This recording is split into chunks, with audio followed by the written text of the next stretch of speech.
through your window we can see really beautiful scenery outside. Oh, okay. I can shift it a bit. You can see a bit more. Here you are. Yes, Thank you. Devinder, good morning. Chief. A very good morning, sir. Thank you for joining. Of course, sir.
Welcome. Madam again. Okay. Good morning, Amitabh sir. Hi, how are you?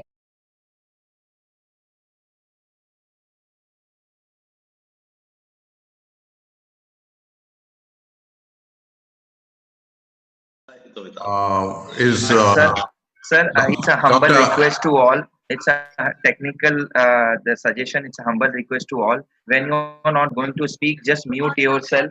Otherwise, it will some behind the noise, or when you're talking on the mobile, that audio will come to all. So whenever you're not going to talk, just mute yourself. What is the link, Dinesh, for other people to join, not for the panelists? Yes, www.entconclave.com, sir. I will WhatsApp you, sir. Just WhatsApp it to me. Yeah. Good morning, sir. Narayan here. And good morning, everyone. Hi, Narayan. Good morning, dear.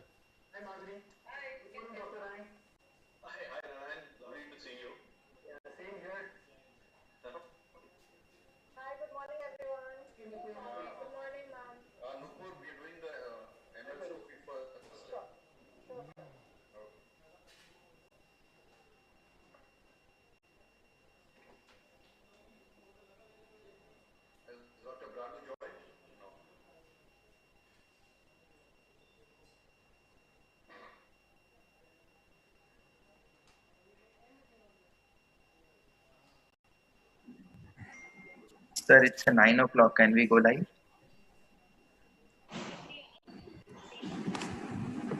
Kirtane sir, should we start, sir? Yeah, sure. One second, sir. When I tell you are live, then you can start. Right. Dr. Akhilesh, so you're there? Yeah, I'm there, Anthony. Right, sir. So once Dinesh gives the go ahead, we'll start from the address. Hi. Hi, good to see you. All the very best. I'm sure you'll rock. Thank you. So all my gurus are here today. Sir, you all are alive. You can start, sir. Okay. Welcome all to this 10th ENT Conclave 2020. As we know, a promise of a new dawn lies in our coming together and being together and working together. Perhaps our greatest strength into the future. Everybody mute their mics, please. Sir, you all are alive. You can start. Welcome all to this 10th ENT Conclave 2020. As we know, a promise of a new dawn lies in our coming together and being together and working together. Our greatest strength. Everybody mute their mics, please. Sir, you all are alive. Dinesh, there is some lag. है ना और कोई वो मत लगाना adrenaline कुछ नहीं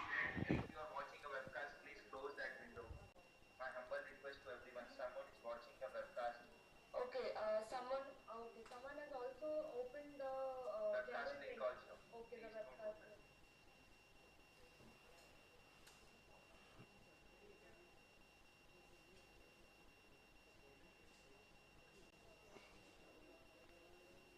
कितने sir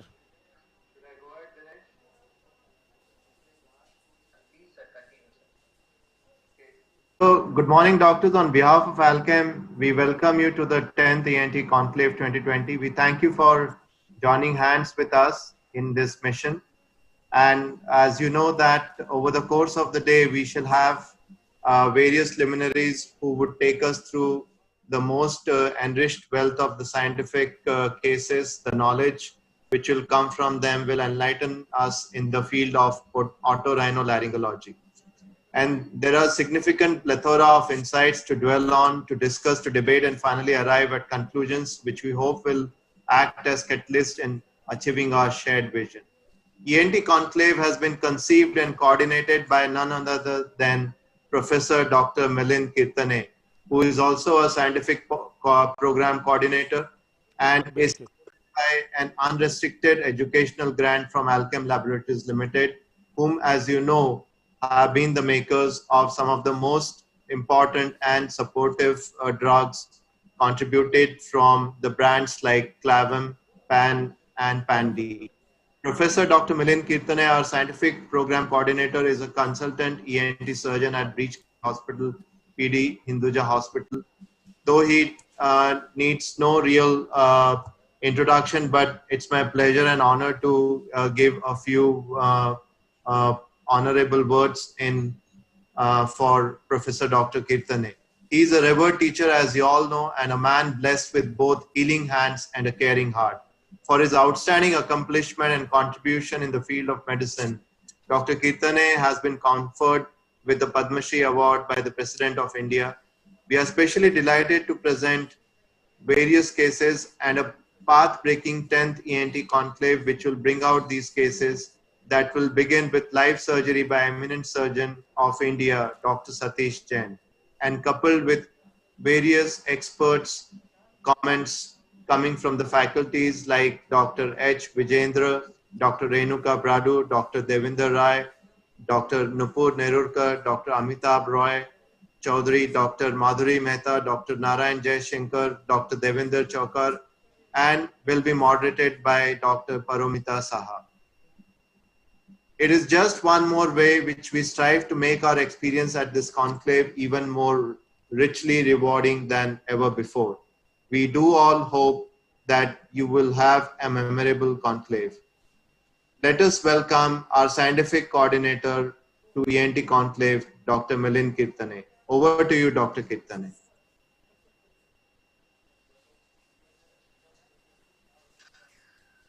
Yeah, very good morning to all of you. Am I audible? Can you hear me? Yes, sir. Okay. First of all, a very good morning to you and warm welcome to this ENT Conclave.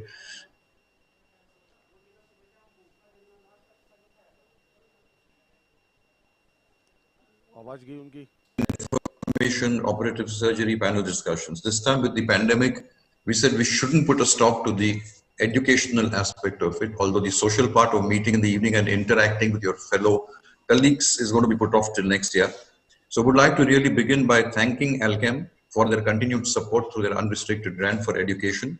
And they've really been forthcoming without any kind of pressure on us regarding the choice of subjects, etc. They said, we just wanted to have scientific value, and we thank Alchem for that. Would also like to thank Satish Jain as a legend, absolute legend, and you've been watching him, more than 10 to 12,000 people in the world watching him at one time. So it was very nice of him to consent to be a part of this program and demonstrate surgery. The request to him was to show some surgeries which are performed routinely by people so that they take back home to their practice something that they can add to give better treatment to the patients, and some cases which are at the cutting edge of technology or complicated cases. So he's going to do both. Would like to thank Paromita. She's been sort of comparing his programs, and she kindly agreed to do the same for us for Alchem. Would like to thank the panelists who are here, experts, all of them absolutely top class leaders in their field. We have Dr. Nupur Nerurkar, laryngologist, Dr. Renuka Bradu, who is a professor and head of department at the Sion Hospital, Dr. Jay Shankar, who is an all-round ENT surgeon with special interest in skull-based surgery. We have Amitabh Roy Chaudhary, again all-round, but a lot of interest in voice surgery. Devinder Rai, again at Gangaram Hospital in Delhi, but with very special interest in endoscopic sinus surgery. We have Dr. Madhuri Mehta, again an all-round surgeon, fantastic, from Hisar, but very special interest also in otology and skull-based surgery, although she does everything. We also have Dr. Devendra Chaukar with us, who is a surgeon from Tata Memorial Hospital. He's the head of the ENT section there. So Devendra has agreed to join us for this program, although he has said that there may be some emergency for which he may have to shift, and he has said that in case he goes, his colleague, Dr. Shiva, also head and neck surgeon, will join us. So the cases that we have on show today for us, I'll just run through it so all of you know what to expect. A simple endoscopic adenoidectomy, followed by microlaryngeal surgery, recurrent papillomatosis, recurrent FESS surgery for chronic sinusitis with polyps. Then we have a parapharyngeal tumor, a large schwannoma, a carcinoma of the parotid, where probably the facial nerve will have to be sacrificed and resutured.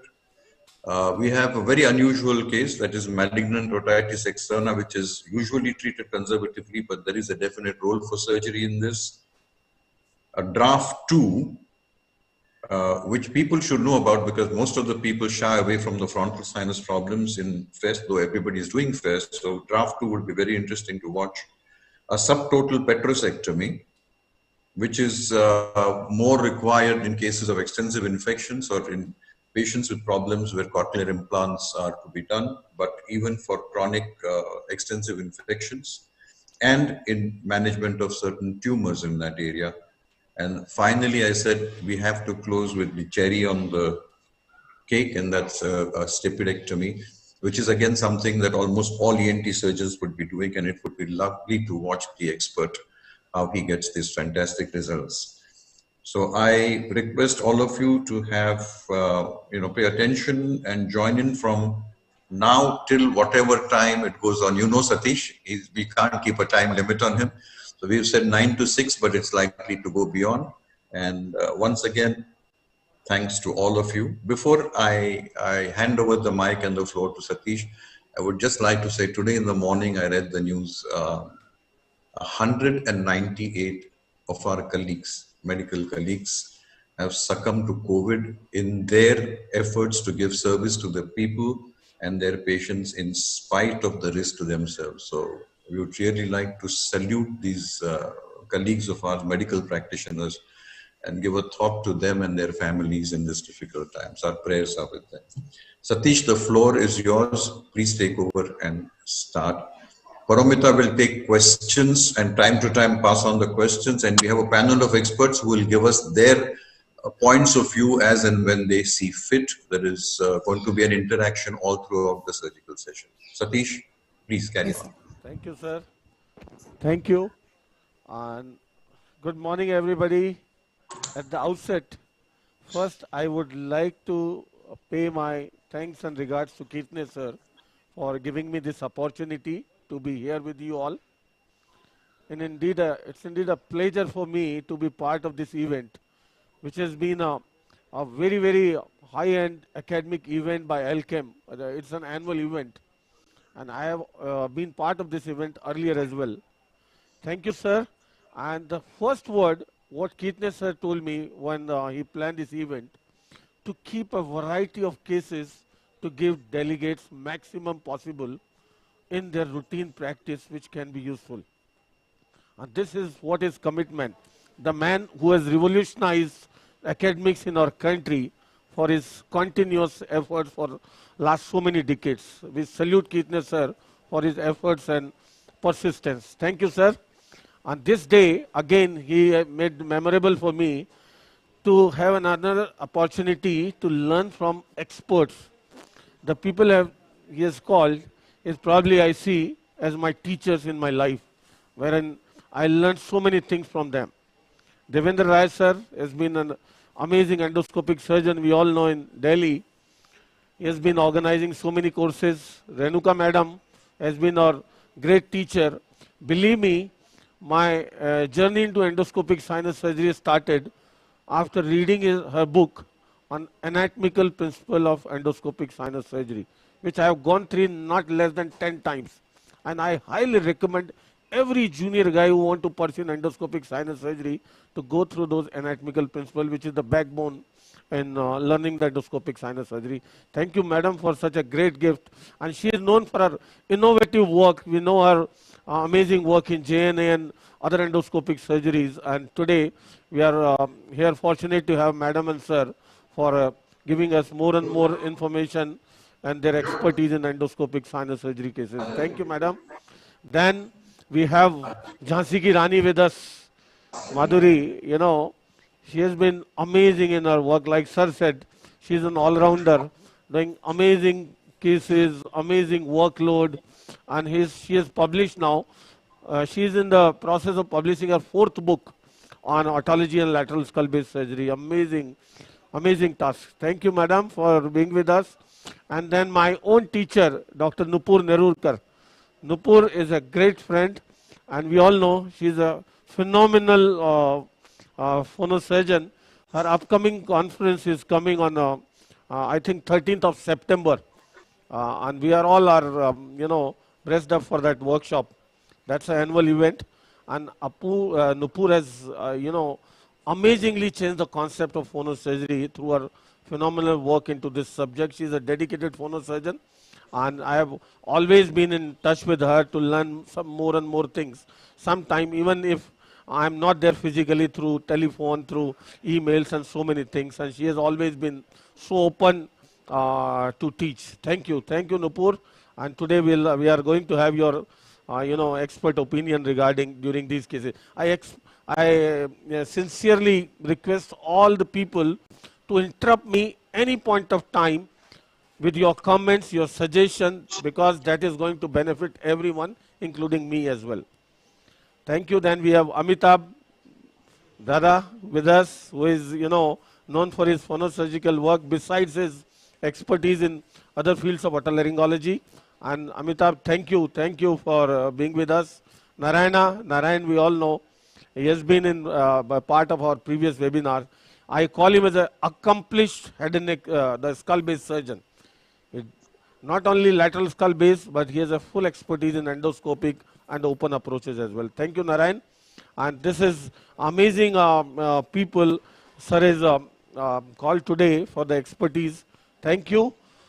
Satish, yes, Satish, sir? we have 2 more people. I got interrupted by a telephone call. I have to introduce.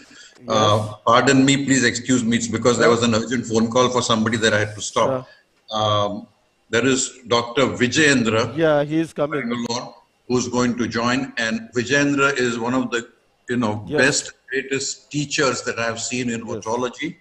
He has kindly consented to join. Vijayendra, I hope you've joined us. Is he there, Vijayendra? Is he connected already? And the other person from Northeast to have great respect for, who's doing fantastic work in that area, is Dr. Gautam Khaunt. Gautam is coming. From Assam, absolute committed worker. So I made a last minute request to him and he was kind enough to agree to join.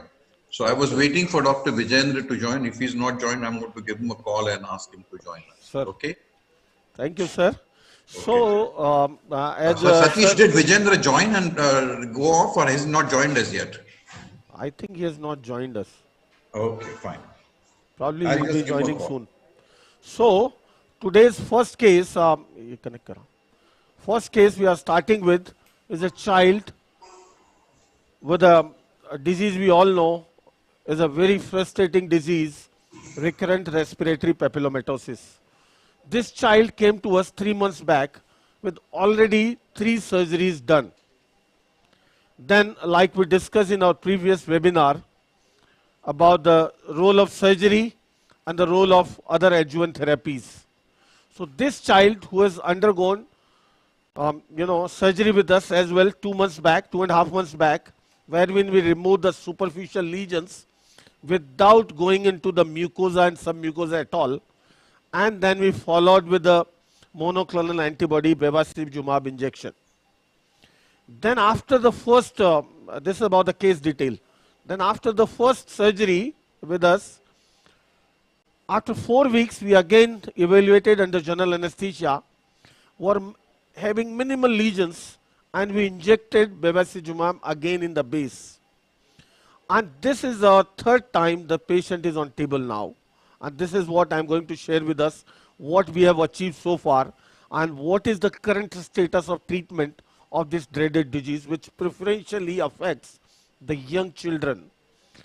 As far as I know about the disease, presently there is no definite cure to this disease, though with the help of lot many adjuvant therapies, lot many research work done into that, we have been able to achieve much better results what we are getting earlier.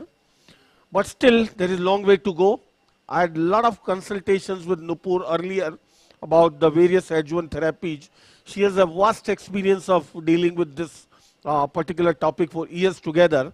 So before going to the Nupur, let us first see what is the goal of our treatment. As we all know, there is no definite cure for this disease. So the goal of therapy is very clear in our mind, and it should be to maintain the airway, because these lesions tend to obliterate the airway, and many of the children come with the respiratory distress because they arise preferentially in the glottis. Then the second is to preserve the voice, which is a very, very important function.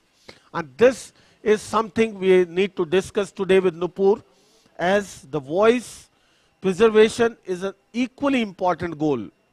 We are not supposed to destroy the voice by means of a radical surgery, destroying everything, like we're removing a malignancy, that we go radical and assuming that we may get a cure with this removal, which is never going to happen. Rather, if you try to go deep into the mucosa and submucosa, we are reactivating more and more viral replication and leading to more severe problem. And secondly, at the same time, by giving that much of scarring, there is, imminent scarring and stenosis of the larynx, which is something we need to prevent. That is our goal of treatment. So what exactly this disease is?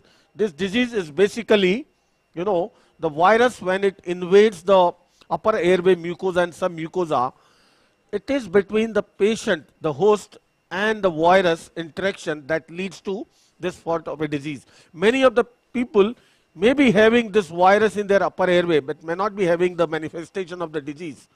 So it is purely immune interaction between the patient and the disease, and the goal of the treatment is directed towards immunomodulation, disruption of viral replication, the control of the secondary inflammation, and all is dependent on the neoangiogenesis, which is the target for the future now, because of or by means of various adjuvant therapies.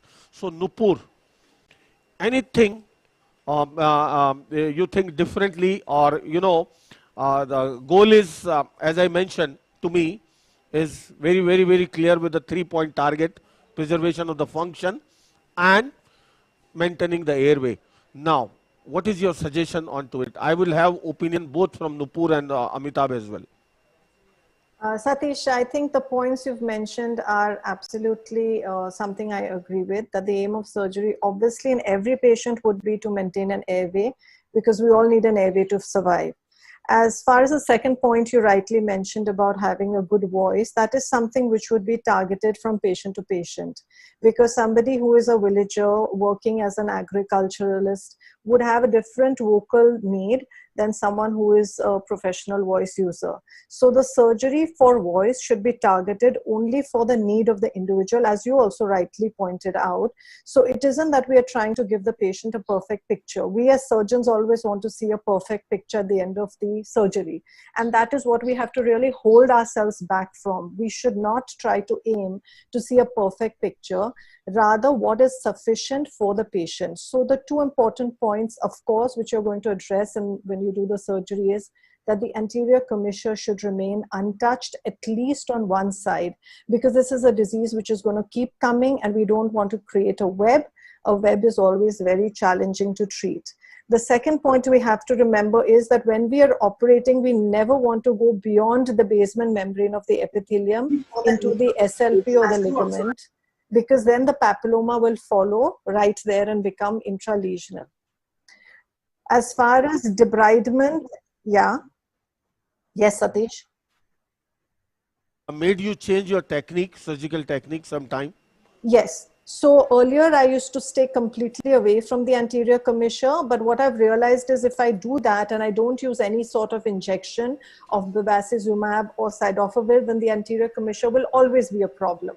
So therefore now what I do is I will remove all the disease, but I will take out the disease all the way up to one side anterior commissure, go back after 6 weeks and then tackle that opposite side anterior commissure. So I've become more sort of daring with the anterior commissure, and I reserve my cidofavirs and bevacizumab for patients who require surgery more than 4 to 6 times in a year, because So every medicine does have its own side effects. That's a very, very important message from Nupur, that we should not fall upon this disease considering in mind something like radical resection.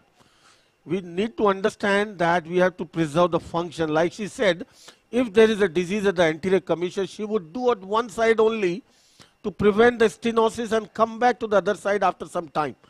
And it looks so, fascinating to remove the entire disease at the same time and get rid of the problem. One cannot. You need to understand the disease, nature of the disease. You cannot get a cure by removal of the disease radically. So Nupur, how do you prevent the, what is your recommendation for preventing the damage to the laryngeal tissue by means of using tools? Like what tool you recommend to remove the papilloma?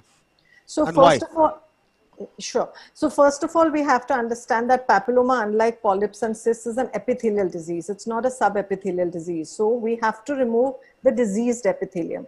Now, what do we mean by diseased epithelium is where we are seeing the fronds of papilloma. The virus, unfortunately, may be living in all the normal epithelium also, but obviously it would be ridiculous to remove the normal epithelium. So we remove the fronds. My go-to tool, what you're asking me, is the microdebrider, the laryngeal microdebrider. I find it is very efficient.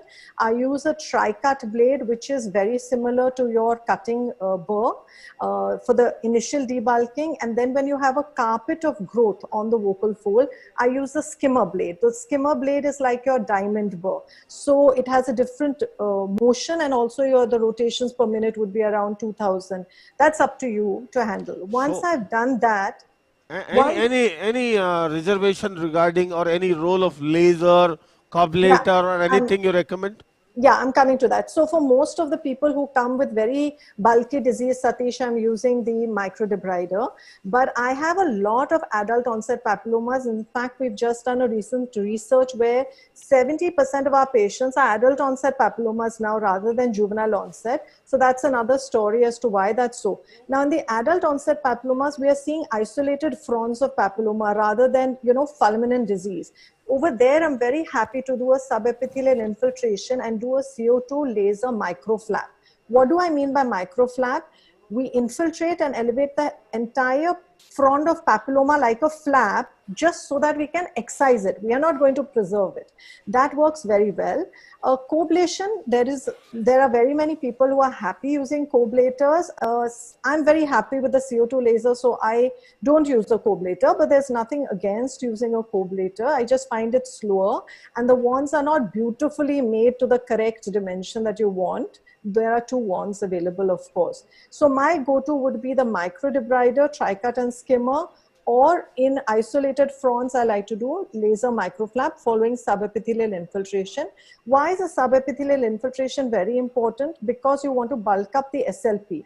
As I said, we definitely do not want to lead the papillomas into the SLP, and we don't want to go deeper than the basement membrane. The papilloma is replicating in the basement membrane, because the basement membrane is what is replicating. So the virus will always replicate in the tissue which is replicating, but we don't want to go deeper.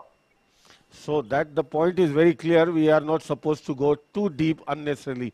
Amitabh, any change in your technique I mean, using the equipments, the laser, coblator, micro debrider, or anything else you recommend? As far as the tools are concerned, I think as opposed to Nupur, I think we all use micro debrider to debulk the lesion first and then use a laser. That's similar. But for debulking, coblation is also emerging as a good tool, and because it is generally with a good control. But again, you should know how to use. One should know how to use that tool, because this is the one point that everyone is making, that this is an epithelial disease, and we do not want to turn this disease into a subepithelial disease. The number 2 point I want to make, I always tell that I have to have a very good anesthetist when we do these patients, because the tracheostomy avoidance is one of the paramount importance in this patient. So once unless a patient has a life-threatening, if the patient comes to a tertiary center, then we must avoid tracheostomy, because that is the most important thing. Yeah, that's a very important message from him, to avoid tracheostomy as far as possible. Like I give an example in the last webinar, we demonstrated one case. Are you getting that on the screen? See this patient in the last webinar, 19th of July. This patient we operated as a huge papilloma with hardly any airway visible, and we could intubate. As Amitabh said, the anesthetist role is very, very important, and ultimately, like Nupur said, we use one and only tool, micro debrider. It looks like completely occupying the glottis and the supraglottis, and see how the debrider is an important tool. You can use the surface debridement without going to the submucosa, mucosa or submucosa. By any means, you can use just surface debridement, and see ultimately we get everything clear, rather going into the depth of the mucosa to give scarring and scarring. Unfortunately, these children come with repeated surgery with a lot of scarring already had taken place, and you have to respect that to prevent further deterioration. So this is something I wanted to point out. Like Nupur said, we should avoid deeper penetration of instruments to give laryngeal scarring.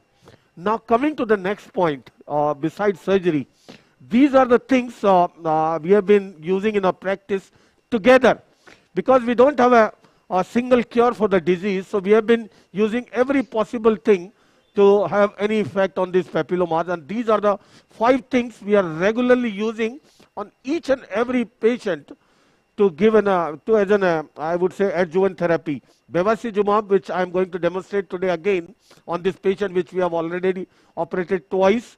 Once operated, second injection, and now the third injection. And the celecoxib, HPV vaccine, the Gardasil 4, we have been giving to all patients, and there are a lot of publications supporting this.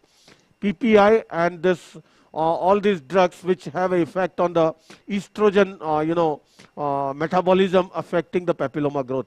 Nupur, your experience using or not using anything, or additionally if you recommend any other thing, because lots of other things are there in the literature which have impact on the papilloma, prevention of the papilloma regrowth. Like you have already mentioned about the cidofovir, we used earlier, but no more now after the bevacizumab. I think you have been using, like you mentioned, still you are using. So your experience, what is your recommendation? So my recommendations, what I like to follow in my practice, and I want to state here, there is no right or wrong, because nobody in the world knows the perfect answer. If we did, then we'd all follow that. So what I do follow is that patients are all microdebrider is what I use for debulking, or I use a laser. If a patient requires surgery more than 5 to 6 times in a year, then I would go to Cidofovir, because that seems to work better in my patients till now. Are you still using Cidofovir? If the patient requires 5 to 6 surgeries in a year, or if the disease is tracheobronchial. Without the prior use of bevacizumab, your first choice is Cidofovir? So we have had a group of patients in whom we used only bevacizumab, and a group of patients in whom we used Cidofovir. The numbers, Satish, are very small. We are talking about numbers like 5 and 6 in either group. And the group which had, in which I used bevacizumab, did not do very well at all. I want to just state here that this is intralesional bevacizumab I used in the patient. In no patient did we do infusion, which I know you're doing, and internationally that is what is showing a lot of result. So now if I was to use bevacizumab in a patient, I would use it intralesionally and also by infusion in 4 to 6 weekly cycles. So that was the difference. As far as the vaccination is concerned, there's no doubt we want to create a herd immunity, and everyone who is more than 8 years of age is vaccinated by Gardasil, or now there are even vaccines which have 9 viruses in them. I do encourage all my patients to have cabbage, cauliflower, broccoli, etc., but I don't give them any kind of medication. As far as reflux is concerned, Satish, there are quite a few papers which suggest that reflux and papilloma doesn't have any correlation.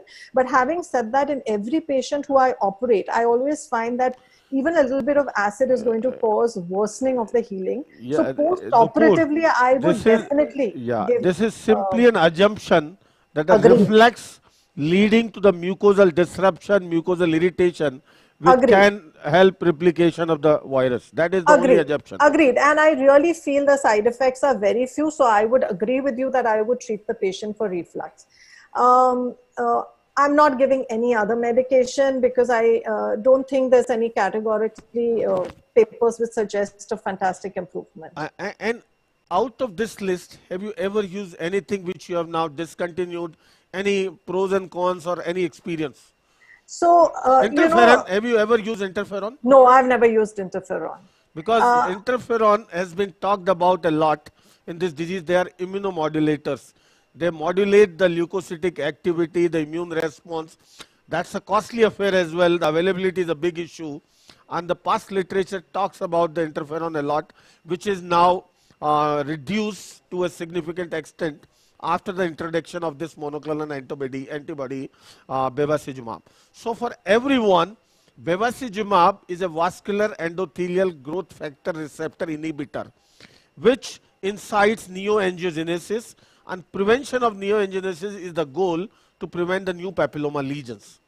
And like Nupur said, had certain reservation about the dosing and the systemic infusion. We went to the literature. Nupur, this is our what we have been seeing in our series of around now, where we have introduced this bevacizumab. We use this in almost 30 patients now. We started with a low dose for the fear of complications, side effects. This drug has been extensively used by medical oncologists for various malignancies to prevent neoangiogenesis. This is like an adjuvant therapy with the radiotherapy, with the chemotherapy and other things. And according to them, it is pretty safe. What we are using as a local infiltration in toto, we started with 15 milligram and now we are almost using 50 milligram topically for infiltration, more and more at various subsites. Sometimes you have a lesion on the false cord, true cord, anterior commissure. Everywhere we are using separate injection. So almost in total 50 milligram we have been using now. And this high dosage regimen, we went to the literature and again confirmed has a positive effect. Secondly, this injection comes with a 100 milligram dosing. So what we started using, the 50 milligram is an IV rather than wasting it. The reason is, for the more severe papillomatosis like tracheobronchial and pulmonary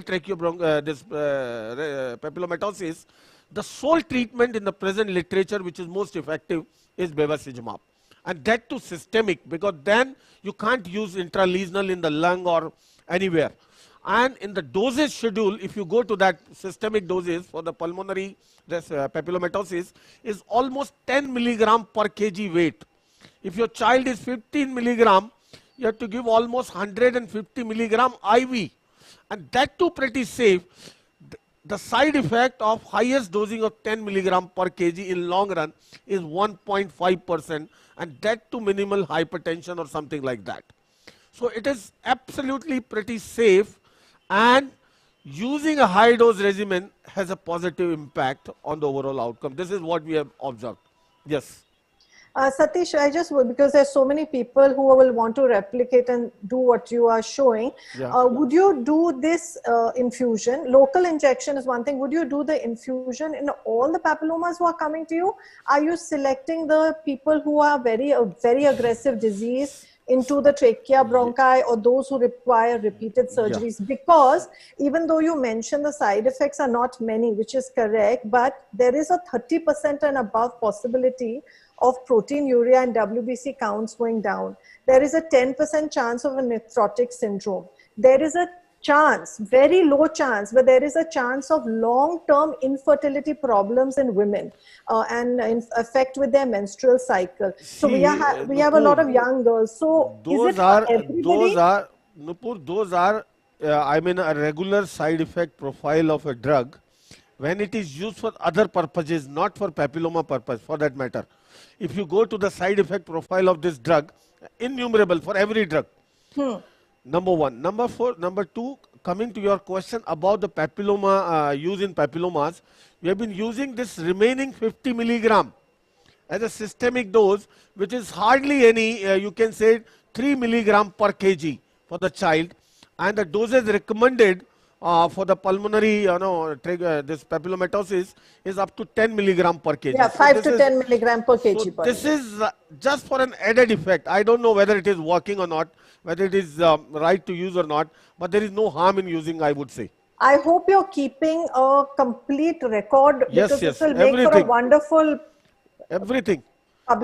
That is why I am going to share this second stage of this patient, in whom before 2.5 months, we removed the papillomas and injected intralesionally once. Then after 4 weeks, in a planned way, there were minimal papillomas. We debrided, very minimal, and injected the drug again, and now this is the third time. There are a lot of studies done. Yes. Internationally, what they're doing is after the first time when you debulk and inject it, the second and third time, if it is not a small child, if it's someone who's above 15 or 16 years old, one can do it as an office procedure where you don't have to take the person under general. Of course, children you have to take under general, but for adults, it's very easy. Like we know how we do injection laryngoplasties, and we can just inject into whatever area we want. So you don't need to give a GA. So you just call the patient into the office and give the Avastin or Cidofovir injection every 6 weeks or 2 months. So it really decreases the morbidity for the patient to a large extent.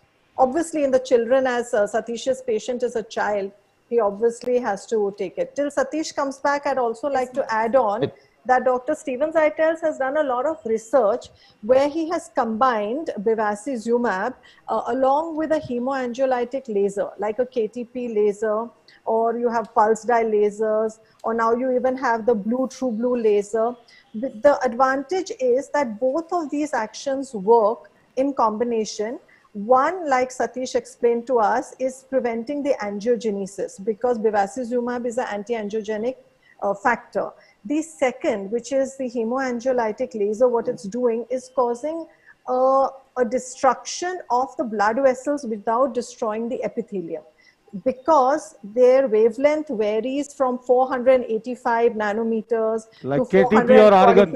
Yeah, like KTP or pulse dye or the true blue laser. So all of them attack the oxyhemoglobin. So the two of them together, Zeitels has published 2 papers in Annals, which has shown a cumulative effect, and you can do it as an office procedure. The fiber lasers, hemoangiolytic lasers are fiber lasers, and so you can inject also as an office procedure.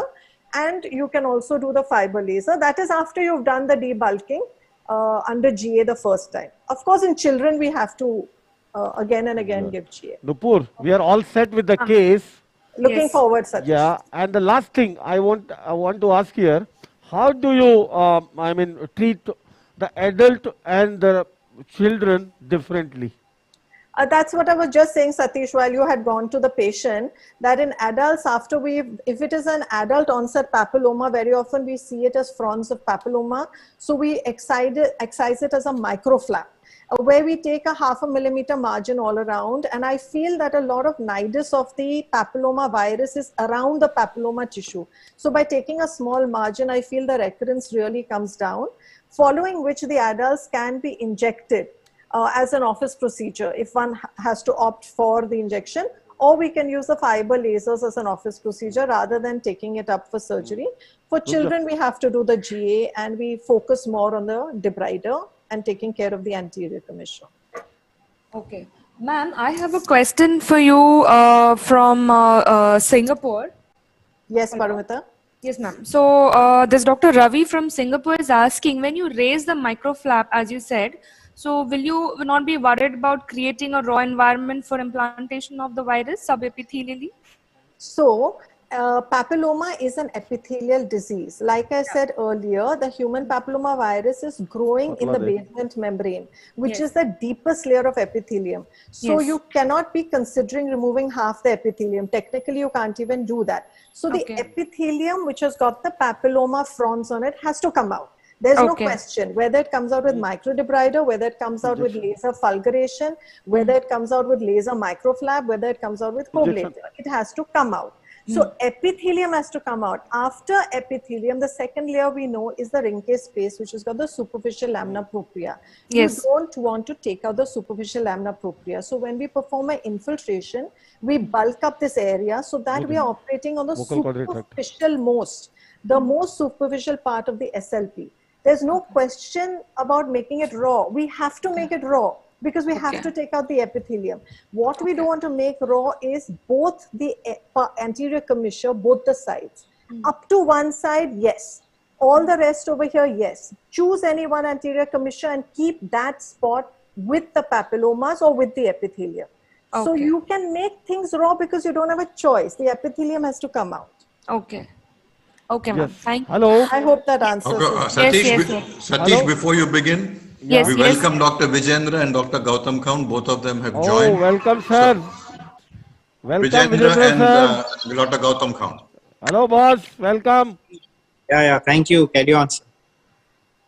Thank you. Are you getting the picture? Yes, very clear. Yes, we are. So, this patient, as I told, come to us after 2 surgeries, 2 or 3, I don't remember. Then we did surgery, the first one, injected bevacizumab, the second one with minimal lesion, again injected in a planned way, and this is third one is again the planned. Now the lesion what I see here right now is, can you give me the vocal cord retractor? Can you see on the right side? See the lesion there? Yes, sir. Can you see the lesion behind, a small lesion? Yes, sir.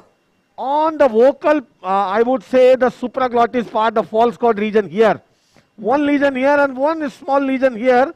And look at the vocal cords. This is after 2 injections of bevacizumab, and see the preservation of the vocal fold.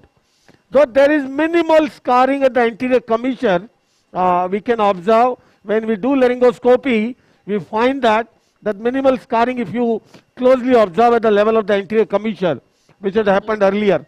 And this dramatic response with the bevacizumab. The first course, we injected 50 milligram. The second time we injected 30 milligram. And today probably I will be injecting 15 or 20 milligram. Because I will be injecting now only at these 2 places, not at the vocal cords which are completely gone. Vocal cord, the false cord anteriorly completely disappeared. Only lesion on the supraglottic part, the false cord behind towards close to the arytenoid on both sides. And if you see on both sides lesions, if you go to the what Durkheim's classification is, about the elevation of the lesion. On the left side is a minimally elevated, on the right side is Derkate 2 is the elevated lesion. So my target now today is only these two places. You know, this is again the planned one because we don't want the massive regrowth with resultant, you know, extensive surgery to this particular patient again. Satish, So, before you inject, yes. Do you think it is at all possible for you to take a 0-degree telescope and just show us a picture closer to? I don't know whether you do that, but we like to do that routinely. We can. You know, so we see the subglottis, we see Yes, the yes. ventricles. Yes, that is very important. Because your injections have done such a good job that the disease is hardly seen now. So if we can see it under magnification, yes, that would be great. And sir, And after Satish, what was the status of the lesion after the first injection when you went in minimal for the second lesions time? on the false cord and 2 lesions on the true cord on the left side, and now it is completely disappeared. And which was how much interval after the first injection? Yeah, I mean the second. yes, sir. What is the interval, sir, between these injections? 4 weeks.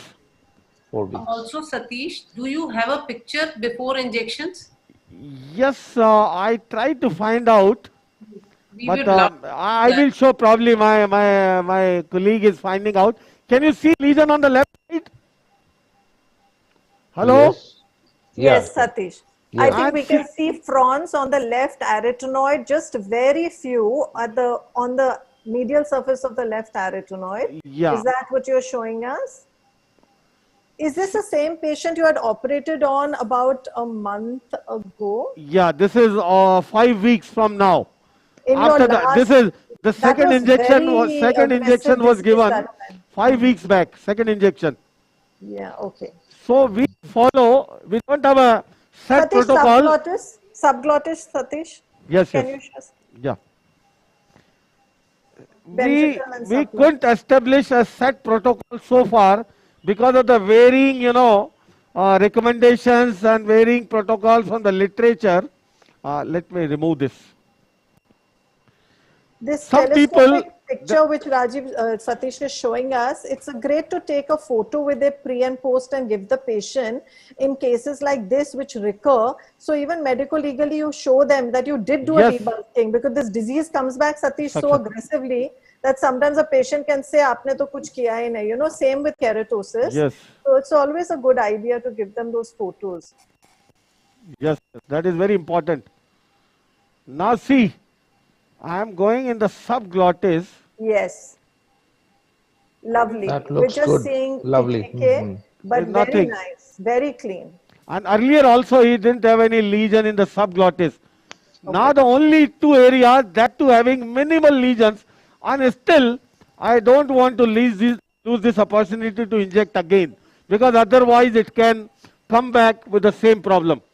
Because this disease, is, we all know, is so frustrating. So there are some studies who did 5 injections of bevacizumab at the interval of 3 weeks, irrespective of the status. Some studies did 3 injections. So what we have started doing, after the first removal and injection, a second planned definite injection after 4 to 6 weeks, and the third planned, endoscopy, microscopic evaluation again after 4 to 6 weeks. If there is a smallest lesion, inject. Now, once there is a small lesion, I will inject today, and again we'll see after 4 to 6 weeks. If there is no lesion, we'll observe. As simple as that. But not following with this infiltration and allowing the lesion to flare up to give the same problem and then same major surgery, same, allowing the scarring and all the thing, everything is not something I would say recommendable. What dose are you injecting today, Satish? Last time you injected 30. Yeah, so even less today, even less today.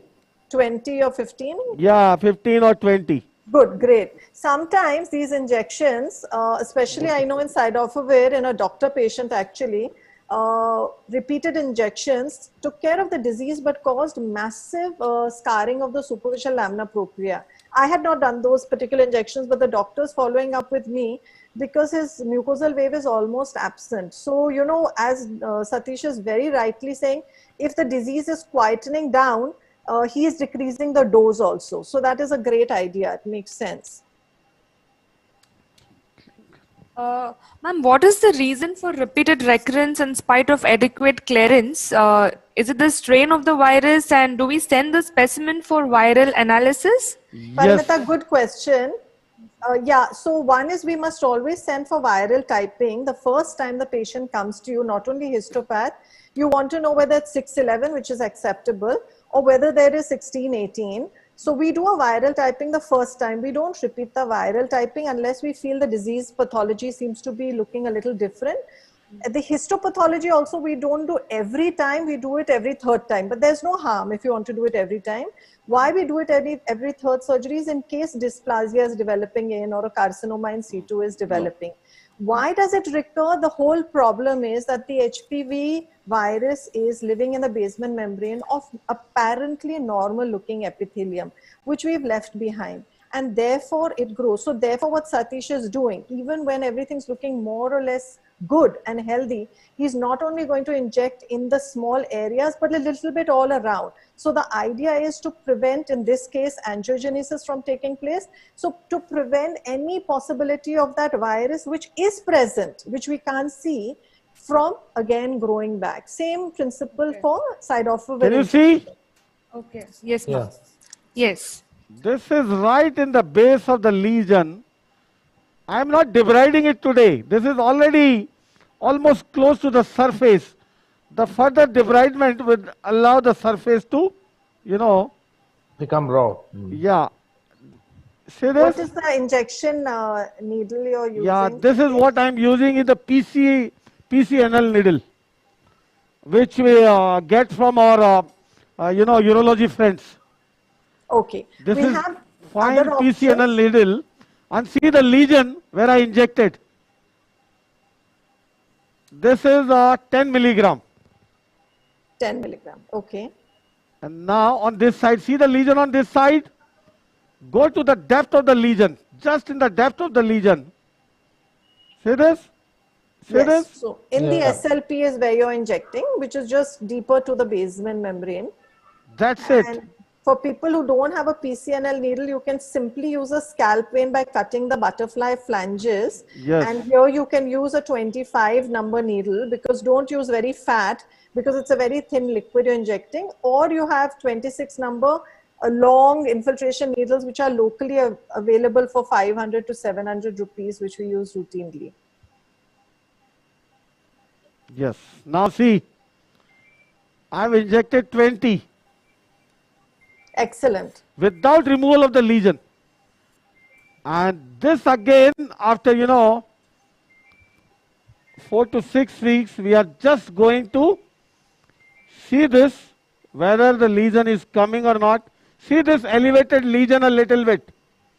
It prompts you to remove it, but believe me, it is not needed. This is generally the level to which we reduce in our initial surgery. Okay, Rather Satish, than going to the level of the mucosa. Yes, yes, madam. do you take certain special precautions to avoid any laryngospasm in the post-operative period in such cases? Never faced, because we have already given a dose of steroid Okay. at the time of intubation. Okay. Okay. So this is what the injection in the base of anti-neoangiogenesis factor, and this is what needed in this situation. You remember the last case, then on the 19th of July, we'll keep it after 2 weeks. You have all seen the kind of, extensive lesion it was. And after 2 weeks time, you see how it regresses, the same patient.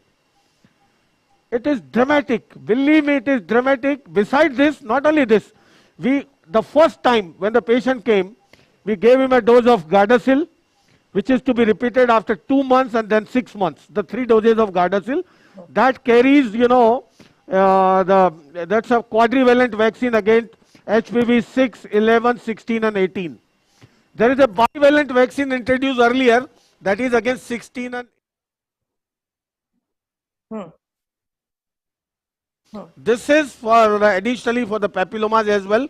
And nowadays the nonavalent vaccine has also come against the HPV strain 31, 33, 45, 48, 52, so many. There are more than 100 HPV strains discovered, and these vaccinations, there are certain publications showing the amazing immunity against HPV with three doses of vaccine in a known case of papilloma as a therapeutic use, not for prevention, as a therapeutic use. Secondly, we are giving all these pediatric patients the celecoxib, 100 milligram to these pediatric patients every day for at least 3 months.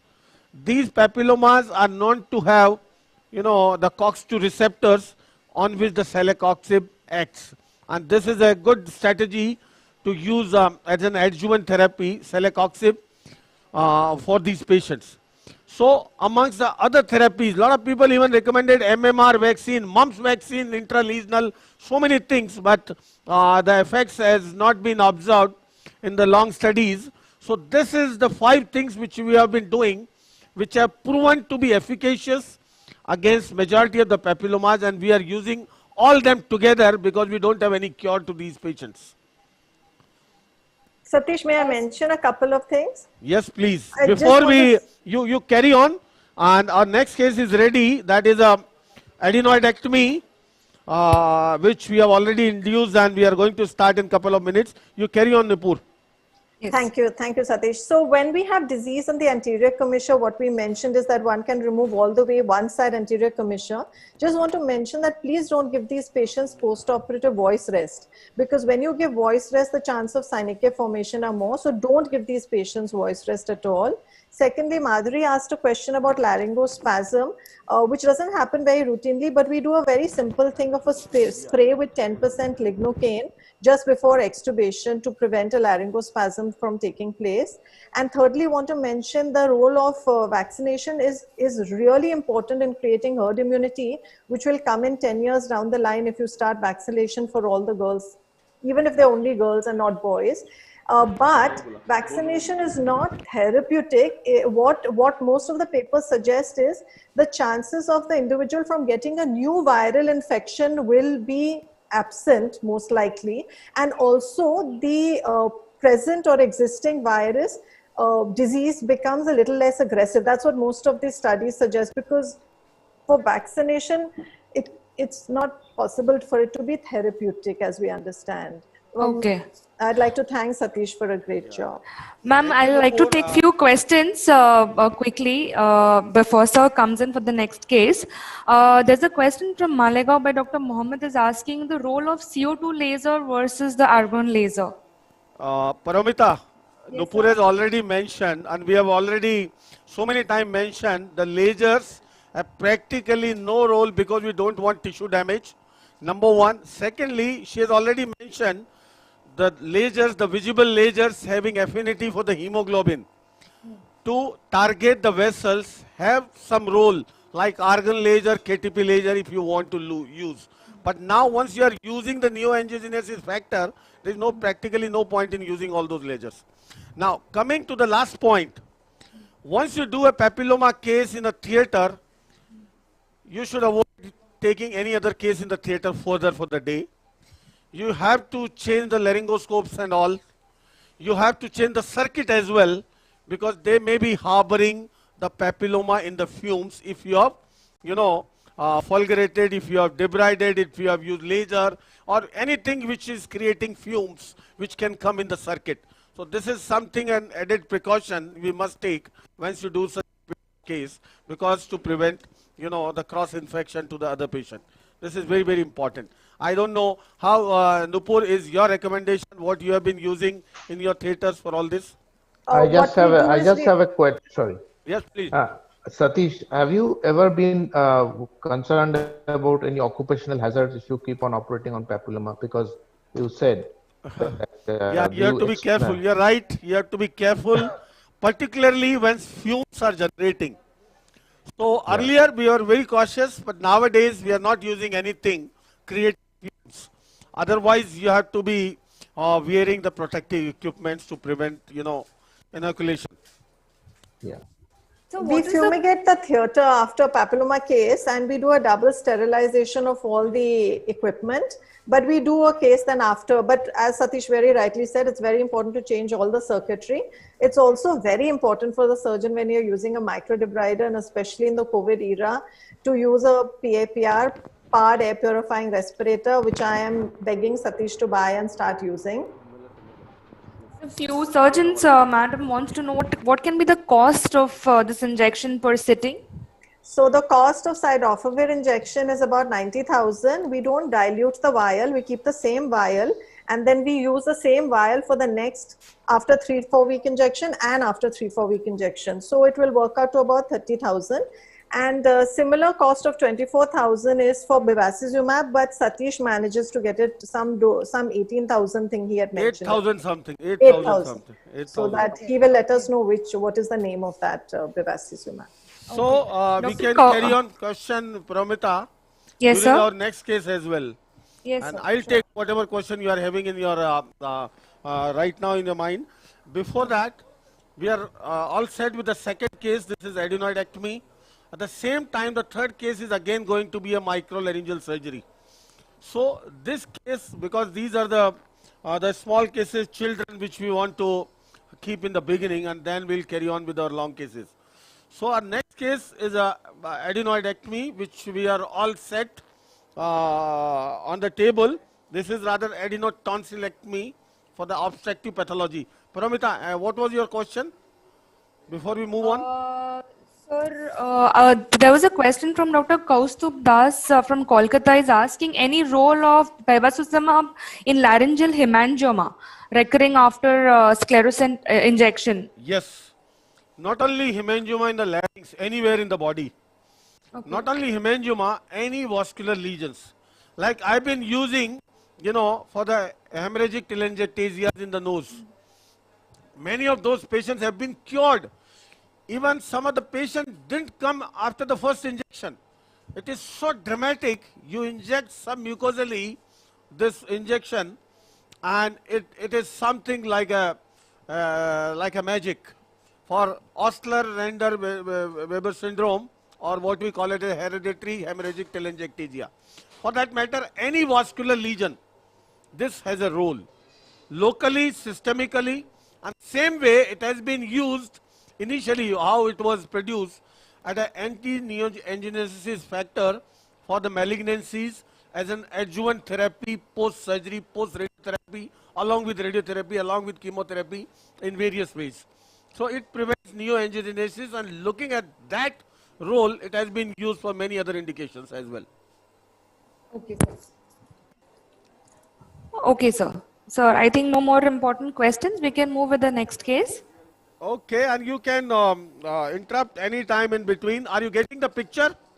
Yes, sir. Okay, let me tell you about this case first, and then there's a very, very important, and very common pathology we see in our practice to treat, that is enlarged or hypertrophic adenoids, but that is not the only indication. First of all, let me show you the picture and something about this case. This is a 7-year-old child,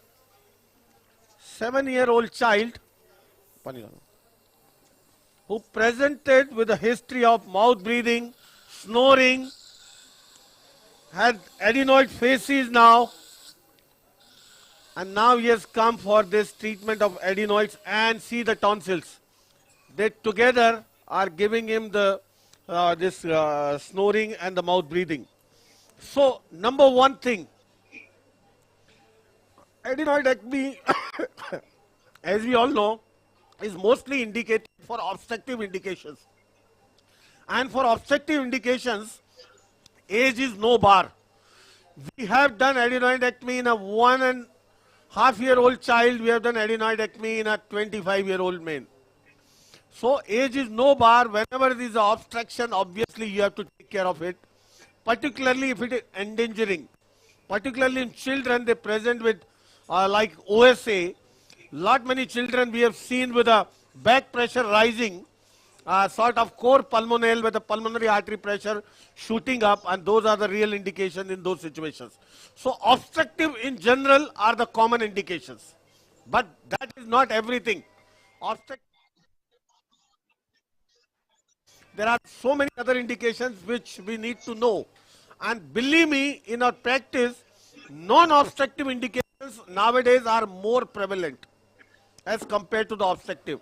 So by and large, we divide into three categories. The one is obstructive, obviously you have to remove the adenoids, which we are going to discuss today.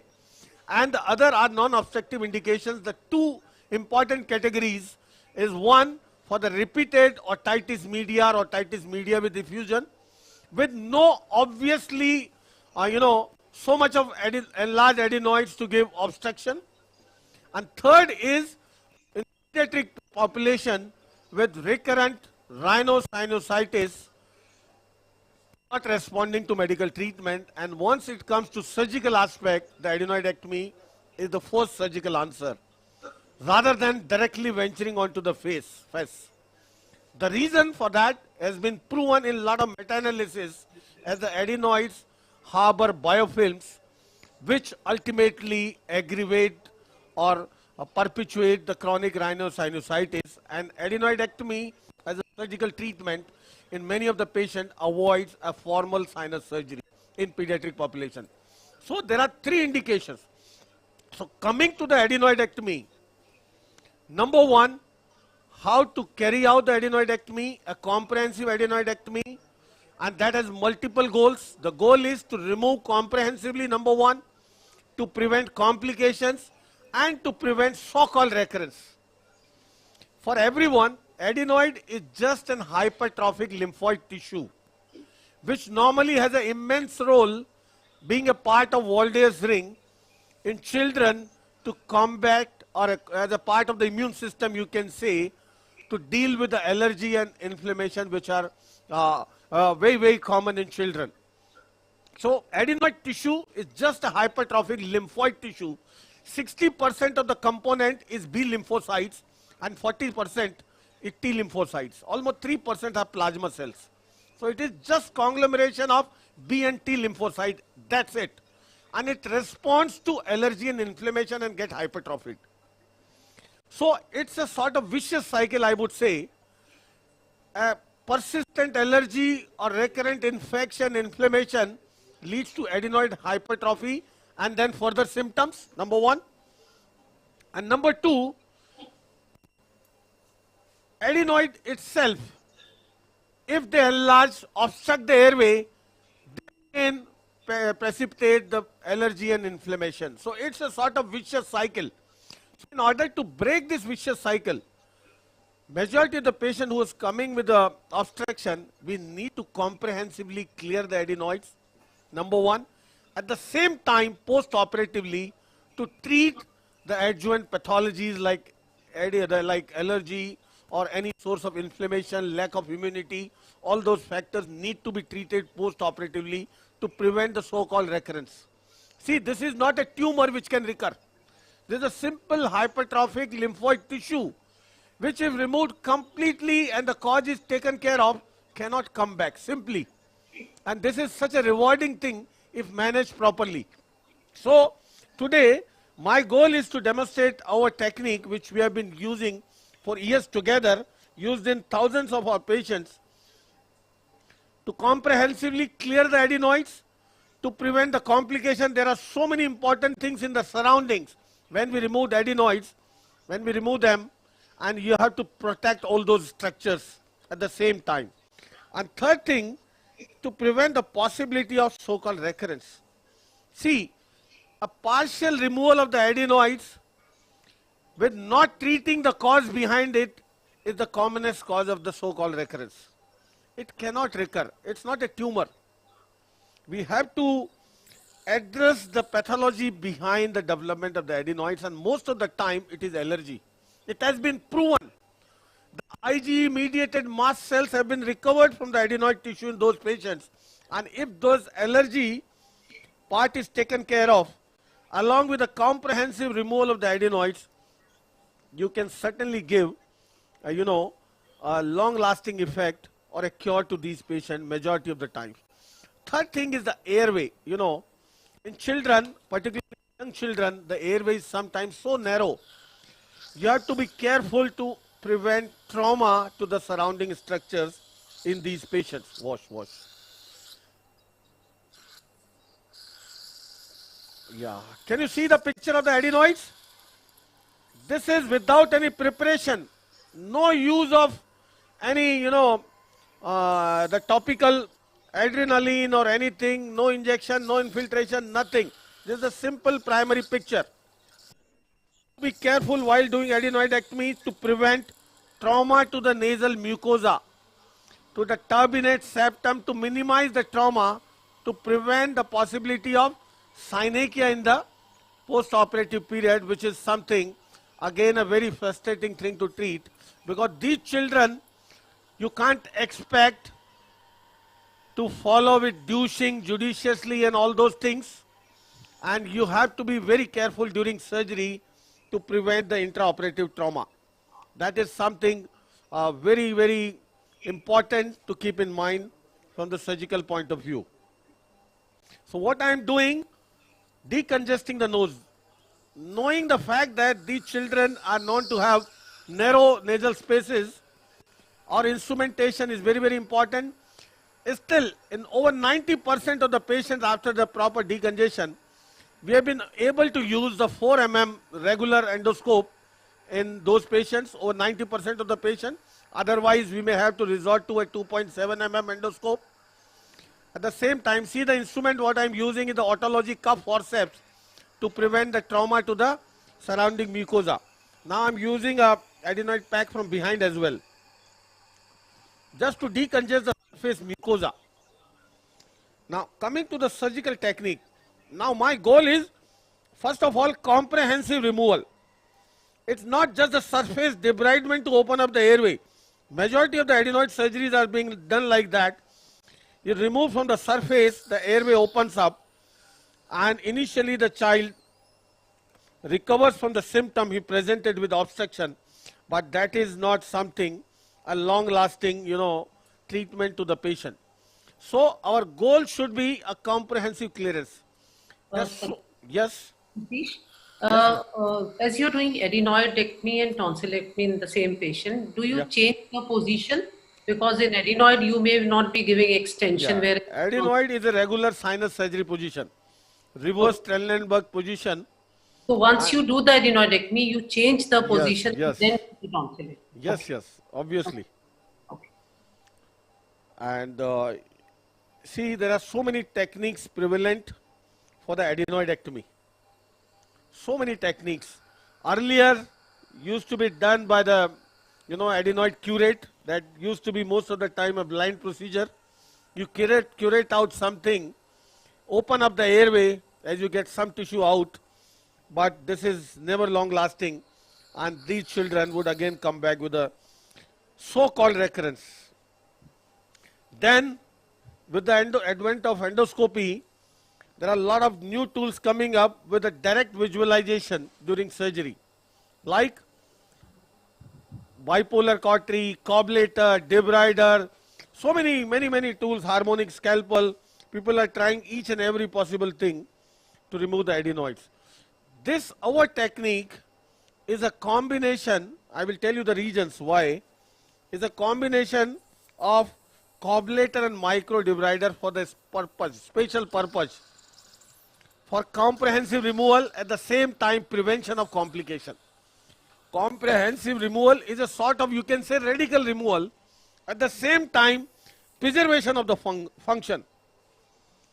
Because in the vicinity all around are musculature, vascular structures, the soft palate, so many things in the vicinity all around. See, this is after initial preparation. So I will tell you why we are using a combination of coblator and debrider. Obviously, the coblator is the most fascinating thing you can see nowadays, as it gives you a surgical experience without any bleeding. And that looks fascinating in the adenoid as well, because a lot of people are scared of bleeding in the adenoids, and these children, particularly very, very young children with low blood volume, you can't expect too much of blood loss, and that's why everyone is, going towards the cobblator. But the only concern with the cobblator is the charring, particularly charring in relation to the critical musculature, the soft palate, Eustachian tube, and if you give charring and resultant fibrosis is never acceptable. So we don't use cobblator extensively right from the beginning. At the same time, the microdebrider is a great tool in terms of it expedites the process, but the drawback is the bleeding. So we have to use these two things judiciously together to get the outcome. We'll be using the microdebrider in the beginning to get away the maximum bulk of the adenoids, and then right on the surface I will show you how the debrider can be used, and then in between the cobblator would be used, which is much better a tool for coagulation than any other thing for the hemostasis in between. Cobblator we never recommend for dissection as it leads to fibrosis, and that is inevitable. If I use the cobblator at the end of the surgery surface everywhere, the resultant fibrosis may lead to cicatrization and can lead to nasopharyngeal stenosis even. It has been reported. So this demonstration is to show a technique how you can prevent all the complication and get the adenoids completely out. So this is something important to understand. This is a very, very common surgery. See now, my red 60 debrider blade is coming from the oral cavity. Can you see? Yes. This is red 60 sinus blade. Satish? Yes? So you must share with the audience what you are using 0 degree through nose and coming. Yes, 0 degree, regular 0 degree sinoscope through the nose and regular red 60 sinus blade from the oral cavity. And this first phase, I will accomplish this surgery in 3, phases. My first phase is the fastest one, wherein I am going to remove this bulk of the adenoids quickly, because using the microdebrider is going to result in some sort of bleeding. So the faster you accomplish, the lesser will be the overall bleeding. So my first phase is the debulking, I would say. I will quickly carry out this debulking in few seconds, and then we'll, come on to the area of interest, that is the surface where these adenoids are attached to on the nasopharyngeal surface. Yes, sir. So Dr. Sandeep Karmarkar is asking, we have been doing the same technique with great result. Have now described as combo adenoidectomy. Any comment on this? Yeah, you can call it combo. Okay. See now, my constant irrigation is coming through my assistant all the time to maintain my visualization, and this is warm saline which helps in hemostasis as well, as I am using a tool which results in some sort of bleeding. See on both sides what I intend to prevent? The damage to the Eustachian tube. Can you see on both sides? This is the Eustachian tube torus, this is the Eustachian tube torus, and see the adenoids on the surface of the Eustachian tube torus. So this is my first phase with, opening up the airway. This is just opening up the airway. Wash. Can you see?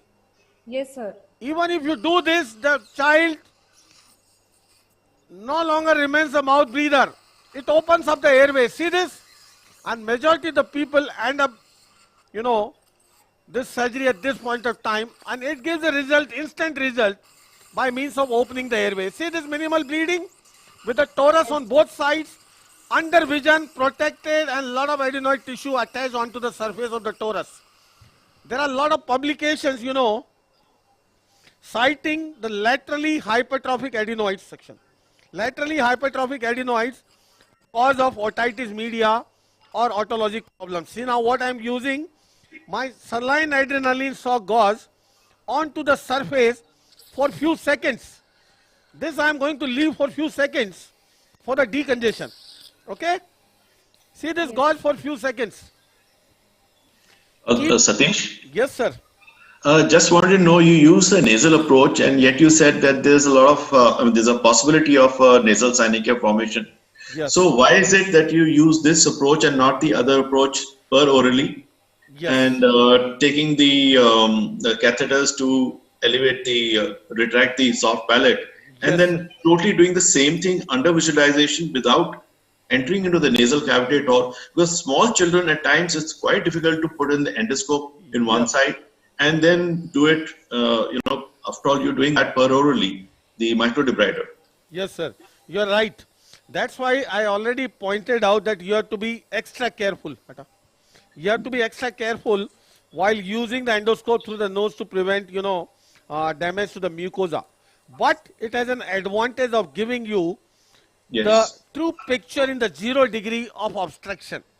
What otherwise you get from behind is not the true picture of the child which is experiencing as far as the obstruction is concerned. See now, after the first phase and the packing for few seconds, can you see? Yes, of course. This is the remaining adenoid tissue, and it looks like adenoidectomy done. You see the prominent tonsils below. See, my irrigation is the main tool for hemostasis, and there is hardly any bleeding now. Now this is my first phase. Now the actual adenoidectomy starts in the second phase. My second phase focuses the adenoidectomy in the center, and the third phase will follow laterally. So in second phase, what I mean to say, what we call it this term as a comprehensive adenoidectomy, to remove adenoid in the plane. See, what is there behind the adenoid tissue is the nasopharyngeal musculature. And separating from the musculature is the thin facial layer, we call it as a perimysium. See this adenoliths in between. These are just aggregation of the bacteria which calcify and lead to this adenolith like tonsilloliths, and they are the source of propagating the infections, So, that's where the biofilms are, basically. Yes, biofilms. Exactly, sir. So now, in order to do the second phase, this is the most important phase, I would say, in order to get rid of this adenoid tissue completely. See, if we leave this much of adenoid tissue with the ongoing allergy and infection, this is bound to come back. So what you need to do to remove completely in the plane. My target is to remove the adenoids completely in the plane. I can do this bloodless with a coblation as well, but my coblation will inevitably result in charring the surface behind. And behind is the musculature, which I don't want to damage. That is not our target. Our target is adenoid only. So how you can remove in plane? See below, this is oropharyngeal mucosa, and what on the surface projected are the adenoids. What I am using the same rate 60 blade. Now I am using tangentially. See this tangentially, at one place I am trying to get into the plane. See, my cutting edge is towards me, not behind. I don't want to damage the musculature behind. So what I am trying? Keeping my cutting edge towards me. We never recommend the so-called adenoid blades because that has a rear cutting edge, and that is something beyond control, and you can damage the tissue behind. So at one place, see, going parallel to the oropharyngeal mucosa, just going parallel to the oropharyngeal mucosa, I am trying to develop the same plane, and then I am going to go up. See, in few seconds you will find the perimysial plane. Can you see this plane coming up? Yes, sir. See, all this tissue over this plane is adenoids. Only thing what I am, experiencing, if not using the cobbler, is a little bit of the oozing. At this cost of the oozing, I am able to prevent damage to the muscle, and that is what I want in long run. And we can, pay the price of this little bit of the oozing at the cost of preserving the function. Because, see this perimysium behind, very clear. See the fascia plane. Can you see? Can you see the facial plane? Yes, sir. And see, my cutting edge of the blade is towards me. So it cannot damage anything behind. Now I am more and more going up over the perimysium. My goal is to see my layer of perimysium behind, absolutely protecting the muscle, which is otherwise not possible by any means if you try to remove the adenoids comprehensively. But now, see the change now. As I go up, this muscle ends and the base occiput with the periosteum comes. How you can differentiate? How you can differentiate, my darling? See, this is the muscle. See, this is mobile structure. And what is there above? See this? This is the base occiput, which is not a mobile structure. Can you appreciate the difference? Yes, sir. So as I go up, now I have no fear of damaging any muscle. Can you see? I have no fear of damaging any muscle. Yes. See my irrigation. This is not bleeding. This is pure irrigation going on. Now see above, this is my periosteum plane. Can you see? Now since there is no muscle, I am staying little radical, combing through the periosteum. See, literally combing, hard combing through the periosteum to remove each and every bit of adenoid, because here I cannot damage the muscle. There is no muscle superiorly. Muscle is ending here. Muscle is ending here. Until then, I use in the perimysial plane very in a conservative way, protecting the perimysium completely. And above that plane, see this, that is the periosteum, where I am combing it very hard to get rid of each and every bit of adenoid tissue. I am not scared of damaging the periosteum here. The reason is periosteum is too resilient to be debrided by the microdebrider. And see, you can see the underlying periosteum and the base occiput. Now see the difference after the second phase. Suction. See, this is after second phase. Suction kar niche rakh. See, after the second phase, suction karna. Can you see the perimysium below? Hello? Yes, sir. And the periosteum above. Yes, See, sir. this is to give you an overall picture after the second phase. This is not all done. Now what all again I will do, like I did after the first phase, I will pack with a, the saline adrenaline gauze for few seconds again. And then I will show you the clear picture of the periosteum and the perimysium. Above is the periosteum, below is the perimysium, and you need to understand the difference. Because on perimysium, I have to be careful not to damage the perimysium. As long as the perimysium is intact, your musculature is perfectly intact. Above the periosteum, you can comb through the periosteum hard to remove all adenoid tissue. Now, what is the implication of these two differences? On the perimysium, if you keep the perimysium intact, there will be hardly any bleeding, because bleeding coming from behind is restricted by a layer of perimysium, number one. And you are not supposed to cauterize that surface too much to, coagulate the muscle behind. That is why we are not using the coagulator, because I don't want to char the muscle at all. Many a times you must have seen, I have seen in my practice, children got adenoidectomy done, who come back with a nasal twang of the voice, with nasopharyngeal stenosis, so many things. That is because of trauma to the surrounding muscles. As long as the muscles are intact, there is no residual damage, and these complications like nasal twang, which may be a little bit as you open up the nasopharynx initially, but it never be long lasting in case your muscles are intact. And the most important is the nasopharyngeal stenosis, infection. If you damage the muscle, we have seen even a patient got an adenoidectomy, the muscle was damaged and presented with a torticollis with retropharyngeal abscess. Every complication can be prevented if you stay in the perimysial plane and prevent the charring of perimysium.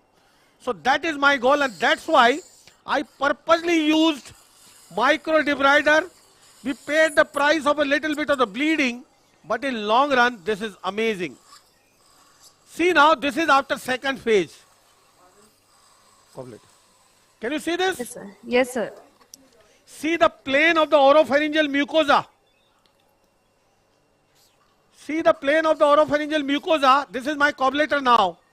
I told you we will use cobblator in between for the minimizing the bleeding. See this minimal use. This is much better than any cautery, as it is always, irrigated. See the minimal use of cobblator, the perimysium is pretty intact all the way. Can you see this? Yes, sir. And here the periosteum. Now I told you a post-operative hemorrhage can be one of the complications in adenoid surgery, and knowing that fact, we need to do something during our surgical technique as well to prevent the post-operative hemorrhage. Post-operative hemorrhage may happen as the vessels may open post-operatively. Now, as long as your perimysium is intact, no bleeding can happen from this area. As the muscles contract and the bleeders close. In contrary to that, the periosteum doesn't have that ability to contract. And if you go retrospectively, majority of the bleeding in adenoids is coming from superiorly from the periosteal area, because this doesn't have an ability to contract.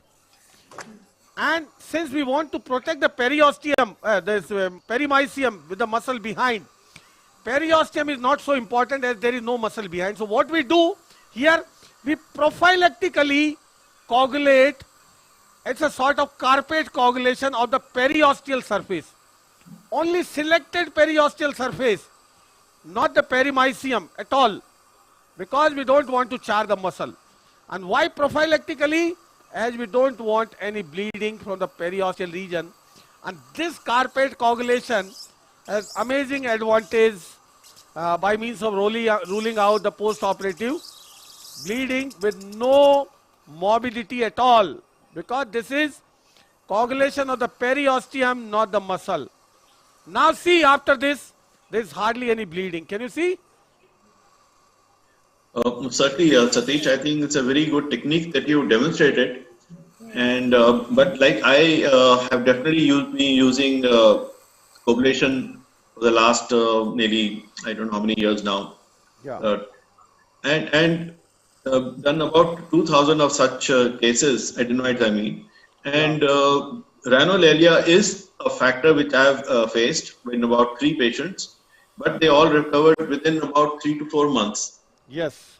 And but there was never have been post-op bleeding at all.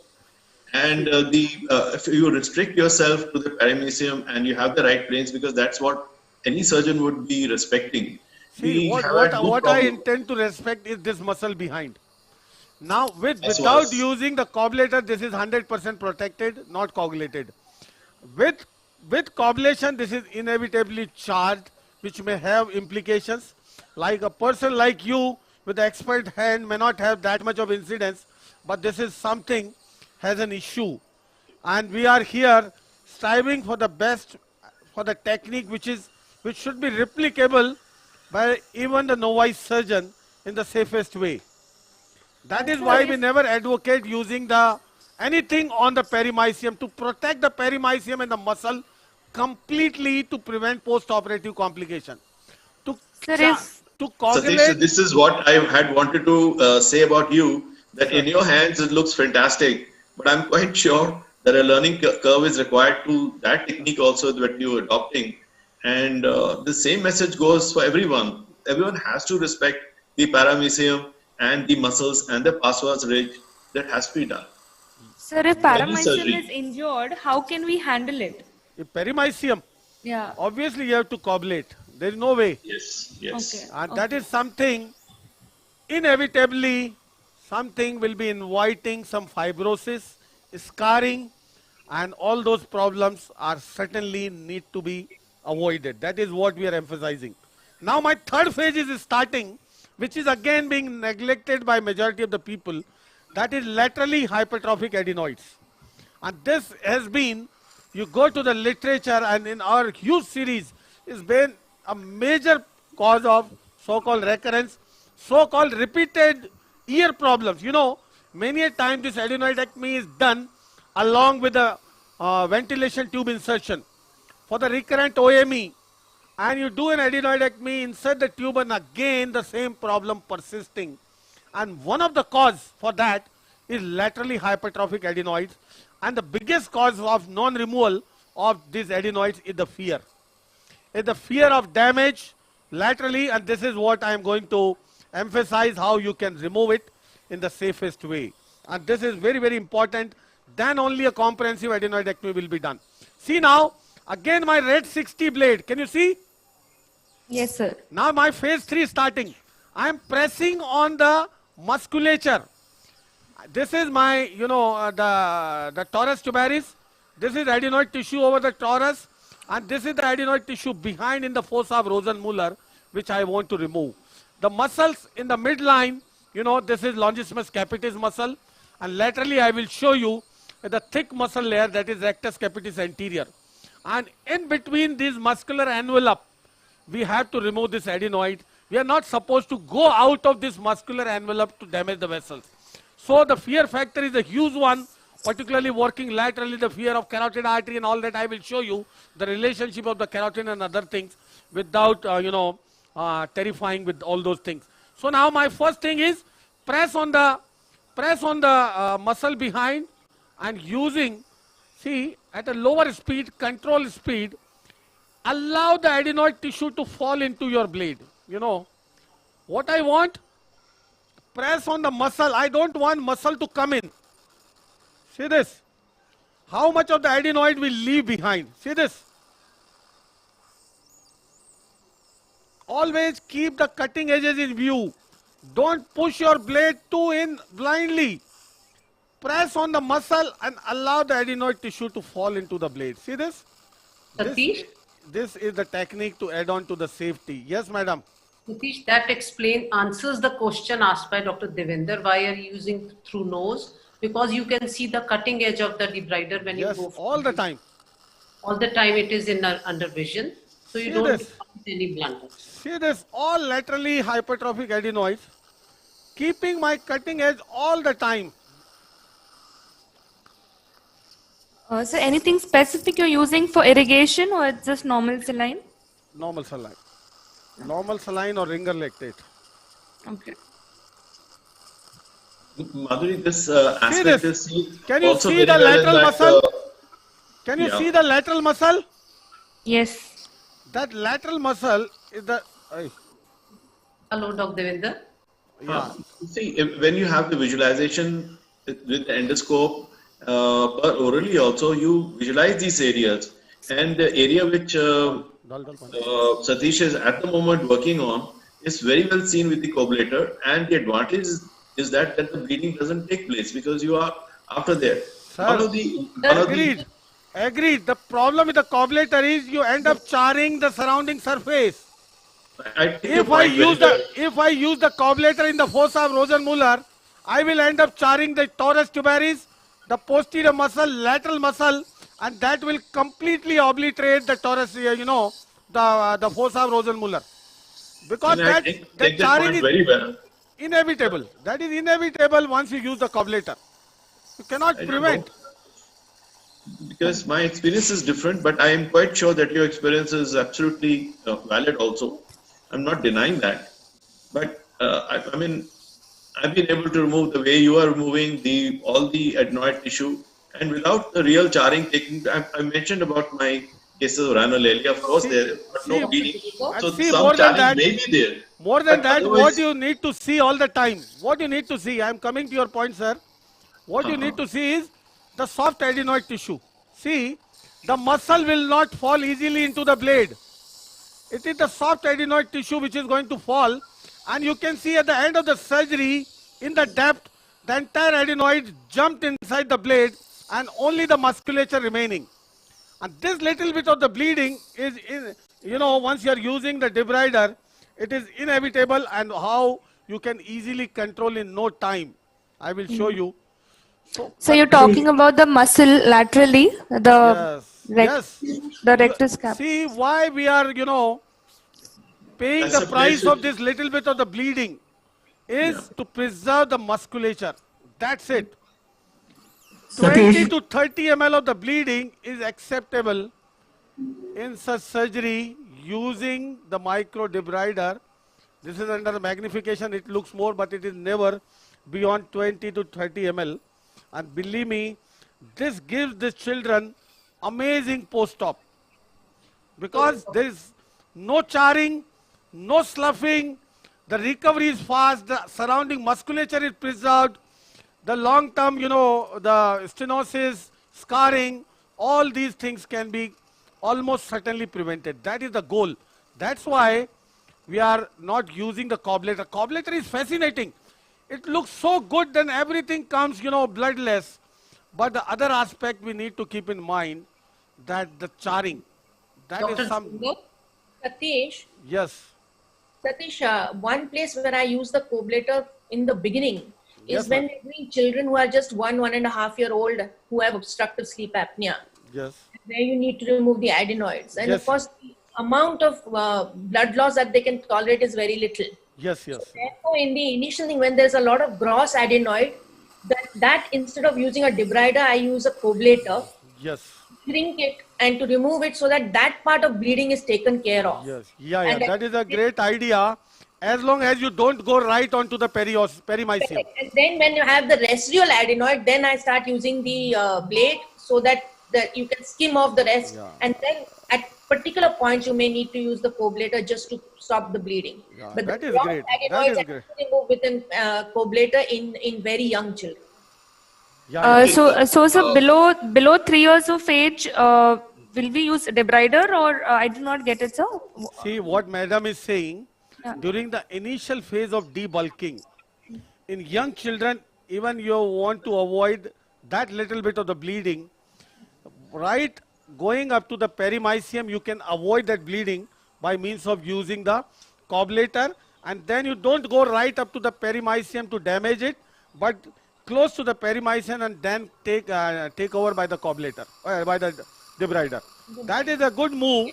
You can try. That is something really good. You can see my fossa Rosenmuller now completely. Can you? Yes, very well seen. Very well seen. Satish. The issue is nowhere charring. That is something my goal. Satish, Yes, sir. a lot of juniors, they are worried about using the debrider behind in that fossa of Rosenmuller. So at this time, it's a good idea to explain the carotid anatomy. Also, there are reports in the literature which report injury to the carotid, especially in children where the carotids are really very narrow. Occasionally, I'm not talking of. Okay. Narayan, it's a good point. It's a good point. Carotid And anatomy and I what- will definitely explain it to shatter the fear of the carotid here. Yeah, and shatter the fear of using the debrider in that area. Yes. See, the principle of using the debrider is very clear. I told you not to use it blindly, not to force it inside, keeping the cutting edges in view and allowing the tissue to fall into it rather than poking the debrider deep. That is the first principle. Secondly, about the carotid. I mentioned several times, if you remember, during the endoscopic dissection as well. The carotid artery, see, let me show you where is the carotid, what are the structures behind. This is the longissimus capitis muscle behind. This is a thick muscle, almost a centimeter thick. Behind that is the atlanto-occipital membrane and the arch of the atlas, anterior arch of the atlas. And this approach is a common skull-base approach to the foramen magnum, that is the transodontoid approach, because behind the arch is the odontoid process. You drill away and then go to the foramen magnum from anteriorly. At the level of the arch of the atlas is the carotid laterally. Imagine what I'm trying to say. The carotid is 1 centimeter behind, besides laterally, 1 centimeter behind the plane of the surface of the adenoid tissue. From where my this section is, the carotid is exactly 10 millimeter behind and lateral. Now, how much lateral? This is the fossa of Rosenmuller, which, I am pointing out at the end of this section.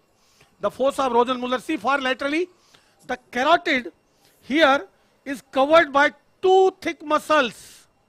Number 1, the first thick muscle, as I said in the midline, is the longissimus capitis, and the other muscle laterally is the rectus capitis anterior.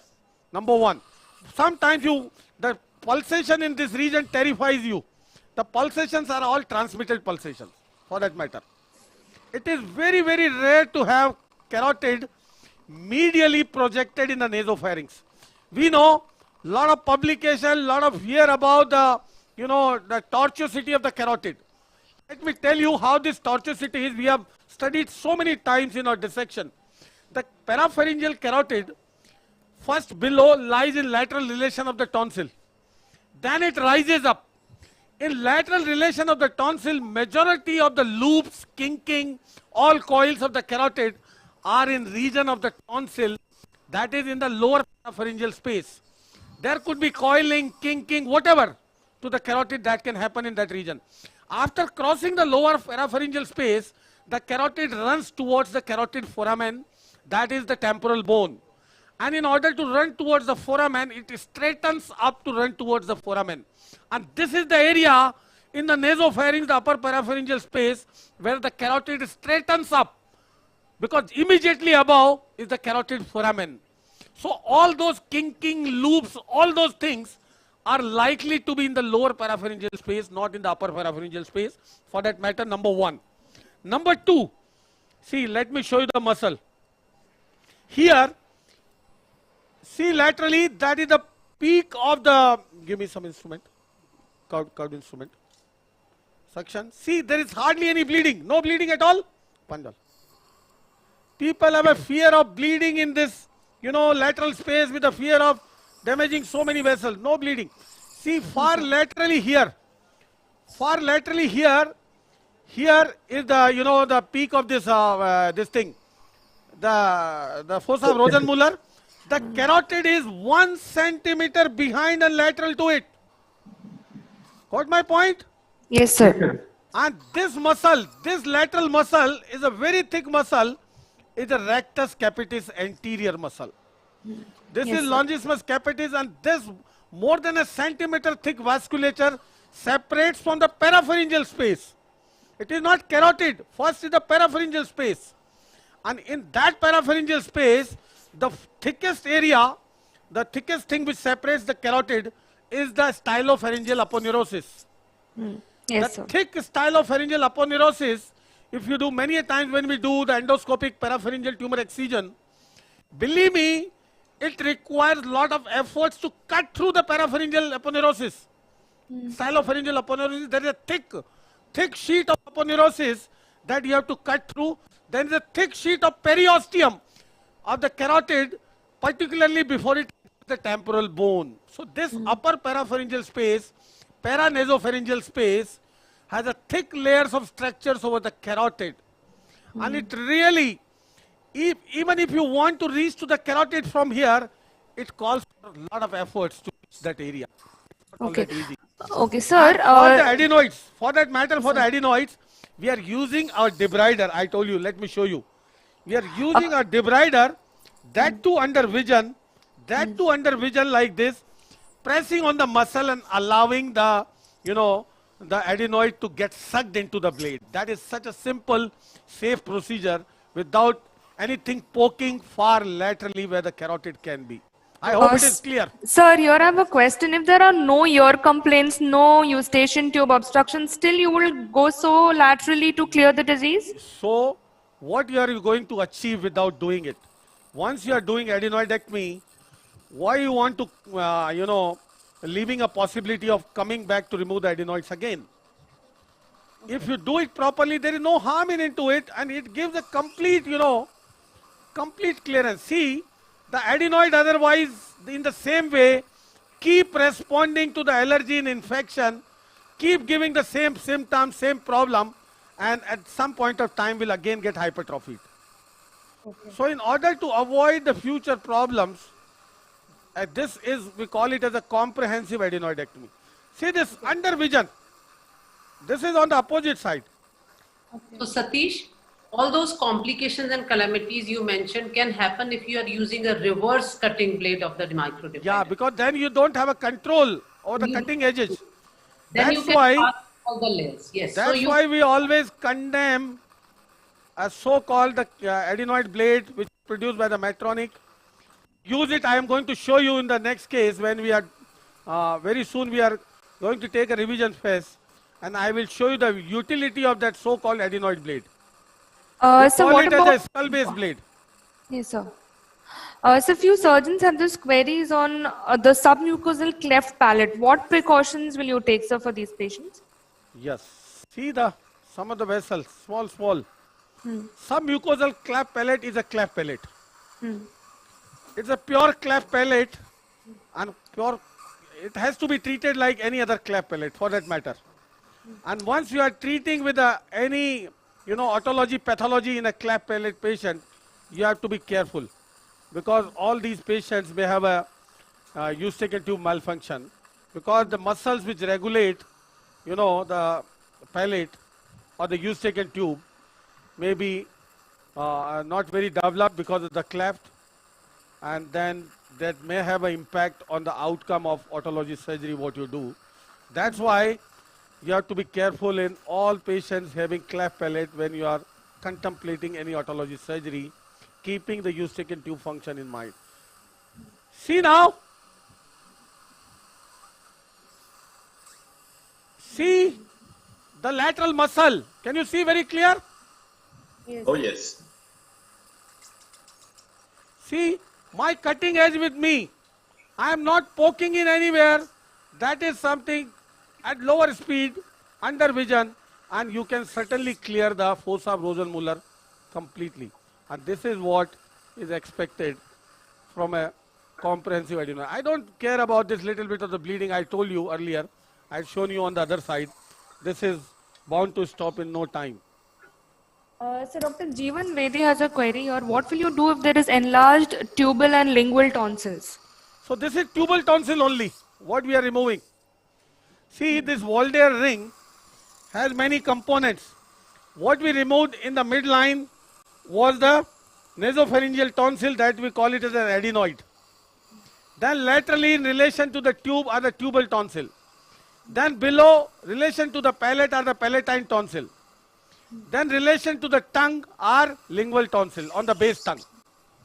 So these are the terminology. That is a part of the Walder's ring, and Walder's ring has an impact on has an immunological impact in the children, combating the frequent upper respiratory pathologies. So the goal is, see now, once I settle this oozing here, my goal will be complete. What I am going to achieve after this? First of all, comprehensive clearance of the adenoids to prevent the situation of so-called recurrence, number one. Number two, preservation of all surrounding structures. See my eustachian tube orifices on both sides. Yes. Pretty Absolutely. untouched, without any damage to the torus or anything. Yes, And secondly, see the perimysium. Stand out perimysium all the way. Bulging. Bright. As long as your perimysium is intact, your musculature is 100% safe behind. Now, when I've been using the cobblator and tried to remove adenoids, I had two options. One is to remove the adenoids from the surface without going to the perimysium, so as not to damage the perimysium, leaving some adenoid tissue, or to go in the perimysial plane, inevitably charring the muscle behind.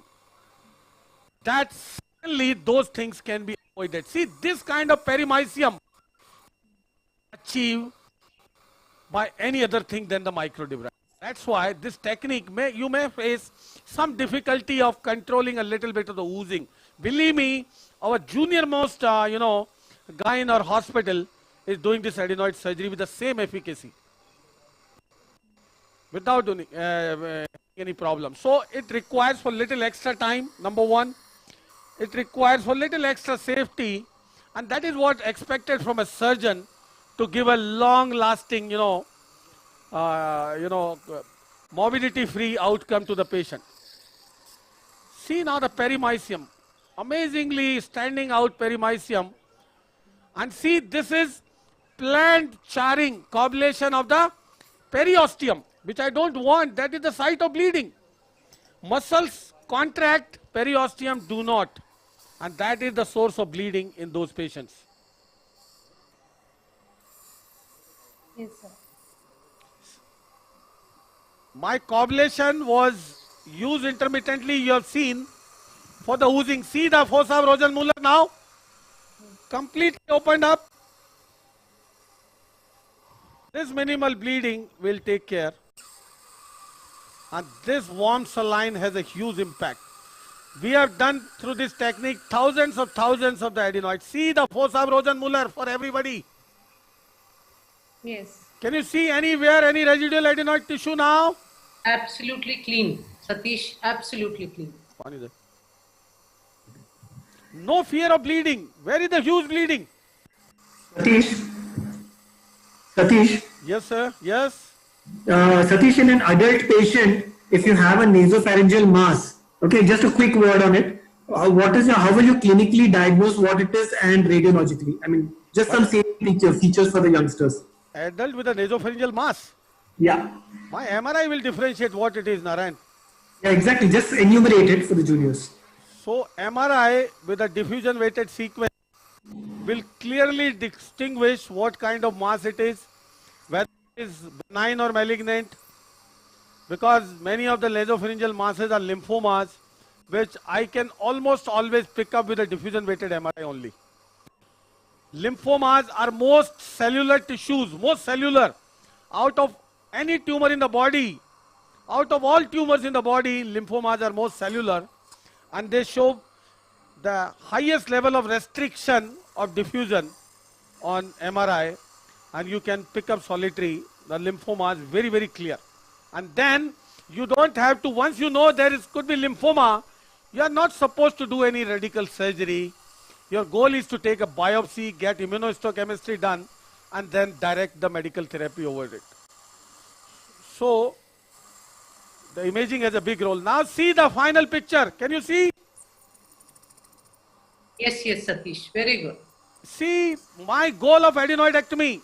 Both sides, torus intact, completely eustachian tube intact. This is my soft palate, completely preserved. This is my perimysium, completely preserved. This is the periosteum, is coblated. And these are the fossa of Rosenmuller, which are completely cleared off. And without giving any charring to the muscular area, I don't expect any sort of nasal twang or any sort of, stenosis, any sort of infection, any sort of too much of what you call that as, slough and anything is not expected from these children. So a right technique is required to prevent all these issues, and see, we all are striving for the betterment, and this is one of the propositions from our side, and this is our, time-tested technique which we have been doing for years together to prevent problems in these children. You can just do it, send these children back home in the evening and forget about anything. What we do post-operatively, that is our set protocol, because we are all, concerned with the allergy and the inflammation. Post-operatively, we get a complete allergy workup done. We get a complete immunology workup done, as many of these children are immunocompromised, which go undetected, and then completely follow that treatment. And as far as the medical treatment is concerned for long term, we give them mometasone nasal spray and Montelukast. Montelukast has turned out to be a major drug for the lymphoid hypertrophy. It has been proven by the literature, even by the meta-analysis now. Now I am, irrigating the nasal cavity. So, see, there is no trauma, hardly any trauma. Yes. Satish, just ask you about if there is a infant, let's say 1 year or less, would you be adopting the same technique, number one? And would you be adopting the same technique even below 1 year of age? Yeah, see, little different in the sense, in below 1 year, the only indication is obstruction. There is no other indication to do an adenoidectomy in a child below 1 year. Exactly. I'm talking, there is an indication, obstructive lesion, and we have operated many kids below the age of 1 year. So that's why I'm asking that question, because we do a different technique. Yes, you can avoid the lateral adenoids in a 1 year below child, except that everything is same.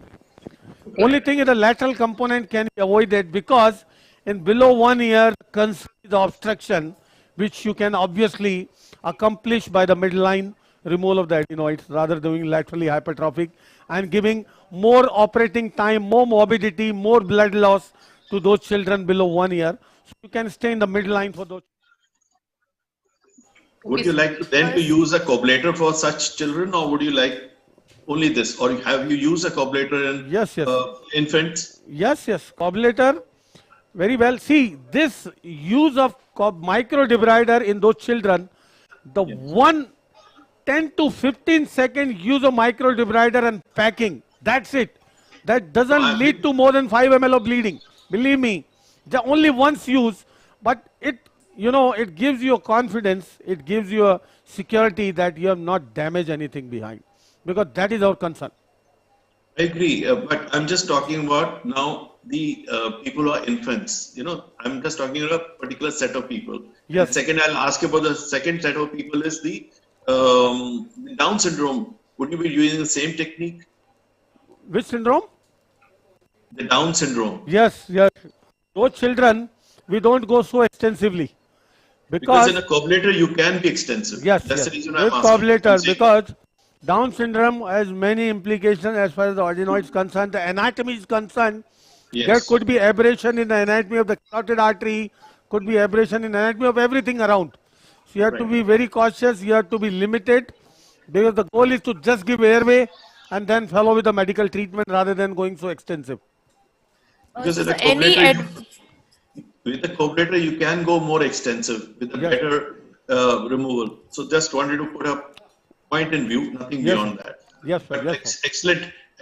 I mean, I'm amazed at the way you operate, and it's an excellent presentation, of course. Thank you, sir. Our next case is ready.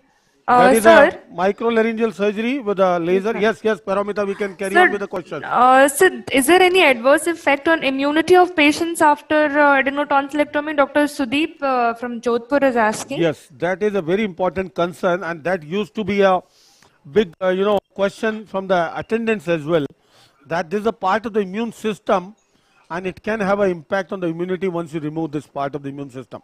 See, this is not only the immune system in the child. This is just part of the Waldeer's ring.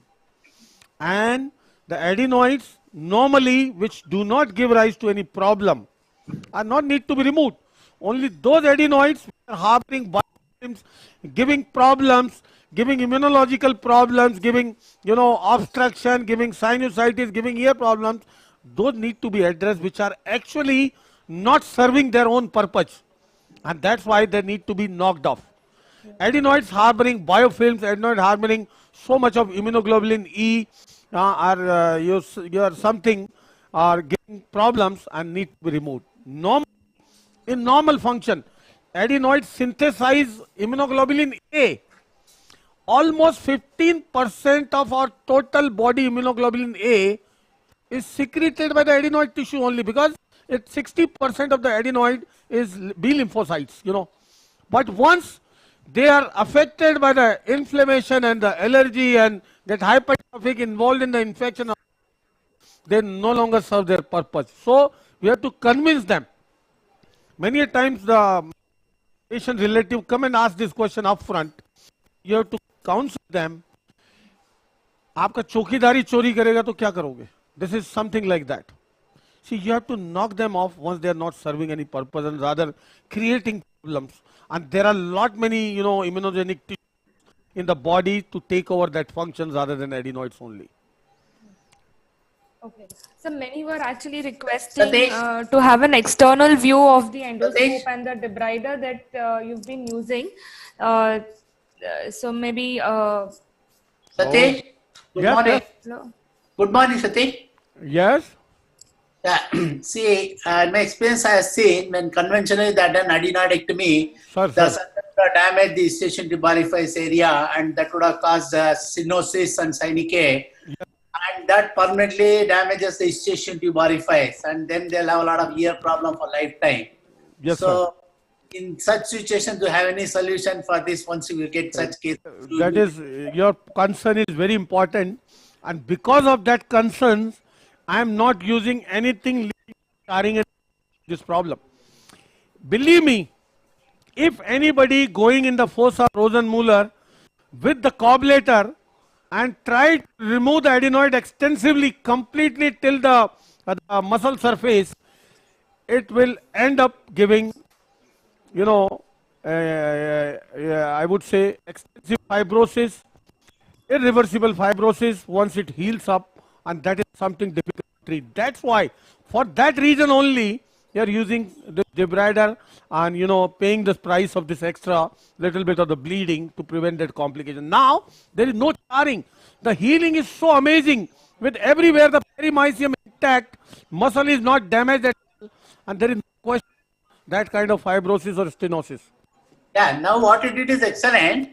Suppose if you get a case where it has been done by a surgeon by conventional technique and it has been damaged, do you have any answer for that? Yes, if you have happened to damage that area, what you can leave for the time being, you can leave a piece of silastic and pack for some time, and then you can come back and remove and give lot of irrigations in the post period to prevent that stenosis, to minimize that. You cannot prevent that, but you can try to minimize by doing all these things. But I am not sure how they are going to help it or not. But this is something we have never done. Okay. Satish. Yes, sir. Satish. Yes, ma'am. So we had done a study once where we first did a blind curettage of the adenoids till the surgeon felt that he'd done a complete job, and then we used an endoscope to see what is residual adenoid tissue was remaining behind, and as to whether there was any damage to the eustachian tube. And what we found was that we didn't find a single case of damage to the eustachian tube, because the surgeons tend to remain away from the lateral and Yes. stay only in the midline. Yes, And ma'am. therefore, always there is tubal tonsil remaining behind. And right at the very apex of the nasopharynx, close to the posterior end of the septum, is where the tissue remains behind, because the curette doesn't have an angulation which reaches almost up to the posterior end of the septum. No blind instrumentation can achieve this kind of clearance. Yes, yes. And therefore, the two main areas we found were the tubal tonsil and very close to the posterior end of the nasal septum on the absolute roof of the nasopharynx. Yes, madam. Agreed. Absolutely. Sorry, Satish, because a study has just been quoted. We'll quote our thesis study also, Yes, in sir. which we compared microdebrider versus the coablator, right? And we did a post-operative flexible laryngoscopy. That's a nasal examination, seeing for the fibrosis, especially and all that. None of the patient had a fibrosis as far as coablation concerned.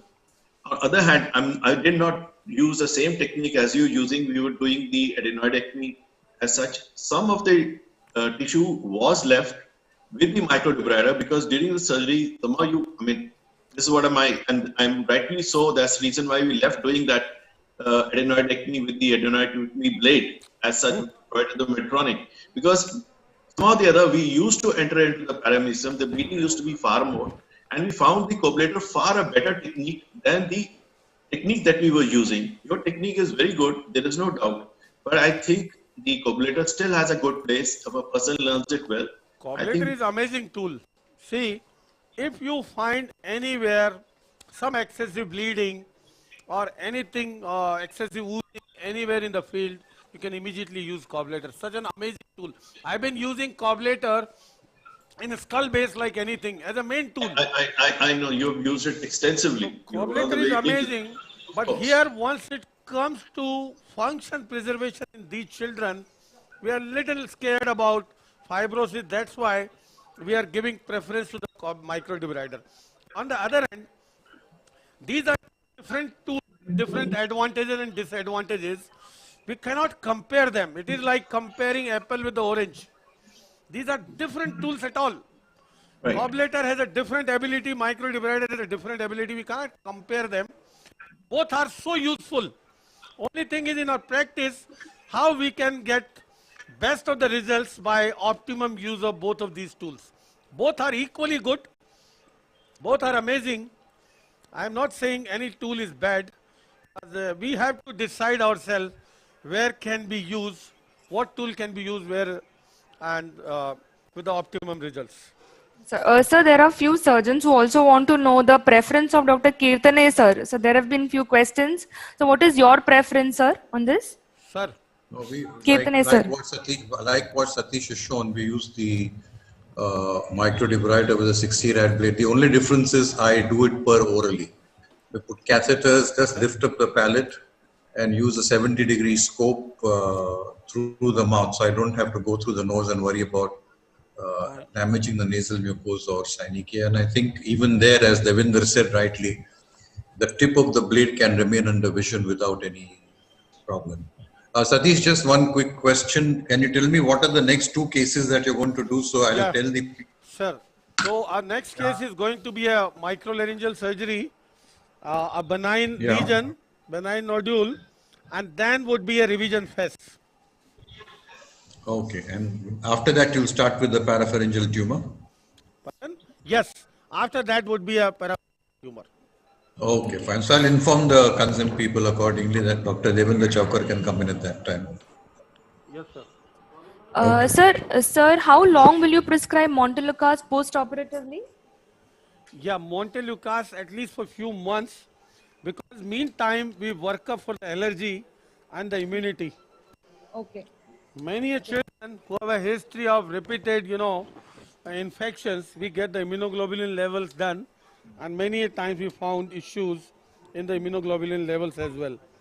So allergy, many times adenoids are associated with the house dust allergy, They have a family history of allergy, and you will find if you elucidate the family history of the children, many a time you'll find a clear-cut association of allergy in the parents, and that is how the adenoids are, given in the children because of the allergy which is transmitted. Okay. So allergy, yes. Sir. So we are all set for the third case. Paramita, you can carry on questions. No, sir. I just wanted to tell to the viewers that the ones who have joined late, the talk on the scope and the type of blade has already been described, and many more questions that they've asked has already been described. So I think we'll move ahead with the next case, and the ones who have missed, they can again watch the video later. Yes, sir. We can. Yeah, it will be available on YouTube. Yes. Regarding the laryngoscope, there are a variety of laryngoscopes, needed in different situations. We have almost 16 variety of scopes. And this I learned from Nupur, who has even more. In what situation, what kind of laryngoscope, the advantage, disadvantage. Is Nupur online? Hi, Satish. Hi, I Nupur. think, having an array of ML scopes is great, but for people who are starting out, there are two laryngoscopes I would suggest. One is the regular Klein-Sasser laryngoscope, medium size, because our Indian population doesn't really need a large size even for the adults, and a small size. And the other is a Dido laryngoscope, which I find has saved me in a lot of difficult situations. That's a Storz scope. I'm not trying to market for anybody at all, but it's a scope which has really helped me out in many occasions. So to begin with, I would say these two scopes are great to have, small and medium size. Yes.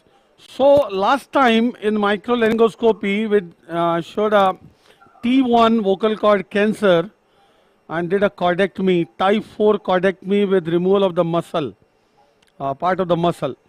We have now in the coming webinars, we'll be having a variety of laryngeal situation, type, the grade 2, grade 3, grade 4 cancers with different approaches. This time here is a very simple situation, very common, which Sir had asked me to keep, which is very, very useful in our regular practice, is a benign nodule. Are you getting the picture? Very clear. Very clear? Yes. So, this is a benign laryngeal nodule in a person who is not actually a, professional voice user, but he had, when I elucidated, had a history of voice abuse. This is not a classical nodule which you will see in a patient with a voice abuse. Nupur. Satish, if I may suggest, we should not use the word nodule when we see this kind of Yeah, this is not nodule actually. zone, Yes, exactly. because the classification of benign lesions has been made quite nicely. Nodules should always be the typical bilateral at the striking zone. So benign lesion at the striking zone or a vascular lesion at the striking zone, because when we say nodule, most of us think of typical nodules. Yes, exactly. You have a feeding vessel for this lesion coming from anteriorly. Yes. Many surgeons would make comments that they would like to do subepithelial infiltration and do a laser fulguration of that feeding vessel to decrease the chances of recurrence. What are your thoughts on that, Satish? Yes. That is something, one way. And Nupur, since we have to show various techniques and variety of situations, this nodule, this lesion, my question to you is, would you go with a cold steel or with a laser, and why? That is exactly what I am going to show with a laser here. Right. For that matter. I think vocal outcome measures would be equal in the. It depends on the surgeon's hands and capabilities, etc. But one can achieve fantastic results with cold steel as well as laser, as long as you have a good quality laser, as long as you follow the phonosurgical techniques of infiltration, elevation, staying superficial. The only issue is, and I am not going to do anything. The only issue is the feeding vessel. A laser would have the advantage of being able to just, what we say, laser fulgurate it at 1 or 2, like spot welding kind of thing at 1 or 2 spots, so that the feeding vessel is also taken care of. Yes, agreed. So now we'll have variety of benign lesions and we'll be showing it differently. Here I am showing in the most, raw way, without infiltrating, without doing anything, with a simple laser, with the principle of minimal wattage of laser. I will tell you the advantage. I can use a high wattage, high depth of the laser, but here I am going to use the minimal wattage with a minimal length. The reason is, I am going to stick to the superficial lamina propria. Can you see the laser beam? Yes, sir. Yes. See, this lamina propria has 3 layers. See the most lateral, the superficial epithelium, then in the superficial lamina propria, then in the intermediate lamina propria, and the deeper lamina propria and the muscle. So here I am going to say very, very superficial. See the minimal watt. Why I am saying minimal wattage? As not to damage anything underneath. I am retracting it medially. This is the simplest of the benign vocal situation, not I would say lesion situation, you can think of. Pulling more and more medially, and this is the minimal wattage with the depth 1 I have kept. You can see. So see my lamina propria opening up. You're using an Acu pulse, are you not? Yes. Right. So are you at 10 watts, Satish? You're using a scanning system or a non-scanning? Yeah, scanner. So with the scanning system, you're using, ideally we use, so just want to clarify here that when we have a scanning system, typically we don't use a low wattage. We have to work with the fluence of the system. The fluence is the wattage, the depth of the penetration, the time on and the time off. These 3 parameters give us the fluence. And because a scanning beam is scanning a surface, we don't have to use a minimum wattage of 1 or 2. We work with 10 watts because it's minimal is 10 watts here once you use a super pulse. Excellent. And you're using 1 depth, which is not 1 mm, but 250 micrometers. Yes. And probably your speed on and speed off may be 0.03 and 0.3. I don't know. 0.3. Yes. So wonderful, not a dot of char. What a wonderful job you've done. We've got a completely straight vocal fold. There is no charring whatsoever, and very efficiently performed surgery. See, what I wanted to show here is excellent. What I wanted to share is, by pulling it medially, I didn't inject any saline or anything. I just tried to stay in the superficial lamina propria. And that is something which is something which has the least chance of giving any kind of scarring. If I go in the depth of the lamina propria, I may leave some scarring, you know. My goal, because I told you this was the simplest of the lesion one can think of. And in such patient, you can expect a very good voice immediately after the surgery as well. Because I just went through the superficial layer of the lamina propria. Can you see, Nupur? Yes, fantastic. You've shown very important points, that you stay superficial, that you do a surgery which is totally char-free, so there's no heat dissipation.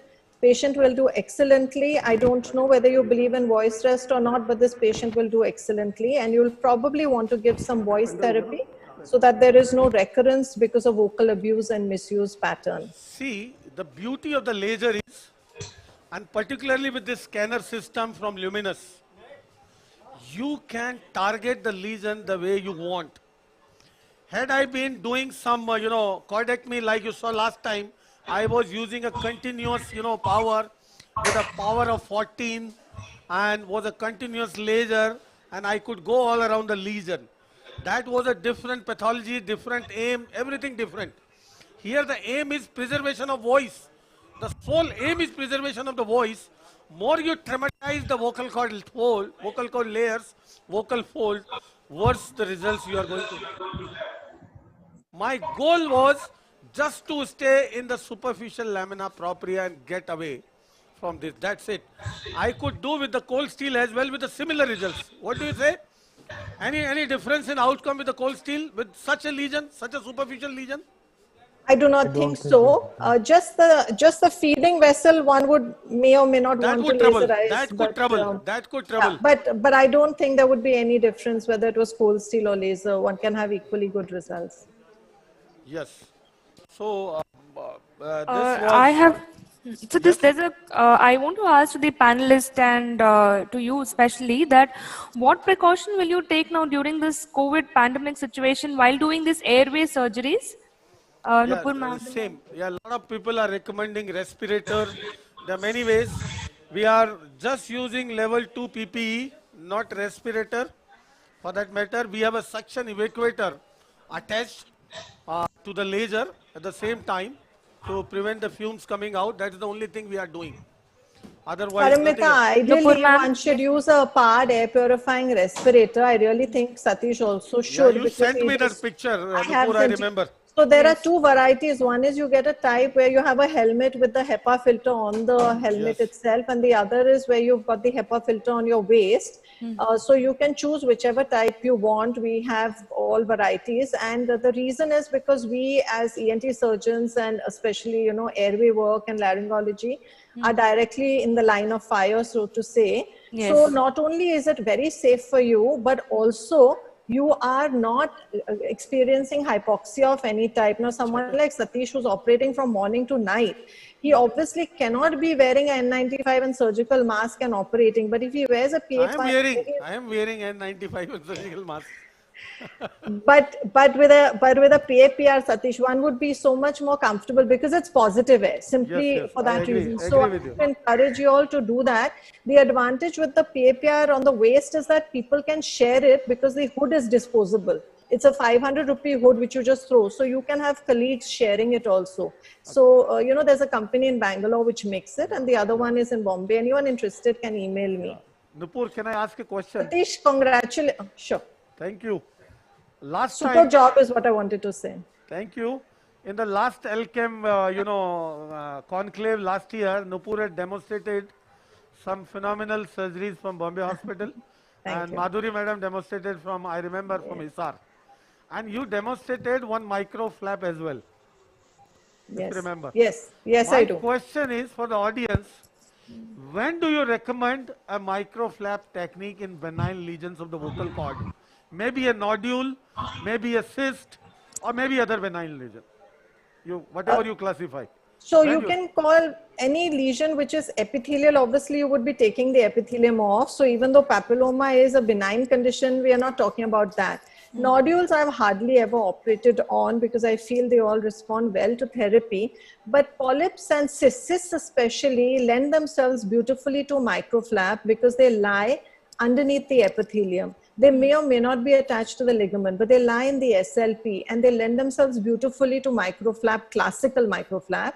In polyp surgery, Satish, what we are doing is we create a microflap, but we've realized that the larger the polyp, the more the redundant epithelium. You don't have to bother to save it all. Yes. So only you have to save the infra, like you did a polypoidal lesion right now. One only has to make the effort to save what we call the infraglottic epithelium, barely 1 to 2 millimeter. You know what is lying on the undersurface. If you just save that, it drapes beautifully on the raw edge, so you get a zero raw edge. So that is more important. So we do microflap in sort of, modifications of it. So you're just trying to make the raw area less. Okay, ma'am. Satish, can I just add to that? Yes, please. Yeah, just when we talk about microflap, essentially we mean that microflap dissection, not microflap reposition always, as we have earlier thought. In early 80s and 90s, people thought microflap is synonymous with elevating a flap and putting the flap black completely, like Nupur said. But now microflap means that if you think the lesion is deeper and if you're going to be working in the superficial pinky space, then you want to dissect it as far as possible, and then whatever redundant mucosa is there, you remove it or you can reposit. So not always, it is the dissection which is microflap, it is not the reposition which is microflap always. Ma'am, I will come back to you again about the voice rest. As you said, after surgery, for how long will you give and how beneficial it is, ma'am, in this surgery especially? Paramita, before that, yes, sir. Yes, can sir. you define the vocal rest, Nupur? Yes. Voice rest. I'm just coming to, there is a dichotomy in opinion to begin with, whether you want to give any vocal rest or not. There's some surgeons who believe in giving zero voice rest, some surgeons who believe in giving voice rest. In voice rest, you can have a complete voice rest, or you can have a patient talk in what is known as a confidential voice. Confidential voice is you're talking one-on-one. There's one person sitting, which is not a whispered voice or a breathy voice. A lot of research which has been done actually shows that the maximum amount of healing which has to take place starts actually within 24 to 48 hours. Okay, and they have done research papers where they've shown one arm which took voice rest and one arm which did not take voice rest. And some of these papers have shown that it didn't really make much of a difference. So I think it's totally on the surgeon to decide whether they want to give voice rest at all or not, because there are enough papers which show the vocal outcomes are the same. I personally like to give voice rest to each and every patient of mine, and I have specific reasons why, and I give it for 7 days. But I tell them for the first 5 days, I want you on complete voice rest. After 5 days, you will start on confidential voice. Start talking 10 to 15 minutes per hour, and every day you double it. So 10 to 15 minutes an hour on the 7th day, 8th day will become 20 to 25 minutes, keep doubling. Why do I believe in voice rest? Because I feel Indians talk too much and they talk too loud. And this is like a cultural thing, and I feel that the way we talk, the speed with Indians talk is very fast, the volume we talk, and we are a talkative race. So I feel the amount of understanding also, when we say to patients, they may say, we will talk 5 minutes, but they will talk 50 minutes. So in my group of patients, and I feel Indian patients in general, better to tell them voice rest. By default, they're going to be talking a little anyway. That's my take on it. Satish and Amitabh, I would love to know your take on it. Yes. I think for me, it is just slightly different. Only instead of 5 days, it's 72 hours, 3 days absolute voice rest. And rest of the things are all fine, but it is also important to customize the voice usage depending on the patient, because a person who is going to sell fruits in the market will have a different kind of a voice rest, and compared to a person who would be working in an environment where he's doing board meeting all the time with microphone on. So that is the only thing I would consider, that to customize. But first 3 days for me, absolute voice rest for the epithelium to heal and not to have any hemorrhage and that because of strain, and then gradually take it over depending on the plan. We call it planned returning to voice. That's the term that we use depending on their profession. Dr. Yogesh from Erode is asking what size of endotracheal tube are used for microlaryngeal surgery? Is there any specific that you would like to say, ma'am? Sir? Typically 5 and 5.5. I mean, Okay. 5 for the female adult, 5.5 for the male adult.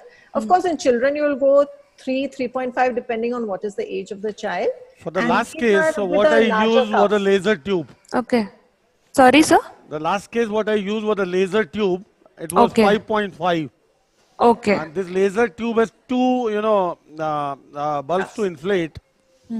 One containing methylene blue and one saline. And this is Okay. what the advantage of the laser tube to prevent a laser fire in case the laser by mistake fires at the bulb.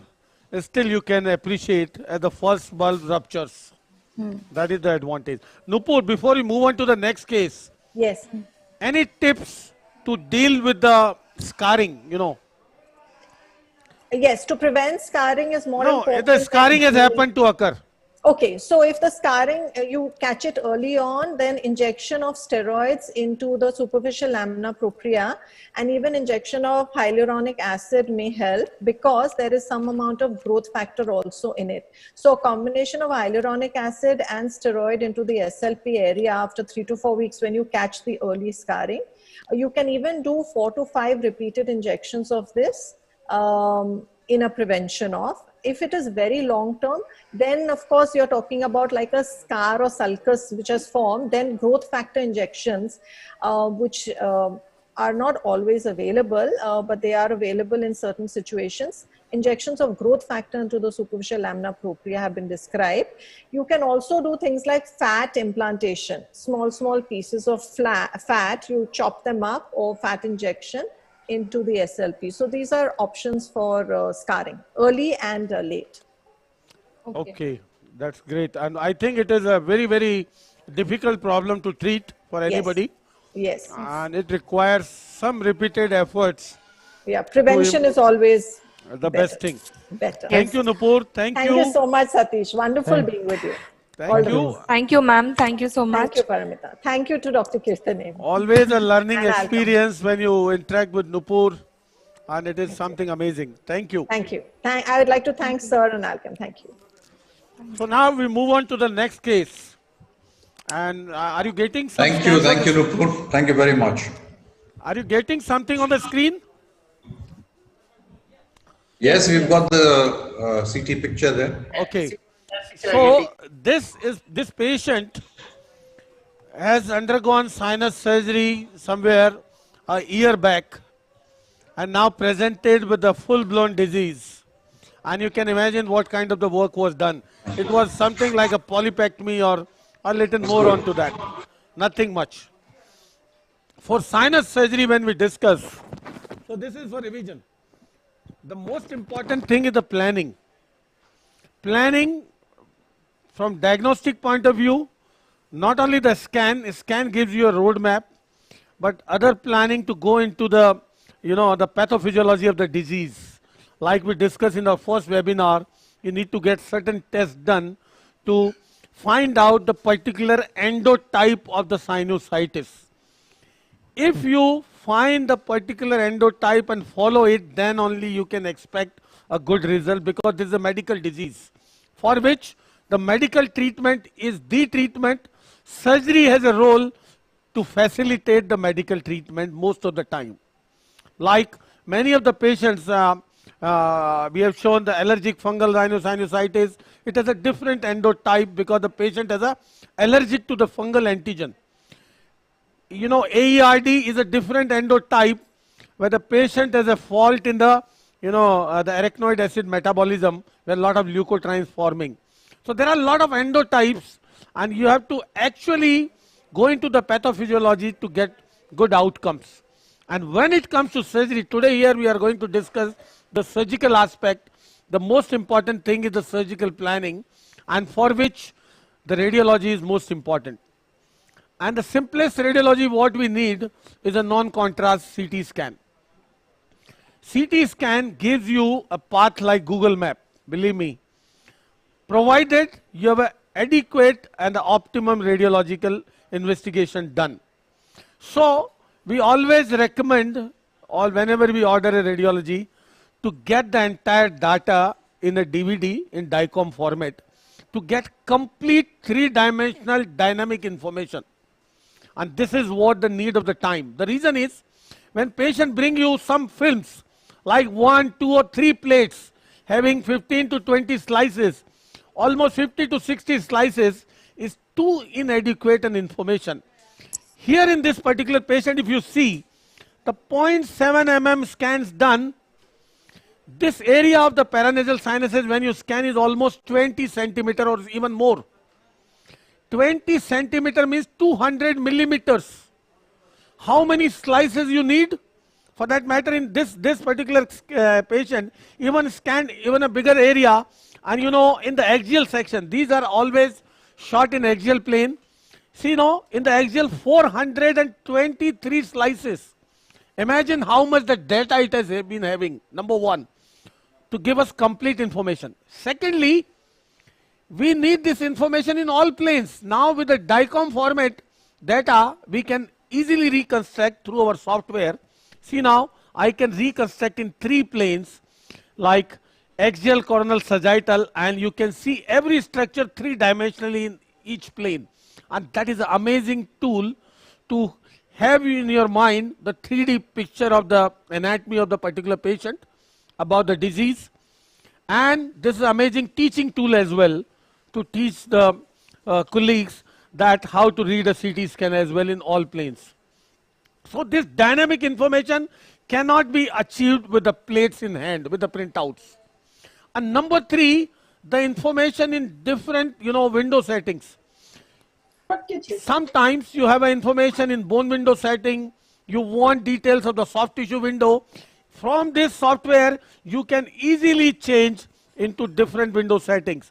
From bone window to soft tissue, this is soft tissue window now. See this, the soft tissues are seen much better than what earlier. Now I can change to the bone window. Now the bone is more prominent and seen better than the soft tissue. You can yourself reconstruct. If you have a printout, you need 400 slices in axial, 400 in coronal, 400 in sagittal, 1200 in bone window, 1200 in soft tissue window, 2400, and to carry those slices, patient will have to carry a huge bag, which is not possible. And that too, not a dynamic information. That too, impossible to read for a surgeon. That's why the first message is to get the information in DVD, a complete fine section in the axial plane, and then we can reconstruct our own. See the soft tissue window setting.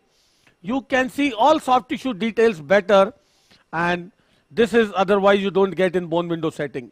So this is the first thing, what kind of a CT scan is required, and then quickly how to read in dynamic fashion. Earlier we used to follow each and every structure in a static way from one film to another, that this could be the drainage pathway of particular sinus. Let me show you how easily you can see the drainage pathway of any particular sinus in all planes. Let me show you in all planes. For example, the frontal sinus for this particular patient. For this frontal sinus for this particular patient. See, this is the, if I come from anterior to posterior, this is the beak, the nasal bone anteriorly, the beak behind, and see the 2 frontal sinuses with unequal, appearance because of the intersinus septum. Now, how to see the drainage pathway, whether it is medial, lateral, where it is going? You can easily see. Let me show you on the coronal first, then we'll go to the all planes. See this, I am going behind, this is my frontal sinus. Now see this additional septation coming as I go behind. I am going behind. So this is incomplete septa giving rise to this intersinus septal cell. Can you see this very clear? Now we need to know where this intersinus septal cell is opening to.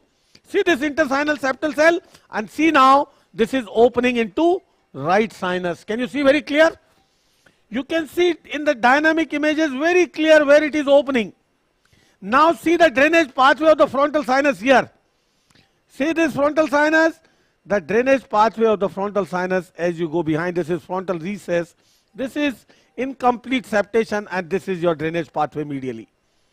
So for every sinus, see this frontal sinus, this is opening in this intersinus septum, is opening in the frontal sinus, and this is the median drainage pathway of this, the right frontal sinus. This is median drainage pathway. Why? This is the agar cell which is going up and inserting onto the, lamina papracia, and this is your middle turbinate, and this is your medial drainage pathway. So, about the cellularity, about the drainage pathway, every information you can get in a dynamic fashion when you have a good dynamic, CT scan. Now, going back to the soft tissue, see the advantage of soft tissue settings. This is soft tissue window. I am coming from anterior to posterior. Now, the soft tissues are better characterized, Now, look into the orbit. What I want to show in dynamic way. We all know, we want to see, it may be a fascination, it may be a requirement, whatever. We every time want to positively identify the course of the internal anterior ethmoidal artery. Best is go to the soft tissue windows. Why? Go to the orbit, because we know the intraorbital course of the anterior ethmoidal artery, where it comes out, is given up by the, I showed in one of the CT angiogram in a JNA case in one of our previous webinars, how to trace the ophthalmic artery, and from ophthalmic how to trace the anterior ethmoidal artery going to the orbitocranial canal. So as it comes out of the orbit, as I go behind, this is medial rectus, this is in soft tissue setting, this is superior oblique, and as I go behind, see this, as these two structures come close to each other, see here, this is the canal, that is the coning of the orbit. As these two structures come together, this is the coning of the orbit from where the anterior ethmoidal artery leaves. This may not be prominent always, but yes, if it is prominent, you have to be careful. You have to give importance to it during surgically, that you are not supposed to damage it, maybe in mesentery sometime. This is the way of finding the artery, that's what I want to say. So anything in the sinuses, you can see dynamically if you have a dynamic scan, and that is what the need of the time, rather than the static picture. I am not going in the details of the reading the CT scan. These are just few points, but in this particular patient, what I see positive finding is a complete whiteout picture bilaterally, complete whiteout, complete preservation of the all septation. You can imagine what was done during the previous surgery, you can think of, and then some, I was trying to see if some heterogeneous opacity to see or to pick up if there is any fungus inside. See, this is the way in the soft tissue window setting. If you find some heterogeneous opacities in the sinus, see, these are the sinuses, and I don't see any major heterogeneous opacities signifying any fungal disease. Can you see this? It is not. Yes. Otherwise, in a fungus, we have shown earlier the allergic fungal sinusitis and those cases where the lot of heterogeneous opacities signifying the fungal disease. So this you can pick up very well on the soft tissue imaging. Then the deviation of the septum, the turbinates, the situation of, all these things are important, because sometimes you have to counsel the patient pre-op that we may have to add on a septoplasty, we may have to do a turbinoplasty. It has its medical legal implication also nowadays, when the informed consent is has a value. Then there are some osteitic picture. See this, what I want to show as I go behind, I see some sort of osteitis, patchy osteitis somewhere. Osteitis is something signifying a depot of cytokines. That signifies the huge eosinophilic disease as well, and you have to remove all those septa signifying this osteitis to completely get rid of this, depots of cytokines. Otherwise, the persistence of the inflammation will bring in the disease again, and that is something you need to prevent. We need to see all septations by and large are, protected. Nothing, hardly anything was done during the previous surgery. I can see the turbinates. I can see the pissed off turbinate because of the polypoidal masses. They have been, atrophic, I would say, and then the completely, white out picture everywhere. This is your the rostrum of the sphenoid. looks pneumatized in the center. You have to be careful in these situations because sometimes you look for the sphenoid and you end up opening a rostrum and avoid the sphenoid opening. We have to be careful. This looks like onodi situation this side, and this is the sphenoid with intersphenoid septation, and this is now this is the optic nerve impression. There is hardly anything significant. The only thing is I can see the little bit of the lateral recess on the left side and complete whiteout. So my goal is to do a complete full house FES. Complete full house FES. I will demonstrate here for the sake of demonstration on one side, and then we'll move on to the other case as we have to finish the other cases as well. The other side will not demonstrate, and one of my colleague will finish off the other side. So one side will discuss in detail the surgical part. See again the orbitocranial canal. Can you see here? Yes. The anterior ethmoidal artery emerging out of here. This is medial rectus superior oblique, and see how the artery is running. The movement where the artery runs out, this is posterior ethmoidal artery. This is posterior ethmoidal artery. The anterior ethmoidal artery is much anterior. This is here. Can you see both arteries? Yes, sir. This is anterior ethmoidal artery, and as I go behind, this is posterior ethmoidal artery. So the another thing is the moment you see the anterior ethmoidal artery and go behind, then is your posterior ethmoid starts. This will confirm endoscopically as well when we operate. Anterior ethmoidal artery runs through the posterior most part of the roof of the anterior ethmoid. And behind that immediately is the beginning of the roof of posterior ethmoid.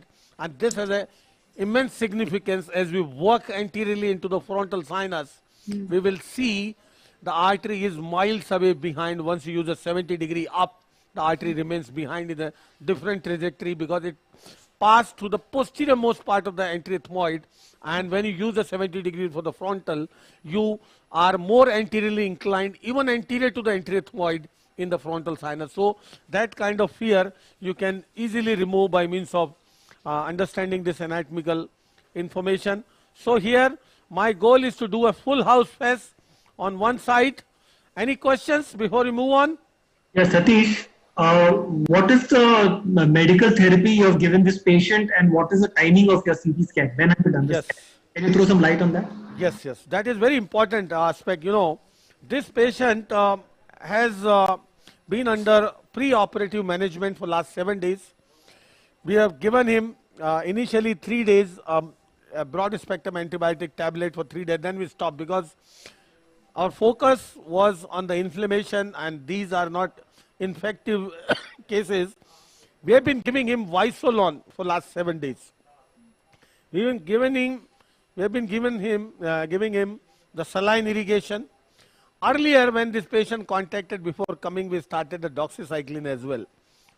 For some time, doxycycline has a role in polypoidal sinusitis to reduce certain inflammatory markers in the polypoidal disease, not in the polypoidal, not in the non-polypoidal, but in the polypoidal only. And this is what the medical management we did. He is a young patient, 18-year-old, and without any other systemic diseases. So it's a straightforward case. And looking at the massive disease wiped out with the previous surgery done, our goal was to do a complete full house FES, and then we'll follow post-operatively with the steroid irrigations.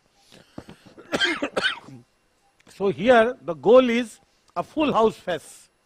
Now we'll not leave any opportunity which prevents accessing the sinuses post-operatively in your OPD. We'll open a frontal wide opening of all sinuses because this is pure massive eosinophilic disease which requires steroids. And once you remove this disease, that will make the topical steroid penetrating deep into the cavity. That is what we want. So this patient will not require any systemic steroids later on. Rather, from right now, the locals, the topical steroids are not going to penetrate because all sinuses are choked. Because the only thing which works here in this disease is steroid. And right now, your only option is oral steroids to control the symptom. The moment you do a full house FES, open up everything, and then the topical steroid will penetrate, and then there is no need of giving oral steroid after some time. So that is our goal. So the goal of surgery is not everything, is not the cure. Goal of surgery is to reduce this inflammatory load, to make the topical steroids penetrable, and to facilitate the medical treatment much better than now. That is the goal of surgery. And that is how we have to counsel the patient. If you counsel the patient that will operate, you will be all right, it's a joke. Biggest joke. The role of surgery is to facilitate medical treatment. That is the goal of surgery. Any other question? Yes, Satish, what is the serum Ig level of this patient? And this patient Ig was significantly elevated, yes. He has a eosinophilia, serum eosinophilia as well. We are going to get the tissue eosinophilia as well, as we are going to take a representative biopsy sample from one of the polyps or some mucosa. This patient immunologically, since is a young patient, operated earlier with this massive disease, we evaluated for the other history. He didn't have any history of asthma, so we ruled out AERD. Any patient with polyp with asthma, we must rule out aspirin sensitivity. Test. Yes, sir. That is essential, otherwise you will miss a major diagnosis, a major endotype, because AERD, the kind of inflammatory spectrum in any sinusitis disease, the massive or the most severe is in AERD. The massive eosinophilia, AERD patient, the pathophysiology is in the reason is aspirin sensitivity and the COX hypersensitivity, COX inhibitor hypersensitivity leading to leukotrienes. If we don't correct that, if we operate the patient 100 times, he will come back again. It is bound to come back. So we have to target the pathophysiology. So we ruled out because of there is no history of asthma. So what about CRP and vitamin D?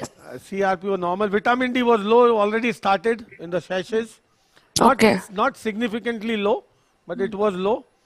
We started and CRP was normal. There was no. That's why we stopped the antibiotic. 3 days. Okay. We started earlier for 3 days oral, then we stopped. Okay, sir. So this is not infective disease for that matter. This is inflammatory disease, which is driven by certain cytokines. It has a, it has its own, the cascade of events leading to this clinical manifestation, and that's why the antibiotics have practically no role. Antibiotics can be used judiciously in the event of associated infection, sometime to prevent secondary infection, post-operatively, and all those situations. But primarily, antibiotics are not the first line, treatment. So what you can about carry the on dose question, of, Paramita. I am washing up. You can carry on. Yes? Yes, sir. So what about the dose of doxycycline and how long? Dr. Rajat Jain is asking. We give at least for 3 weeks, 100 milligram BD. Per day. And this is what evidence says it has a role.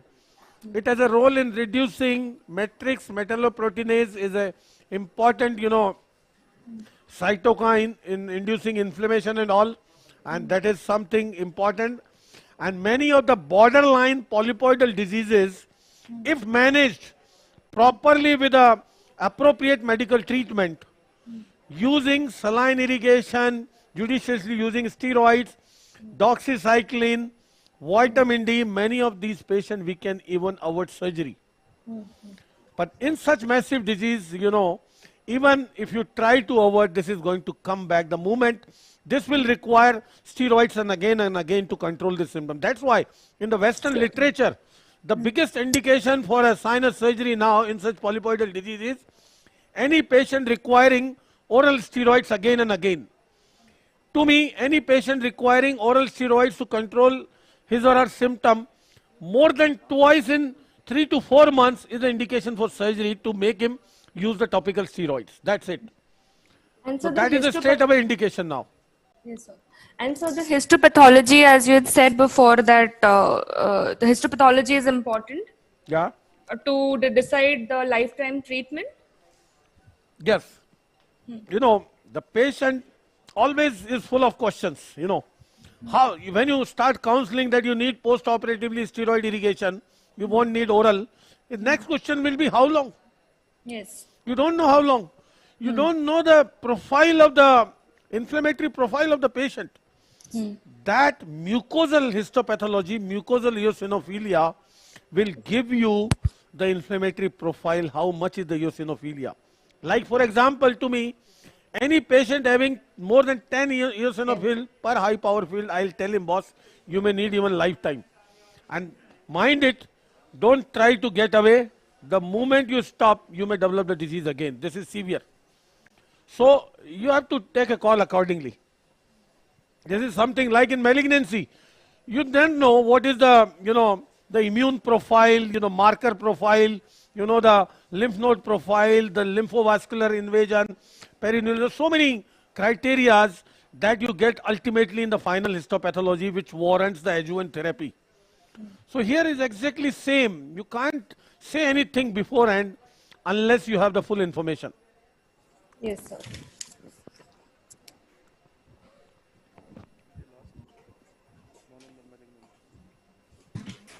Yes, so Dr. Devendra Rai, any other different methods by which you would treat these patients pre-operatively or post-operatively, any markers that you would follow?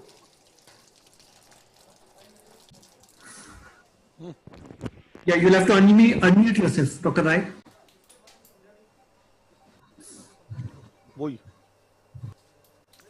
Hello, yes. Frankly, I think very extensively placed by Satish. Pardon, this sir? Exactly. I mean, we have to look for the inflammatory reasons why we are operating and what is the follow-up, because the endotyping is extremely important.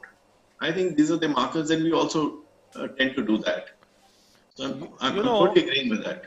The most of the time, the yes. cause of failure in these patients is not the surgical. Surgical, yes. Obviously, in this patient, the inadequate surgery is the obvious cause of failure. With this much of the inflammatory load, what the medical treatment is going to do? So, surgical causes of failure are obviously there, but inadequate workup, inadequate understanding of the disease profile is the major cause of failure. I totally agree with you, Satish. The disease is basically a medical thing, and the surgery is to just open up the anatomy so that the therapy can be placed on a topical basis rather than a systemic one. Yes, now the steroids, once you open up, the steroid will penetrate deep into the sinuses. Yes. So I think we need to understand more medically today. And of course, surgically, yes, surgical skills are required, but medical treatment is at the forefront. Yes. Can you see the yes, picture certainly. now? Yes, we can definitely see. This is unprepared picture. We haven't used any topical or any infiltration or anything. This is the first picture with the introduction of telescope. Can you see? Right. You can see the mucin coming out. Yes. How is the picture, sir? Picture is actually fine. Good. Let me do some white balance. Oh, so light come karna.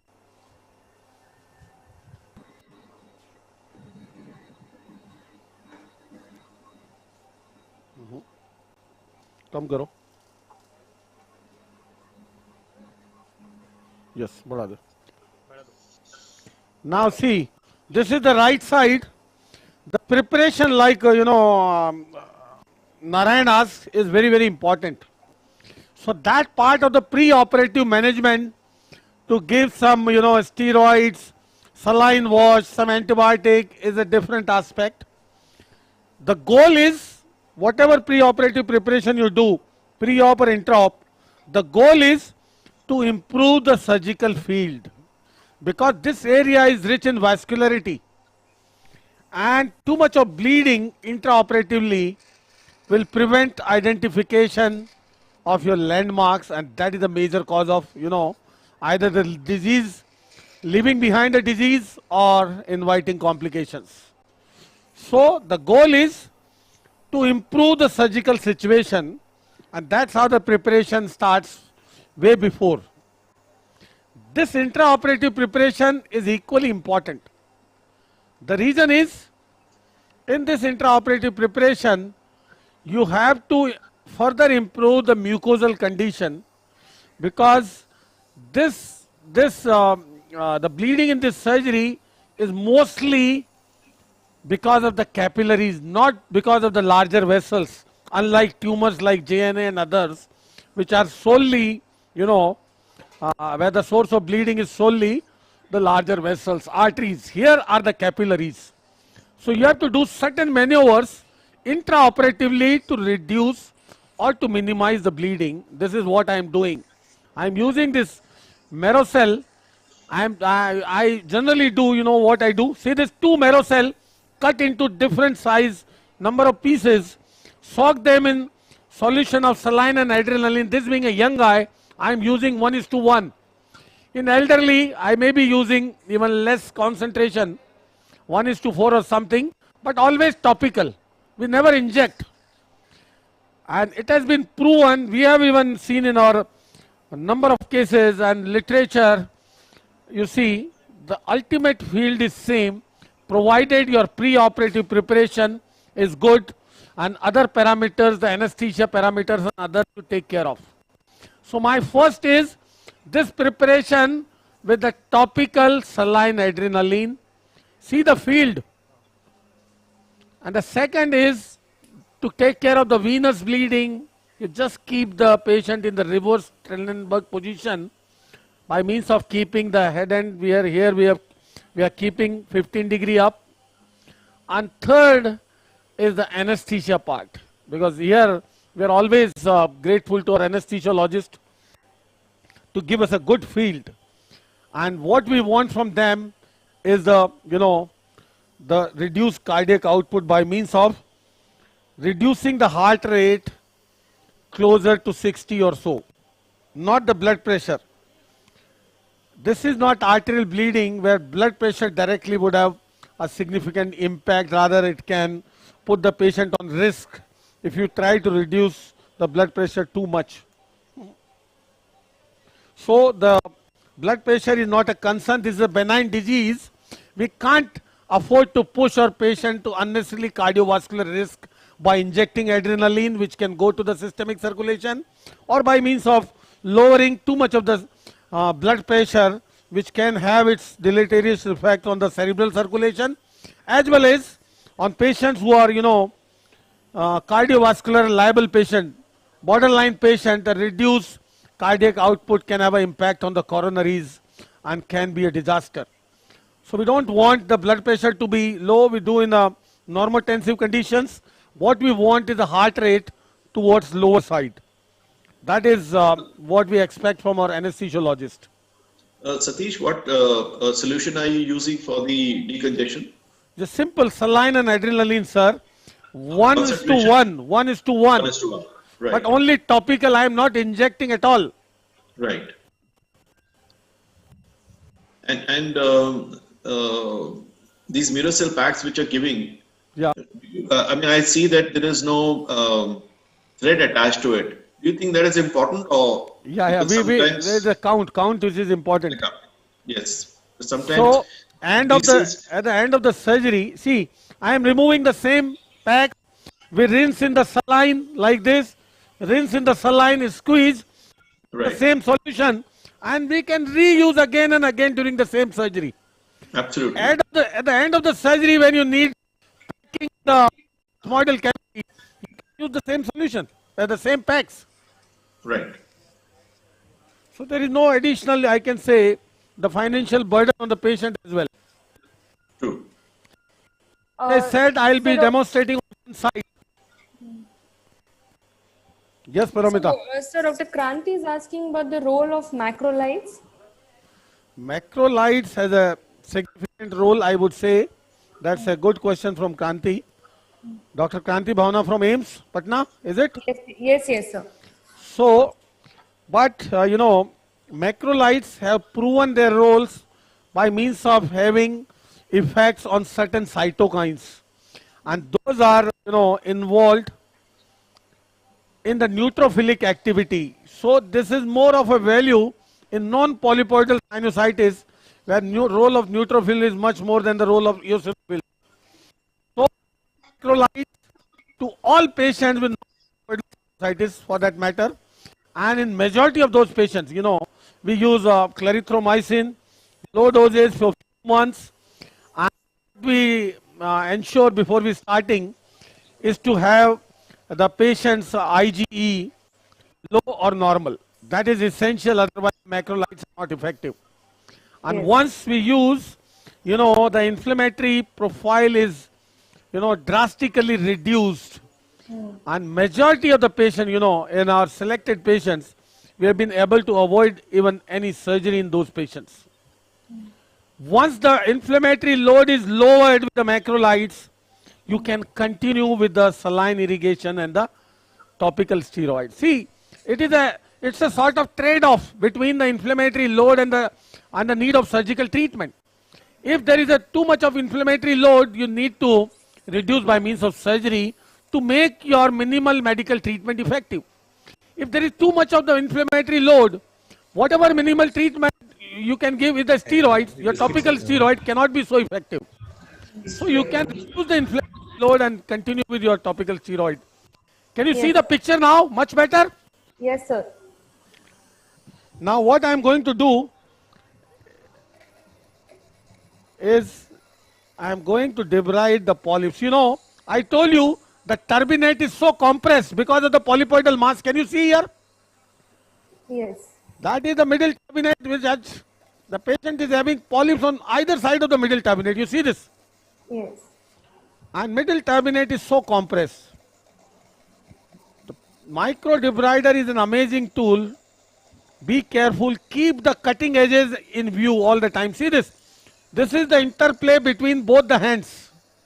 Wherever your debrider is going, you have to give visualization through your opposite hand and keep the cutting edges in view so that you don't result into any significant damage. And see, this kind of messy polyposis, you have to be extra careful because it results into distortion of the anatomy as well. So here, and this is a revision case. See the middle meatal antrostomy? Yes, sir. In revision case, you have to be more careful about the landmarks because you never know what the previous surgeon has done exactly, and obviously the anatomy is distorted.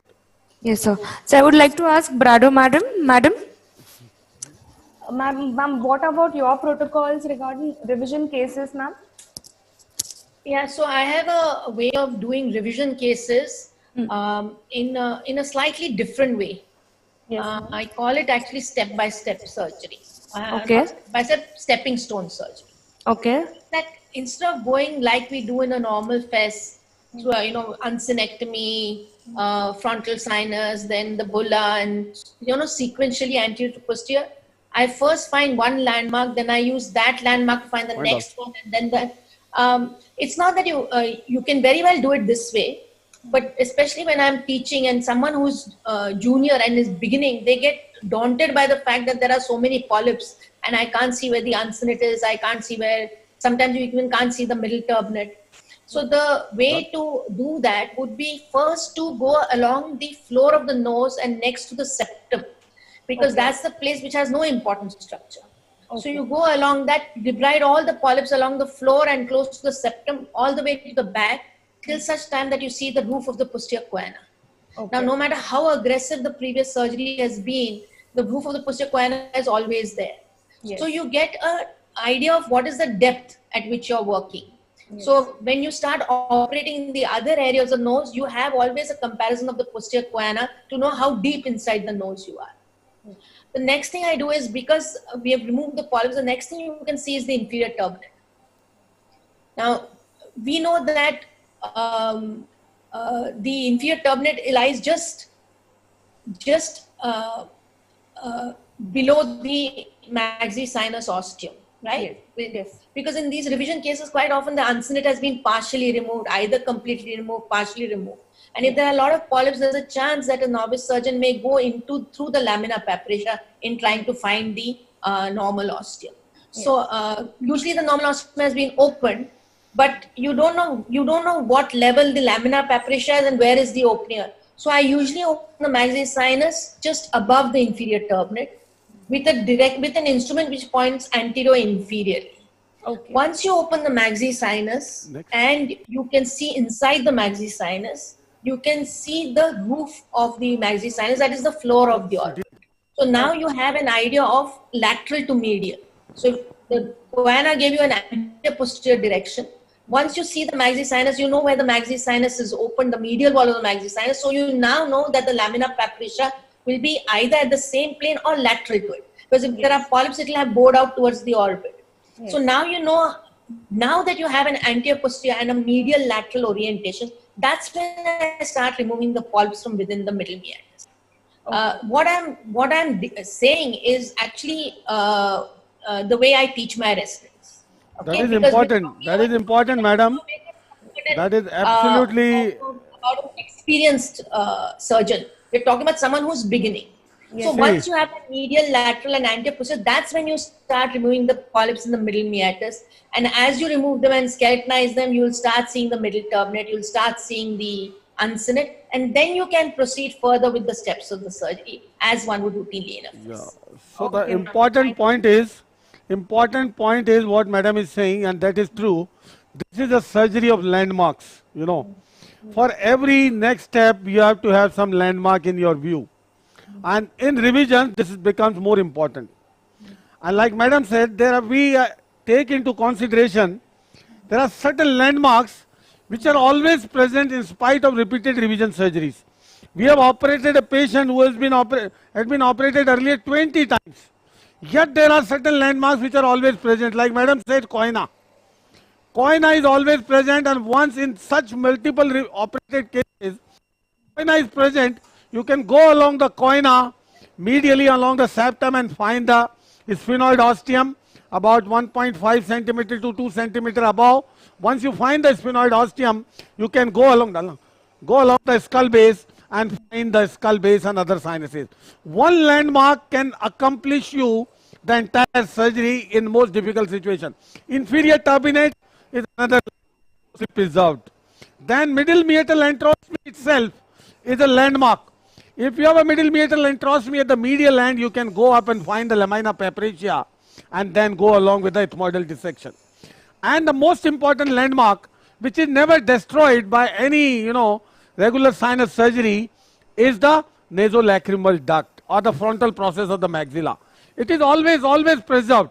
In any number of repeated surgeries, it is always preserved, and once you get this, in your view, find it, follow it above to the level of the beak, find the frontal sinus, and then the rest of the sinuses you can easily accomplish. So this is a surgery of landmarks, wherein you have to look at the landmarks all the time. The madam raised a very valid point. We need to understand this is a surgery of landmarks.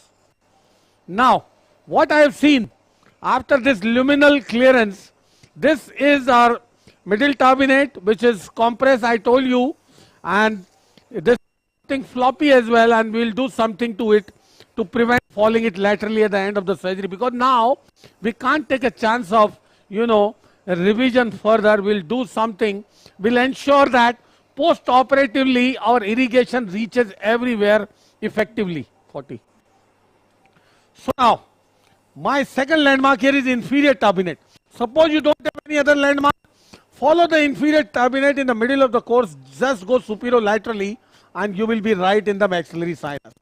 Now in this patient, see this, even the uncinate process was not completely removed. See this? This uncinate is such an important anatomy to open up your ethmoidal labyrinth. This was not even laterally completely removed, and this is what I am going to show you. This is your middle meatal enterostomy. Second thing, see this, the compartment in the maxillary sinus not completely taken care of. See, these are two compartments which were not joined. Can you see? Can you see this? Yes, we can, Satish. Now I am giving him a complete, and in this case particularly now, I intend to give him a mega middle meatal enterostomy, because I want, this is a massive mucosal disease, and I want the steroids to penetrate into the sinuses freely later on, freely. आज वाली है? So बंद कर. Just a minute. Ma'am, what about anesthesia? Will you prefer hypotensive anesthesia? Pardon? What anesthesia? Yeah. Yes, ma'am. No hypotensive anesthesia, Paramita. Never, Okay, okay, never. okay. Normotensive with reduced, heart rate. Okay. Our goal is to reduce the heart rate so that the cardiac output is relatively less. Satish, you mentioned that you want to make it a mega osteum. Pardon? Yes, sir. You wanted, you said that you want to do a mega osteum of the magni sinus. Am I right? In this particular patient, yes, sir. Pandal. I mean, even though there's a disease which is not so much there in the magni sinus, except for the missed osteum sequence which was there. Yes. Do you sort of subscribe to the fact about the nitric oxide also as an anti-inflammatory agent which should be there? Yes, sir, I agree with your point. That was the theory initially believed to be, which is not been given too much of importance now. My reason for the middle meatal enterostomy here is not only to ensure the penetration of the steroids properly, because this is a eosinophilic disease, number one. And this is a revision situation. And number two, for the surveillance, for the post-operative surveillance as well, I need a mega middle meatal enterostomy.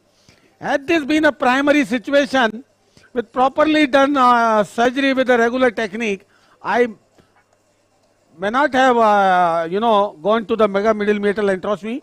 But in a revision situation, with this kind of massive disease, see this mucosal disease everywhere, why to take a chance? What I want post-operatively is my steroids penetrating the disease, penetrating the sinuses freely. Topical steroids. That's Satish. Yes. Yes, we sir. Normally do this part with the straight blade, but I can see that you're using a slightly angled blade. What blade are you using? Yeah, this is red 40. This is more versatile because I can, work in the angles as well. See, this is my middle meatal enterostomy. At the same time, what I discovered is my lamina pepperaceae. See this.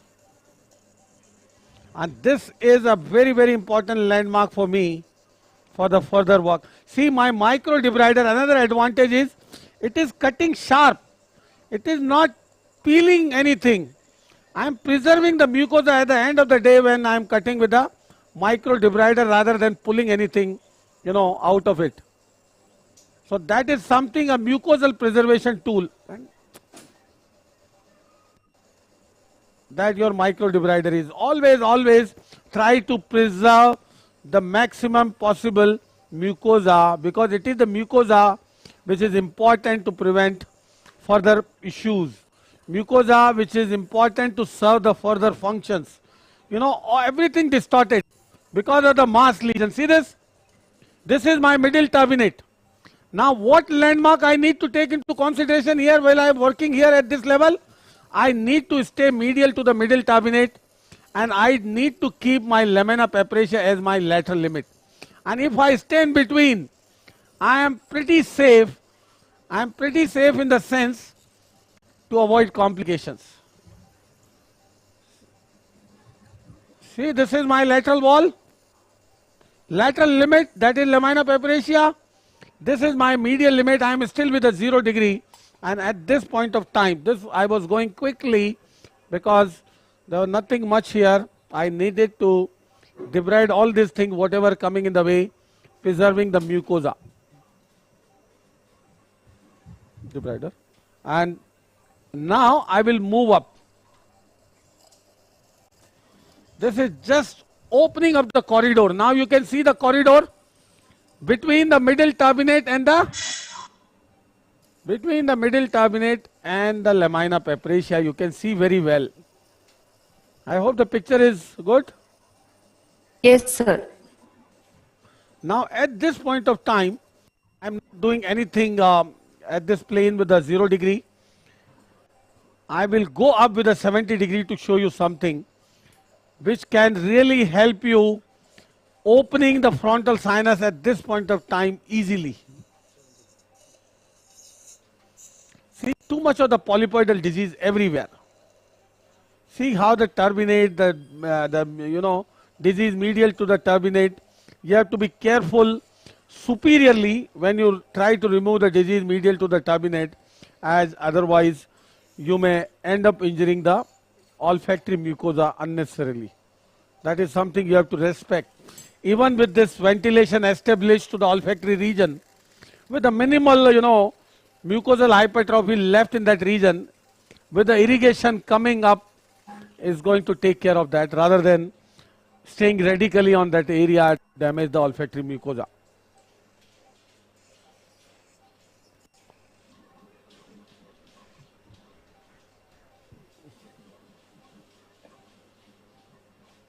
See, this mopping with the marrow cell is game changing.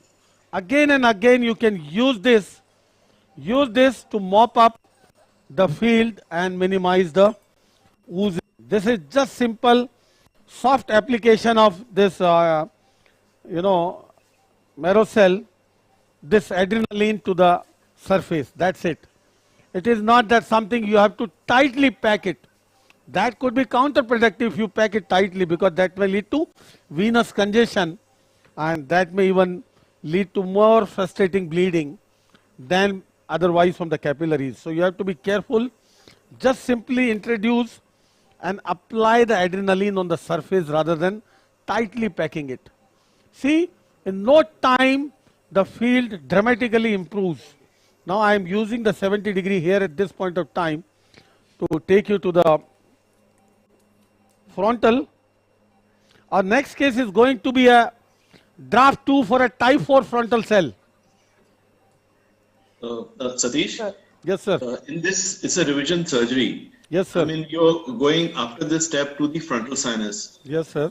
Because the previous teaching has been to go to the sphenoid and then go to the, the posterior ethmoids, and then go to the frontal as a last one. So what is your take on that? See, the reason is previously the frontal sinus was considered to be very, very difficult because of many reservations, Now with a better understanding. I'm also talking about the people that were watching, for them also, because going to the frontal sinus without getting one of the other landmarks like the sphenoid sinus, I think you should tell us on both the aspects. The beginner and that's as an expert as you. That's why to simplify. Right. Now, this simplification has come with the use of 70 degree, I tell you. See, with this 70 degree, why we are scared of the frontal sinus? Your question is valid. Why we are so scared of the frontal sinus? Because of possibility of giving certain complications, because of its strategic location and identification, because of its close proximity to certain vital structures, like orbit laterally, like skull base medially, like anterethmoidal artery behind. All these things are making the frontal sinus surgery, something like terrifying some point of time to the surgeons. Now, keeping the 70 degree in view, giving the visualization from the 70 degree, keeping all the 3 landmarks for the 3 important structures in view, 3 limits, you can certainly avoid those complications and carry out the frontal sinus surgery in no time. Let me tell you exactly what I am going to do now. Now, for the fear of injuring the orbit, what I will do with the 70 degree? I will keep my lamina papyracea in view. Can you see all the time? Yes, as long as my lamina is in view and I don't cross it, see this, I don't cross it laterally, I am not going to damage the orbit. This is my middle turbinate. As long as I stay medial to the middle turbinate and not crossing it medially, I am certainly not going to damage the skull base. And for the anterethmoidal artery, I have already told you, with the 70 degree direction up anteriorly, anterethmoidal artery running in the posterior part of the ethmoidal roof is miles away, is in a different direction at all. Now, the important relationship which I am going to unveil here, see this, again, just to simplify, I am defining my lateral limit. This is lamina papyracea. Can you see very clear? Yes, sir. Now defining my medial limit. That is my middle turbinate. You can see very clear. Anteriorly, anterior limit is your beak. See this? The beak forms the floor as well as the anterior wall of the frontal sinus. Now, as long as I stay between these two limits, I can never damage anything. See now, I am close to the turbinate. As long as I stay close to the turbinate and don't cross it, I cannot damage the skull base. See that? And soon I am going to be right in the frontal sinus. See my direction of the 70 degree to the frontal sinus. What I need to keep in mind is my lateral and medial limit. See, this is the part of the remaining part of the agar neji, and this is my pathway to the frontal. Can you see up? Yes, sir. Can you see up? Now what I am keeping in mind here, again before I remove that, this is my medial limit, that is my turbinate. Can you see this? Just stay flush to the turbinate. My lateral limit is the beak, or the lamina papyracea. I will remove these septations, you know, these septations of the, incomplete septations from the lamina papyracea, just staying parallel to the middle turbinate. Nothing else. Anteriorly is safest. Anteriorly is my beak. There is nothing to be something I need to worry about anteriorly. And see anteriorly, what I have seen is my beak. Can you see my beak now? This is my beak. See my beak. Now, having seen this beak, a beak as my anterior limit, I am already inside the frontal sinus. So simple. This is how the draft has, devised lots of procedures keeping this beak in mind. As beak, as you go anteriorly, is the safest area to drill away, as there is no important structure. Now see with 70 degree, that is my frontal sinus. And what all I can see is some landmarks again for you. See what I was keeping in mind with 70 degree. This is my turbinate medially. Can you see? All the way. Flush, mucosalized turbinate. Can you see? Where I am running my suction. This is my turbinate. Can you see or not? Yes, sir. This is my turbinate. As long as I keep my turbinate as my medial limit and don't cross it, don't worry about anything. Yes, sir. As long as I keep my lamina as my lateral limit, don't worry about anything. And this is something you need to discover your beak. See the beak? Yes, sir. This is lateral limit, this is medial limit, this is the beak, and anything cannot be there in between these three. It has to be a frontal sinus. That's it. And this Satish, is, I totally agree that the way you are doing it is, is absolutely correct. But see, everyone is not going to be an expert. Now, let's say people are not expert. Would you say that this would be the first thing that they should do, or should it be a sphenoid? That's the only thing which I asked. Yes, I got your point. You can come from behind. You can come from behind, but see, now we have an added advantage of identifying our skull base at this point of time.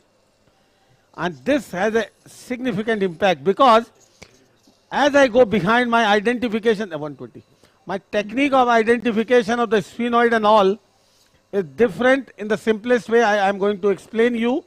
But this is something in the beginning of the surgery, you can open up this space thoroughly. See this? Okay. Only thing it calls for is a 70 degree. Yes, you sir. have to be well versed with a 70 degree. That is something very important in this situation, because that's why I always tell everybody 70 degree is the most important sinus, most important telescope. We need to be used to 70 degree. And you know what blade I am using now? 120 degree. 120. Yes, sir. So I can be working right inside the sinus. See this? Yes, sir. See this? So Brado madam has to say something. Yes, ma'am, you were saying something. I was saying that not in revision surgeries, but in primary surgeries, one of the landmarks that one can use for the frontal sinus, which I use, is the anterior wall of the bulla. So we use I prefer an intact bulla technique as far as possible. And revision many a time, but that may not be patent, madam. Right. That's what I said right in the beginning, that I'm not talking about revision, but I'm talking about primary surgery. Since we're talking about the different landmarks in the frontal recess area to reach the frontal sinus, the anterior wall of the bulla plays a very important role, because the anterior wall of the bulla is the posterior limit of the frontal recess. And so any opening which lies anterior to the anterior wall of the bulla is the frontal sinus or a frontal cell. If the anterior wall of bulla is removed and you see an opening, or you see an opening behind the anterior wall of the bulla, that is usually the supraorbital cell or the suprabullar recess if there is no supraorbital. And what happens is, when you remove the anterior wall of the bulla, you remove the bulla completely. And if you are a beginner, you will see 2-3 openings in the area of the skull base. The supraorbital cell, the frontal sinus, the frontal cells, and then it can be confusing as to where to go to open the frontal sinus completely. Therefore, if the anterior wall of the bulla is there, you know that the openings anterior to the anterior wall of the bulla can only be the frontal sinus or the frontal cells leading to the frontal outflow tract. And therefore, that's one landmark that I always keep in primary surgery. In revision surgery, of course, you don't have that. Also, the other thing is, in this particular case, the axilla of the middle turbinate has been pushed a little anteriorly. And therefore, the distance between the axilla of the middle turbinate and the frontal sinus is a little longer than it would be if the axilla was exactly in the area where it hadn't been pushed anteriorly by the polyps. Satish, do you agree with me on that? Yes, exactly. Absolutely. Renuka, taking up from where, when you said that if the bulla has been removed, you lose that one landmark, then saying what Devinder said, that if you start with the sphenoid and come forward, then you already know where the skull base is. You're coming along the skull base. Then from behind forward, you identify the anterior ethmoidal artery. And once you've identified the anterior ethmoidal artery, that's a very important landmark for you to come more anteriorly and get your frontal sinus. Sir, adenoid blade. Yeah, you're using the adenoid blade now for the posterior part. So I call it as a skull base blade. And the reason why it is so useful here is, with the 70 degree, I can make it front facing. Now see this. This becomes front facing. This is no more a rear facing blade now.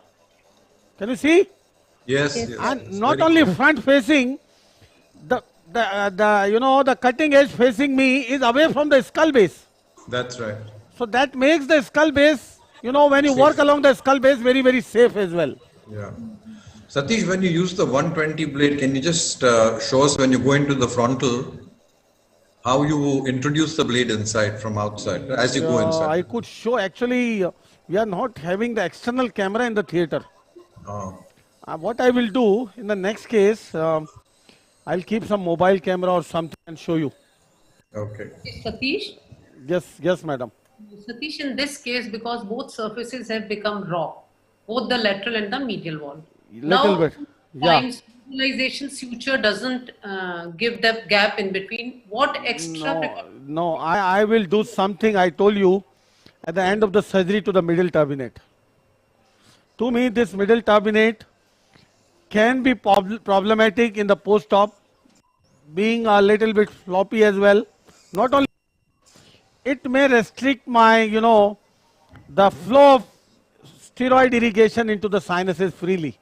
Yes. So I will do something to trim this turbinate to make a free access to the sinuses as far as the irrigation is concerned post-op. And now see, madam, what you were saying. It is hardly any raw area on both sides. Now see the orbital area. Can you see? Yes. The mucosa. See the turbinate area. Can you see the intact mucosa? Yeah, see, very clearly. There is hardly any raw area, by and large, you can say. I was talking about the entry point in the region of axilla. Yes. And for that I am going to do something. I told you about the turbinate. Okay. Because I don't want this turbinate to be a problem. Because that may defeat my entire purpose of surgery. Yes. My purpose of surgery is to give access to the topical. Got my point? Yes. And here, at this point of time from the ethmoids, I am taking this, mucosa for the histopathology. Now coming back with the 0 degree. Now since I have done the frontal work above, I have already done the maxillary work, I have already done the anterethmoidal work. Now the last work left behind before we move on to the draft case, the next one, would be a little bit of the remaining work of the sphenoid and the ethmoid. And here I am going to tell you how I am going to deal with the turbinate. See this, all this, you have to be careful not to give too much of raw area. See everywhere, even if somewhere you find a little bit of the polypoidal mucosa, you don't have to be, something very radical about it. Once you have established the ventilation and drainage, once you have established the introduction of the steroids deep into the sinuses, well, this is going to be taken care of by the topical steroids. You don't have to be very much radical about removal of each and every swollen mucosa. Okay, there are few queries about what precautions that has to be taken to prevent damage to olfaction. Is there anything? Yes, I have already mentioned. That is an important question. Our olfactory cleft is here. See medially up there. And see this polypoidal mucosa, this and that.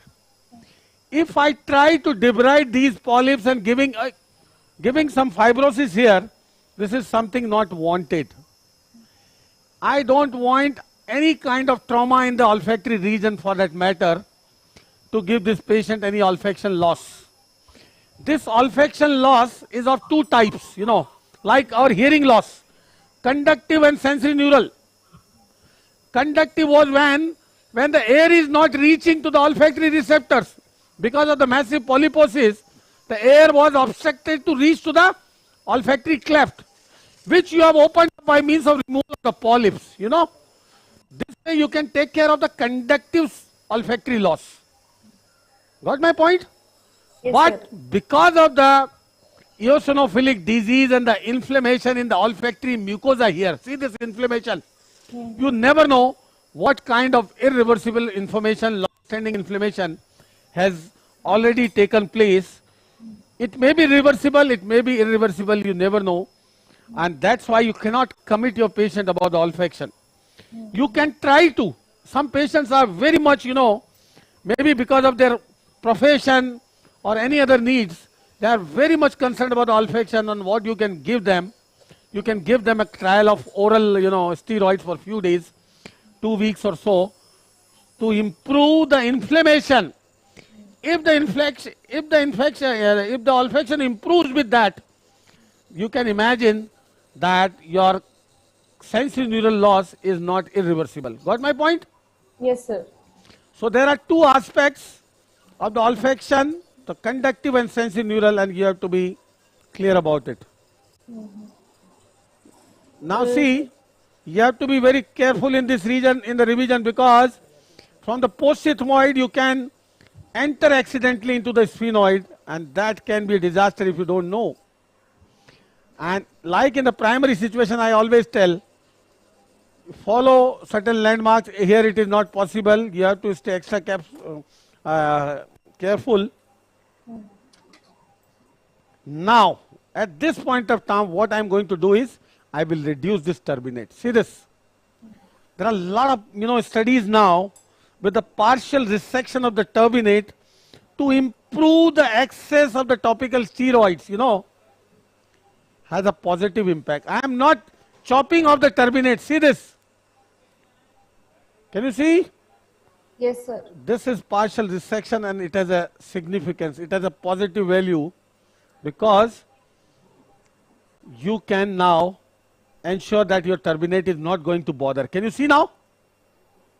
Yes. For identification, for other things, your upper end of the turbinate is always there, intact. Only thing is, now our turbinate is not going to, be a obstruction to the penetration of the steroids. Can you see such a good airway now? Yes, sir. Upper part, I told you here, I am not going to be, doing anything here. this mucosa, this everything will subside. Believe me, as the steroid penetrates deeper, it is bound to subside. So you are not supposed to be very, very radical about it. Satish, do you remove, partially resect the middle turbinate in every case? Not every case.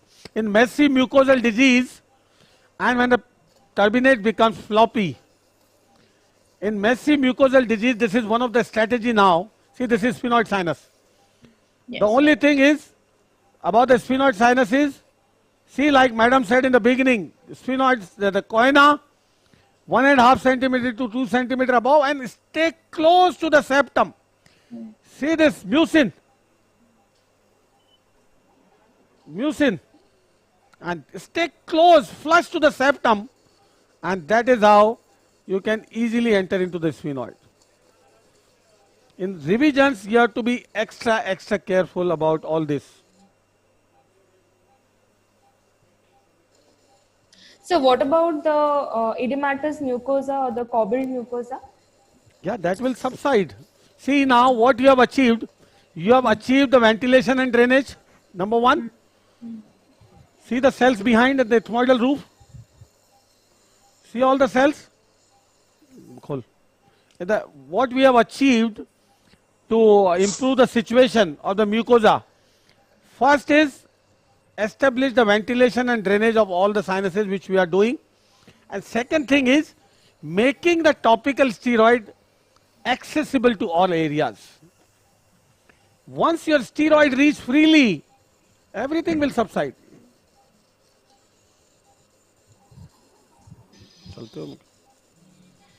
See this? Lot of skull base cells. Under vision, with debrider control movement, you can actually excentrate all these cells, because if you leave the unaerated cells behind, again the same phenomena can create problem. So here I need to be, that's why I mentioned full house. With this full house fest, I'll show you at the end of the story, when I do, you can see your all sinuses right in your outpatient department without the need of radiology in the future. What you are supposed to ensure is to see the cell which is opened up. You are not supposed to damage the mucosa. Mucosa is something you have to keep intact. If you remove the mucosa, where the function is going to be served with. This is functional endoscopic sinus surgery, where you are supposed to preserve the function by means of preserving the mucosa, which is going to function by means of mucociliary clearance. If you remove the mucosa, then it is not fest, then it is mess, total mess. The raw area will invite lot of fibrosis, lot of crusting, and lot of infection, lot of secondary intention healing, and that is something not warranted. This is functional surgery. Everywhere you have to be, preserve the mucosa. This, for preservation of mucosa, this microdebrider is the tool. So we have to preserve the mucosa everywhere. And once this cavity, which is, well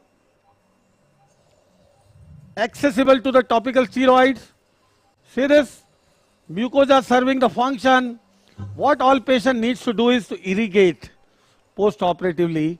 We reduce the frequency as per the mucosal condition after few weeks, and accordingly you can take a call. If the patient is in close follow-up and the mucosa is good, you can afford to reduce the frequency and concentration, and if anything goes wrong, you can again increase, but it is overall going to be topical, so it is quite safe. Through cut. So the goal is to switch the topical, the oral steroid to the topical steroid. That's it. Because right now there is no other weapon than the steroid to deal with the cytokines which are involved in the pathophysiology of this disease. Though in the future the targeted therapy is underway, is already approved for some indications, and probably That is going to be the future. You can even treat this disease even before the clinical manifestation happens to occur with the targeted therapy, but it's still a long way to go. Until then, the only weapon we have is the steroids. And for that, we want to avoid the use of, oral steroids. They have their own adverse effects. We are just switching over them. See, this is Silcut.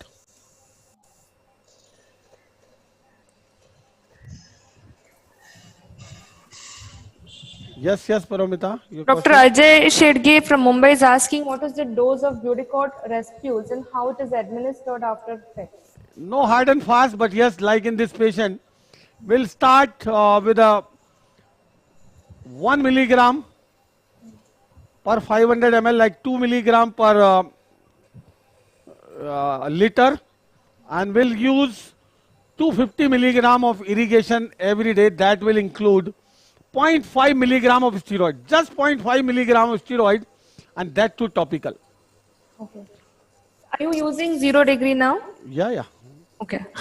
So there are a few queries about the macrolides which you said. So when serum IgE is high, the macrolides will not be effective. Not at all.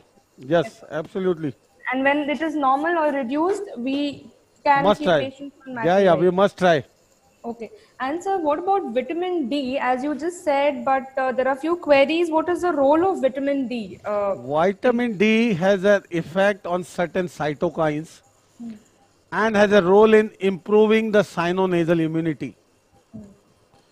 So anything, see, this is an immune complex disease. Anything which improves the immunity overall will have a positive impact on the overall outcomes. Anything which has a negative impact on the immunity will have a negative impact on the outcome.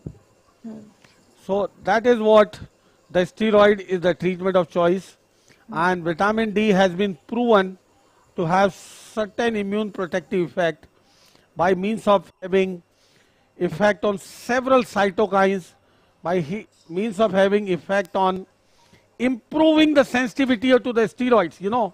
In severely deficient vitamin D deficient people, even many a time they become sensitive. So that's an important hormone. Vitamin D is a versatile hormone having an impact, overall impact on over 205 genes in the body. I am not saying that that is the only thing responsible for everything, but it has a definite role. Yes, sir. So here in the sinonasal immunity, it has a huge role. Okay. And so the treatment of the aspirin sensitivity test that you had already said before, you can just repeat once again, sir, this time, about the Montelukast that... See, for aspirin sensitivity, at the molecular level, the pathology is what? The COX-2 inhibitor hypersensitivity. COX-1 inhibitor hypersensitivity. So, the more leukotrienes are formed, less prostaglandins are formed. So, basically you have to revert this pathology by means of aspirin sensitization, desensitization. I told you over almost now 300 patients are on aspirin desensitization. And that is the cure. That is the only cure to this disease, because the moment patient starts tolerating the aspirin after desensitization, your leukotrienes stop forming, the prostaglandins start forming, and the entire pathology is reversed.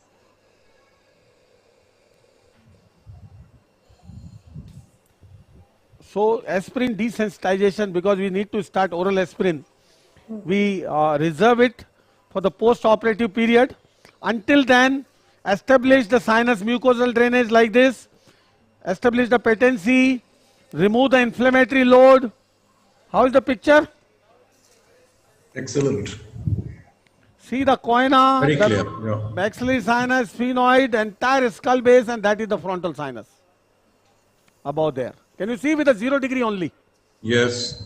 This is my orbit. See this? This is my remnant of the middle turbinate. That is axilla, and that is the olfactory region which I don't want to even touch, because that is going to, I believe, come back, and that is the only way I can hope, by preserving this. Any more questions before we move on to the next case? Satish, how long does your nasal irrigation, how long do these nasal irrigations? Lifelong? Post-operatively, I'm talking of the steroid nasal irrigations. Yeah, that depends. I told you, depending upon the patient's, eosinophilic profile. And the reasons to the eosinophilia. Yes. No, Satish, a very good and excellent surgery. Everything, all the sinus is very clear, and with the 0 degree, it's a real full house. Most of the mucosa has been preserved, and that was my goal. Yes. To preserve the mucosa. I don't want the healing by secondary intention and crusting. Anybody who has operated, and if you are following that patient with too much of crusting, that means the quality of surgery is never good. You can assess by means of level of crusting only. Satish? Yes, disconnect. What is the frequency of follow-up for the patient for the rest of his life? Hello, madam? Hello, what is the frequency of follow-up for the patient for rest of his life? Connect. Frequency of follow-up? Yes. This is like, for massive mucosal disease, it is almost lifelong. But the frequency and intensity is governed by the, the inflammatory profile of the patient. Okay. Like patient with minimal inflammatory load or the eosinophilia, you can keep on increasing. You can keep on increasing the follow-up duration. I mean the time between the follow-ups, and you can keep on decreasing the intensity of the solution. I mean the concentration. Okay. And second thing is, this is like you have to counsel your patient. Yes. Surgery is to facilitate the medical treatment. If you don't follow the proper medical treatment or follow-up, you may come back with the disease. This is what cardiologists say. When you get your heart stented, what do they say? You have to start aspirin, otherwise the stent may get blocked. And people have to follow it. Everybody is following that. It is the matter that how you counsel them. Nobody wants to undergo surgery again. The thing required is you have to counsel properly. You have to emphasize more on that part. The problem is the surgeons, most of the time the surgeons keep on emphasizing on the importance of the surgery. So patient ignores the other aspect, that the surgery is the most important thing, not the other thing, and that is the reason for, not following up properly and coming back with the recurrence. With this kind of a cavity, with a full house fest, once it heals up in 8 to 12 weeks, believe me, you can tell your patient, keep irrigating. You can reduce the frequency on your own if you are absolutely symptom free. If you find problem, you can your own increase the frequency of irrigation. I have seen patient even who has not come to me for last 2 years, himself managing the intensity and frequency of the solution. Some patients are so quick to understand. They are doing so well. And worse to worse, suppose some patient who has not done any kind of, irrigation, lost to follow for 2 years and come back with the polyps. What can you do? Since the entire bone work is already done, we have already reached to the limits all around. That's why it is full house fast. What is left for the future surgeon? What you can do, again start the irrigation, give oral steroid, the things will open up. What all you need is, with under Xylocaine spray in your office, you can debride some polyps, that's it. And again, the patient, you can say indirectly, you can give an indirect guarantee to the patient that you will not need a formal sinus surgery if this full house surgery is properly done and provided you follow up properly. That is a sort of indirect guarantee, I can say, in those patients, because there is no scope of future sinus surgery now once you have gone up to the limits. What is there left to remove for the future surgeon? There is no septation at all. Okay. So what have been your results? Pardon? Satish, what have been your results related to sublingual immunotherapy after the surgery? Do you find them? Yes, amazing. This is for only those patients having associated allergic rhinitis. See, this disease is like a syndrome. You have to treat all associated comorbidities. Like patients who are allergic, post-operatively you have to get skin prick allergic testing done. in the proper condition after withdrawing all drugs and everything.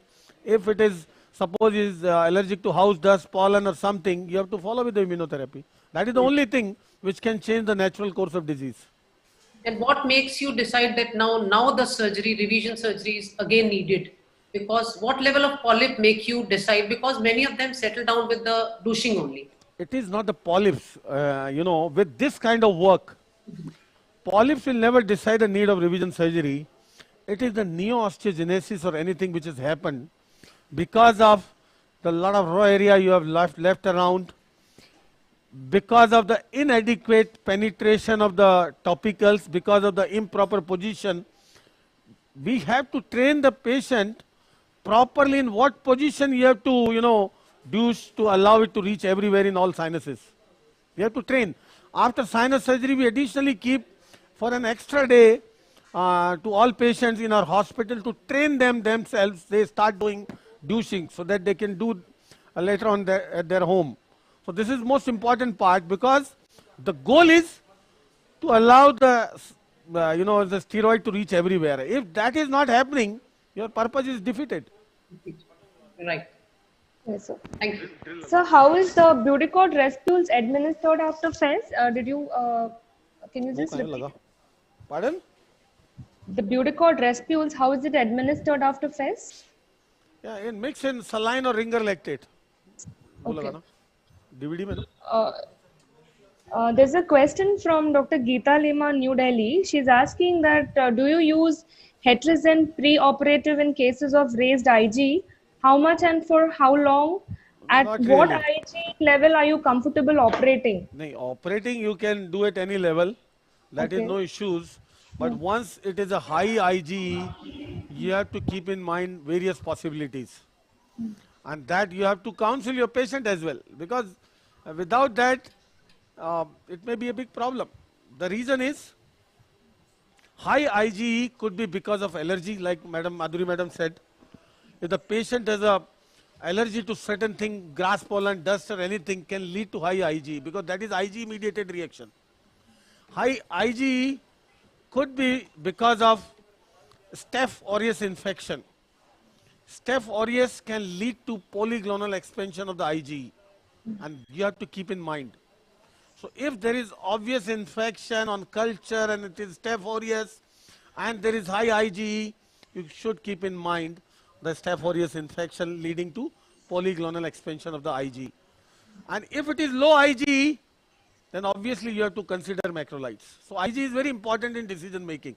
Before surgery, that's why there are certain list of investigation you must get done to take a call or for decision making, I would say. Can we move on to the next case? We can carry on questions. Yes, sir. Yes, sir. Satish. So, yes, sir. Yes, sir. Please.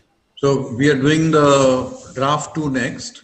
And the next is the Hughes parapharyngeal schwannoma. Okay, fine. So this draft 2 will not take much time because most of the dissection. Not really. This is just mechanical now. Okay. We have discussed a lot.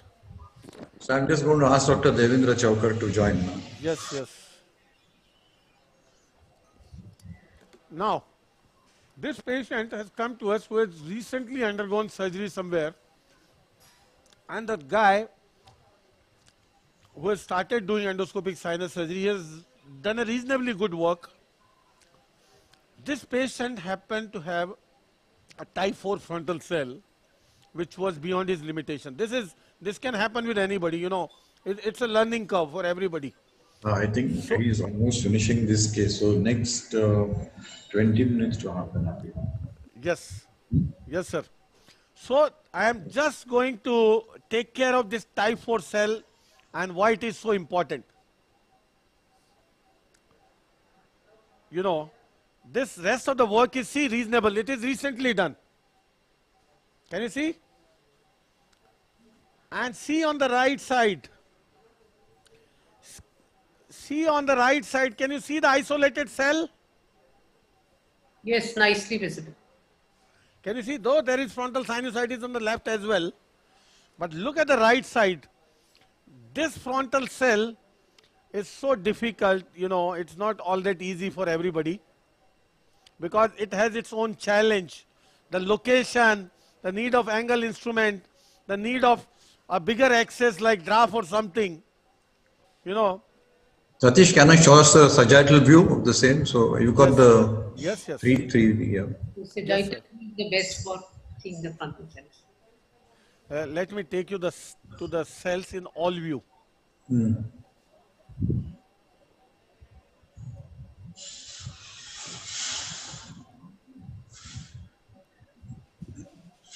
And now you see in the sagittal plane here. See this cell which is rising so high up here. Can you see? Yes. Rising so high up. Now imagine you are coming from here and you have to go right up there. You have to deliver this cell septation to allow the frontal to aerate distal to it. That is our goal. And the biggest obstacle is what? The beak. This beak. So that is what we need to take care of. See, this is the beak, thick beak. If I am coming from here and remove this beak, I will be straight away, right onto the cell. And this is on one side, so my procedure will be a simple draft 2. Draft is divided into variety of, access to the frontal sinus. What I had shown right now, you can say is draft 1. When you work right to the level of the ostium, the initial teaching for the frontal sinus surgery, when Messerklinder and Stamberger devised, their goal was for the major sinuses to establish a drainage system rather than going into the sinuses and allowing the ventilation and drainage so that the pathology reverts on its own. Now we are one step ahead and go right to the frontal sinus ostium and widen it to allow the steroids to go inside, which was not the previous concept. So what I had done in the previous case right to the level of the ostium was draft 1. Now we saw the beak. Anterior to the beak on the one side. On one side, suppose I remove this beak completely. Let me show you. On one side, if I remove this beak completely on one side, this is draft 2. And that will give marsupialization of the sinus right into the nasal cavity. That's it. It will allow the steroid to penetrate freely. This gives a huge access inside the sinuses, and this opened up a new gateway to deal with the frontal sinus pathologies. Like, new gateway means now there are more and more extended applications for this draft procedures, like to deal with the CSF leaks, to deal with the tumors. Next Sunday, we are keeping in the series of inverted papillomas a huge inverted papilloma deeply infiltrating into the frontal sinus and from there up from the orbit, up from their sinus into the orbit. And that will be tackled by the extended procedures like orbital transposition or something with the draft. So this draft has opened up the new gateway of applications to the various frontal sinus pathologies. And here, for this cell, you cannot easily remove. You can try with your long instrument, this and that, and ultimately you may end up damaging the mucosa. The best is to open up, widen the access, and then everything will be in front of you. So this is draft 2A. 2B, if you stay on one side, you can go up to the intersinus septum. And draft 3 is a simple Lothrops which were described 100 years ago by Lothrops. There you remove the entire floor of both frontal sinuses along with the intersinus septum and the part of the nasal septum and allow them to drain into the nasal cavity. That is Lothrop's procedure, which was initially described from above, outside, and now this is from inside. That is modified endoscopic Lothrops. After that, there are so many modifications we'll discuss during surgery.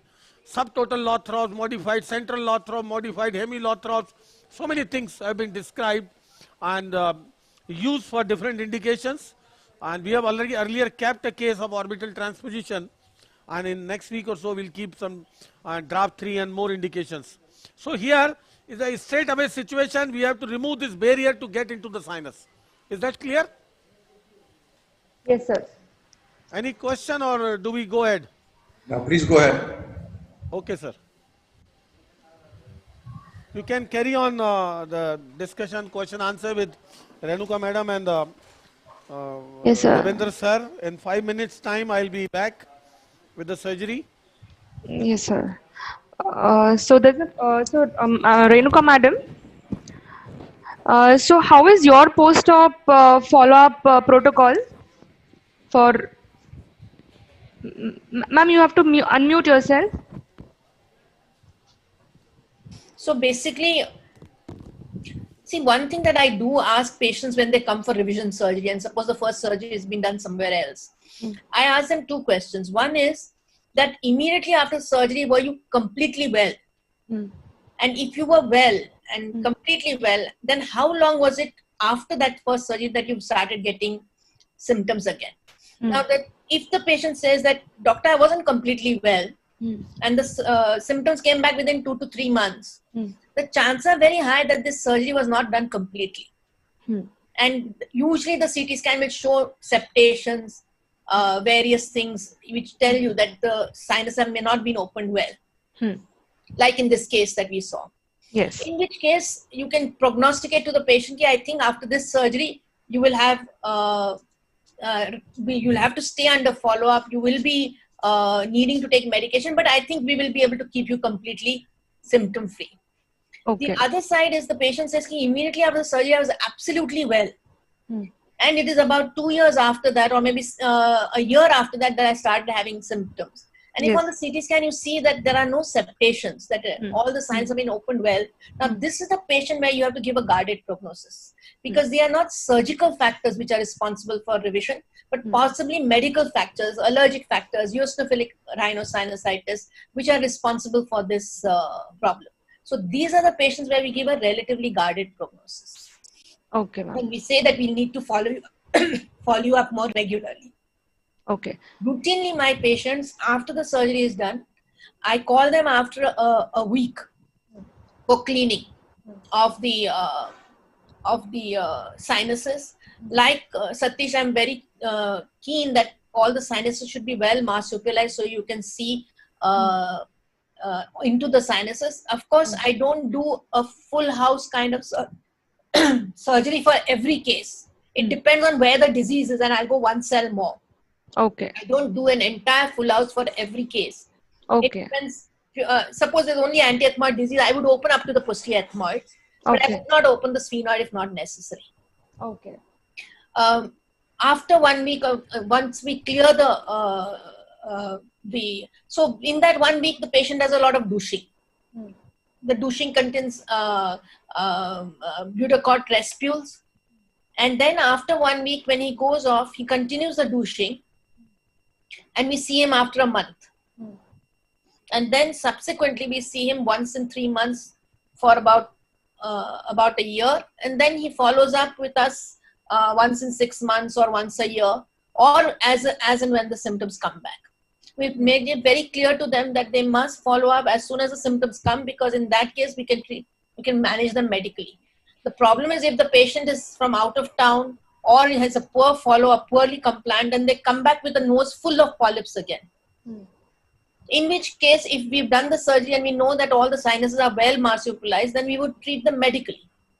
We will try as far as possible to treat them medically, but when you have a situation where the sprays, the douches don't reach into the sinus, the patient would need a revision surgery. So we explain all this very well to the patient so that he understands that if he wants to avoid any further surgery, he needs to follow up as soon as the symptoms come back. Okay, ma'am. So, Madhuri ma'am, in OPD, do you debride polyps under local spray or something if they come for follow-up, as you said? ठीक है, अभी दिखाता हूँ. इसमें लाओ video. Madhuri ma'am, you have to unmute yourself, ma'am. ये screen कैसे दिखाएंगे? So, Paramita, we are yes, not.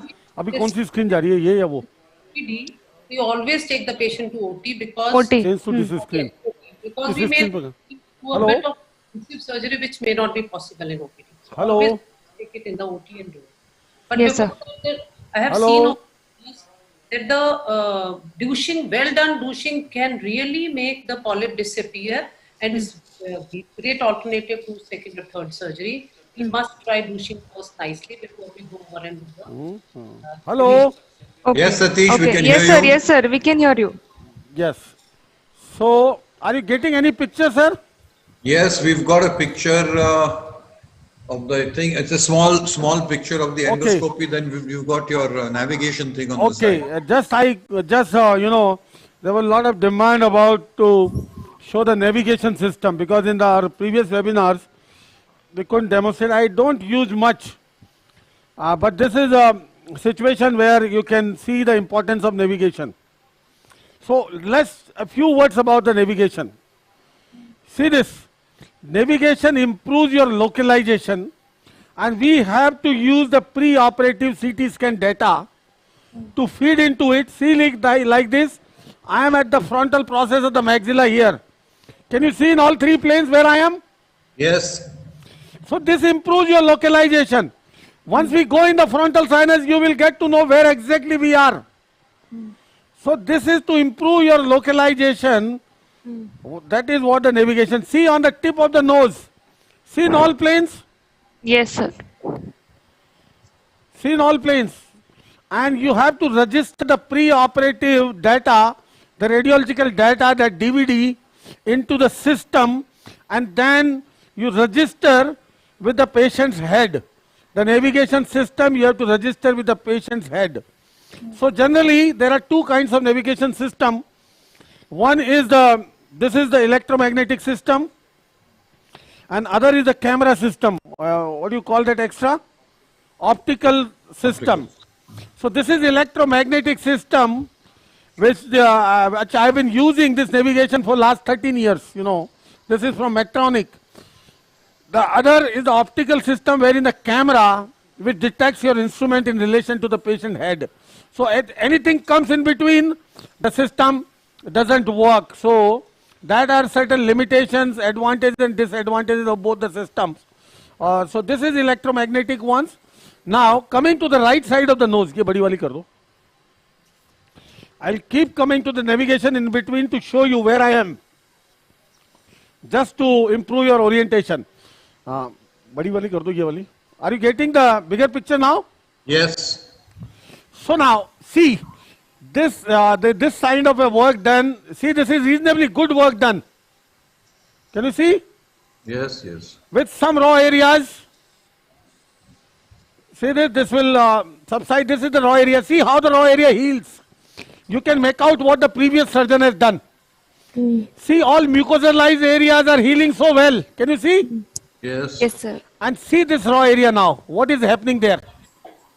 See this osteitis. Leading to a lot of crusting, infection. This is something not warranted.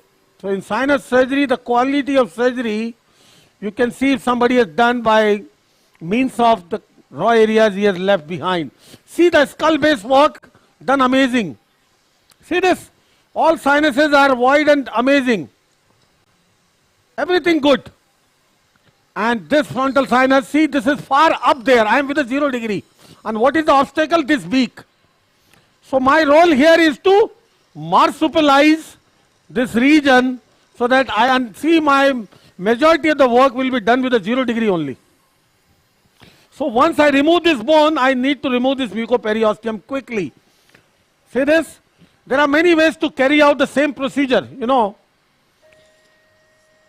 Outside in or inside out? Yes, this is the traditional approach, inside out, which I am going to show you, and simplest to learn for the beginner. Outside in is good one. It is propagated by Richard Harvey, and is amazing, and that's a good concept.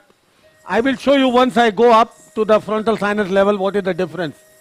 And then the other approach nowadays he's been propagating is the Caroline's window approach, where you make the window at the level of the axilla to go into the floor of the frontal sinus for the limited lesions, not so for all lesions, He doesn't want that much removal. He wants it through a window. Yeah. But that can have a good, implication, good, indication in certain limited indications, limited disease indications. You can use that. So what I am using right now, using the coblation, I am removing all this mucoperiosteum or the bone which I am going to remove. Okay? We're using ablation. Yes. Quickly. See, this is some of the mucosa over the nasal septum, and over the beak, all this region. See that? And this mucosa, what I have to decide is, see, behind the frontal sinus, we all know the ethmoidal roof starts. We all know. Yes. Behind, we have to be careful not to damage the ethmoidal roof or the cribriform plate. Yes. And for that, we have to define our posterior limit. And it is better we define in the beginning, you know. So here I will define the beginning of the cribriform plate by means of demonstrating the first olfactory neuron. So what were the complaints of this patient? Headache.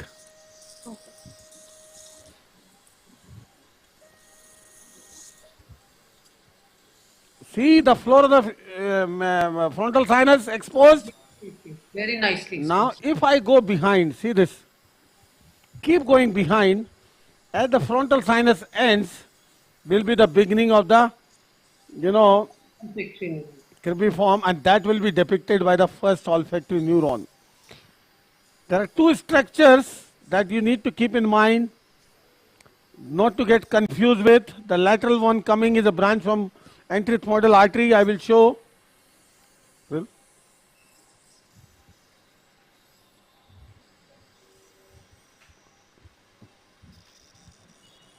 See all this mucoperiosteum at the level of the beak. Satish, hello, Satish. Axilla. Yes, madam. Satish, first you do all the ethmoidectomy work and then you start doing draft 2? Ideally, it should be like that. So you get a good orientation. Both sides you can compare the levels. Yes. Now see, our goal is to go up in the frontal sinus, you know. See, don't get disoriented. Our frontal is, see here, up here. This is our obstacle. This is our frontal up. So I am denuding all this bone by means of removing this mucoperiosteum. Yes. How far anteriorly you can come, and posterior limit you have told? Anteriorly is safe. You can go right up to the skin. I will show the outside skin. That will be my limit. Laterally, limit again is the skin. Outside again is the limit, skin anteriorly. Posteriorly is important, and that should be your limit as a first olfactory neuron.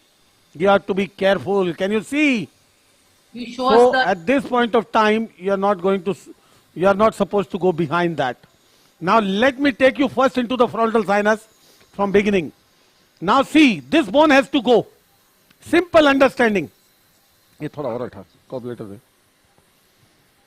My lateral limit, as madam has mentioned, is the skin. So I will first show my lateral limit, and along the lateral limit then I will go up to my anterior limit. Yes. And see, easily you can enter into the frontal sinus. Believe me, for sinus surgeons, the other sinus surgery may be difficult, but this is not. Number one, the reason is, this is absolutely safe zone. Yes. There is no critical area above. Can you see here? Nothing. Only thing is, lot of drilling. That is sometimes frustrating, and for that, we have a state of the art, this, what I've been using is the Karl Storz, this thing, the Medtronic, you know, the stylus drill, where I am going to use the RPM of 70,000, and that works like butter. That is, though it is a diamond drill, but it cuts like butter. I will show you. So you were showing us the level of anterethmoidal artery in close association with the olfactory neuron. Yeah, see at this level, as you go behind, I will show you. You should. I had shown in the cadaver in the previous case as well. That is important to know. When you come from anterior to posterior, you may be, because you are always looking for the neuron. So don't get confused with a neuron. There are two structures come in the way. The lateral one is the branch of the anterethmoidal artery, the small branch, and the medial one and behind is the neuron.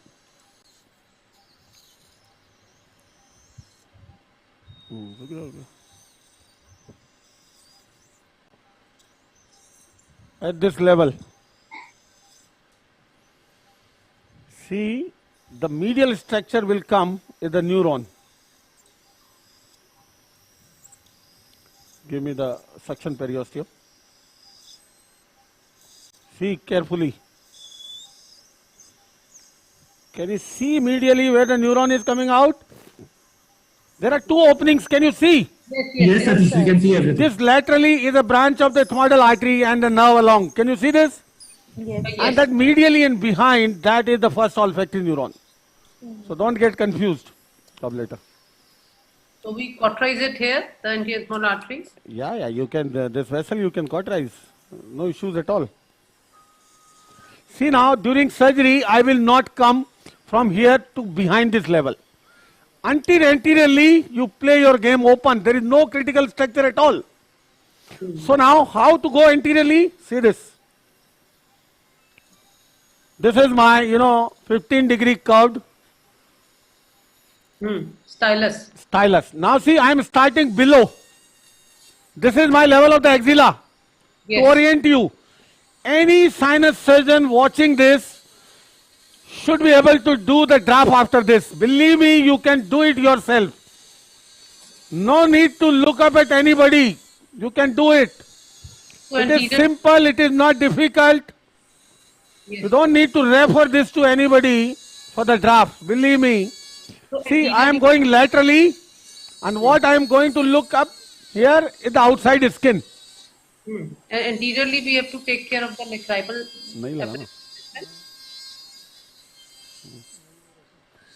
See this, the color change will show you the outside skin. Satish. Yes, dear. Sometimes juniors ask where is the lacrimal system. So can you just show them in relation to the lacrimal system, where are you drilling? Yeah? What? Sometimes juniors ask where is the lacrimal system. So can you show the relation of the lacrimal system? Lacrimal is far below, man. Yeah. So I am going up. This is the frontonasal process which was housing the lacrimal system below. Yes. My orbit is below, lacrimal system is below. See the maxillary sinus there. Yes. See the level of the maxillary sinus, the lacrimal is here, and I am working right up there. Correct. Yes, lacrimal apparatus. Yeah. And can you see the outside limit here? Yes. Skin. This is skin. Let me show you from outside. Can you see? Yeah, we can see that. Yes. Come later. This is my lateral limit to begin with. Okay? Now, keeping this lateral limit, you keep on removing this bone superiorly. There is no hindrance at all. There is no critical structure there in this way. See this. I have cobbleted that. Now see.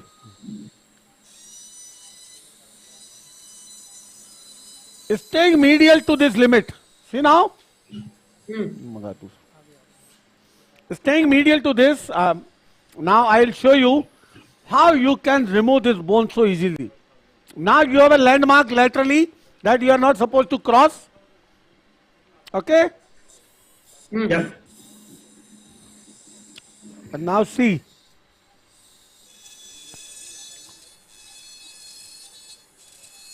See, this is diamond burr. Beautiful. So this is a coarse diamond burr? This is a coarse diamond burr. And see the control over the burr. It is so, see the handpiece.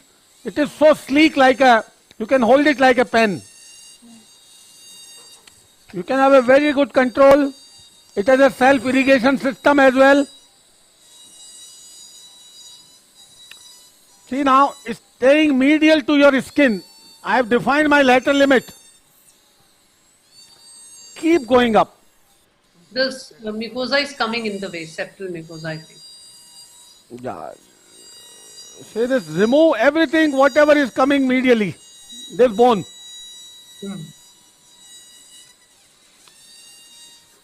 And we are working almost superior to the axilla. Yeah, see, I will keep going superiorly like this. It is simple. What I have defined is only lateral limit. Keep removing everything medial to it. And keep going anteriorly to the anterior skin.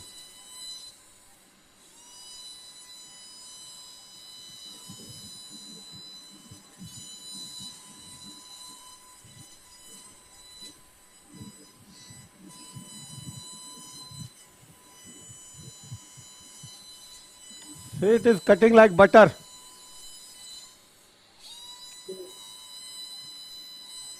Satish, all your tools cut like butter. Pardon? All your tools cut like butter. Yeah, this is amazing. Stylus is something, a boom for the skull base. You have seen me doing that the pituitary or any skull base approach. This is the burr. For JNA is drilling the pterygoid. Anywhere in the skull base is a... No, I agree your instruments are good, but your hand makes it look better. See, the beauty is, it has an inherent 15 degree, see this, 15 degree curvature. See this? Yeah. So that is so important, your shaft doesn't come in your way. If your drill shaft is coming in your way, that obliterates. And that is something you don't want. Cobblator.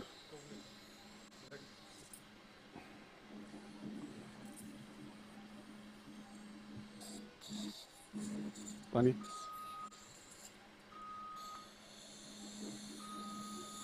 See the skin, subcutaneous tissue outside. Yeah.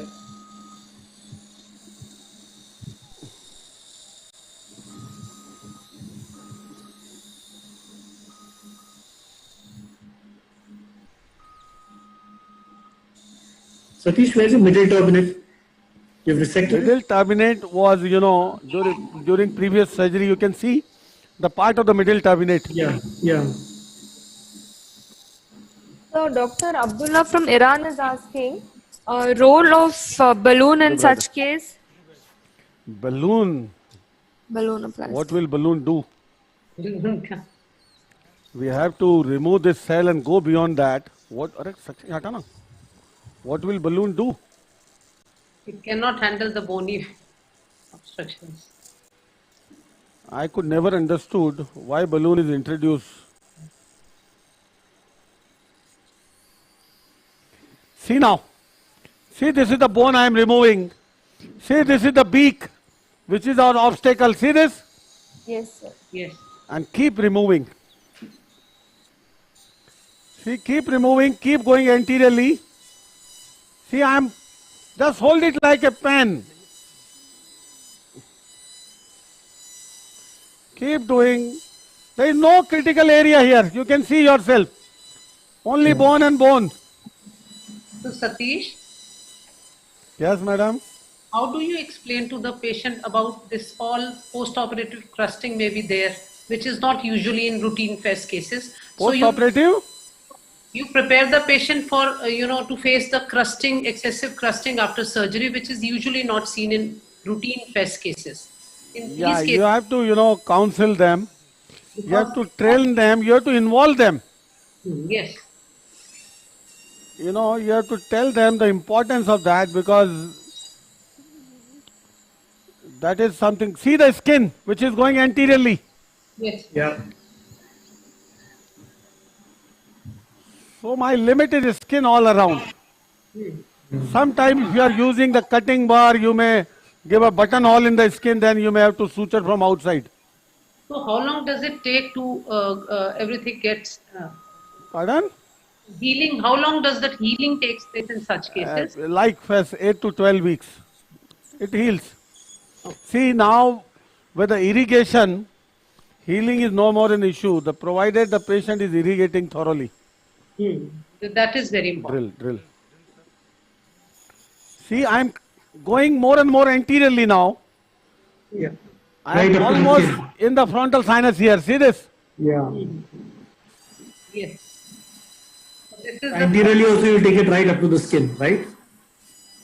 Pardon? Yes, skin, anteriorly as well. And this is the nasal beak you are drilling out.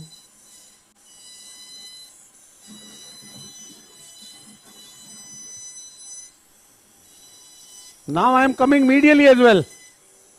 Yeah. Now what is outside in? Let me tell you at this point of time, which Richard Harvey is introduced. Give me this. Yes. See, you have seen your posterior limit here. What he would do, he would not start from here, he'll come here in the end.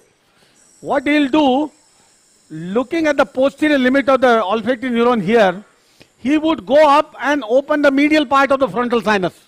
Okay. And from there he will go like this and like this.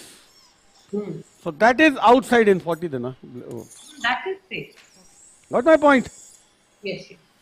So his idea is to find the frontal first and then keep widening. Okay. From outside in. See, this is frontal.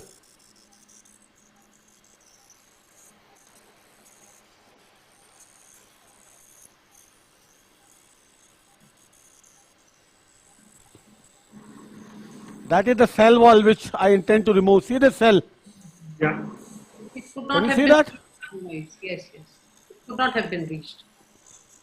I am working with a 0 degree right into the frontal sinus. You can see. With 40 rad. See, like I am sitting in the balcony now. So this is 40 rad. This is with a 0 degree. And No. this is the cell. Blade is 40 rad. See this cell? Yes, Satish. Yeah, this is coming out.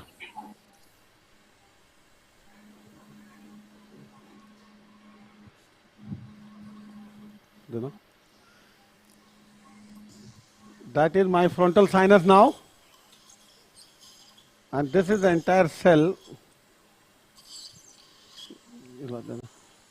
See the frontal much better now.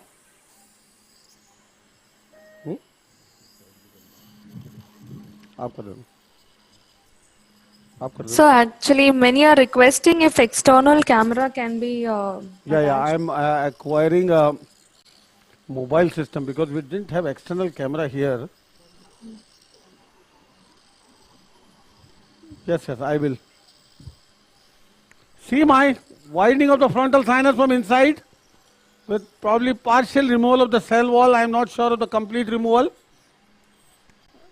I am seeing with a 0 only. See that now? See this interior of the frontal sinus with 0 degree. Can you see? Yes, yes. Nice. Now, let me widen it. Devai.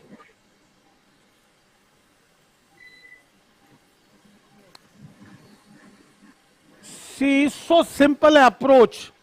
Just define here, lower down your lateral limit. Following the lateral skin, you keep going up, removing this bone. What I have done, I removed this bone. Okay?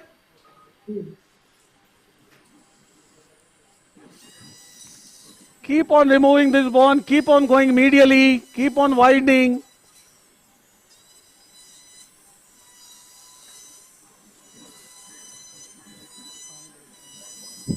Paramita. Yes, ma'am. So while he's drilling, I just thought we'd discuss this. Yes, ma'am. That the difference when you're looking endoscopically and the surgeon is not sure whether he's in a type 4 frontal cell or he's in the frontal sinus. So when you're looking from down, it looks like the frontal sinus cavity, but you're not sure about that. I remove the part of the cell, madam. I will show you inside. I can still see partly the cell wall inside. Yes, okay. And I will show you after that the complete interior of the sinus. So, Satish, Yes, madam.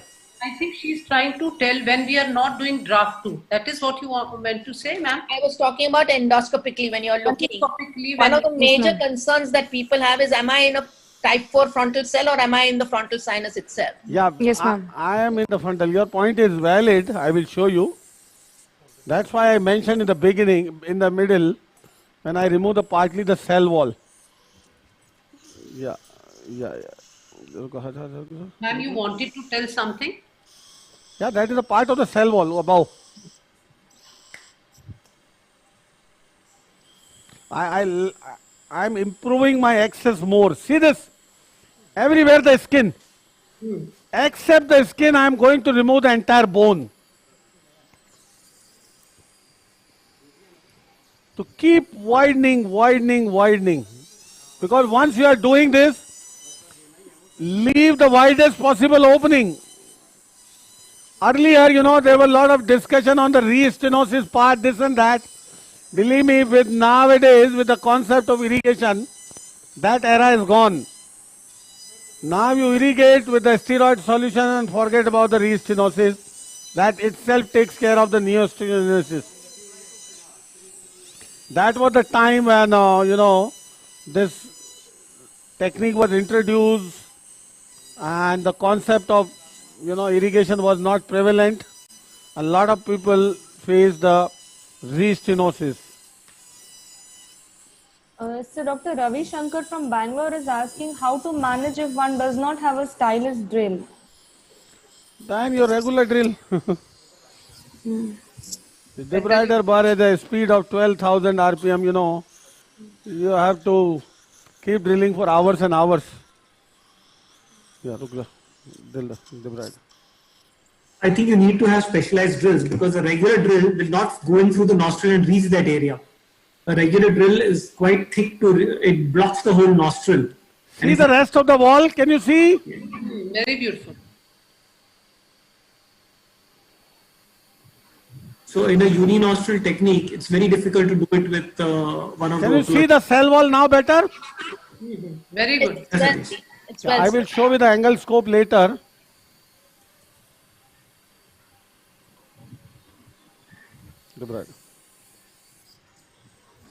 Our next case is induced. It's a very interesting and I would say rare case as well, because in our series of parapharyngeal tumors, we have already demonstrated 2 or 3 carotid body tumors, vagal paraganglioma from the parapharyngeal space, then vagal schwannoma, and today is a sympathetic nerve trunk schwannoma, which is a rare, less than 50 cases have been reported worldwide so far. You did FNSC and found it? Pardon? How did you make your diagnosis? Radiology. So that will be interesting to go through that. Yeah, the pre-op diagnosis is very important because of from the counseling point of view to the patient. Now see, the frontal sinus, still I will open it. I am still using 0 degree. See that? Inside the sinus. I will still widen it and then I will show with the angle. Everything, all limits. But I hope everyone is getting the concept how you can easily do the draft. If somebody can do this draft too, just do the same thing on the other side. Remove the part of the nasal septum and the intersinus septum, that will be draft 3 or modified Lothrops. You can do it. Once you can do draft 2, you can do more Lothrops as well. Nothing great.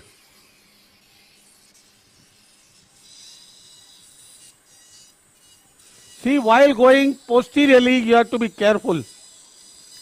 See, that is the posterior table of the frontal sinus. You are not supposed to damage it to give CSF leak. You are not supposed to come far posteriorly to damage the olfactory neuron. Can you see my limit of the olfactory neuron here? I have reached. Yeah.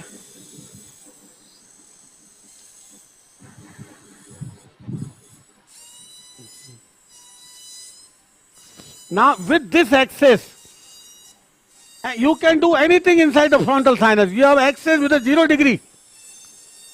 You can remove, seal any CSF rhinorrhea you can deal coming from the posterior table. This is posterior table. See this?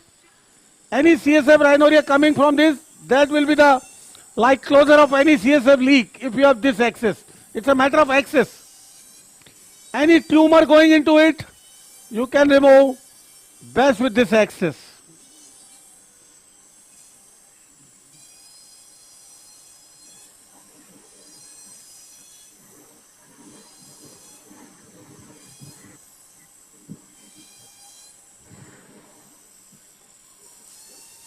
Was the interfrontal cell draining on this side or the other side? Yeah, if you drill the interfrontal sinus septum, you will reach other side, which we are not supposed to go.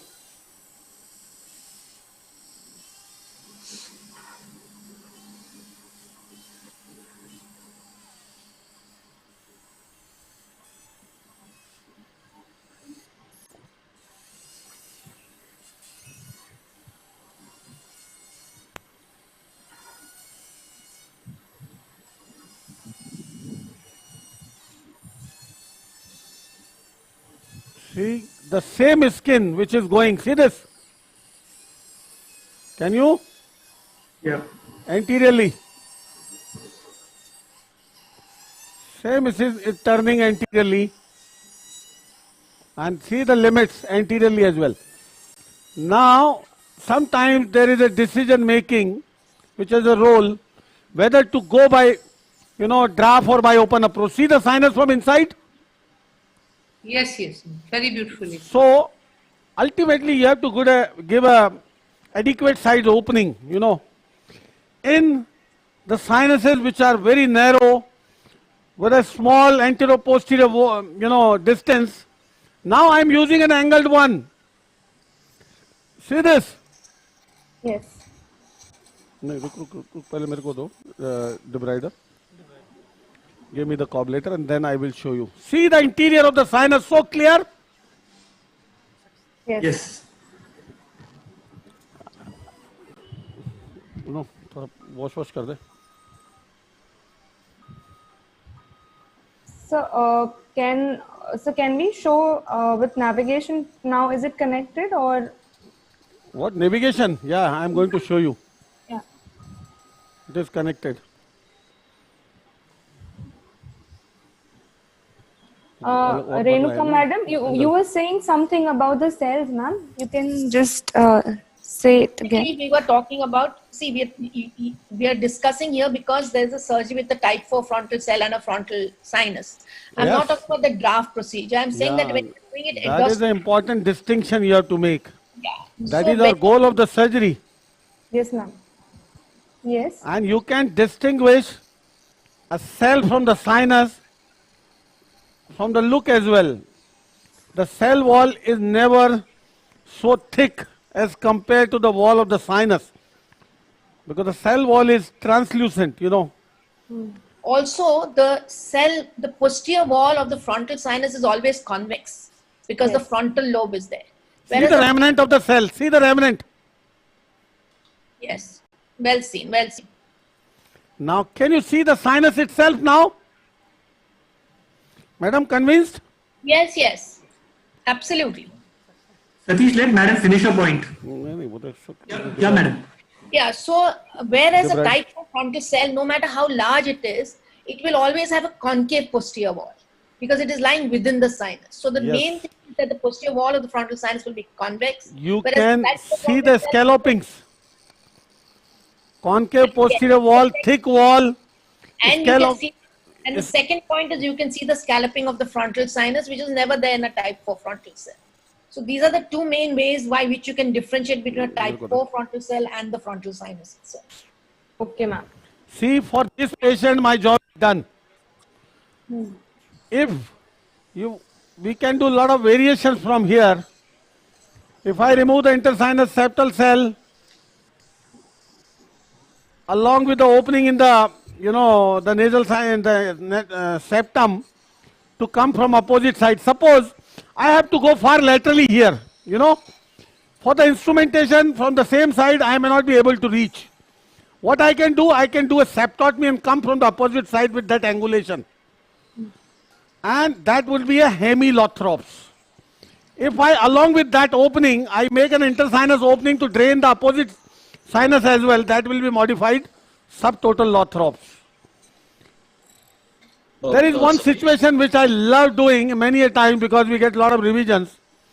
If suppose somebody had done surgery on this side with orbital entry, orbital fat prolapse, lot of scarring and the frontal ostium completely scarred, closed. To drain the frontal sinus, now I will not come from this side, reverse the no. What I will do? I will not disturb this side of the frontal recess for the sake of preventing complications. What I will do? I will come from the opposite side, which is a virgin area for the frontal. Come from the opposite side and do a draft and remove the intersinus septum to drain this sinus. Without touching this, that is known as modified mini lothrops. When you come from the normal side to drain the opposite side, because the opposite side has a lot of scarring in the frontal outflow with the possibility of complications. See my reverse blade? Yes. Now see the frontal sinus from inside, all cell completely cleared. That is the skin, outside skin, anteriorly, laterally, everything. Wide opening of the frontal sinus. See this. Yes, Satish. Well done. Hello. See this. If my section is 4 millimeter, the tip is 6 millimeter here. 2 or 3. This is almost 1 and 1.8 centimeter, so more than 1.5 centimeter anterior-posterior distance, and that is good enough to keep. Now see, this is visible with a 0 degree. You can irrigate. Your sinus is well mucosalized from inside. Can you see? It is marsupialized in the nasal cavity. That is what draft. Okay. Satish. Yes. Satish, just one thing more. Do you feel that? Hello. Pardon, sir. Yes, sir. Do you feel that there is a lot of raw area which you have drilled? Do you think a free mucosal graft would be a good thing here? Yeah, a lot of people are trying. You know, we have also tried. What I can do, not only free graft, sir. Right. When we are doing a draft 3, we need to remove this part of the septum. 3, yes, and but what you can do, I can rotate this septal flap. Right. Vascularized flap on the raw area, number 1. Right. I can bring the free mucosa from the turbinate, from the floor, and to mucosalize it.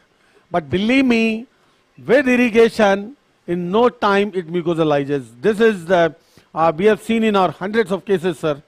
It mucosalizes. No need to do anything. Even if you don't do, you do, it is good. You don't do, nothing is required to be done. Only thing required is douching.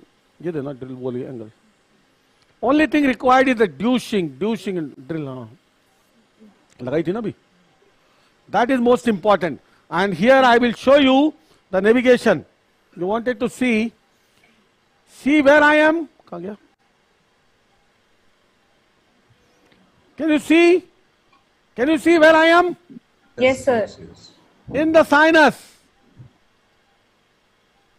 See this? Far superiorly in the sinus. Can you see in the sagittal? Absolutely. Yes. Yeah. So that is how you can reach everywhere in the sinus. This is my navigation probe. That is the way to the intersinus septum. See that? That is, you can see. So whenever you are in fix, you are in doubt, you need help, navigation is there to assist you. That is what the navigation system is. Yes, sir. You can say Sir, Dr. Talak from Islamabad is asking, will there be any external deformity post-operatively? Not really. Why? Chala. ये कैसा आएगा drill? See this little bit of the bone I am removing, you know.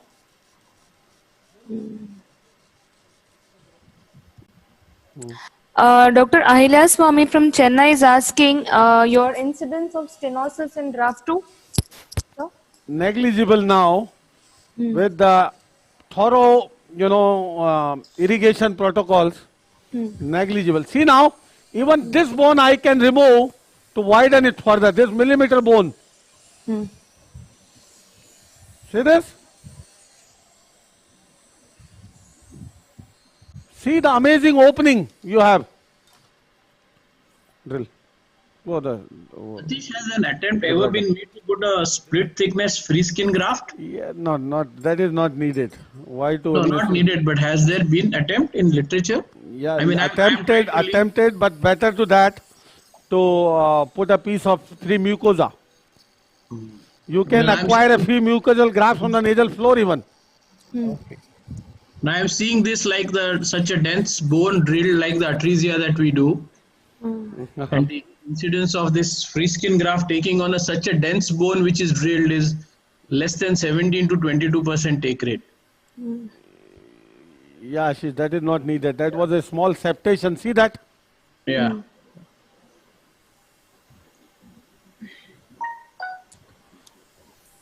See the size of the cavity. Draft 2, everybody can do who is doing fast, because there is unnecessarily fear amongst the people, I believe, not able to do the draft. This is the simplest of the sinus procedure because you are working in the safe zone. See, there is no critical structure in this region. Absolutely wide. Okay? Yeah. Any questions or we move on to the next case? Yeah, Satish, we'll move on to the next case. Would like to welcome Dr. Devendra Chaukar. Hi, Devendra, has he come? Yeah, he has joined, and Dr. Bumkar also has joined. Oh, hi, Ashish. How are you? Hi. Good. All good. Always good to have Ashish. Ashish is like, to me, is my mentor. I believe me. He has been a big source of. We are just friends, yeah. Always encouraging, Sir, Can I see Devendra? Has Devendra come? Yeah, Dr. Devendra Chaukar is here. He's very much there. We can see him. Hi. Hi. Good to have. He is one of the person, believe me, what a surgeon he is, besides what a human being he is. He is presently heading the Department of Surgical Oncology, head neck oncology at the Mecca of Cancer, Tata Memorial Center. And he has always been a, guide to me in my head and neck oncology ever since I had been in Tata in '99. And his amazing experience of thousands of head neck cancer procedures. And now under his mentorship guidance, they have started MCH programs, skull-based unit, which Prathamesh is carrying on, and so much of work. So it's always good to have. I remember in last one of our webinar when he was here, it was such a great learning experience from him. It's always when he's around. And besides that, he is our important part of our cricket team. He's an amazing cricket player. So our 2 series have been postponed because of this COVID. Otherwise, he was supposed to be in Jaipur for the match. So welcome, boss. Thanks, Satish. Good to be here. Narayan, hi. Good to see you after a long time. Sir, in the previous... Devin, good to see you again. Satish sir? Yeah, निकालो उसको बोलना कहाँ है उसको. Hello, yes, Paramita. Sir, Dr. Kripamoy Nath from Silchar had this query actually in the previous case he had asked, I missed it. He was asking about role of drug-eluting stent post-operative. Drug-eluting stents have a role, yes. There are certain stents which have been approved by the FDA now. Stents are serving their purpose by both the effects. Number one, they are eluting the drug that is steroid on a periodical basis. Like mometazone eluting stent, the most popular one is Propel, which is approved by the FDA. It keeps on eluting mometazone for a period of 90 days. At the same time, by means of its spring action, it keeps on, the ethmoidal cavity open. That is an added benefit of the stent. And after that time, it self-involutes. In our country, this is not feasible all the time because the cost is a limiting factor. The one Propel costs almost now 1,000, I don't know, something like 10,000 rupees or so for us. And that every time you have to change. But it is good concept. But still the irrigation is superior because it goes freely into all sinuses as compared to the stent. So this is a part of the development going on for the betterment. The stents have been developed. So are you getting the scan pictures? Yes. This is a very interesting case. As I told you, in the series of parapharyngeal tumors, we have already demonstrated 3 carotid body tumors, vagal paraganglioma, vagal schwannoma, and now why I am saying it is a sympathetic schwannoma, now I am coming to the radiology. Radiology is the key for a diagnosis, and there are certain features we need to keep in mind once we deal with the parapharyngeal tumor. There are certain concerns because there are a lot of critical neurovascular structures in close proximity to these tumors. So this tumor is obviously a schwannoma. You can look at the contrast MRI because it has a central necrotic areas because of hemorrhage or necrosis, whatever you can say, with enhancement. Schwannomas always enhance because of their blood supply, but they are not so vascular like paragangliomas. So how can you differentiate from paragangliomas? I will tell you when I go to CT angiogram. CT angiogram will give you a picture of a classical, that salt and pepper appearance of the vessels. You can get in T2 in the contrast as well. And see in the contrast, what you are getting is a variegated appearance of a classical schwannoma. Now why? The question is, why it is sympathetic schwannoma? Now if we look at the anatomy in the parapharyngeal space of the great vessels, the post-styloid compartment, anteriorly is the carotid, medially, and laterally is the the jugular vein. In between and behind is the vagus nerve, and sympathetic trunk is outside the carotid sheath but behind the carotid vessel and little medially as well. Now if a tumor arising from these structures, how will they displace the vessels? You can imagine. Suppose, like I will show that again, the vagal schwannoma which we discussed last time. When a vagal nerve schwannoma arises, how the schwannoma arises? Schwannoma arises from one of the fascicle of the nerve and displacing the other fascicles out onto the periphery of the tumor. Tumor arising from one fascicle and rest of the fascicles are compressed outside. Now if the schwannoma is arising from the vagus, how will it displace the carotid and the jugular? Because the vagus is behind, in the middle. It will displace the carotid anteriorly and medially and displace the jugular anteriorly and laterally. As simple as that. When the tumor is coming from the behind, from the vagus. Now where is the sympathetic trunk? Sympathetic trunk is not in between these two structures.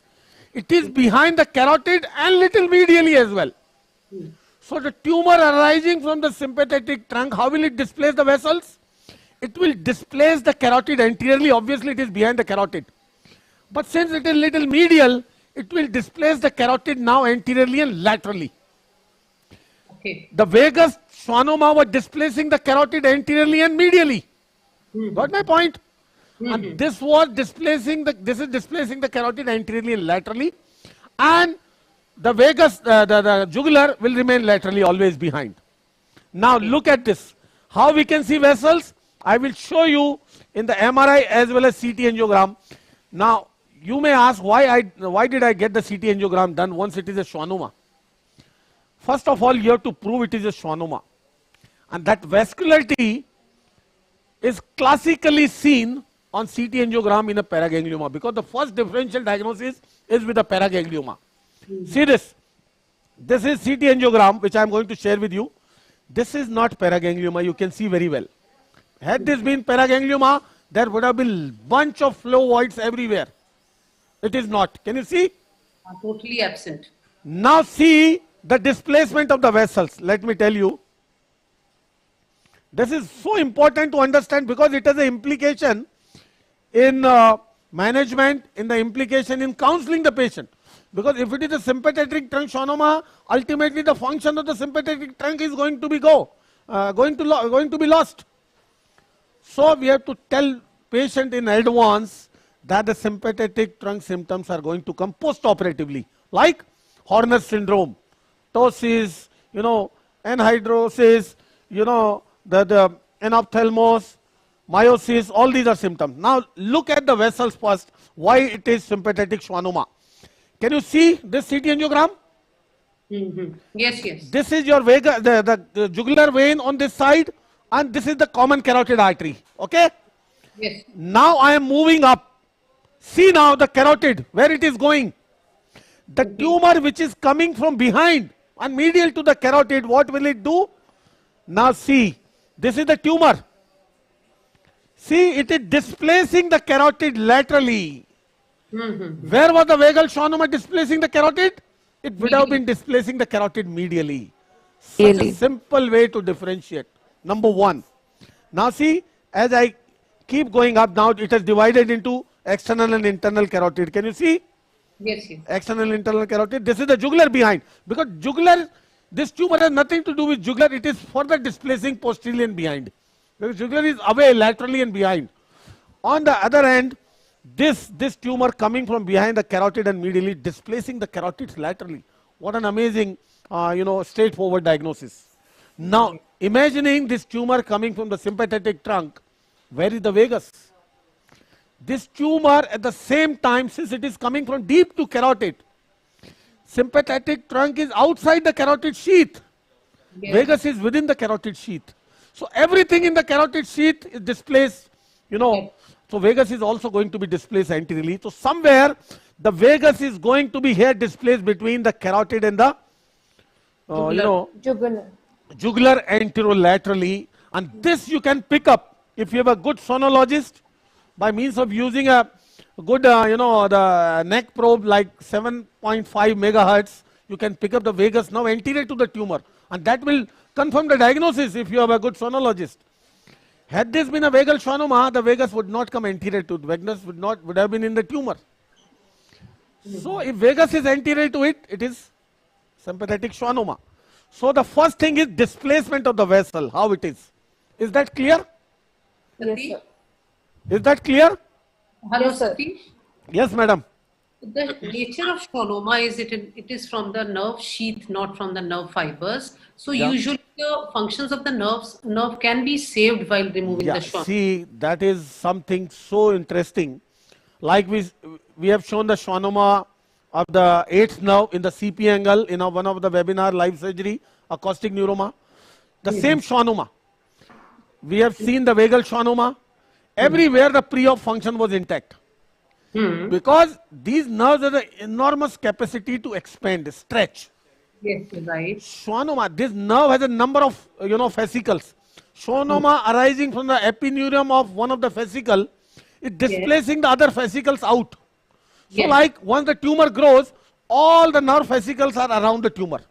So that's why in the vagal schwannoma I showed the intracapsular enucleation, so it preserved all the branches around. That is what I am going to do here as well. Yes, I just wanted to ask you, because they are in tunnel, bony canal, 7th and 8th nerve, so they don't have a place to expand more, so the nerve goes off. So we are unable to save the function of 7th and 8th nerve. Whereas the vagus or sympathetic, there is a lot of space, so chances of saving the function of nerve are there. No, is it? It is chances of saving the nerve is there, but the neurons are splayed around like a very, very thin bundles of nerves, difficult to identify. Yes. And that manipulation of those, when you remove the tumor, takes off the function. But like vagal schwannoma, believe me, with that enucleation technique which I demonstrated, 70 to 80% of the time the function can be preserved. Not always. Here also we will try to. I am not very sure. You never know the nerve behavior. Right, you're right, absolutely. Now see the same structure, what we have seen in CT angiogram, in the T2 weighted MRI. See, this is the nerve, this is the vein, this is the carotid artery. Can you see? Yes, sir. Now I am going up. See the carotid, where the carotid is going? Can you see? Lateral. And where the tumor is, that is why it is sympathetic schwannoma. The second thing I want to know here is the displacement is one thing, the upper extent, because it has a significant impact on the planning, surgical planning. See the tumor upper extent, it is going almost to the skull base. Can you see? Yes, yes. Yes. So, to access that high parapharyngeal lesion, you may have to do certain maneuvers. Like we have been seeing in other parapharyngeal tumors. The first maneuver, once you start, removing this tumor, the first thing comes laterally. In this tumor, everything is lateral to the tumor. The carotid is lateral to it, the vagus is lateral to it, the jugular is lateral to it, the hypoglossal is lateral to it, because it is coming from far behind. Yes, yes. So, in order to expose the upper part, the first thing we will do is we will divide the digastric to go up. Then we'll certainly in this case will divide the styloid complex completely with the muscles and the stylomandibular ligament to go up. And then we'll go up the tumor to the top of the tumor. If we still are not able to go up, preserving, keeping in view the carotid artery, because in any given situation you can't take a chance on the carotid. You can't remove blindly. What I will do, like I told last time, I will go inside the tumor, take my micro debrider inside and hollow it out from inside for the tumor to allow it to fall from above. Collapse. And then I will separate with my finger from above easily, rather than the radical approaches people previously used to take, the mandibulotomies. So what is your... Mandibulotomy is the last resort to me. Before that, even if I am not able to remove through that, I will do a VRO, vertical ramus osteotomy. Will divide the ramus of the mandible through the notch down to the angle and open up the space. But mandibulotomy certainly I want to avoid. Yes, if you have to do, the paramedian mandibulotomy is the answer. And boss, Devendra, you must be doing paramedial for many regions. So Satish, a couple of points, and you explained the radiology beautifully. Just for people to understand, as you said, sympathetic is outside the carotid sheath. Yes. And that is why when you see them push the vessels, you said laterally and all those things. Yes. But usually when the sympathetic pushes the vessels, the carotid sheath vessels are together. It never splays, or very rarely splays. Yes. Even if it has to splay, it will splay the external and the internal, not the common and the jugular. If the vagus has to grows, it will splay the jugular with the common carotid or the internal carotid, depending on the situation. Yes. So this is an important point, because sometimes when they grow large, yes, this lateral and anterior pushing goes away, and you can see them pushed posteriorly. But when you see that the carotid sheath contents are together and not splayed, it gives you a diagnosis of sympathetic versus if you see a splaying of the common or the internal carotid with the sympathetic. Amazing point. Jugular, it's a vagus. Amazing point. Can I add on one thing here? Yeah, Satish, I'll just complete, just for completion of investigation. You said that angio is a good investigation. Yes, if you cannot differentiate between schwannoma and paraganglioma, the next step that you take is do a DSA. In an angio, you will see a flush on a paraganglioma. And even if you still can't differentiate, then you should do a DOTA PET. A DOTA PET will clinch the diagnosis, because a paraganglioma will light up on a DOTA PET. Amazing point. Amazing. Good. So these are some radiological tips which help you differentiate, because for a large schwannoma, the classic description of anterolateral versus this displacement is generally lost. So you have to see for the carotid. Yes, amazing. Other 2 points which I would like to differ with you, Satish, 2 points, and you said paramandibular. So lateral mandibulotomy we generally avoid. Paramedian, I'm talking paramedian always if you have to do mandibulotomy, because if you cut at the ramus of the mandible or at the angle, if you look at the anatomy and the mechanics of the mandible, the maximum stress of the bite comes at the angle, and that is where after a marginal, you'll have maximum fractures at that point, where you take a posterior cut, because that is why you make it boat shaped and never rectangular. Yes. Okay. The maximum stress of mastication is there, and you'll get a fracture there. So to avoid that, you always do a paramandibular mandibulotomy. So what is your site for the paramandibular osteotomy in relation to the mental now? In relation to lateral. Yes. What is your site? Yeah. So, and second thing is, Satish, that in majority cases, I would avoid debulking of the tumor initially, because these tumors are in loose areolar tissue and they dissect the areolar tissue around it. So generally, you will be medial to the internal carotid, because high up at the skull base, the carotid turns a little bit laterally to enter the skull base, the internal carotid, and you will get a good space between this. If you have the intact tumor and the capsule, because you will have a beautiful space. Yeah. If you debride the tumor internally, sometimes the capsule can collapse and you may lose that space. So that I mentioned in the situation when you are not able to get above the lesion.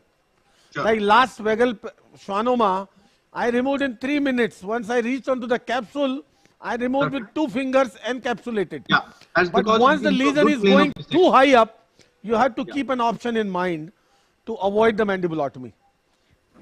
Yeah, sure. So last time, well, this may not give you space, but last time we were doing a parapharyngeal metastasis of a thyroid, and what we did is we introduced a 0 degree there to see the upper end, and then under vision we dissected it. But that was for a different reason. But this may not give you that space. Yeah, and here you can just do blind finger dissection, which is that's really great. And his point is so valid about the DOTA. See, paragangliomas have DOTA receptors, and if you do the DOTA studies and negative, you can rule out paraganglioma. What is trying to say? That is something good to differentiate from the schwannoma. But here my role of angiogram is multi-pronged. It is not only, to diagnose the vascularity, number one, to see the displacement of the vessels much better. See how this vessel is going up. Let me show you. See the carotid, how it is going. Let me go up, everywhere. The third point I wanted to see on the angiogram is the cross flow at the level of the circle of Willis. That you can additionally get this information from the angiogram. And this patient has an amazingly good cross flow. You can see this is the basilar artery here, the basilar artery, and it is giving rise to posterior cerebral artery here, and this is the communicating vessel.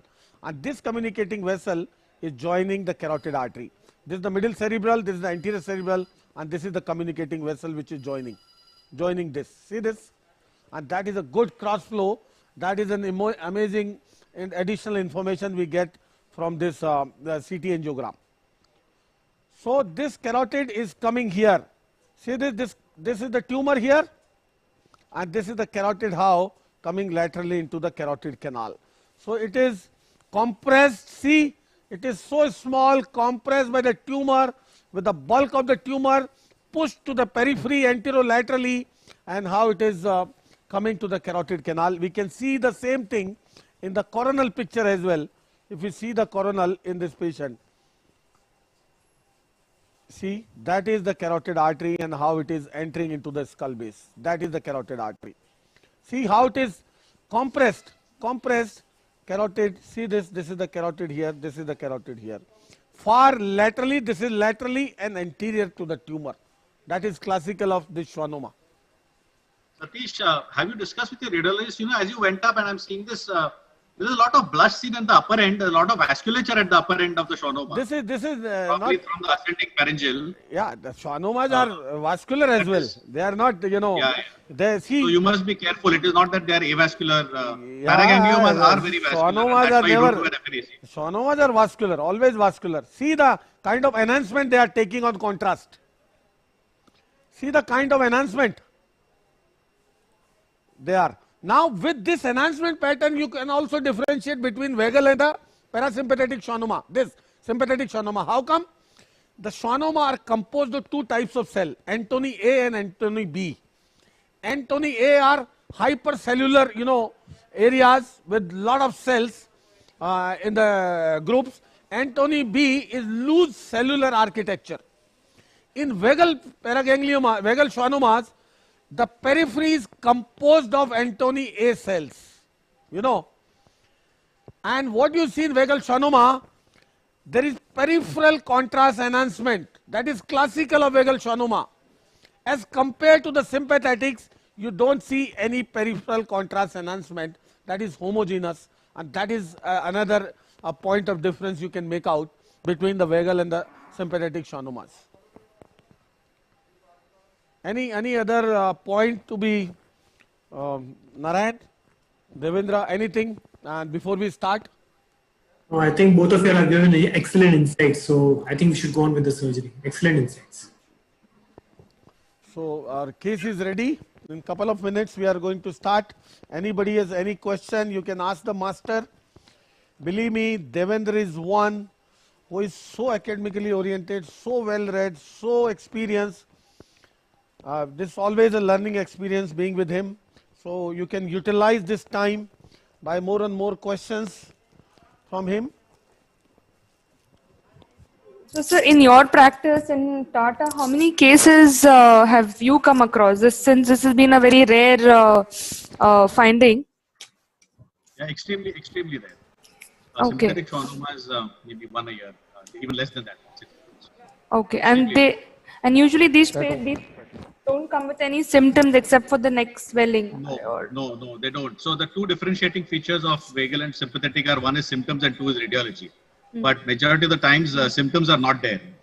Neither you have Horner's nor do you have vagal problems of altered speech. So generally you can't clinch the diagnosis clinically, so it is always radiology. And the second thing that is important for postgraduates is that if you see a swelling at the carotid bifurcation or at that level 2, don't consider it as a node and stick a needle first. Always get radiology first, because some of them can be carotid body tumors. It could be a paraganglioma that can sometimes cause hematoma and make a surgery difficult. So level 2 swelling, just don't think that it's a node and stick in a needle before you get a radiological confirmation. It is not something else. Okay. The first thing that comes to our mind when we are practicing in our outpatient is that you have a level 2 node, so let's stick in a needle and see what the diagnosis is. But get radiology first. Okay. Okay. See a parotid after this? Yes, sir. One more point, like what Devendra said here. Many a time the sympathetic trunk schwannomas, they present with a carotid, splaying between the external and internal, because it is behind the carotid. Now, but in this case, why it is not splaying? Because it is below. As you come up behind the level of the bifurcation, the sympathetic trunk is exactly behind the carotid. If the tumor is arising at that level, it will lead to a classical Lyris sign like you see in carotid body tumor. And you may get confused, and that time the CT angiogram is the factor which discriminates.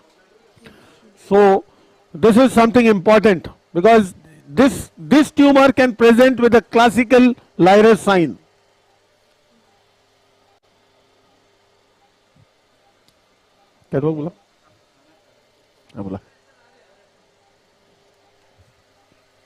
So we are all set now, and as usual I am going to demonstrate with a microscope.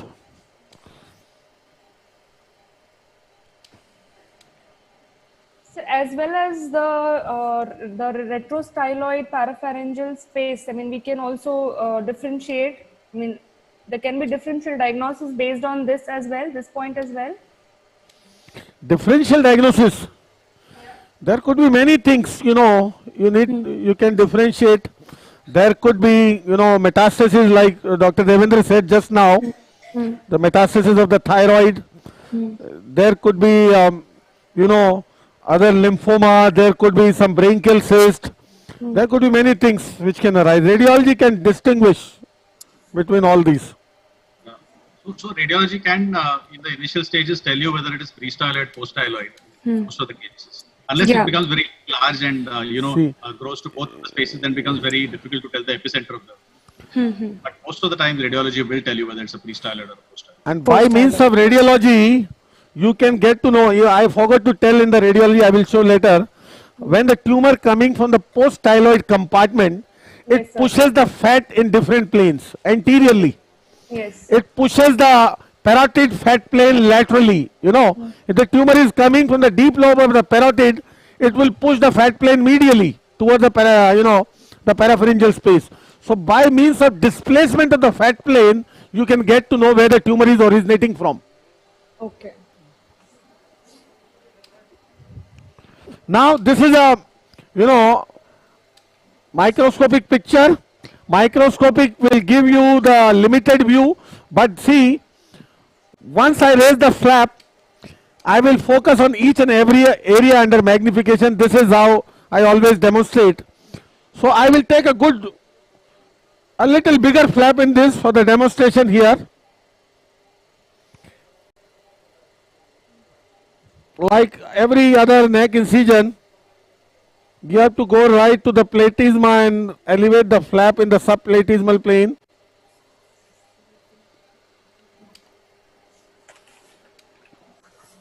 So Dr. Trung from Vietnam is asking, how do you secure the bleeding for superior limit? What precautions are taken prior? Exposure.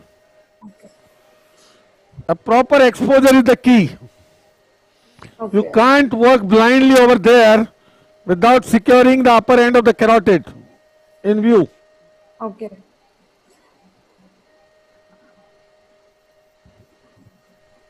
See, this is the greater auricular going up. Can you see? And this is the vein a centimeter below, which I always mention when it comes to identification of the greater auricular.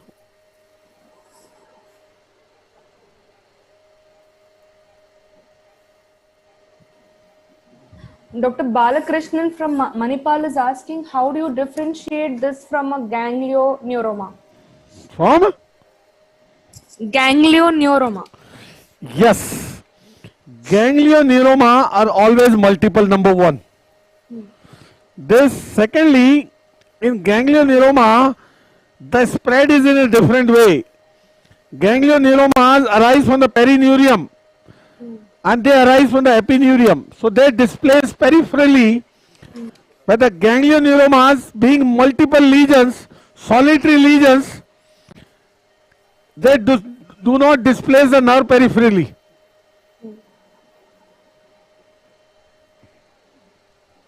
Okay. What is this point I always mention? What is this point? Gonian. Can you see the gonian here? That is the posterior inferior angle of the mandible. See this gonian?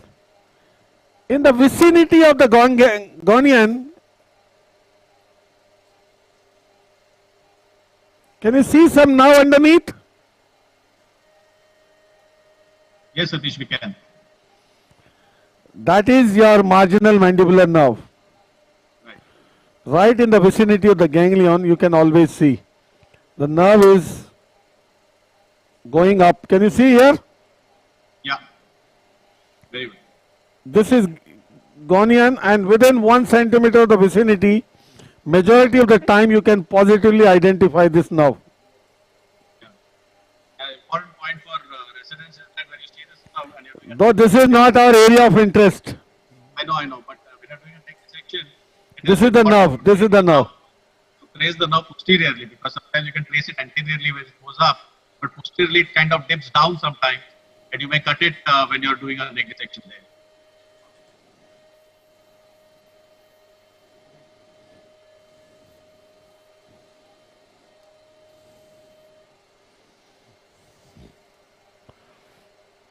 Yes, I am not going to go lower down because my tumor is going up. Lower down is not my area of interest here. My entire thing, tumor removal will be less than 5 minutes.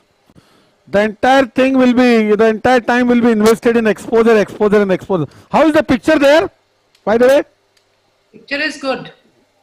Do I do something to the focus? Yes. Now it is perfect. Now it is perfect. एक को इधर भी लगा दे, इधर भी लगा दे. Do this fast. अबे इधर लगाना पहले. This is my tumor here. And now what we need to be, careful is, or everything, all important structures are lateral to the tumor.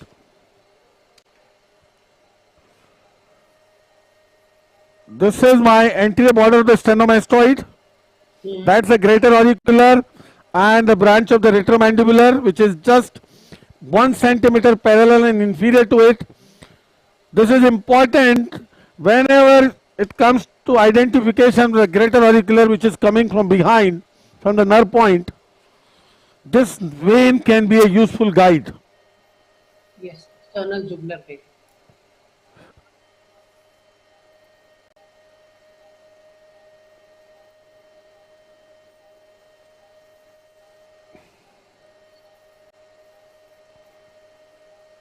So you're making plane anterior to the sternocleidomastoid? Yeah, I'm opening up the space. That's it, quickly. Well, this time, this part you can do quick. Yes.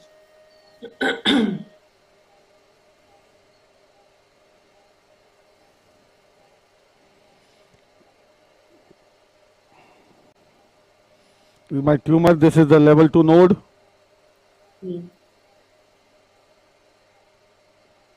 Ligate कर देता है यार.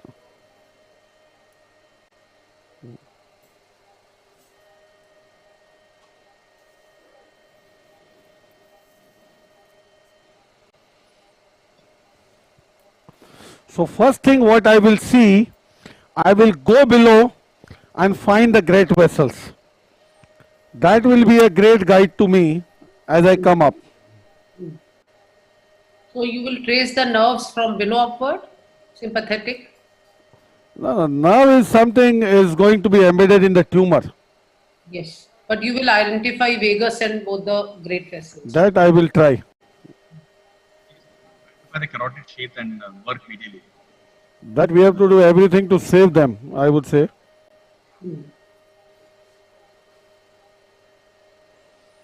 You know, what muscle is this? Horizontally? Posterior belly? Yes.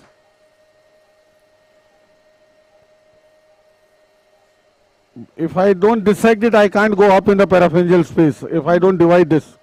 You have to. Styloid area complex.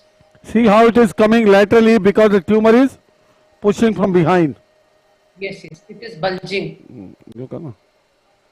There have been many requests for you to explain the Gonian point. The ones who I think they're watching your surgery. Gonian? This. Yes, yes. Gonian. Gonian we have discussed several times. It's the posterior inferior angle of the mandible. And we almost always find in 1 centimeter vicinity of that the marginal mandibular branch. Also a landmark for identifying great auricular nerve. Yes. Yes, and and the facial artery, which is roughly 2.5 centimeter, 27 millimeter anterior to that. It's a landmark. It is a good landmark.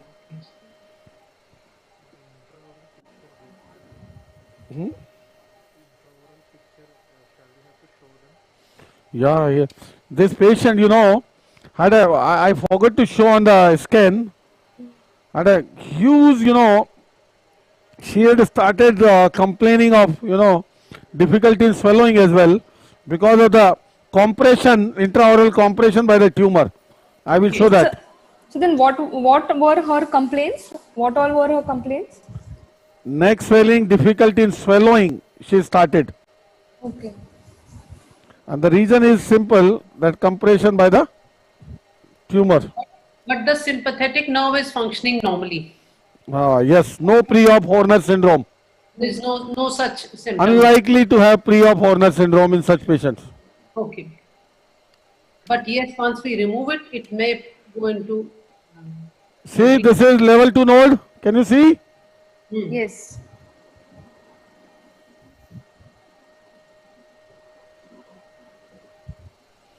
And I can see the glimpse of the jugular. See, all important structure are going to be deep to the digastric. Digastric is an amazing landmark.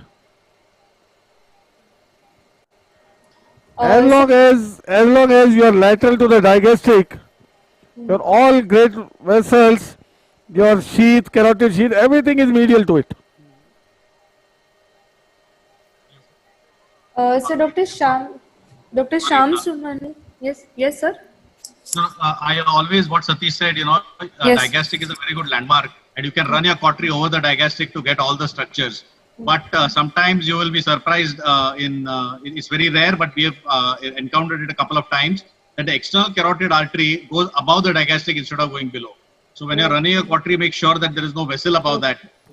In very rare cases, but you have to be sure, because I used to always teach my residents that just go above the digastric, nothing comes there. Yeah, but sometimes when it runs towards the parotid.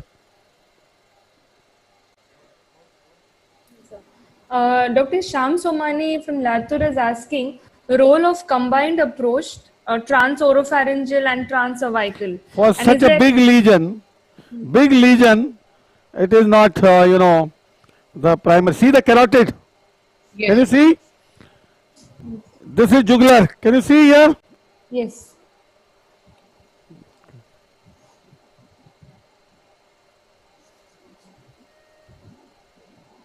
There are a few questions on the role of endoscope, sir. Is there any role of endoscope in this case?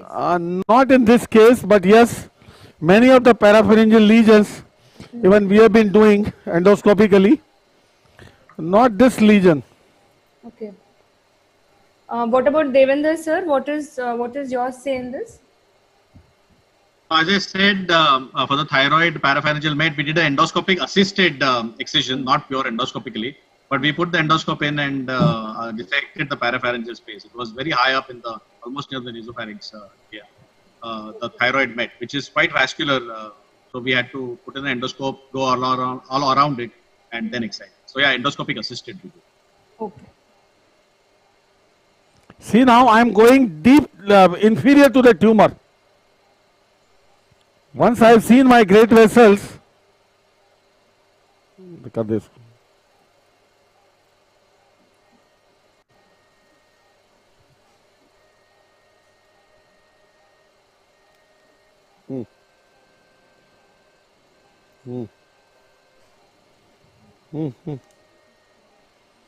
So I'm just opening up the field. Now see,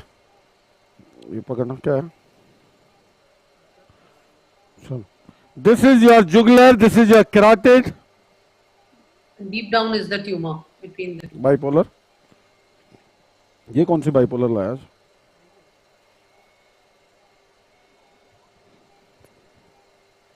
So, was there any findings in oral cavity examination like bulge or something? Huge one. Huge bulge, not only bulge, that led him, led her dysphagia. See, this is the tumor below. This is the jugular, you can see here. Can you? Yes, yes. And this is the common carotid here. Yes, nicely visible.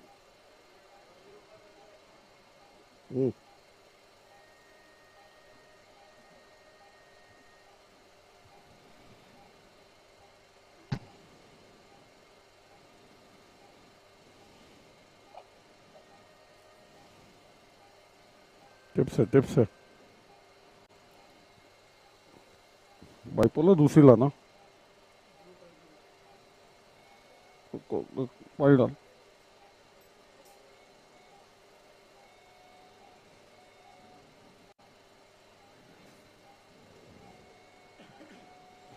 You have not seen the Vegas yet.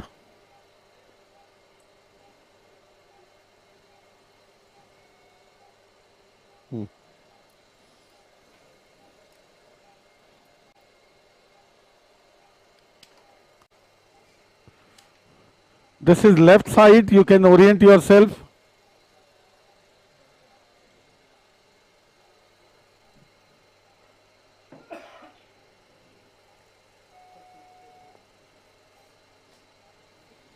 Yes. Yes, sir.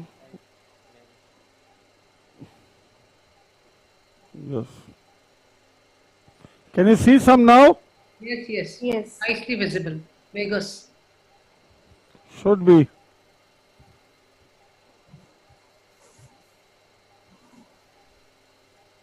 Satish, sorry, Satish, just a question. Do you need to dissect there or can you just go medial to the carotid and take a tumor off? Pardon? Be sure it's not arising from the vagus. Pardon? Do you need to dissect there or you can just go medial to the carotid and take a tumor off? Or you want to be sure that it's not arising from the vagus? Yeah, I am not bothered about that exactly what you are saying. But it's always better if you can, separate the vagus. Let us see if we can.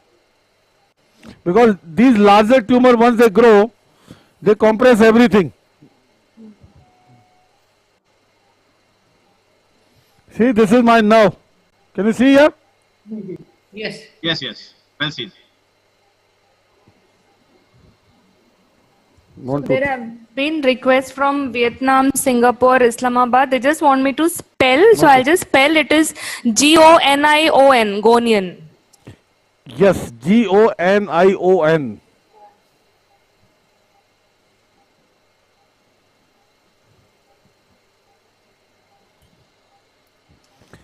Now, leaving aside, I will go up and look for the excess because my concern is the excess now in this tumor. I have already told about all the maneuvers which I can do to improve my access, and the first one I am starting now is I will sacrifice this digastric first.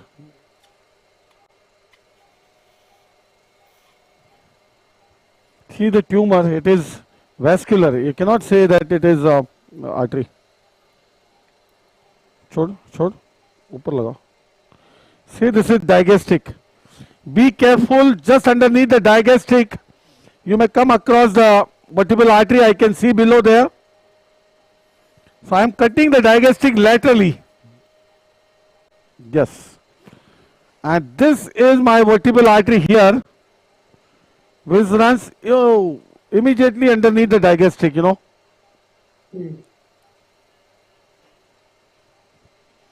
And the other structure which I can see here now is my hypoglossal. Can you see?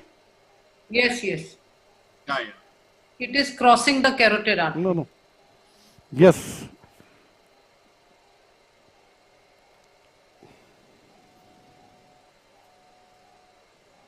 Sir, you're doing under microscope. What is the magnification? Yeah, that is minimum. I have kept at the minimum. This is our vario.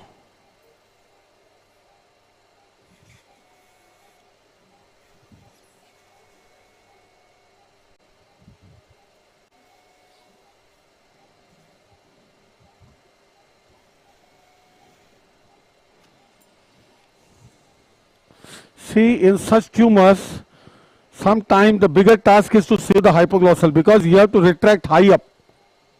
In more higher up tumors, the hypoglossal is sometimes a bigger problem. And larger size tumor, lot of aberrant veins, lot of aberrant veins everywhere, dilated veins also.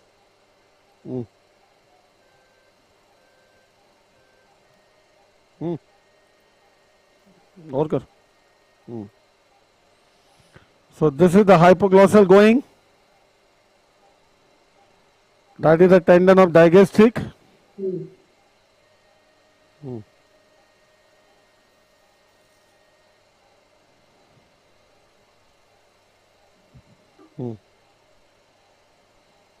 Slow.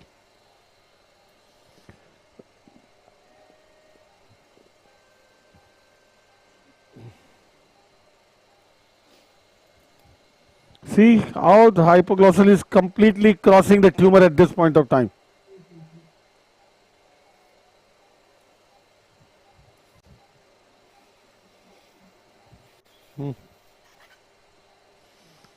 Slow.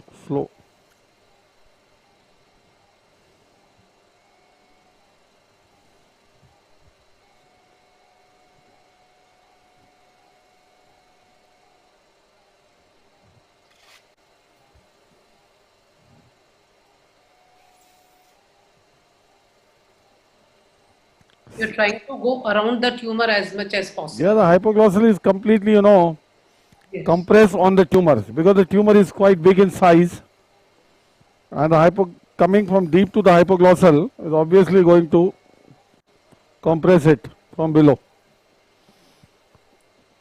Now see, this is how the external carotid artery and the internal carotid artery are now going in different direction.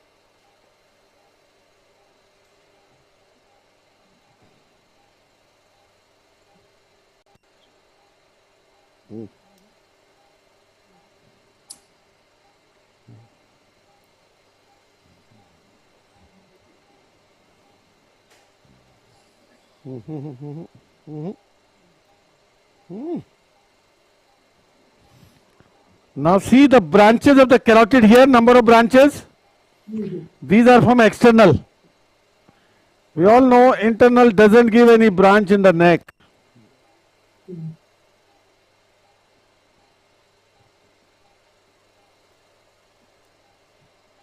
Scissors.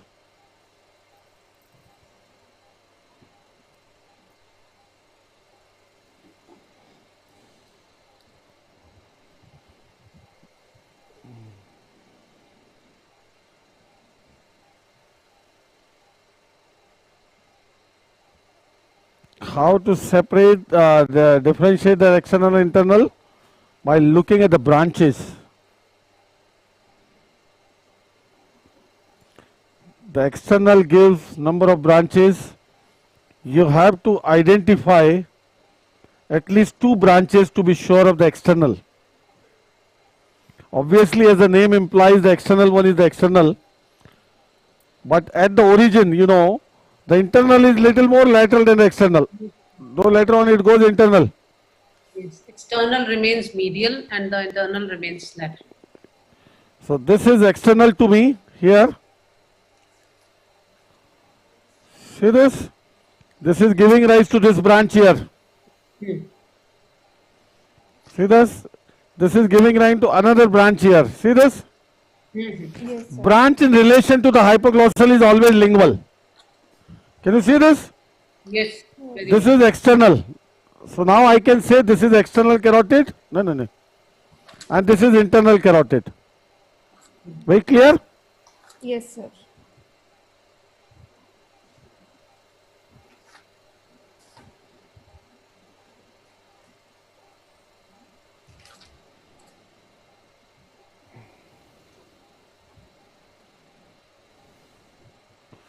See the plane with the carotid artery. The only thing obstacle that we have to all the time take care of is the hypoglossal.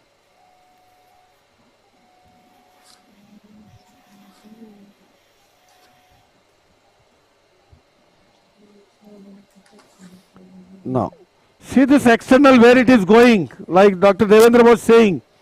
It is running towards the parotid. Can you see here? But here in this case I am going to divide this, ligate this. See this? Before that, look now. Here. This is giving to occipital artery here. Yes. I am dividing the external here and it is quite, see, such a thin branch as compared to the routine external carotid scissors. It has got pressed by the tumor. Yeah, maybe. Doing that for exposure, or do you routinely do this? You know, exposure, and it is quite thin as well because I have to go high up. Yeah.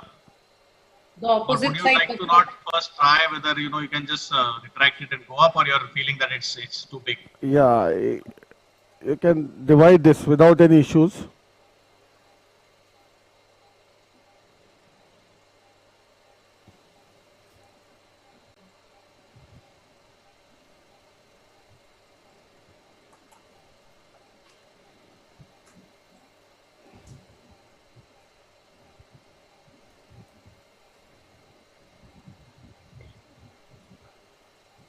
Now what I can see here as I go up, that is the styloid process. That forms a strong tunnel, you know. See, more and more tumor is coming in exposure. Yes. So you are going to do something to the styloid process as well? 100%. To increase your parapharyngeal exposure, this is one of the ways, as you need to go high up. Like in one of the carotid body tumor, if you remember, I divided the styloid complex. In others, I didn't require.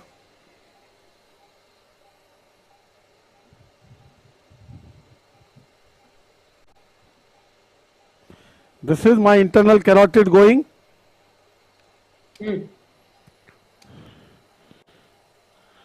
See the internal carotid? Yes. Yes, sir.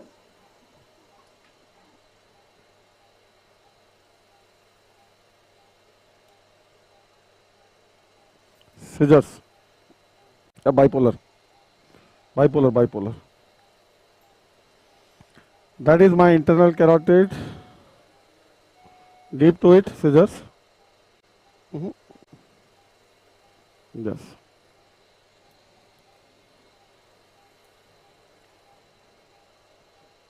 Satish, we were fairly certain it's a sympathetic schwannoma preoperatively, but intraoperatively, as you have dissected the vagus nicely, wouldn't you like to follow it up and see that it is separate and you're not in for a surprise? 100% I am going to follow that.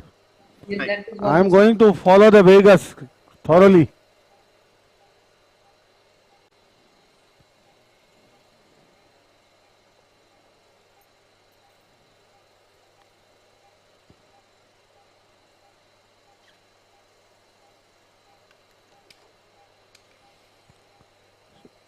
See what I am struggling here is the exposure of the hypoglossal.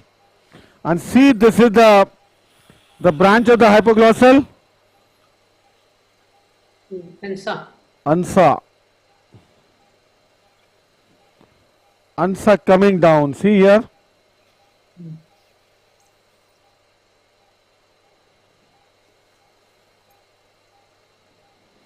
Mop. So interestingly, the hypoglossal seems to be coming out of the tumor. No, it is on the surface. It's on the surface, definitely, but unless until you separate it, all the cranial nerves seem to be, originating or passing through the tumor. You have to keep separating the capsule, and they will keep getting separated. Yeah. Now See this? Yes. See now?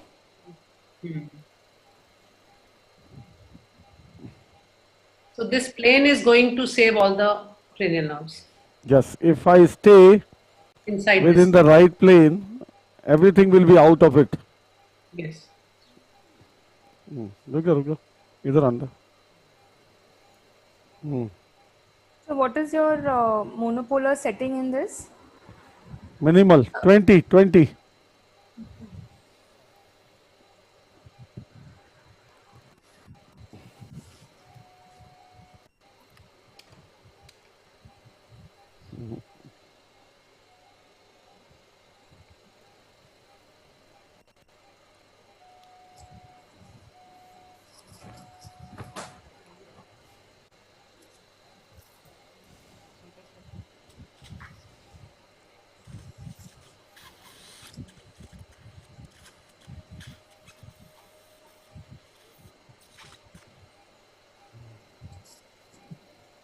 See, this is within the capsule.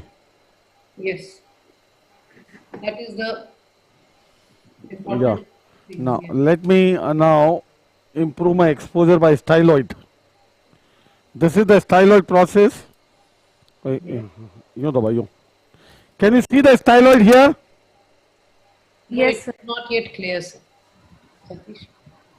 Styloid muscles, and more importantly, the stylomandibular ligament.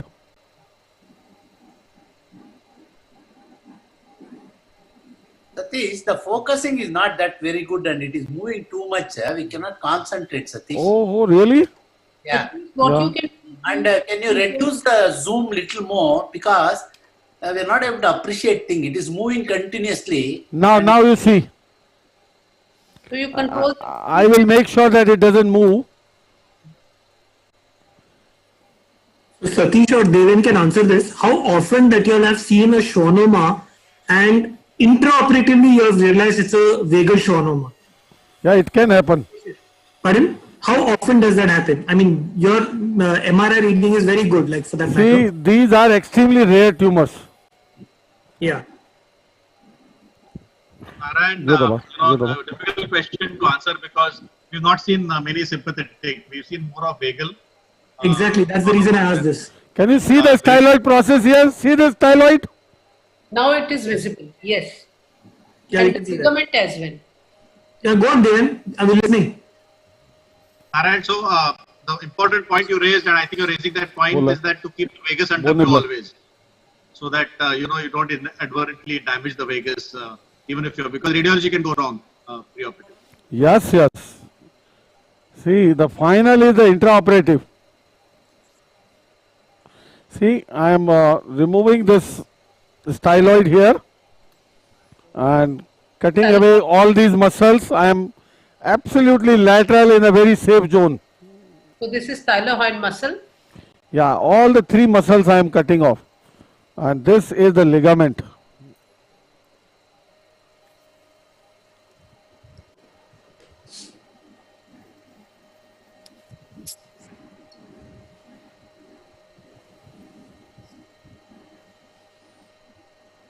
Yeah, bada le. Now see how it has opened up above. Wash karna Satish अच्छे से. Yes. So that every structure becomes clear. Now see. Superior. Yes. Can you see superior to the tumor? Wash it once. My carotid is here. I am superior to the tumor, you know. Yes, Your finger is going. Can you see very clear? Not very clearly seen. Why? We can see a finger going above the tumor. We can see that. Now see. Not very clear? Satish, wash करने को बोलो उसको. तो ऊपर का superior and blood है ना, that's why it is becoming a bit muddy. But here it is. We can see. Satish, the clarity is not good, Satish, really. Really, what happened? Can somebody see? See if you can improve the focus a little bit. I think. Okay. Let me first do something to the clarity. Rest of the things later. Because my tumor is going to be out in next few minutes now. Now nothing is left behind. So I could just enucleate the tumor. We want to see Vegas separately. Yeah. I have to. Before removal. How is the picture? Picture क्या हुआ? Picture is okay. थोड़ा suction कर लो, clean कर लो, हो गया बढ़िया. Yeah, it is brilliant picture here. I don't know what is happening. It is brilliant. Also, because it is shaking so much, it keeps on sort of. I know the magnification probably is too much. Yes. I think external camera will be better for this. External camera. Plus, the microscope is very clearly appreciable. We can make out what is the thing, but the clarity and it is continuously moving, Satish. Okay, let's do something. Now, tell me at this moment, how is the clarity? थोड़ा sharp करो picture को. थोड़ा focus करना पड़ेगा. Focus करो. Now? Little better.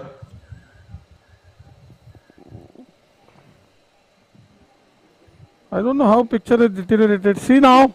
It is better. Slight feeding is all around. Otherwise, the picture is better. Yeah, see, I am onto the tumor all around. My carotid is there pushed. See there on this side? Yes. And what I was doing is all blunt dissection. This is all blunt dissection.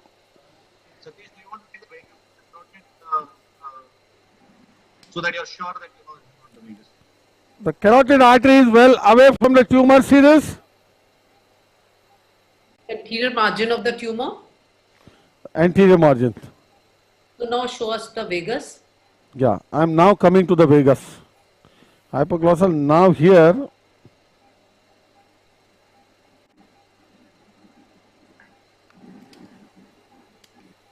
Keeping inside this capsule will separate the Vegas as well. So Vegas is here. Yes, deep down.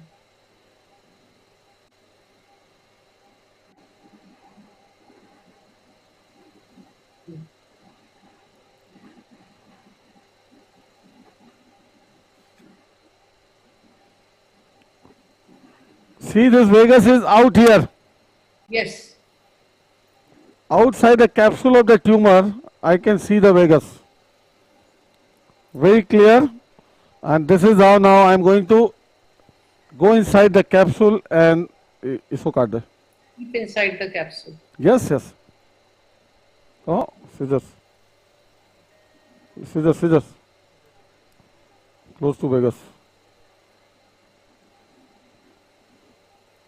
See my Vegas again. This is the Vegas and it is going outside in the capsule. See that? And this is my tumor. Would you be able to show us the sympathetic trunk from which we think I don't think sympathetic trunk it will not be? can be shown. Okay. If you keep inside the capsule even sympathetic. Yeah. See now, I am taking the hypoglossal below, my finger above the hypoglossal. Can you see now? Yes. It is out. It has been out. Good. See the tumor. Can you see the tumor? Yes. Absolutely intact. Complete. Now see the hypoglossal there. This is the carotid there. This is carotid. Now you wash it and show every structure. Yeah, all the structure. Because I told you tumor removal is nothing. It is all about exposure. Yes. Is Devendra there? Yes, Satish, very much. See, it is about preservation of your structures which you want to. This some venous bleeding. This is likely. Yeah. On the parapharyngeal space. See how deep it is. Yes, sir. See this. How deep the tumor was and how the carotid. See, this is the carotid. This one is the carotid. Internal carotid. Yes. And tumor was here deep. See how deep it is.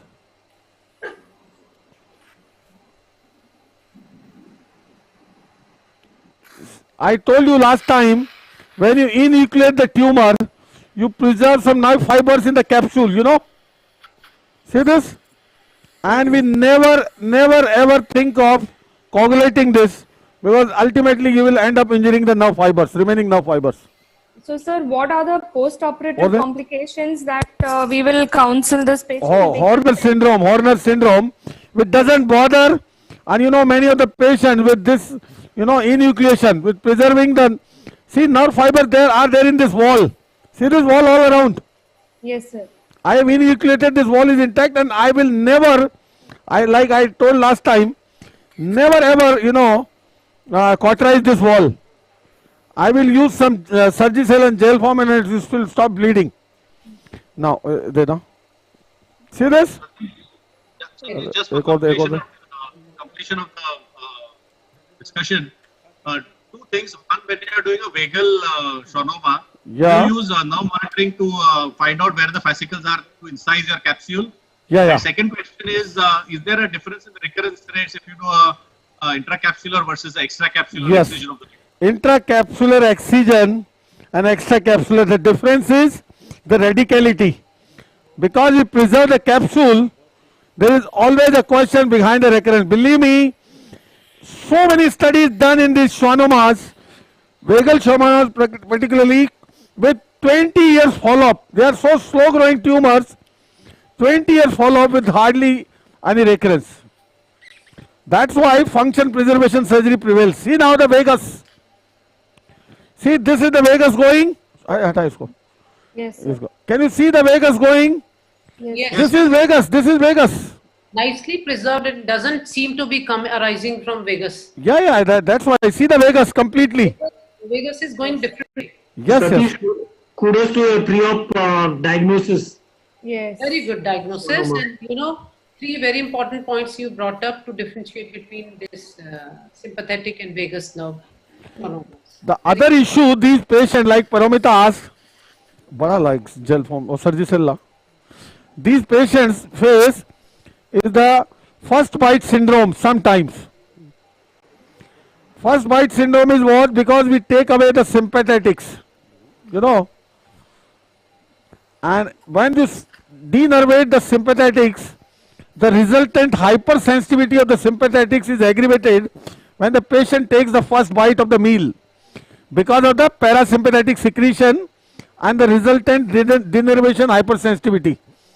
So that is something sometimes bothersome to these patients. I think the sympathetic is also going to be okay in this, because see now what I have done, I use the Surgicel inside as a layer and the gel foam above it. I don't want to cauterize at any cost, because whatever function I am expecting from the sympathetic is going to go certainly if I cauterize there. I'll wait for 5-10 minutes. This will, or the Surgicel. What is the next case, Satish? It's a CA parotid, as I told, and that's an interesting one. We have seen, 3 parotids in our webinars. 2 are the superficial parotidectomies for the benign, and one was last time when Dr. Shiva was there, was a low-grade mucoepidermoid carcinoma. Today is an intermediate to high-grade mucoepidermoid carcinoma. And this was diagnosed on a pre-operative core needle biopsy. The FNAC could not reveal much, So we went for the core needle biopsy, ultrasound guided. So you do core needle biopsy in almost every case where you're suspecting Almost, meningitis? I love in parotids, core needle. The only issue is it has to be ultrasound guided. And in high grade tumors, when you suspect malignancy, there is no issue, because in benign you have a little 1% issue of injuring one of the facial nerve branch. Okay. But once this patient is already a grade 4 pre-op facial palsy. So the core needle, the pathology is revealed intermediate to high grade. I don't know whether it is high grade, intermediate, because this grading is very important otherwise from prognostic point of view. The grading, immunohistochemistry, everything is important. And this is based on the, nuclear atypia, necrosis, mitosis, so many things. This is pathological, classification. But it has a significant impact on the overall survival. Satish, Yes, boss. in this case, for parotid, if you're saying the nerve is infiltrated by tumor, you don't have to go back to pathologist. Clinically, the tumor is telling you it's behaving like a high grade. Clinically, the tumor is telling you it is behaving like a high grade. So Yeah, I am assuming like high grade. I will share with you the radiology now and the clinical details.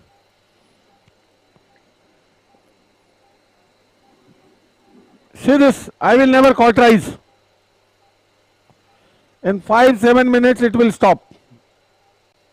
You just apply the Surgicel and press for a while, gentle press. So we could preserve all our neurovascular structures. See the hypoglossal, how it was adherent. Yes.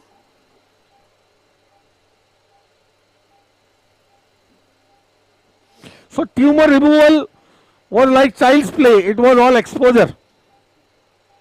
And before that, diagnosing it well on radiology. Yeah, just keep it for 5 minutes and then dekh ke band karna. So again, to show you the structures. Yeah, this is the internal jugular. This is common carotid. This is internal carotid. This was external, which we ligated above. This is hypoglossal, and here this is the vagus going, which I had shown you. This is the vagus going, which was going all the way up here. That is the vagus now. Can you see? Yes, Here. sir.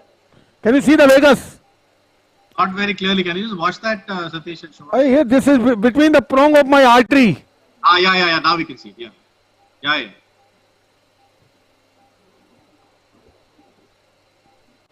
So just wash it and just keep this light pack for 5 minutes and then they will close it. So now, when will you decide for mandibulotomy? Mandibulotomy I rarely do for the parapharyngeal tumors unless it is malignant. Malignant, high up tumor, yes. I can consider mandibulotomy, like Dr. Devendra said, paramedian mandibulotomy.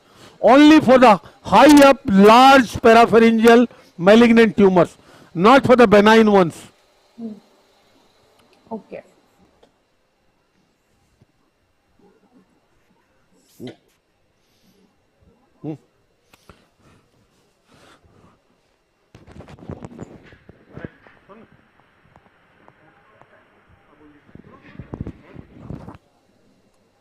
Okay, so the question then, I'll ask Dr. Devendra sir, what about, there are so many studies about the intracapsular and extracapsular, as sir was saying.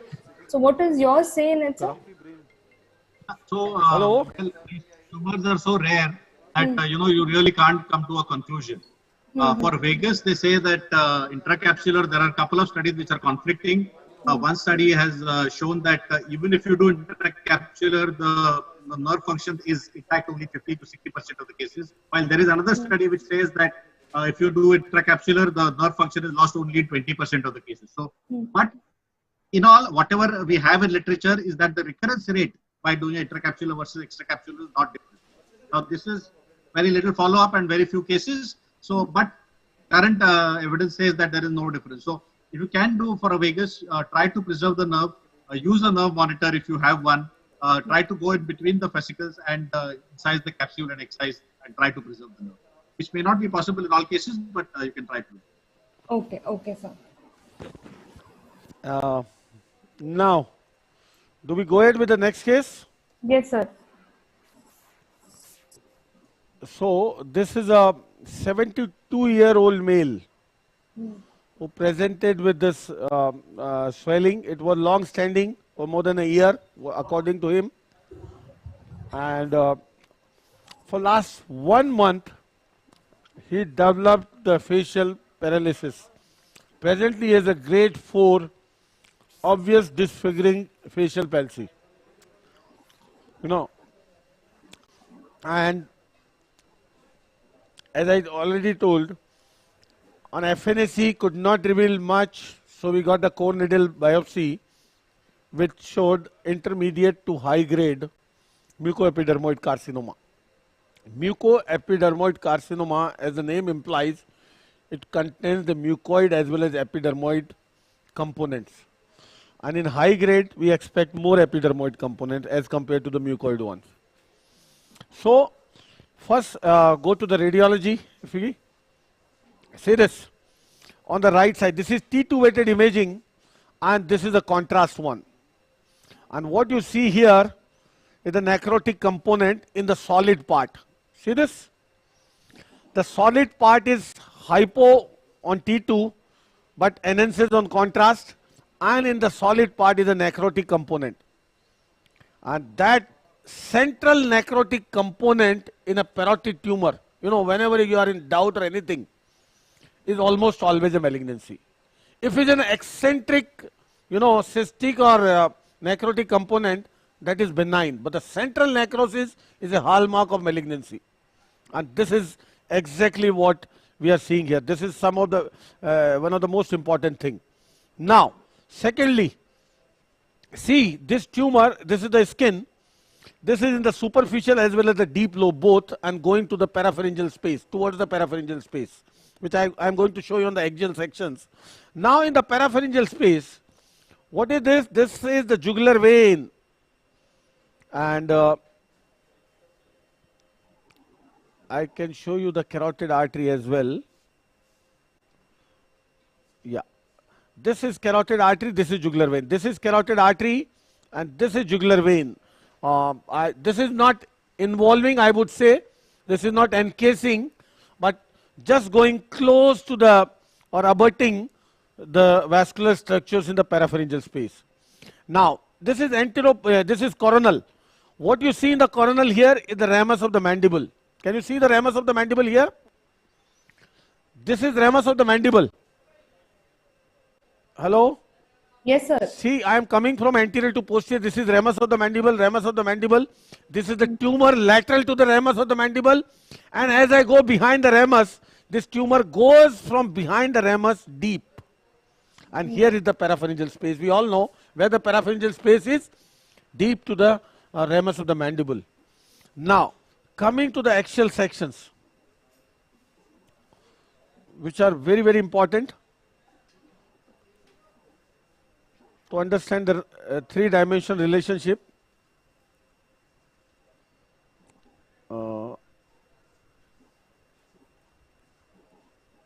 Yes.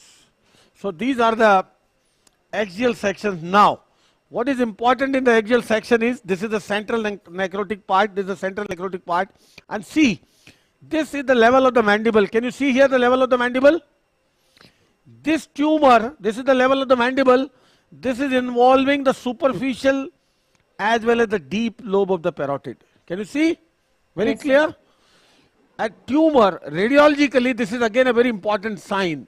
Any tumor, particularly malignant, involving the both lobes of the parotid, you can imagine that the facial nerve is most difficult to preserve, even if it is not involved preoperatively, I mean clinically.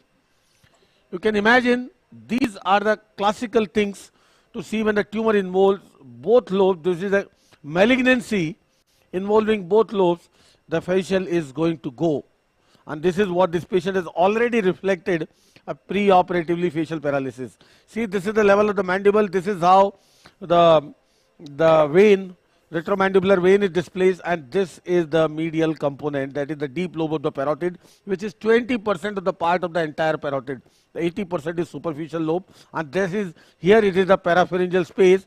This is the vein, and this is the artery. This is the vein and this is the artery. Can you see all clear? Yes. And here this artery is dividing into external and internal carotid, and the external carotid going into the carotid like this. Okay, this is so clear. So this is our lesion. Now coming to the neck below, this is the parapharyngeal space. Now coming to the neck, this is the sternomastoid muscle. This is the level 2 now here. And see, this is the vessel, this is the vessel, this is all fat. And level 2, this is level 3 you can say, and there are no lymph nodes at all, radiologically. Clinically, radiologically, it is N0. But looking at the histology of the lesion, the grading, mucoepidermoid carcinoma, that to high, intermediate to high grade, we have to do at least some sampling in the neck. There are a lot of controversies. I will ask Dr. Devendra to throw a light on it. Some people do level 2, some people do level 2 and 3 at least. Some people combine level 2, 3 and with level 1B, and some people even more level 2, 3, 1B and 5A. So, Dr. Devendra. Yes, Satish. Hello. Yes, Satish. Hi. What is your proposal for the neck? Yeah, a lot of controversy, as you said, in salivary glands. But one thing is clear, for a high grade, you have to do the neck. The incidence of metastasis are upward of 50 to 60%. And even occult metastasis is 50 to 60%. So for a high grade, you must do the neck. The extent of neck, again, is a debate. But if you see the data from Memorial coming out, the incidence at level 1 and level 5 is about 6.5 to 7%. Having said that... 1 means 1B? 1B. Okay. Having said that, so clearly you have to do level 2, 3 and sometimes level 4 also if it is a node positive. If it is node positive, then you must do 2, 3, 4, 5. Whether to clear 1 is a matter of debate, but mostly if the tumor is situated a little bit anteriorly, as in this case, majority of the people would do level 1 to 5 in a positive neck for a high grade salivary gland. That would be the extent of dissection. Otherwise, you can limit yourself to level 2, 3 if it is an intermediate grade and you just want to sample the neck nodes. But for a high grade, I would do at least in this case, I would clear level 1, 2, 3 and send it for frozen. If it is negative, I would close. Otherwise, clear level 4 and 5. Yes, so that is important. That is very clear from the master that at least we'll do level 2, 3 and 1B. What do you say? Or just level 2, 3? 1B is controversial, but I would add level 1B to this section because this tumor is quite anterior. And I would do it. Unless you have a posterior tail parotid tumor, where people say you have to do level 5 rather than 1B. Suppose I do level 2. Suppose I do level 2 and it turns out to be negative and frozen. Still you expect the other level to be involved? Skip metastasis is rare but known. So I would at least clear level, if you're not doing 1, at least clear level 2, 3.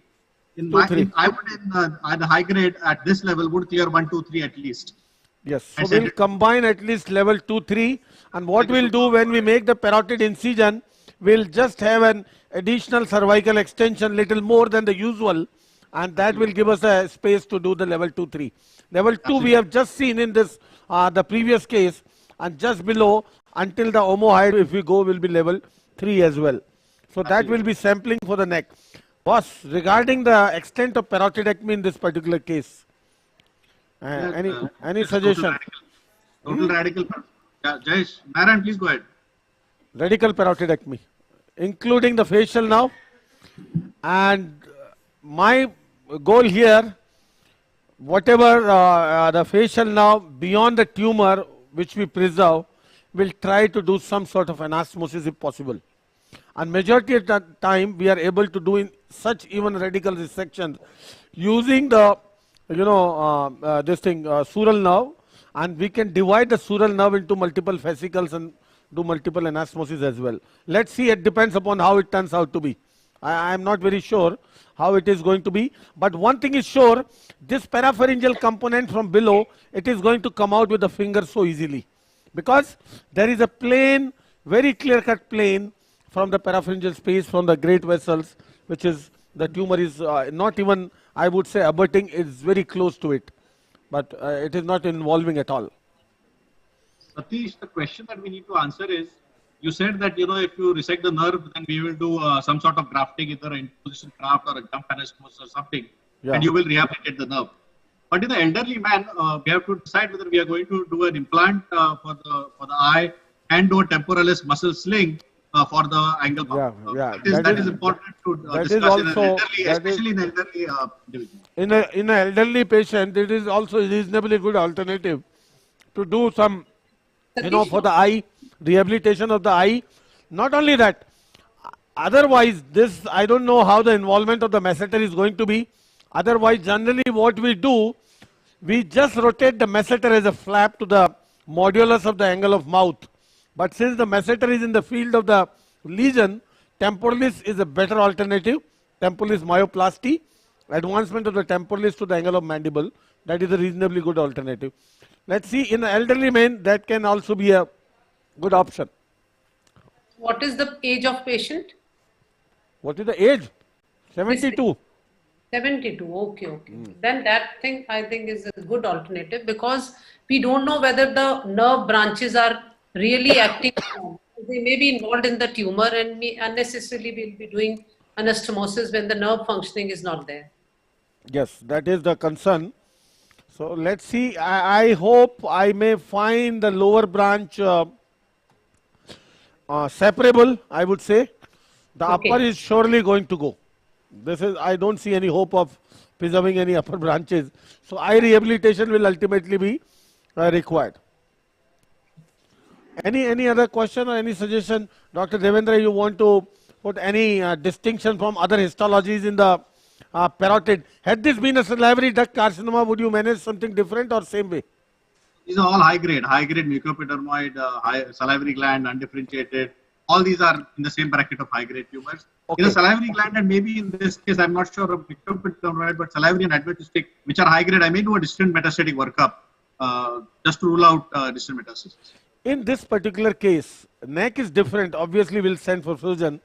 What do you expect from a frozen in a primary case if you send? Any additional information? Any information which can change your plan? Not in this case. No, I would not send the primary in this case. Because it is not going to change your plans at all. Our plans are very clear. Maybe the stump of the facial nerve if you want to go deeper and get a for perineural invasion or something you expect. That's Unlike a very important point. Just to clear your margin. That's a very important point coming from him, and that we always must keep in mind, that perineural invasion.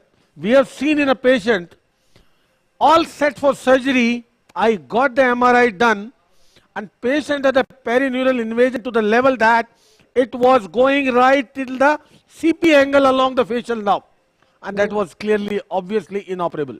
Inoperable, yes. You're right. So sometimes the perineural invasion you need to see on the MRI very clear, particularly on the T1 contrast and the plain T1 images. You can see the nerve thickened all the way along its course, the foramen dilated, and you can see track the nerve where it is going. In one of the case, boss, I give an example. One patient had a CA buccal mucosa, was operated somewhere. As usual, wide resection, neck dissection, everything went off well. Had a infratemporal fossa extension as well. But wide resection, N0, R0 resection, everything. Patient came to us after 3 months with severe headache. Everybody was ignoring that there could be nothing, you have undergone radiation, this, that. I got the contrast MRI and you will not believe, had a perineural invasion along the mandibular nerve right to the Mechel's cave. And had this been evaluated with a contrast MRI, probably nobody would have operated it. Many a times, not getting an MRI done, we miss a lot of things, because this is the only investigation which can pick up perineural invasion quite efficiently. There is no other. PET can pick up, obviously, but not the CT scan can easily miss unless there is dilation of the foramens or something to that level. Sir, can we see the fat plane? In this, yeah. See this. This is a deep lobe of the parotid which is involved, and suppose this would have been a parapharyngeal tumor. it would have pushed the flat planes laterally. Now, since it is within the parotid, now everything, if the tumor grows towards the parapharyngeal space, all parapharyngeal fat planes would have been pushed medially. So medial or lateral push of the parapharyngeal planes gives you an excellent idea whether it is deep lobe parotid origin or a parapharyngeal origin. Not in this case, this is not that example of that situation, but this is how you can differentiate whether it is a parapharyngeal origin or a deep lobe origin. Okay. Okay, sir. So do we go ahead or any other questions? No, sir. Anybody, this is a great opportunity to interact with Dr. Devendra Chokar. Anybody has any question in mind? Please, anything from this master? By the time Satish washes up, do you do the primary facial nerve reconstruction in these cases? Suppose the tumor is going way anteriorly over the masseter, would you also think of primary reconstruction? Narayan? Hello? Yeah, Madhuri. It should be primary because otherwise after fibrosis and all the changes that take place post-surgery, we will not be able to find... Then there is no chance in the future. No, I understand that. And secondly, even if you anastomosis now and radiate later on, it doesn't affect the anastomosis at all. Yes, that's not what I'm asking. I'm asking if the tumor is going far anteriorly onto the masseter, would you still think you would get those peripheral branches? That's what I'm asking. At that time, you do get it, the anterior-most edges, if they are not involved in the tumor. If they are involved in that, we may not get, but the anterior margins are always there. Whether they are functional or not, that is very important. Perineural, the involvement of nerve itself. Then we decide and can do sural nerve grafting there and then only. Later on, as Satish is saying, there is no chance whatsoever. We'll have to do with gold implant and the sling operation. That's right. Devin, you want to add anything?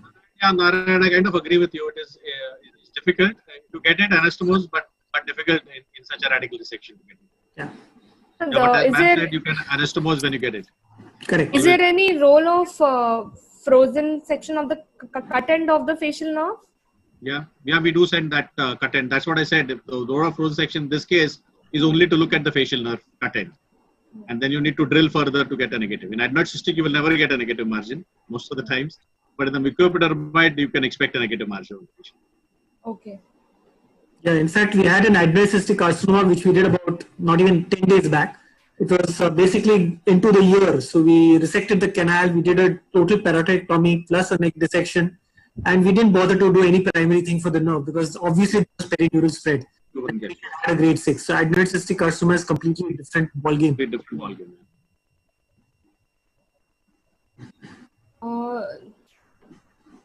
So Madhuri, if you would do a secondary reconstruction, say you don't get the nerve ends, would you think of sling or what are other options would you consider?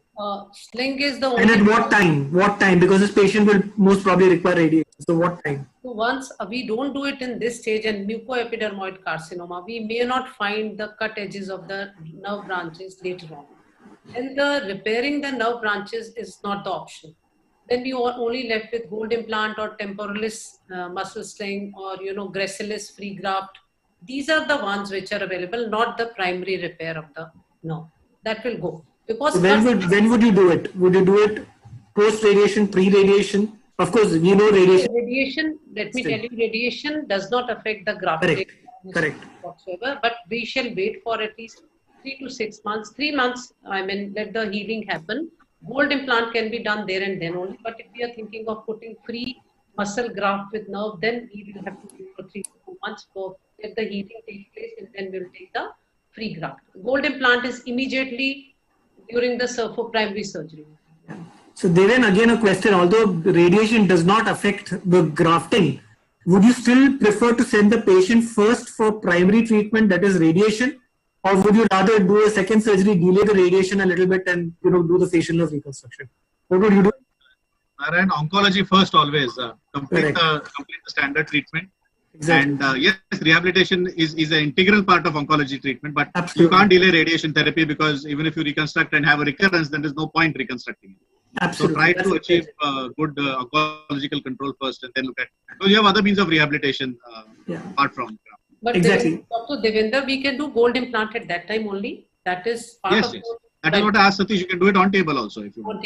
In an elderly patient, these methods of rehabilitation should be thought of on table because they tolerate nerve injuries very poorly. But we have really seen patients improving really well after primary surgery, and we get the time to do the repair or reconstructive procedures later. Absolutely. Satish sir? Satish sir? So Madhuri, the point we were trying to do is make is that in case you haven't done it at the primary surgery, you'd delay his reanimation of the, you'd rather delay his reanimation, but not delay the radiation. Not delay the radiation. Once you do a reanimation, you're putting a, say, free flap or whatever, Yes. You're going to be delaying his radiation by at least about 10 to 15 days more, which could... Yes, no. Let the radiation happen, whatever fibrosis has to take place. No, it's not about fibrosis. You're delaying his radiation. That's about all. Yes, you're right. Right.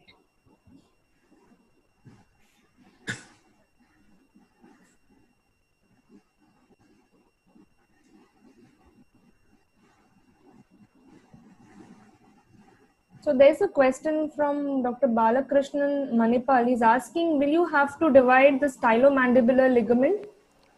Hello? Yes, sir. Yes, can you hear me? Yes, sir. Yes. So, are you getting any picture? Yes, sir. Yes, sir. Sir, before you start, quickly, can I ask two questions from the previous case, because that is left. In the previous case, did you put drain, suction drain or something while closing? Yeah, we put a corrugated drain. And sir, Dr. Manish Munjal is asking, how do you manage ptosis in these patients, in those patients? Generally, not required, but yes, ptosis is the only thing which can be managed, I would say. At the same sitting like the other things, you cannot do anything, there is no treatment, but at ptosis, you can manage by levator aponeurosis advancement. Okay. Because ptosis here is because of paralysis of the Muller's muscle. Yes. On the tarsal plate. And that you can simply manage, dissect the levator aponeurosis and advance it to the edge of the tarsal plate, so it will lift up the eyelid. So ptosis is the only thing which can be managed in the Horner syndrome. Rest you can't do anything. So at the same sitting or later? Later on, if it is required. That can be done under local anesthesia. It's a outpatient procedure. Okay, sir. Okay, sir. Continue, sir. Then. Now, this patient, this is again under microscope. We saw in the last three parotids, I always emphasize on the incision part, as there are 4 implications of the incision as far as the morbidity is concerned. Number 1, the cosmesis, and we always give an incision going behind the tragus like this, along the curvature of the lobule and the occipital component and the cervical. That is quite reasonably, cosmetically acceptable. Number 2, the depth of the flap we raise, that is this the SMAS, this is muscular aponeurotic flap. We need to raise a thick one to prevent Fraze syndrome. Number 3 is to protect the posterior branch of the greater auricular to the lobule. And the 4th one, not to raise beyond the parotid here to go into the masseter. That is something not to be done, otherwise we can sacrifice the branches during flap elevation only. So here the things are different. Here we are not concerned in this 72-year-old male with all this, with the cosmetic part, with the greater auricular, we are really not concerned. Till now is already gone. So I am not going to emphasize too much on this issue. But still, see, this is my incision. Intercartilaginous notch going behind the tragus. Going behind the tragus, again between the cartilage and the lobule.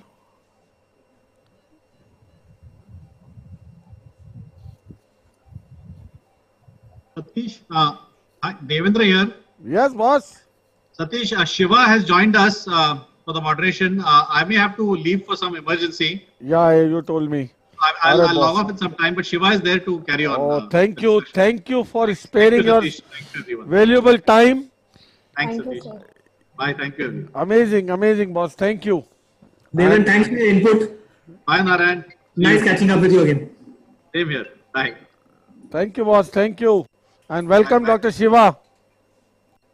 Yes, sir. Yeah. Thank you, Dr. Satish Jain. Thank you, sir. See you there. Yeah, Bye. Devendra, thank you very much. We had sweet memories of having Dr. Shiva in our previous webinars. You know, hello, thank what an amazing discussion it was. Yeah. Amazing insights from him. See now, this is Dr. Shiva. This is intermediate to high grade mucoepidermoid carcinoma this time. Okay. Okay. With a grade 4 preoperative facial palsy. Right. Okay. So plan is, limited neck sampling. Satish? Frozen, yes? Satish, can I ask you something? With the facial nerve analysis, could you see that upper part was more involved, or Upper, that's what I said. So it is not clear cut for grade 4. It is different in the upper part and different in the lower part. Why I said grade 4? Because there was absolutely, I would say it was not a complete silence. So we say the upper branches, temporal and zygomatic, were paralyzed, but the lower ones, like angle of mouth, was working more. The angle was better than the upper part. Okay. Sir, can you focus a little more? Yes, yes.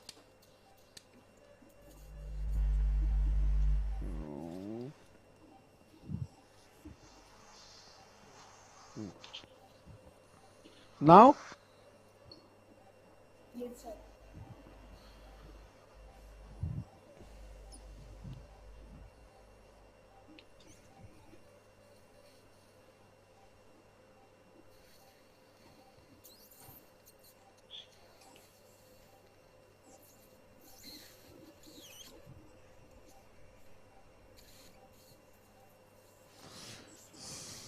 This is a 72-year-old. Okay. So my plan is a radical parotidectomy. Right.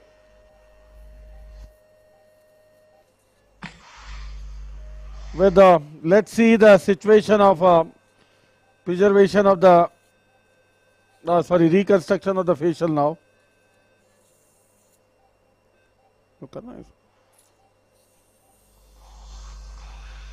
I am not going to preserve the greater auricular branch here.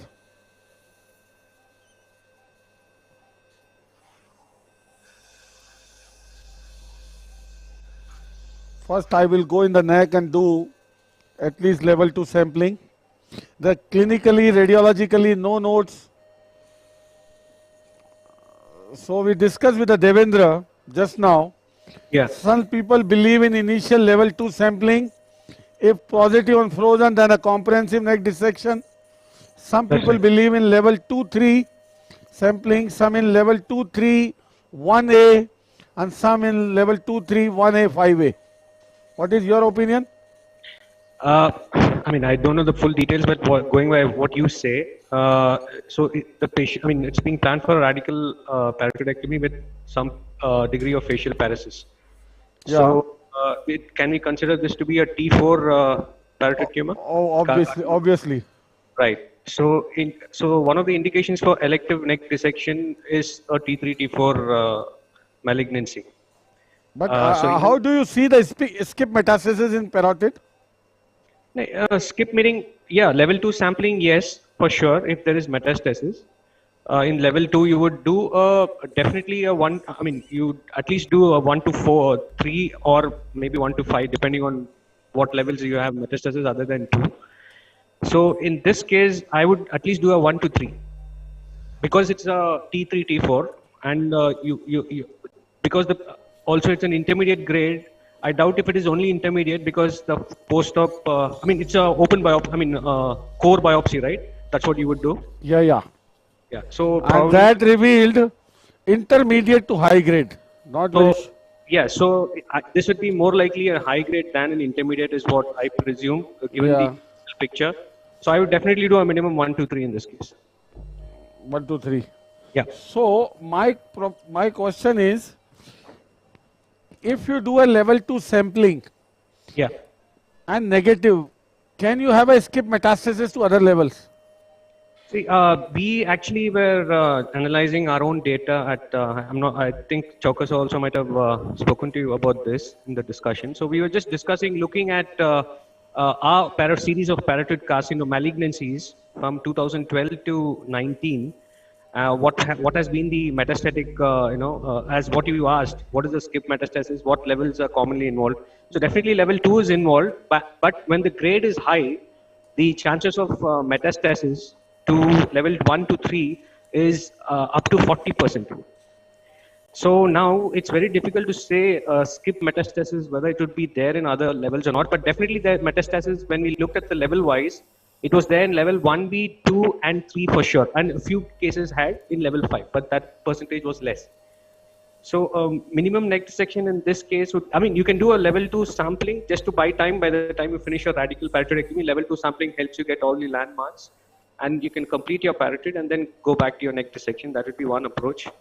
But this is my, thought process. Yes. That is what we wanted to know. Yeah. So what I will do the same way like you said. Yeah. So Satish, can it be brought to lower magnification? I will let me do something to increase the distance. It is okay. We are able to see. That is okay. Yeah, because I can take it little bit away.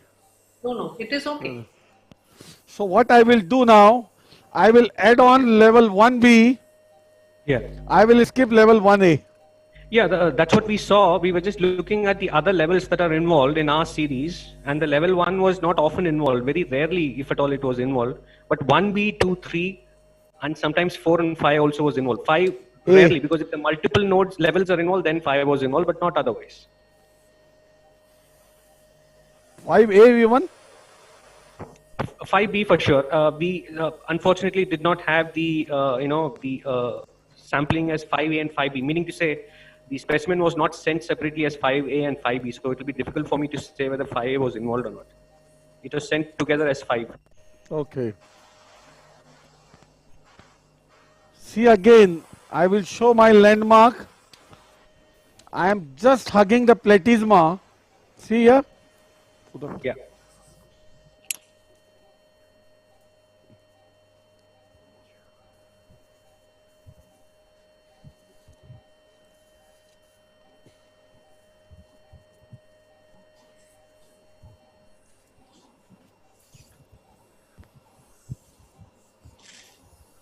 And this is how I am going to the level of my gonian.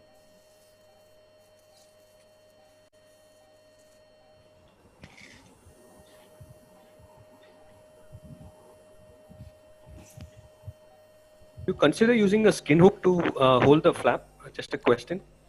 Pardon? Do you use the skin hook to hold the flaps as you raise? The Alice? Sometimes skin hook, sometimes Alice. Okay. No, because the skin hook might be gentle on the skin flap. Yes. See here I am little, this is the lesion below. Looks like it is involving the subcutaneous area there as you're raising. Yeah, that's why I'm staying away. Yeah. See, my flap is not like the way it was last time in the depth of the this thing. SMAS, complete SMAS is not, it looks like involved. It looks like the subcutaneous fat is also involved to a large extent. So see, this is supple. I'm raising in the way. Okay. So does our surgical technique change if it is so superficial? No, you have to go wide. If it is involving the skin, you have to remove the skin. Leaving skin is okay then? Yeah. You can't compromise with the oncological clearance. That's exactly what I was about to ask. Is there a need to sacrifice the skin in this case? No, not really. Okay. Serious, not really at all. Okay. Okay, yeah, that seems to be a good slide. Though the tumor is quite superficial. Yeah. See, this is the tumor here, primary tumor here. That is my angle of mandible here. See this? Right. Yeah, yeah. That is the gonian.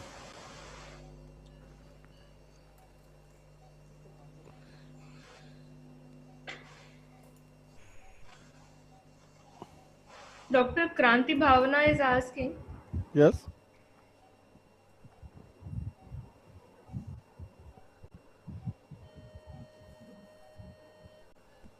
So Dr. Kranti Bhavana is asking, when will you not operate? When I will not operate in parotid. Parotid, I don't see in a situation where I don't operate majority of the lesions. Even if it is involving the temporal bone, the exonerary canal, I will do a temporal bone resection. Even if it is involving, we have seen a couple of cases involving the skull base, we go to the skull base and remove radically. Involving the mandible, I can remove the mandible. So I don't see any regular reason for not operating by and large. Yes, these are the lesions where surgery is the only answer. Surgery and post-op radiation. Can I add to that, Dr. Satish Jain? Yeah, yeah, please. Yeah. So I think if it's in high-grade carcinoma with a distant metastasis, is another situation where that probably is we shouldn't be operating. Yeah. That is something different. Yes. Yeah, but if it is adenoid cystic, you still can contemplate surgery. In spite of the high grade, yes. Yeah, and it also depends on the amount of metastasis that has, because typically patients, adenoid cystic carcinoma patients, tend to have a lung metastasis and not often in other sites. If it's only confined to the lung, we still can go ahead with surgery. But in general, high grade, especially for example like carcinoma X pleomorphic adenoma or a salivary duct carcinoma, then probably we shouldn't consider surgery upfront. Here I am not, keen towards preserving the. You want me to show the marginal mandibular and all? You have seen couple of times. Here, if you. No, you because my tumor is right resting on the nerve. Yes. So you want to show us the nerve from this stylomastoid foramen area? Yes, most likely I should be able to show, because anyway I have to get a safe margin of the nerve beyond. I may have to drill the mastoid behind to get if it is coming onto the mastoid. Okay. Bipolar. Bipolar. That is more important in adenoid cystic. Once you have a perineural invasion, we have seen many a time patient have a perineural invasion right up to the genu of the nerve. You have to trace back and get a good margin. Frozen, sometimes skip metastasis. So many situations, See, that is the marginal mandibular. This is gonian, and that is marginal mandibular. For your demonstration, but I am not preserving here because my tumor is right onto the nerve. I am bothered about it now. Now, the thing is, I will quickly.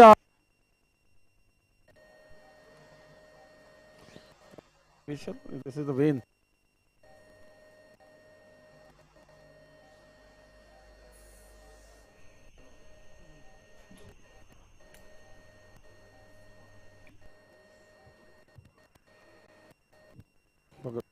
One.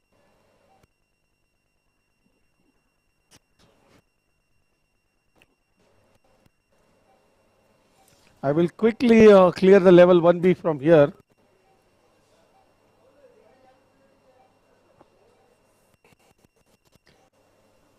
Anybody who wants to see the best of the neck dissection, go and watch Dr. Shiva operating.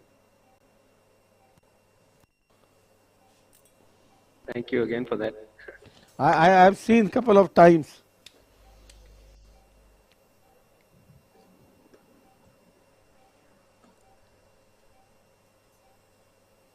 Quick.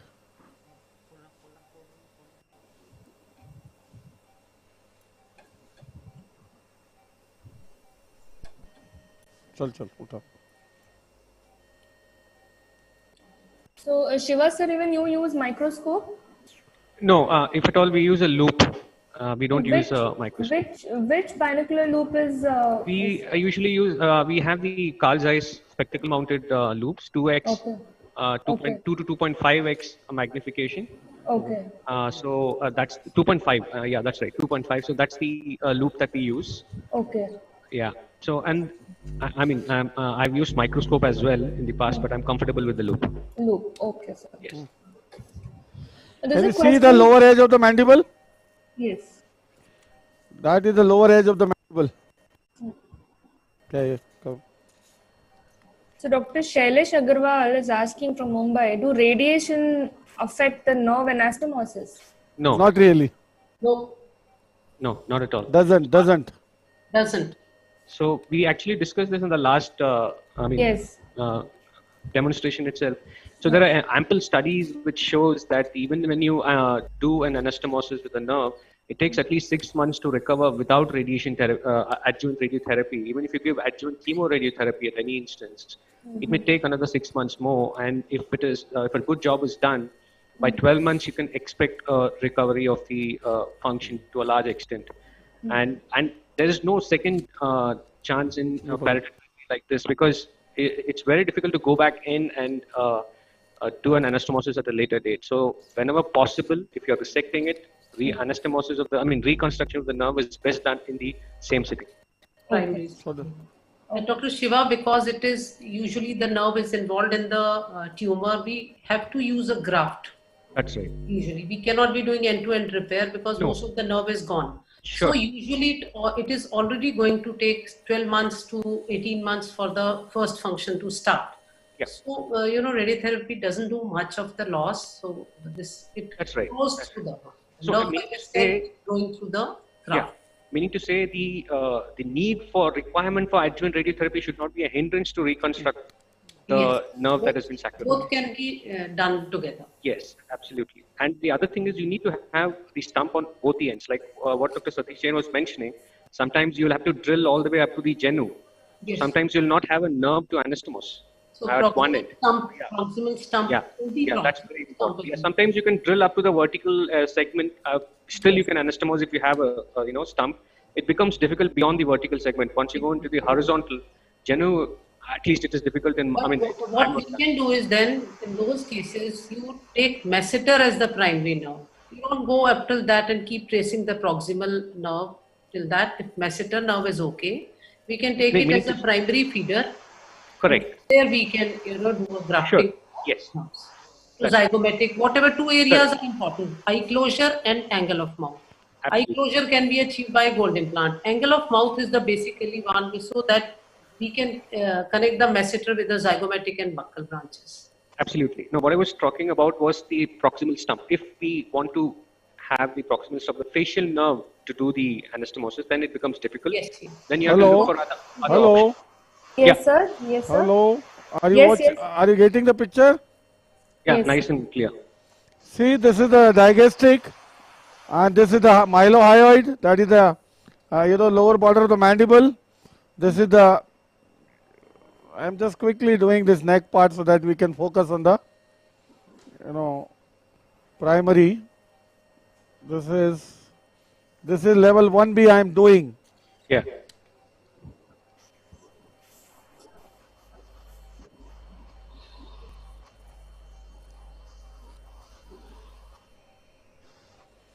Now this is your submandibular gland.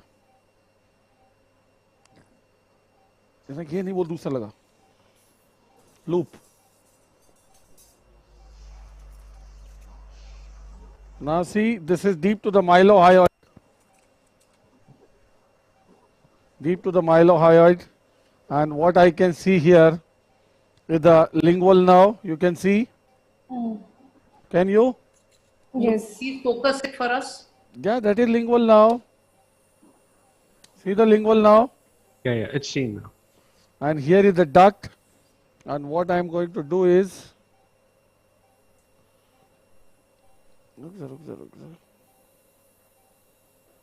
yes, that is the duct I am taking off.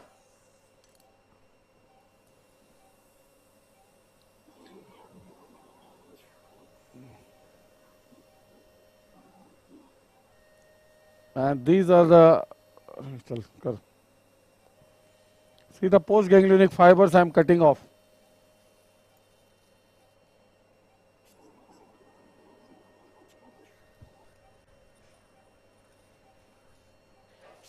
So does this patient have trismus?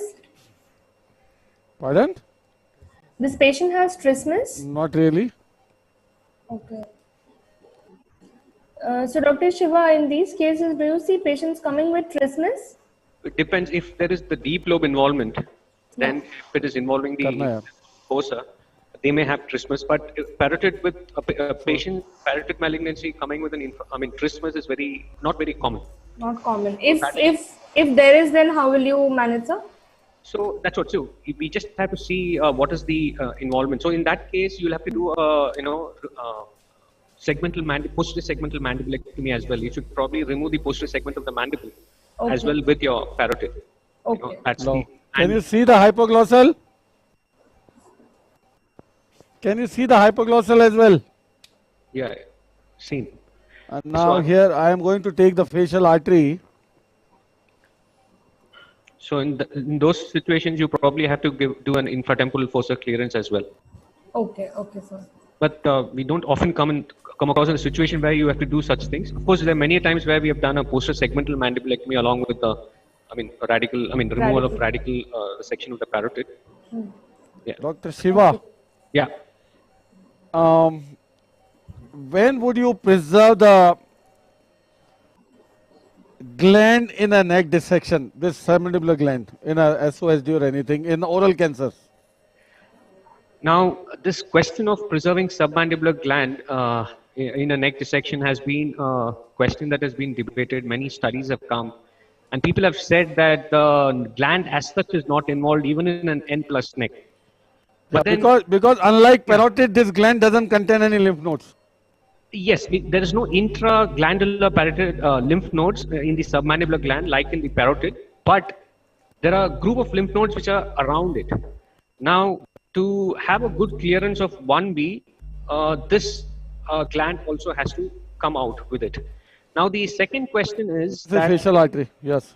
Yeah, the second thing is if the patient is going to require adjuvant radiotherapy, which in many cases this patient might end up with, saving the submandibular gland might not help because the patient is going to have xerostomia anyways. But that is the least of the concern. But the thing is, you should do a proper clearance. So what I'm trying to say here is somebody is trying to start to do a neck dissection, shouldn't start by doing a submandibular gland preserving neck dissection, because the evidence that is there is on both sides. One thing is for sure that the submandibular gland is not involved, but there are nodes around the submandibular gland which needs to be cleared properly. But for an experienced person like you, when you take a call? Experienced person, yes, they can do that. But I generally do not, go towards saving the submandibular gland often, because it becomes difficult to save the submandibular gland and clear all of it, which you can do it. It's a bit time consuming, but it's possible. But there is no real advantage if you actually look at in literature. There's no compelling evidence for me to do that. That's the reason. So there is no too much of gain in preserving that gland. Exactly. If I'm going to really improve the patient's quality of life by living behind the submandibular gland, I would do whatever it needs to be, to preserve that gland. But as of today, we don't have such compelling evidence to do it. Yes, some people do. Very few people do it. There are a lot of studies which says there are some advantages, disadvantages. But then it has a lot of pros and cons. But I wouldn't advise somebody who's starting off to do a neck dissection to attempt to do this. But of course, an experienced person can take a call on a case-to-case basis. Yes, that's a very important information.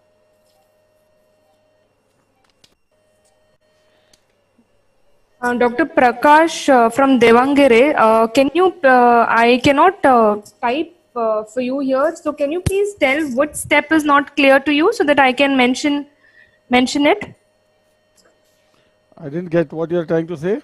No, sir, not to you.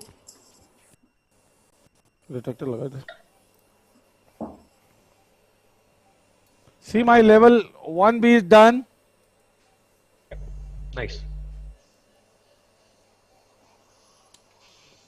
उधर लगा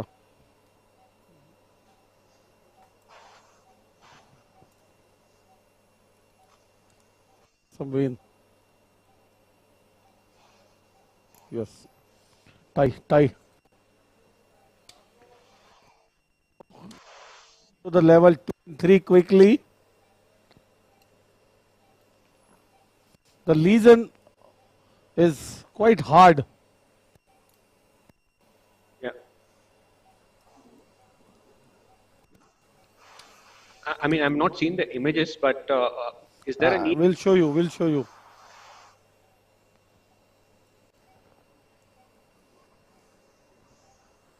More. You have not seen the CT scan, no? MRI. You can just say, just because, no, my question was, what is its relation to the mandible, and how much of the masseter is, It is going behind the mandible. Right. It is entering the parapharyngeal space, just entering. Not, involve anything inside in the peripheral space.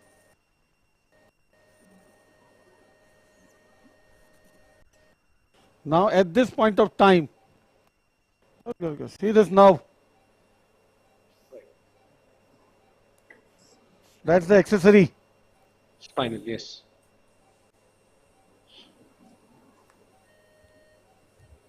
Okay.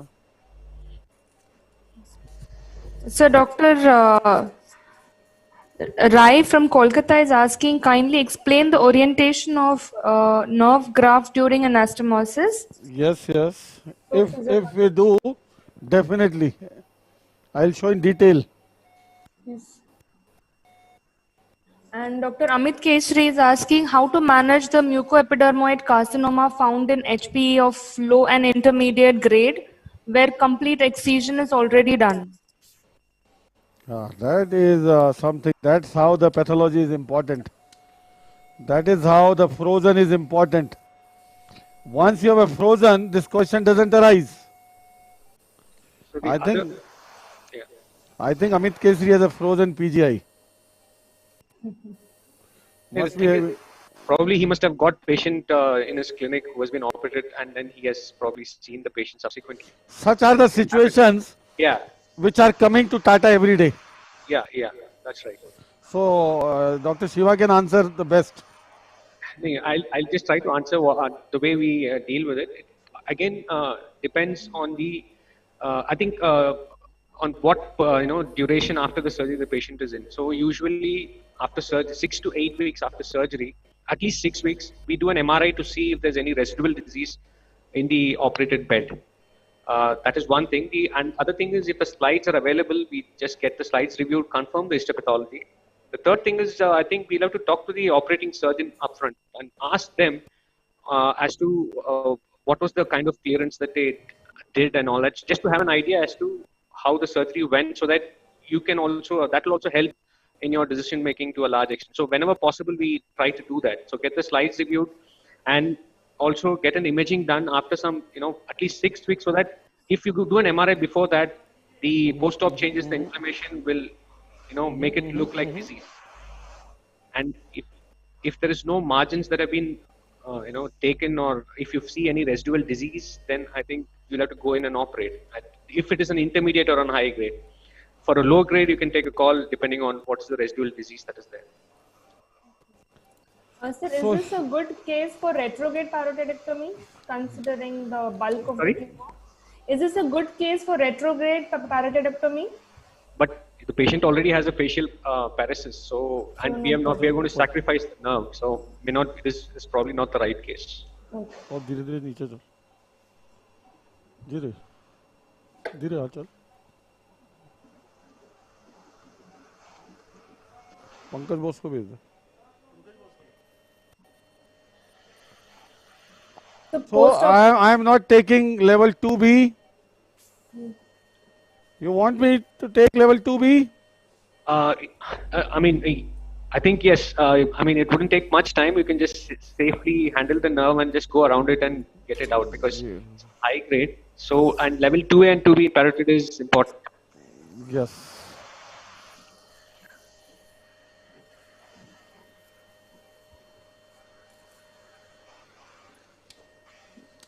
इसको इधर कर.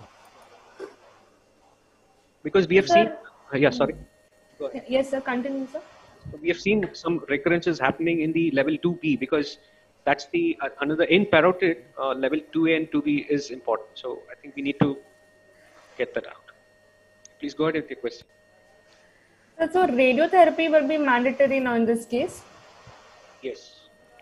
Yeah. So adjuvant radiotherapy is mandatory. The evidence for adjuvant chemoradiotherapy, like what we have in upper aerodigestive tract tumor, is not available in parotid and salivary gland malignancy, though there are some systematic review and meta-analysis of some prospective studies that are there. There's one ongoing randomized trial that is looking at radiotherapy versus adjuvant chemoradiotherapy. The results are awaited. But as of today, the adjuvant therapy for salivary gland malignancy would be only adjuvant radiotherapy. Addition of chemotherapy, the evidence is still not, robust.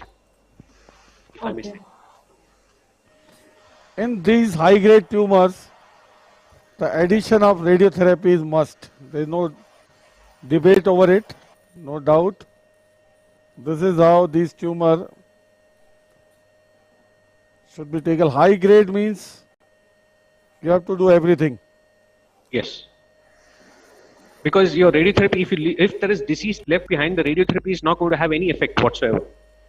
Because not the residual disease. Exactly. So salivary tumors are radio resistant. So if at all the radiotherapy that you give, you usually use the photons, So the neutrons and carbon ions is what has some impact on salivary gland tumors, which we don't have the facility as of today, and it's not, even if it is available, the neutron is definitely not there. The proton therapy is just coming up in certain parts of India. So the surgery is the answer for this. Okay.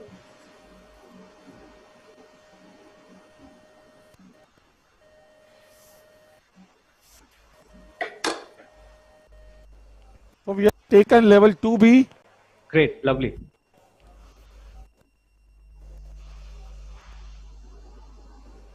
The other thing I would like to, just tell to the youngsters or the residents who are watching this is that when you're dissecting in level 2, especially 2A, when you're adjacent to the internal jugular vein, especially in an elderly such as this, what you would always see, not always, sometimes come across is the prominent carotid knuckle in level 2A. Yeah. That will very much look like a node. And if you're not cognizant of this fact, you can damage the internal carotid artery there. So what I always tell our residents is that in level 2A, when you're dissecting, just do blunt dissection, be gentle. That's a very important point. Yes, until you see the splenius capitis, the bed of the level 2, don't use your cautery. Until then, just do a blunt dissection, use a bipolar, and then just as you round it off there, then start using your cautery. Otherwise, there have been instances where the carotid has been injured there, and it's a catastrophe there.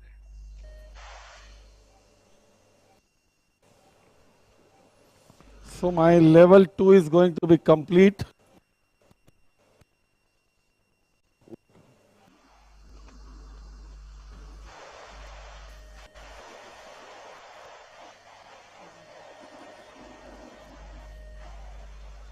Non-tooth. Only non.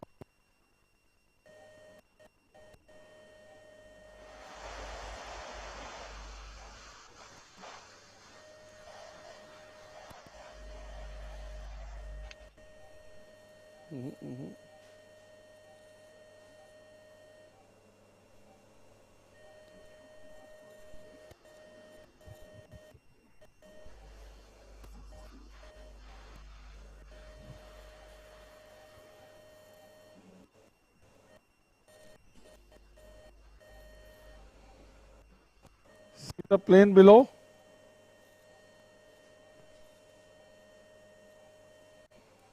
Hello? Yeah, seeing it very well. Yeah, my level 2 complete. Yes, absolutely. I don't see any significant nodes as such so far. I think if we just clear level 3, your next According to you, what is the incidence of, metastasis in such T4 high grade? Yes, so that's what. So when we saw our series, high grade T4, it was like out of 73 cases, we had metastasis in close to 40 patients. Really? Yeah. Oh, that is. Yes. So that might be, I mean, that's the kind of high grades of, these advanced stages of parotid tumors that we see. It could be due to the referral, pattern as well, but that's the way it is. If it is a high grade, intermediate grade is it's not as much. Low grade definitely is less. Yeah. And how efficiently the frozen able to differentiate between high grade and intermediate grade? It's difficult for them to tell very accurately. They do say it depends on the on your pathologist as well. So sometimes the pathologists are comfortable, commenting on the grade, and many times they may say intermediate to high grade, but I cannot be confident. There are some foci of high grade, but then they'll say I'll require to take more sections. So whenever there is a doubt, like it. Whenever there is a doubt, you can consider it to be an high grade, and then do a minimum neck dissection that is required, I guess. Yes, exactly. See, that is my this thing, omohyoid coming anteriorly. See that? Yeah. See. Fast. Sometime I go anterior to posterior, sometime posterior to anterior. Any of your preference? I usually, mostly, I go from lateral to medial. So I usually like to use the knife on the, but then that's not a must. On the jugular. Yeah. That's not a. That's the way you can do whatever you like or you're trained with. I use many a time, but yeah, doesn't matter. That's not a must. The thing is, you have to have a proper clearance and go around the vein and get everything out. That's it.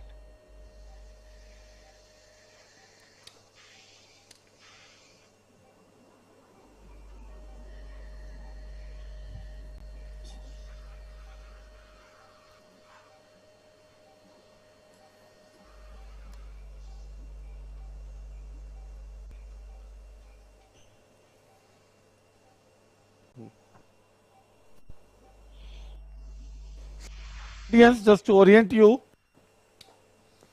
this was my level 1B. This is digastric, this is jugular, that's the carotid here, and this is the spinal accessory. This is level 2B about 2A down, and now lastly finishing off at level 3. So just for the sake of the residents, the level 3 is where the omohyoid just crosses over the internal jugular vein. So that is the area, and just you'll have to round it off there. Yes, and as I've already mentioned, we are getting this frozen done for the neck, not for the primary in this case, because primary, I don't think my frozen is going to change my management. The only thing that from the primary that I might consider sending for frozen is the facial nerve, if at all. If I'm planning to do an anastomosis, that is the only thing. Otherwise, nothing from the primary. It will be, as you said, it's only from the neck.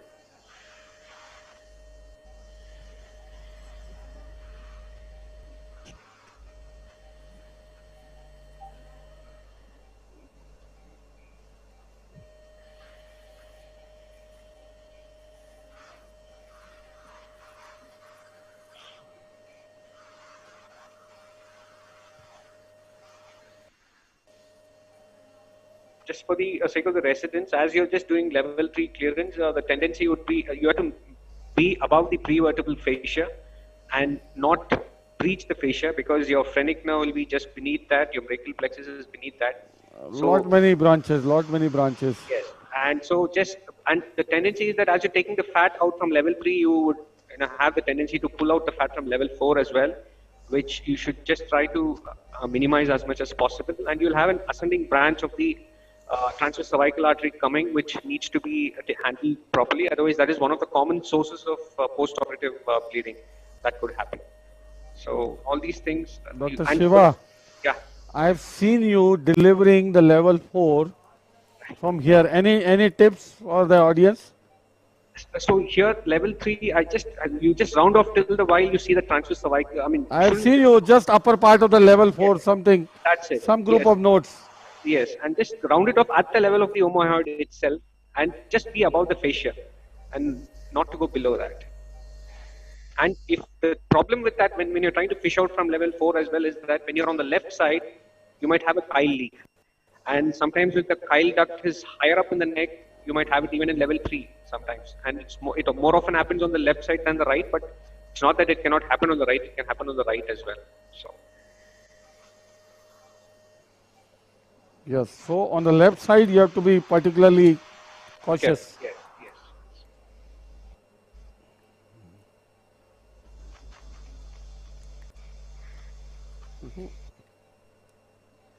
Yes. If this turns out to be positive, yeah, I will quickly convert to all levels. Yes. Level 4 and 5 definitely has to be clear. Level 1A, I think we can still do away without it. 1A I can still leave, even if it turns out to be positive. Yes. Or for that matter, it doesn't take more than a minute to do that. To do 1A, yeah, of course, absolutely. But sometimes what happens is when the skin is to be sacrificed, for reconstruction, we might do a submental flap. In which case keeping a level 1A, untouched helps, because the perforators for the submental flap might be preserved much better with that. So it's not that you cannot clear it, but just gives you that comfort. See, this is what Dr. Shiva was emphasizing, this plane. Yes. Not to breach the fascia. You can just see the phrenic nerve just about. You see the phrenic nerve is just beneath the fascia there. Yeah. As long as in neck dissection overall, fascia plane, you are not going to give any, major complications. That's right. Because not only this lower down, so many neurovascular structures, all are deep to this level. See, that's the nerve.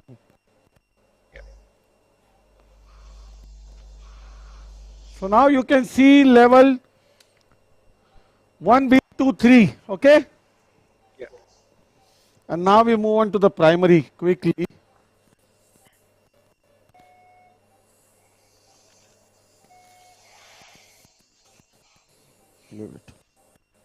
You can see clearly. Yeah.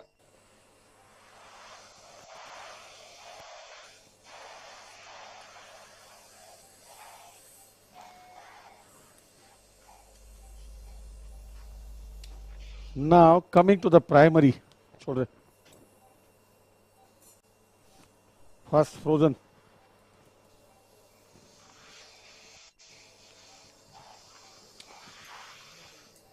Now, see, this tumor is centered over here. I don't know, we'll be able to see the trunk of the nerve or not. Let's see. No, disease. What is that? No. The cartilage.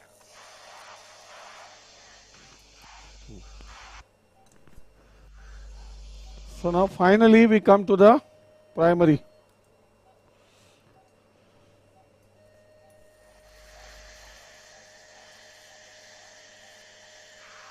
See, that is the tracheal cartilage.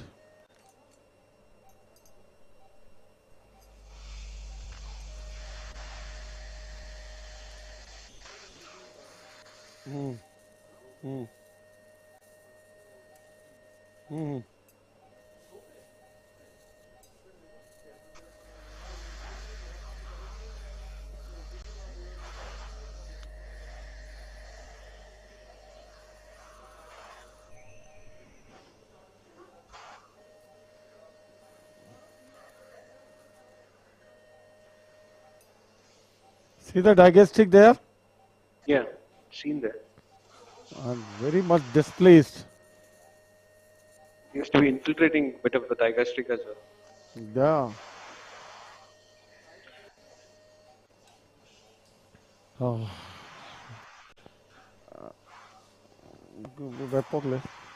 Yeah, retractor. Let's see whether we'll be able to see the facial nerve or not here. Yeah.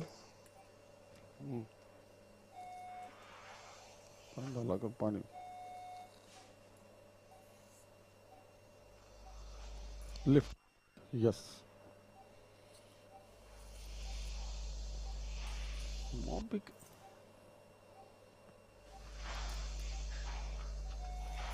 If you have a cat's paw, I think that will give you some more space to work there rather than the right angle there. I'm not only retracting, I'm lifting up like this. I want something to have a catch hold. Okay.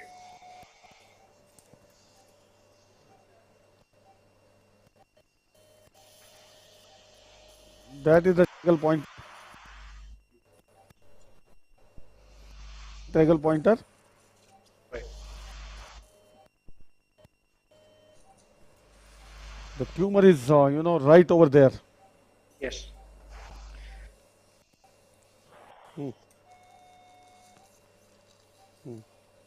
थोड़ा सा हटाना. Yes. I think you'll not be able to get the healthy stump here, huh? It is all. Let's see. Looking at the way it is, yep. Drilling of the mastoid will be required is what it is. Yeah, you can drill anytime. Yeah, yeah.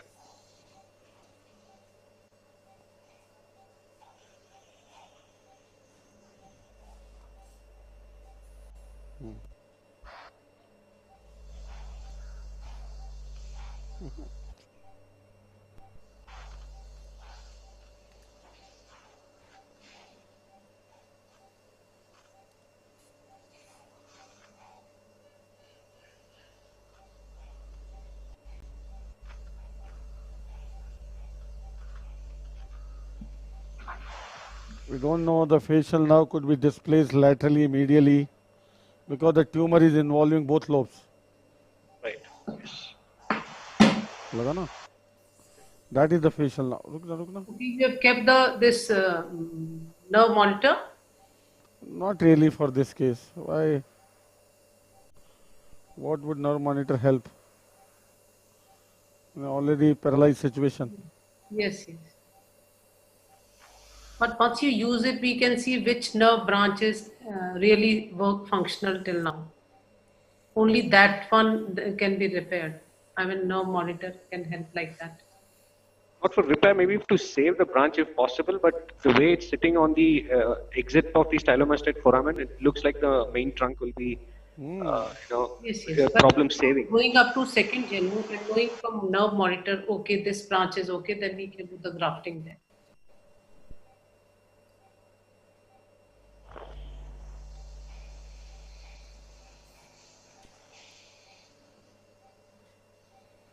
I can see some stump of the nerve, I can see. I'm not sure. Let me confirm it. Give me a wash. So I had used nerve monitor in one of my cases and it could do the repair of the lower branches. Because those were active, I could find the functioning there. So because it is the only time we can do the repair, otherwise not be able to. See the glimpse of the nerve. Let me confirm.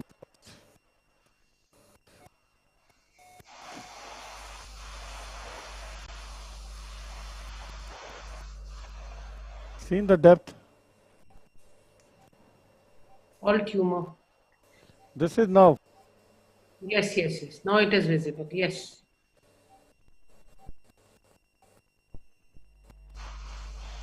Can you see? Very clearly see.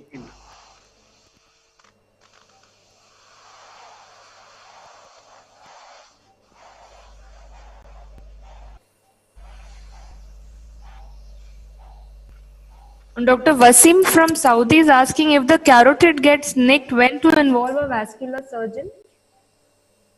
In the neck? Yeah. In the neck, you can put up stitches yourself.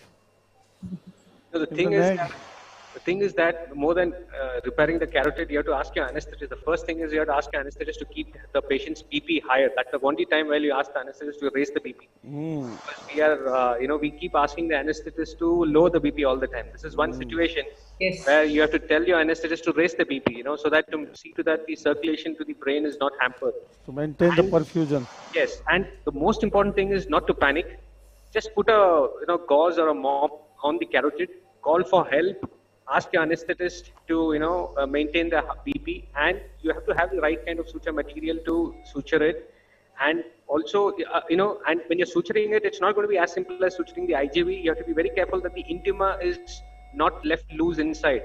If the intima is left loose inside, that will that will act as a nidus for a thrombus formation, and the patient might have a thrombus and it can just get dislodged and the patient will have a stroke. So suturing the carotid is very important, and it has to be done carefully under the loops or the microscope, taking care that when you suture the intima, the proline, you use a fine proline like probably 6-0, and it has to go through the entire layers of the carotid, and you can take a continuous or an interrupted. Most important thing is not to panic and ask for help. Looking at the present situation, hello? Yes, sir. See, I remember the second option what Devendra was mentioning. In a 72-year-old, yes, you can do the reanimation. Yes. Yes, nothing. This now is not going to serve any purpose. Yes, because he said oncology is. Oh, see this, the tumor is completely over it. Yes. There's no point. Yes. So now I'll do a sort of excisional biopsy from all around. So see this? Yes.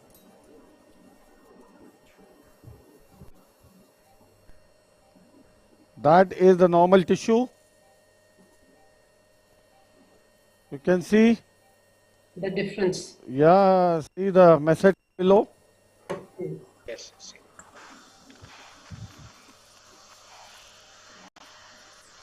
So Dr. Tapan Kanti Hajra from Kolkata is asking, role of radiotherapy in most salivary malignancy is questionable as they are radio resistant. So yeah, That's its right. role is adjuvant. Yes, absolutely. That's why it's not the treatment of choice for salivary gland tumor is surgery followed by adjuvant, and it's not upfront surgery for the very reason that it also depends on what is being delivered. If it is electrons and photons, that is what usually used. The photons is used to deliver, which is not going to be effective on parotid tissue.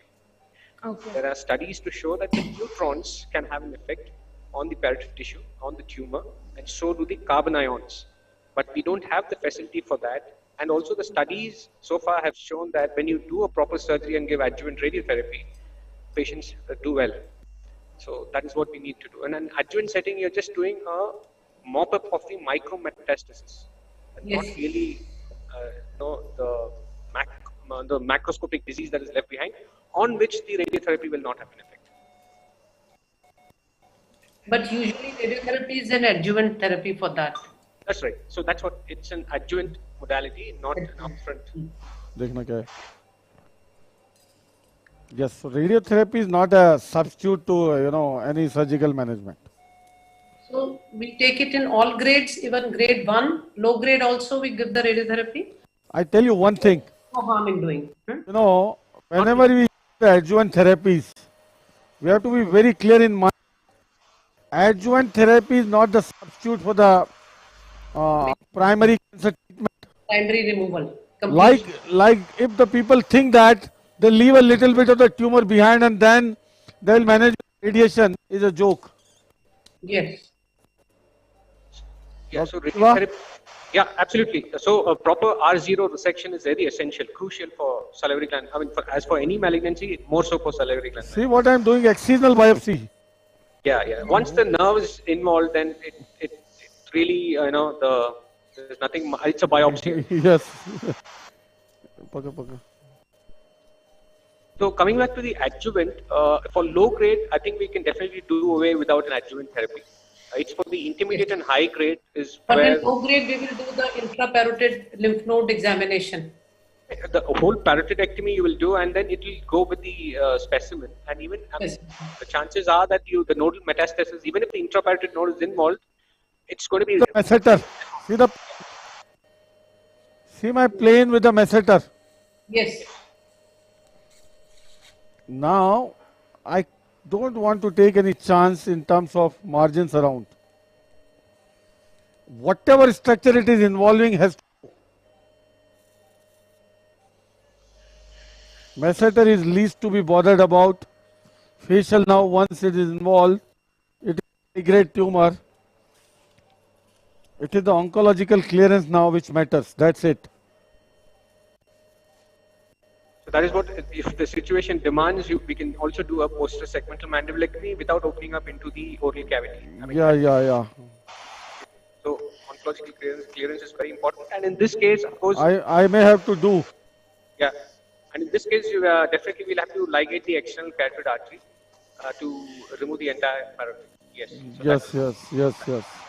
So can you then tell us the total? Yeah, it is. See, you mentioned and it is there. अभी तो उसको यूँ कर अभी ligate करेंगे नीचे. Leave it. I will ligate below. इधर ले. I will ligate it formally. Yeah. So the overall bleeding will be minimized. Correct. So again, a point for the residents is that when you're going to ligate the external carotid, just make sure you're ligating the external carotid. When to begin with, you have to really differentiate between the internal and external. So you have to make sure it's going into the parotid, it's going above the posterior coming. You have to see at least 2 branches. Yes. And then ligate the external carotid. Make sure you're not ligating anything else but the external carotid. Come on. At least we need to see at least 2 branches.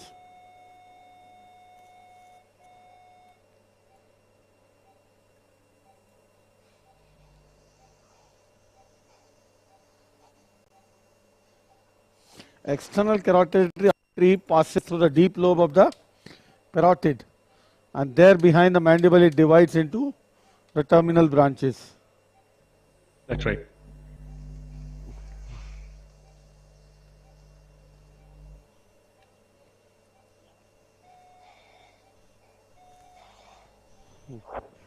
Now see, this is the external branch most likely.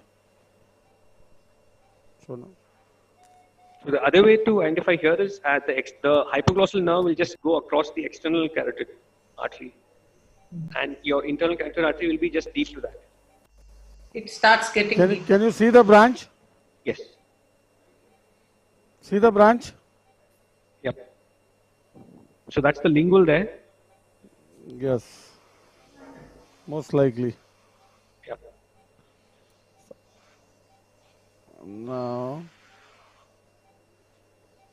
we saw in the previous case of the schwannoma, the way we ligated the external carotid. Right. Oh, branch. Wait. Catch.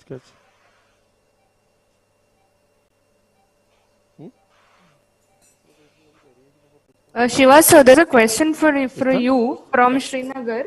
Yeah. Dr.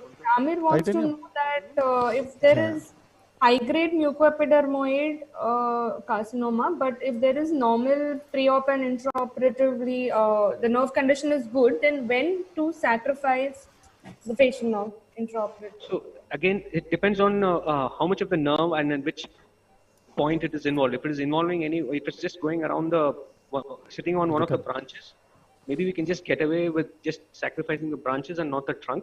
So it depends on which location of the parotid and on which nerve it is seated. And if we are not able to get any proper plane on the parotid, we cannot leave behind the disease on the nerve just to save the nerve, even if it is functioning. That is that's an unfortunate situation to be in. So, but then the plus point about that is the nerve is functioning and you reconstruct the nerve at the same sitting. The chances of the nerve recovery in a functioning nerve is much higher than chances of recovery in a nerve that has already lost its function. So that's the way to look at it, and reconstruct sacrifice the nerve, either the main trunk or the branch that is involved.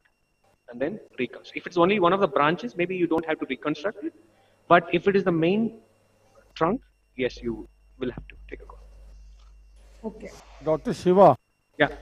In this patient, has this been a functioning nerve pre-op? Yeah.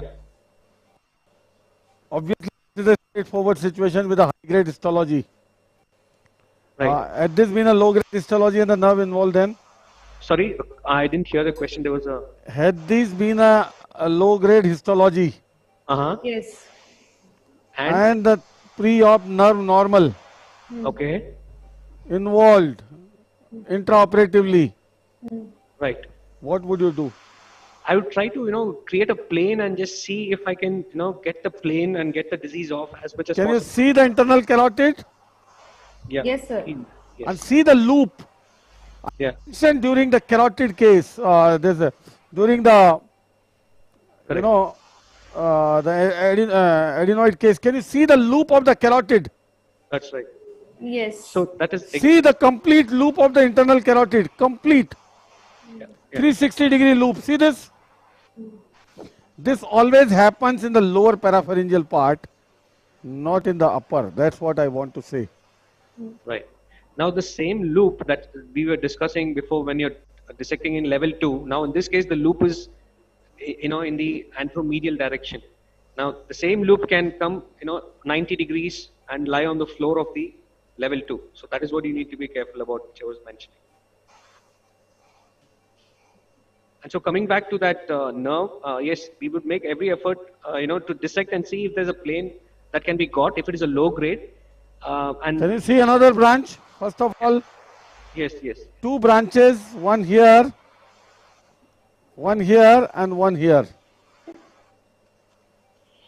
See this. And now I will take a call of this external carotid ligation. Can you see very clear? Yes. Dr. Shiva, how can you be very sure that how much nerve is involved? So that when it is functioning, 2 points are there. Pre-operatively, function of facial nerve is there. Yes. Once we have opened up intraoperatively, how can we be sure that this nerve is involved? Though function may be there, but involvement is important. How do you decide which thing demarcates that it is involved? So if I don't get a proper plane between the tumor and the nerve, if the the epineurium, if the plane with the epineurium of the nerve and the tumor is lost, then we definitely get an idea that you many a times will get a plane on the nerve, even if it is sitting. So you have that sort of a plane that is left behind in certain cases. So that even if you're saving this nerve, you've got the disease off, and if it is a low to intermediate grade, and if it's a functioning nerve, you might think of preserving, giving that nerve behind, if it is a functional nerve. But definitely may not be in high grade. The therapy can help us in this slight involvement of the nerve. If it is functional, we can leave it there because we're not very sure that this is involved or not. So that's exactly the point I'm trying to make. The external biopsy is on. Yeah. So that call has to be taken on table as you're dissecting the nerve, the tumor of the nerve. Right? And now I'm taking the diagnostic here. Yes, sir. And that's why I think facial nerve monitor is important in these cases. No, I would differ from that. You don't need a facial nerve monitor to actually save the nerve, or decide on whether you're going to reconstruct or sacrifice the nerve. Sorry? For reconstruction, even the thing is that the intraoperative nerve monitor acts, it's like a cable which is connected to a machine. You stimulate the nerve, the end plates are stimulated anyways. Yes. So if the nerve continues till the end plate, the tumor might be behind the area where you're stimulating. So that part of the nerve will be functioning, right? So that much you can know, that you will know even without your nerve monitor. It's at the point where the tumor and the nerve interface is there, is where the nerve monitor may not actually, matter much. You really need to know. I tell you, to me, the biggest role of nerve monitor here, first in the identification if you are finding difficulty. Number 1. Number 2, if you have identified the nerve, at the end of the surgery you can see the response of the nerve. Yes. It is not the anatomical, preservation which is the only important thing. The functional preservation, and that you can ascertain with the facial nerve monitor. To take the call to take resect or not is not decided by facial nerve monitor. Even going by evidence that is available in literature, it doesn't really help you decide whether to sacrifice the nerve or not. So it is for reconstruction part. Exactly.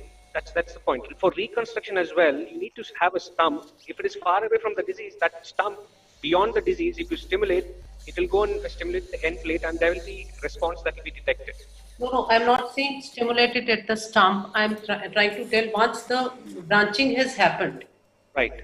Now beyond the disease, we can see which branch is active. Correct. We can do the repair from the stump to that level. Yes, that can be one strategy. Yes. See, now I have separated from the mandible to the mandible here.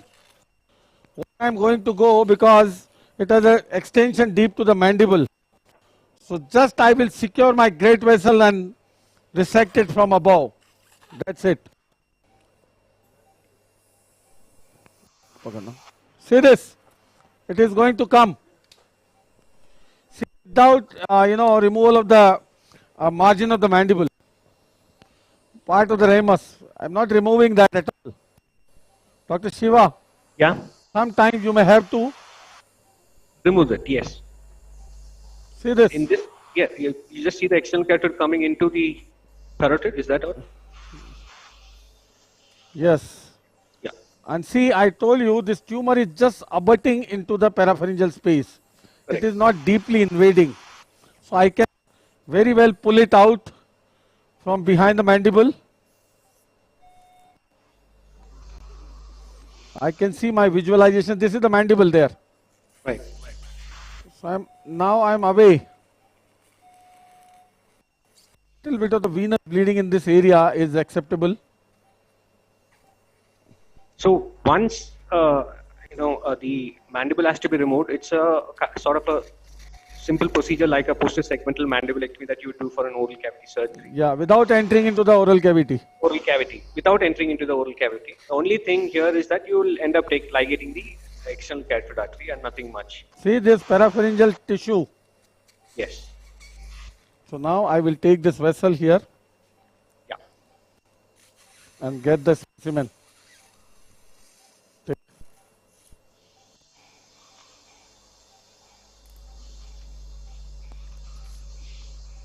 I have already ligated it below. Right. Yes.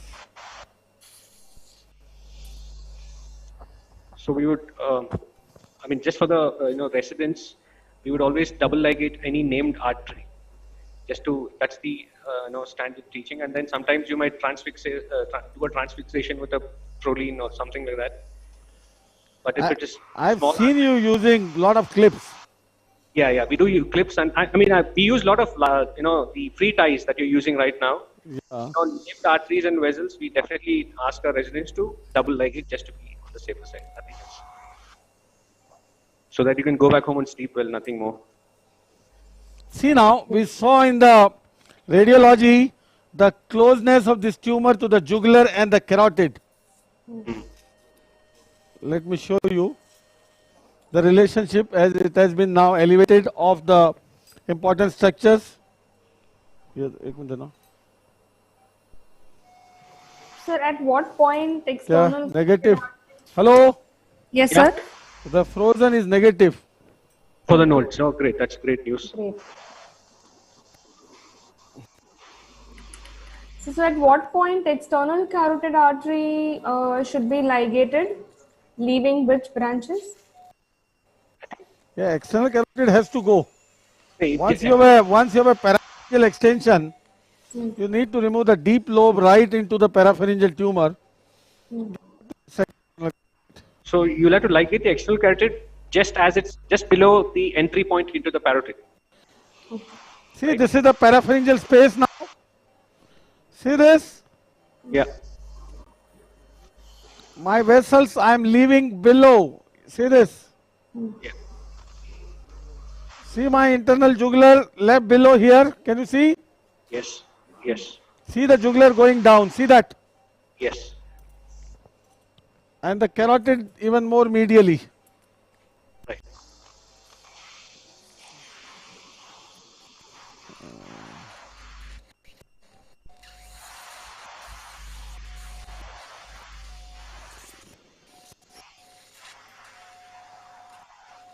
Here.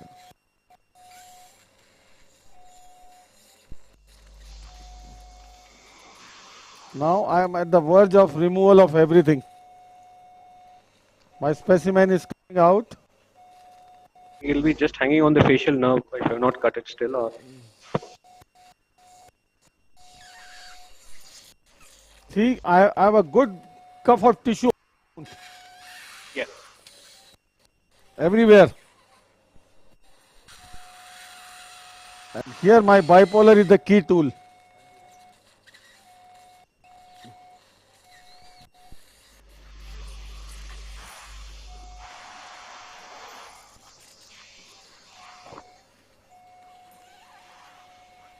This is the digestive I am cutting here.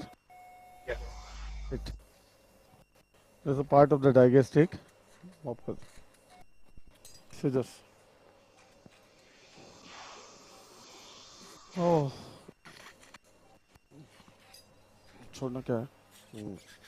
See the final picture and the relationship, the structures I am going to show you. And see here, many a time this tumor ascends to the skull base, which we have removed, following right to the jugular foramen. See this. Just for your orientation, see this is level 1 neck, this one. Then digestic, it is cut over here. Level 2, 3 dissection. The hypoglossal here, the jugular and the carotid. Then this is the mandibular surface. See this, the masseter. Completely everything free, everything supple all around. This is a classical radical parotidectomy.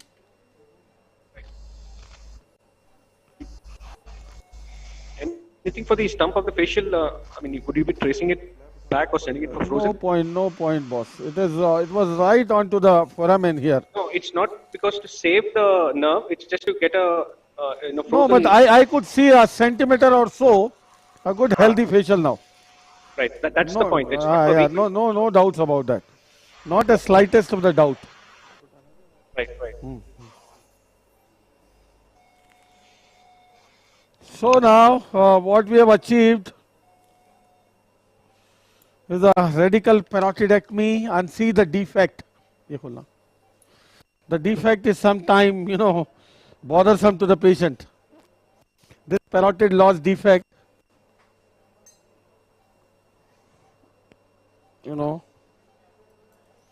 see this area right towards the skull base. See this? Yes. Dr. Shiva? Yeah. Would you do anything additional here? No, as that's far as the only. Nothing in terms of clearance. I would just trace the facial nerve and get a frozen confirmation that it's negative. Yes, you said I saw the nerve as well. Yeah, but I am sure. So that is to me. Yeah. So that is the one additional thing that I usually do. That's all. Especially because the patient had a facial nerve palsy. If he wouldn't have had, then I know, but I know the way the facial nerve was exiting the foramen. It was okay at that place. Now see, this is going to be the defect. This is going to be the parotid loss defect to this patient. See this? Yeah. So that is all about the radical parotidectomy. The frozen is negative. Had this come negative, positive, see, many of the levels we have already done. One I would leave. Only thing left was a level 5 and a 4. 5 is just behind the sternemastoid till the trapezium. 5A above, 5B below, and a level 4 is hardly anything left just below this thing, omohyoid. So this level 4 and 5 left, which is not required, otherwise we could clear in 10 minutes. So this is the clearance about this patient. So just wash kar beta mop kar. So we'll close it. We'll not do any reconstruction here, no point. It was quite massive tumor. This is real high grade tumor. Now I can say this is not intermediate grade for sure. Yeah. This is real high grade tumor, and what we'll do post-op, let's see the Bell's phenomena. If required, we'll do a gold implant under local anesthesia for this patient. Okay, sir. Anything else? Anybody? Our next case is getting ready. So now is the time for otology cases. We have seen the nose, throat, head and neck. And now otology will start with the stapes. Then we'll have malignant otitis externa with a atypical presentation. Many of the malignant otitis externa will take in future with different presentations, different presentations.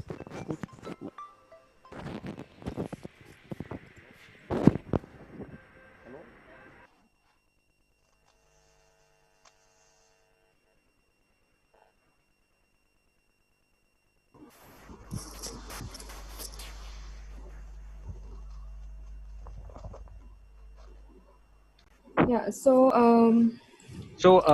I just Yes, sir. I'd like to thank again for having me here for this. So I just Sir, would like we to are thank. really thankful, Yeah, sir. It was very informative. So whatever you shared with us, it was really very Dr. informative. Shivakumar, thank you so much for filling in Thank you, last sir. minute. What a Kirtani here.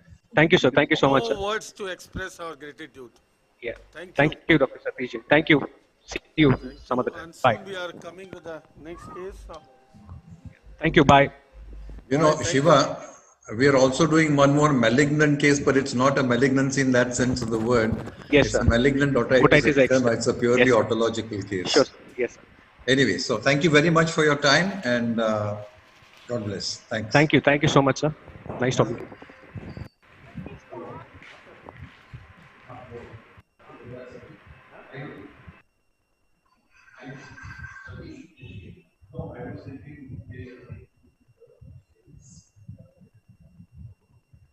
Vijendra, sir. Hello.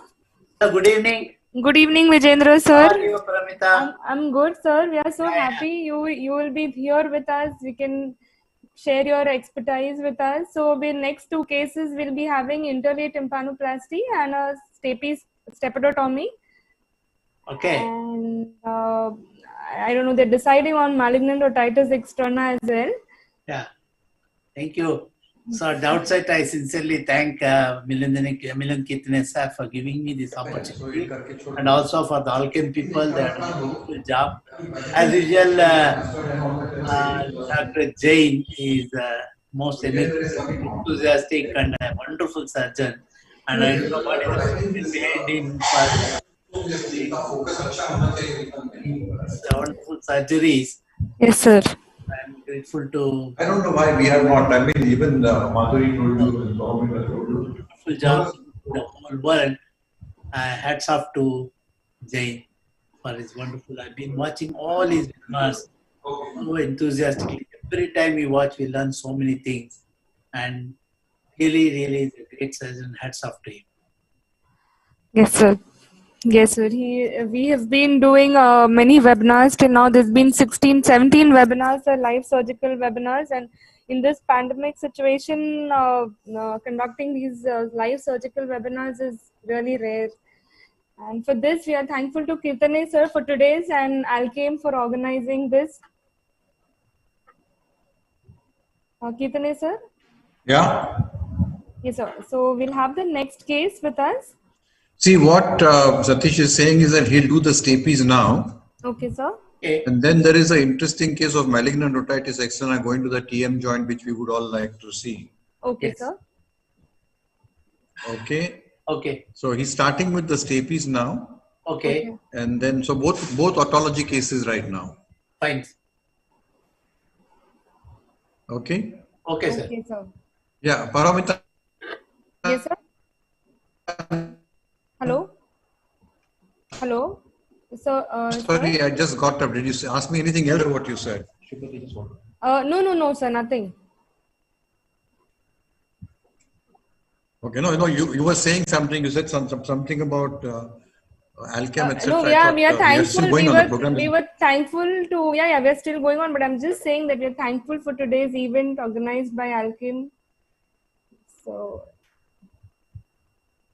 yeah, they are amazing as far as supporting educational activities are concerned. yes, yes. And what is very, very happy to work with them because they never dictate to you, we want this, we want that. They just say, we want a good scientific program. Yes. And I think Satish is giving us the best. Yes. Yes, sir. Hello. Hello. Yes, Hello. sir. Yes, sir. Hello, Satish. Yes, sir. Good afternoon. I want to know what is the secret behind your such energy, enthusiasm, and this thing. Just tell me the secret. You are the boss. Amazing, boss. Hats off to you. Yes, Thank you, sir. Thank you.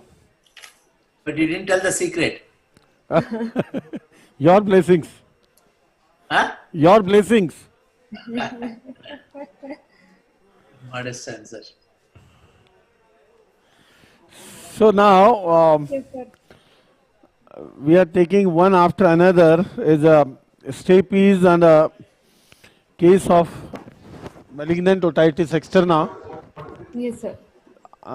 with a atypical presentation. You know, so stapes, we have already discussed a lot about the stapes cases in the previous webinars, including our stapes, dedicated stapes webinar with Ashish and Ashim.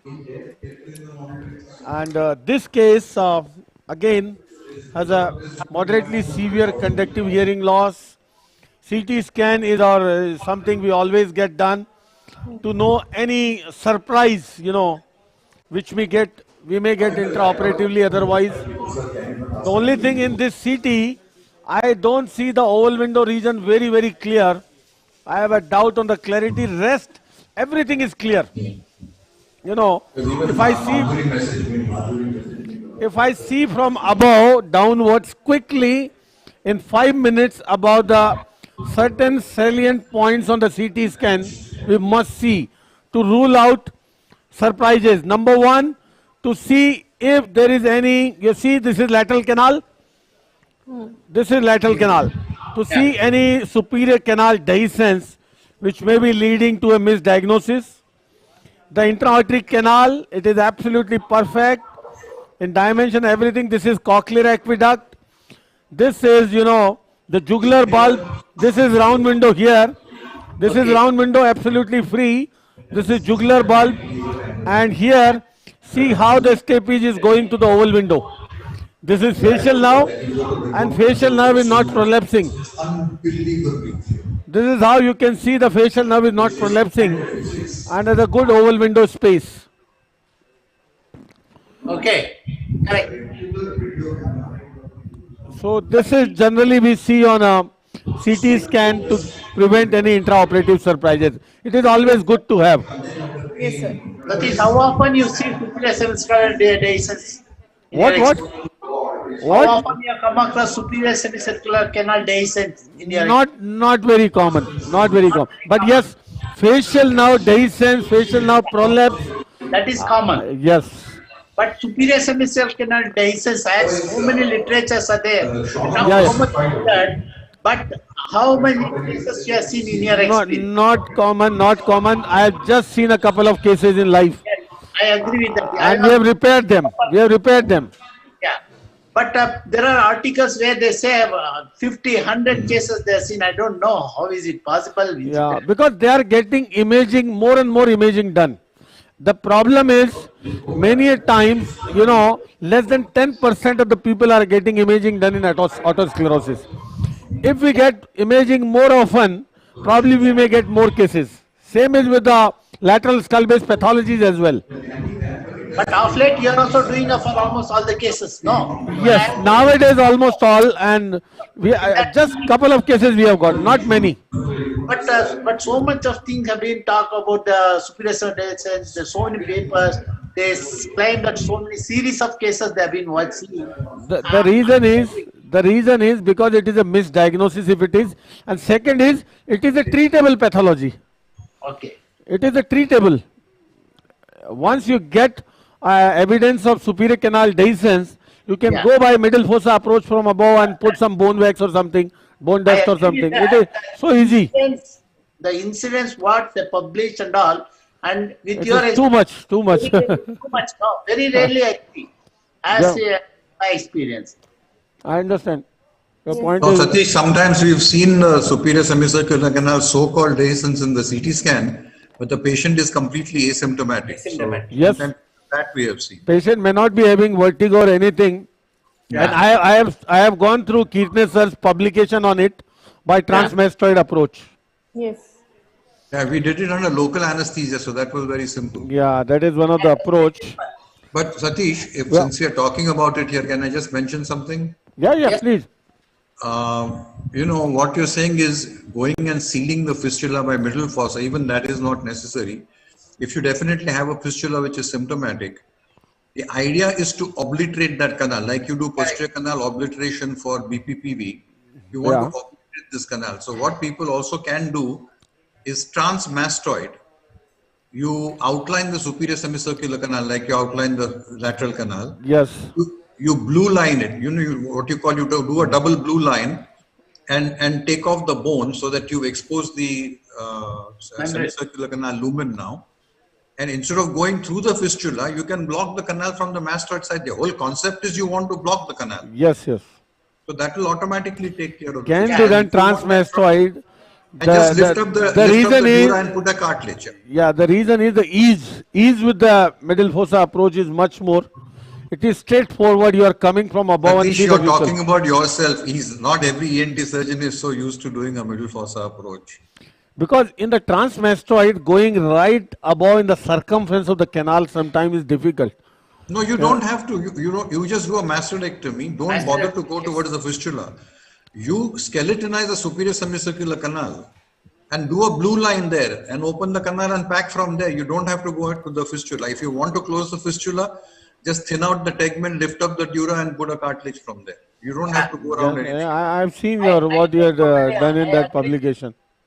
I agree with Ketan sir. It's a very simple Yes, procedure. sir. Yes, sir. Yes. No doubt about it. Secondly, we are trying to get more and more steppies to see the variations if we get. So, in one of the case, I had shown the reverse stepidotomy by the fish. Majority we do with the laser, so that we don't do any mechanical, movement. And in case I get a case to do by different technique, I'll definitely show you that. That's the reason for keeping steppies cases. These are, the cases don't take long. My associate is already, opened the ear, lifted off the flap and all. So it won't take long. In case laser is required, I'll be through in 5 minutes. And in case something different, I would like to show that. Because one should be able to deal with all those variations or difficult situation we may come across in stapes surgery. And the next case is going to be a malignant otitis externa, and what I can share right now before going to that is yes. So quickly I will go from that case to other case. Yes, so sir. to diagnose this malignant otitis externa, like Krishna sir was saying, it is not malignancy to an oncologist. The course is malignant. Because of the nature of the disease, the course is so refractory to treatment and so, sometimes even fatal. So the course is malignant, that's why it is called malignant otitis externa. There are so many terminologies: necrotizing otitis externa, diabetic ear. I believe in this terminology of the diabetic ear because most often it is in the diabetics who are immunocompromised for the reasons because of low vascularity, because of microangiopathy, low blood supply to the area with superadded Pseudomonas infection. Pseudomonas itself is so virulent. And in diabetics with the added on low phagocytic activity of the neutrophilics to combat infection and all, perpetuate this situation.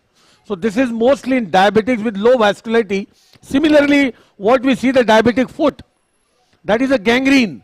It is similarly gangrene of that area with less vascularity and the infection superadded, which is not allowing the antibiotics to penetrate and give a persistent problem. And this is so difficult so bothersome to the patient having severe nocturnal pains or telangia. These are the criteria described by Levinson to diagnose, and many of the patients are straightforward with the diagnosis. Any patient coming with a history of a diabetic patient with a severe pain, ear discharge, granulation in the extra-auditory canal, and on culture pseudomonas is straightforward a diagnosis for malignant otitis externa. But the presentation is so varied, you know, the extension of the disease depending upon how the patient is presenting. Many a time patient present with a limited granulation and with a, you know, a very thorough local treatment and the antibiotics, because the mainstay is antibiotic. It's a infection. You cannot you know, do anything to an infection but to give antibiotics. And here pseudomonas directed antibiotics, when it involves the bone, you know, for the bone to revascularize, it takes weeks. That's why you take weeks of antibiotics. Weeks of, you know, culture directed IV antibiotics for weeks. And it is so frustrating to the patient with the same problem persisting, sometimes not responding to anything. So sometimes present with a necrosis in the temporal bone, sometimes present with necrosis in the infratemporal fossa, other areas, extends to the skull base, then it is named as a skull base osteomyelitis, sometimes extends to the central skull base, named as a central skull base osteomyelitis, involved in the course of disease, the cranial nerves, earliest is the facial nerve, then lower cranial nerve as it goes medially deep into the jugular foramen and other areas. And this particular patient has a disease which has crossed anteriorly from the external auditory canal. We all know, like in malignancies of the external auditory canal, the way it extends into the parotid through the fissures of Santorini and foramen of Haskell, it has eroded the temporomandibular joint and pushed the joint anteriorly, and that necrotic area, this patient has taken antibiotics for more than 1.5 months. And this is how the role of surgery is not a primary treatment.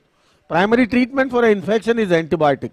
What all we can, you know, help the patient with: improvement in the glycemic state, controlling the diabetic, improving the immunocompromised situation of any deficiency of other things by improving the, you know, give the antioxidant, vitamins, whatever, to improve the immune system. But by and large, the treatment is antibiotics.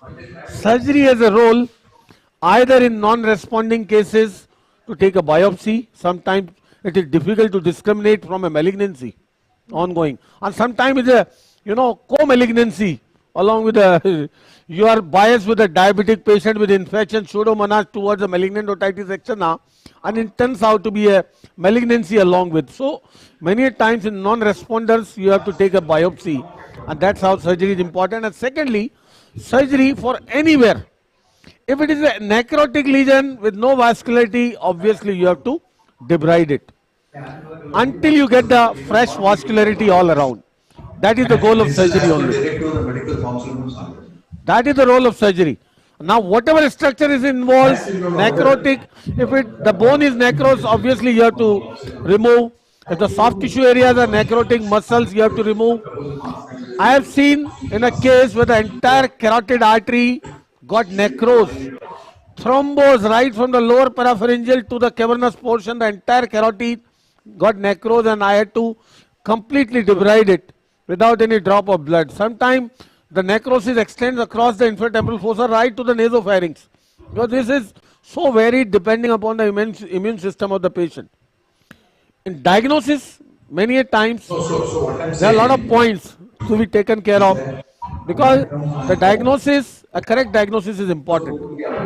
So overall, like any other situation, imaging has a role.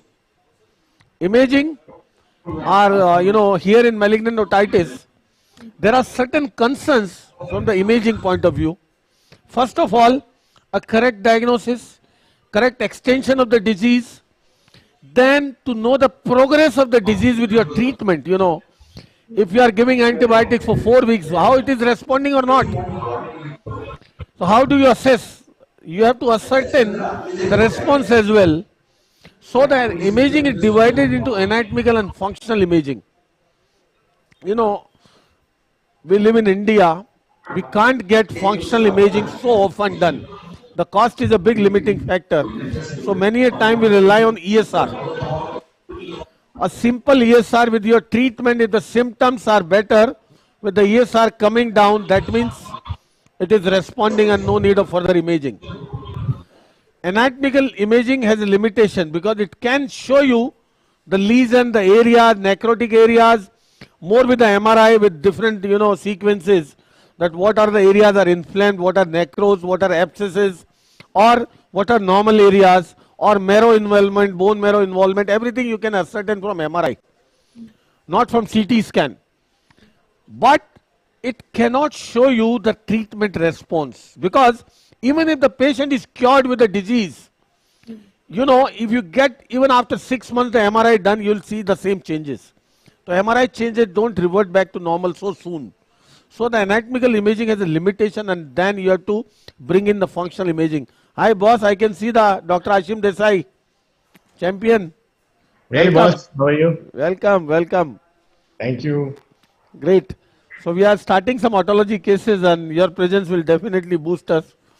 The 2 cases we are taking, we have already started the stapes and the malignant otitis externa. Yeah. So we are discussing some points about the diagnosis.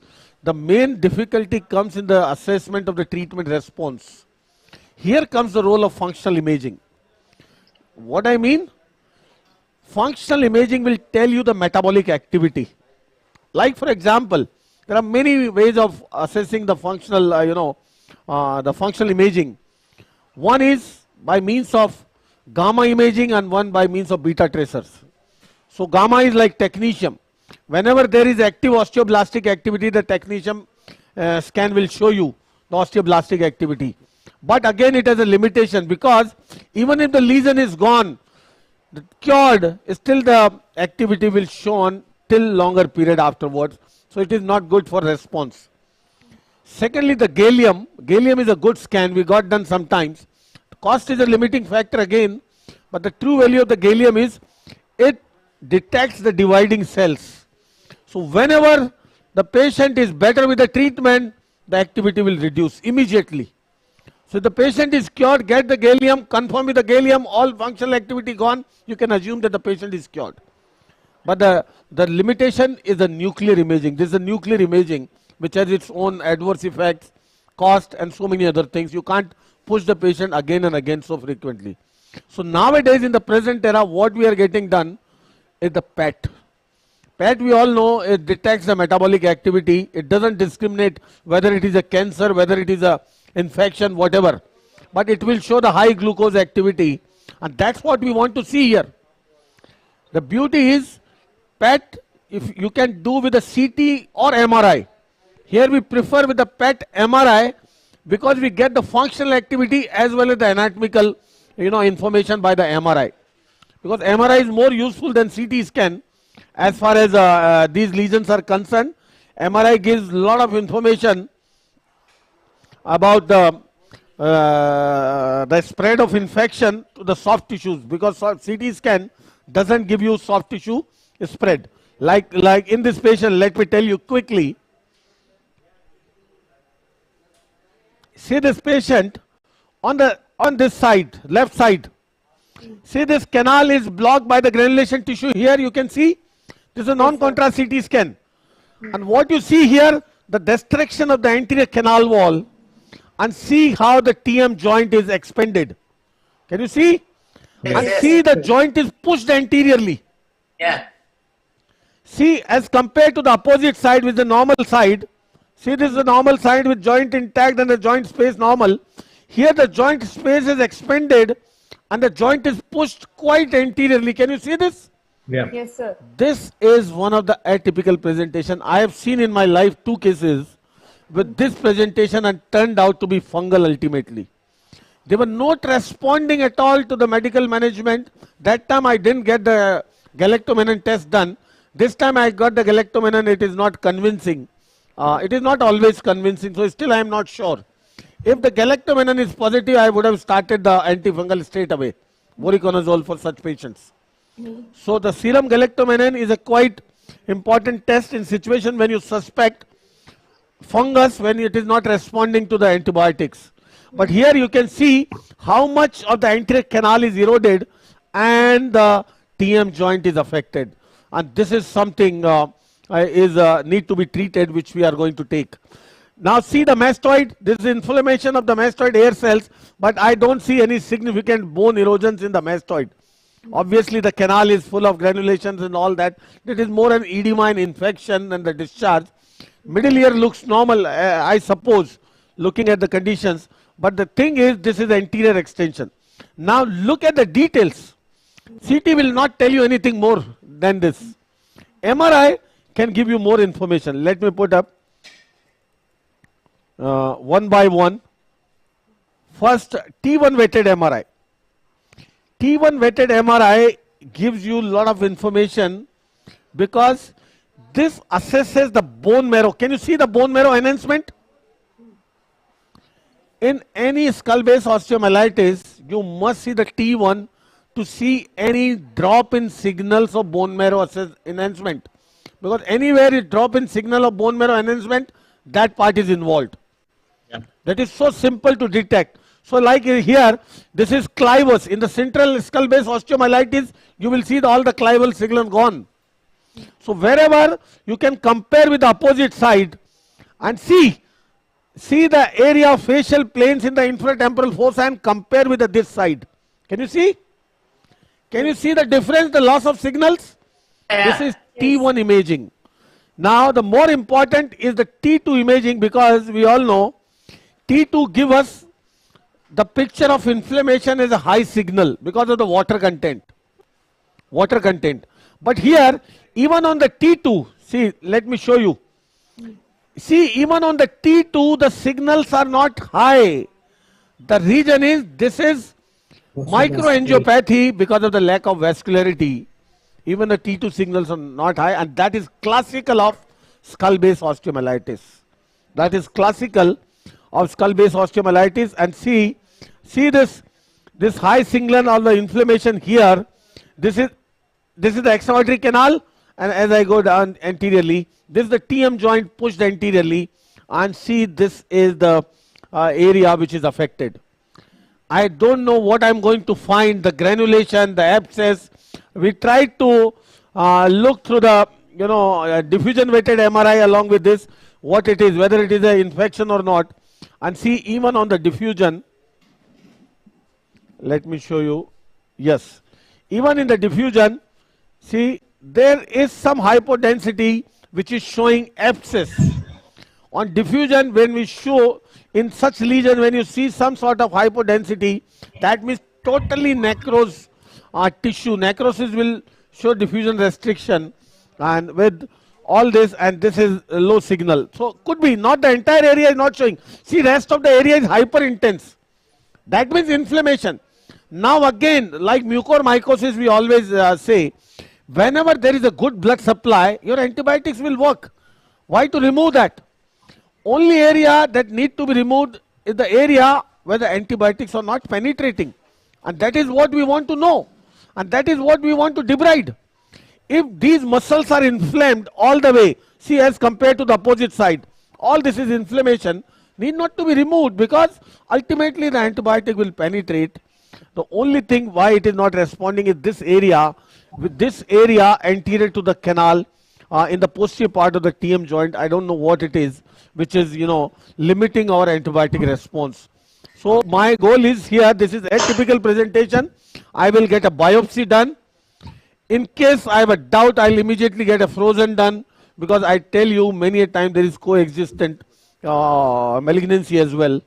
So here I will first assess, and if need arises, we'll take the biopsy and get a frozen done. We'll remove whatever the necrotic area is until we get the fresh area, vascularized area where the antibiotics can penetrate. And that is our goal. Now finally on the contrast. Finally, let me put a 3D contrast one by one. See, on contrast, this is the area which is not enhancing like anything, not convincingly enhancing. I don't call it enhancement. See this area with a patchy involvement. See the compare with the opposite side. Now see, this is TM joint and this area behind. This is TM joint and this side. See the normal side here. This is the canal and the normal area behind. And see, all this is enhanced because of the inflammation. And this area is not enhancing. Can you see this particular? Yes. This is my target. So I will go anteriorly. We'll have a full approach to deal with any involvement of the temporal bone, because once we open, then will be the final picture cleared. So in case many a time we have to do a mastectomy, many a times we have to do a subtotal petrosectomy to get rid of all non-vascularized tissue or the bone. So our approach will open up for everything, and here this is the area which I am going to see first, and then see what exactly it is giving us a problem. If I see in the coronal the same area, this area, see in the coronal, let me show you. See, this is the TM joint which is anteriorly pushed. Now I am going behind. And this is the area. This is the area which is variably enhancing, not enhancing much, and this area is hypodense, not enhancing. See at this level. So I don't know what exactly the situation.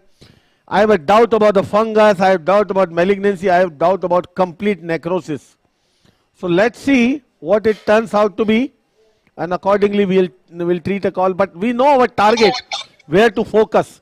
Now this is the final 3D contrast picture. Let's see. 3D contrast is a sequence which many a times proved to be a very, very important sequence. Let me show you something on this.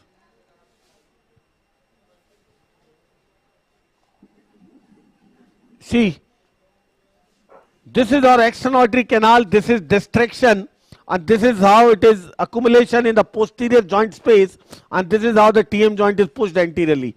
If I take my cursor here, you can see in all planes, this is our canal and this is the anterior area to the canal, and this is TM joint, and this is the area. See now it is enhancing variably over here. This area, this complete area is the target, and this is just anterior to the external artery canal. Anything, Narayan? Satish, so have you found your FDG values? You just told me you've been doing this PET MR. So are you finding a drop? We didn't have the PET MR for this particular patient. Okay. That would have been useful, not only for the diagnosis. For diagnosis, that would not change anything. But for the assessment of the response, if I am treating this patient for suppose 1 month of antibiotics or operate this and get after 1 month the PET MR done with the previous reference, I can see the metabolic activity.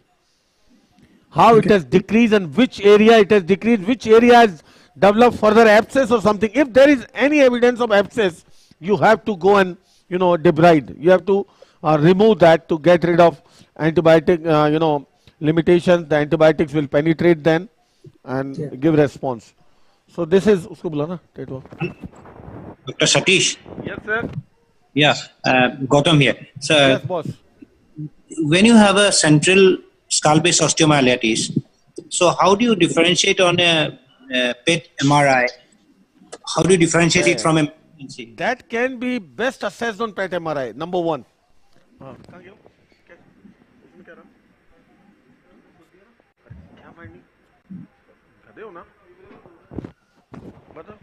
So it can be best diagnosed on PET MRI for that matter. The reason is that bone marrow involvement of the clivus, like I've already told you earlier. Yes.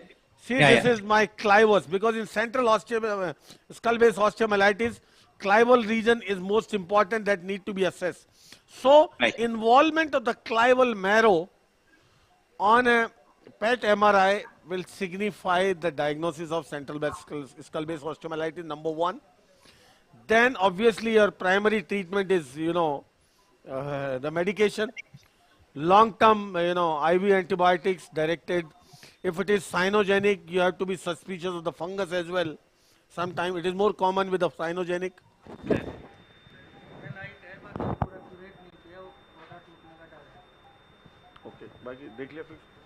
Okay, so we are starting very soon now.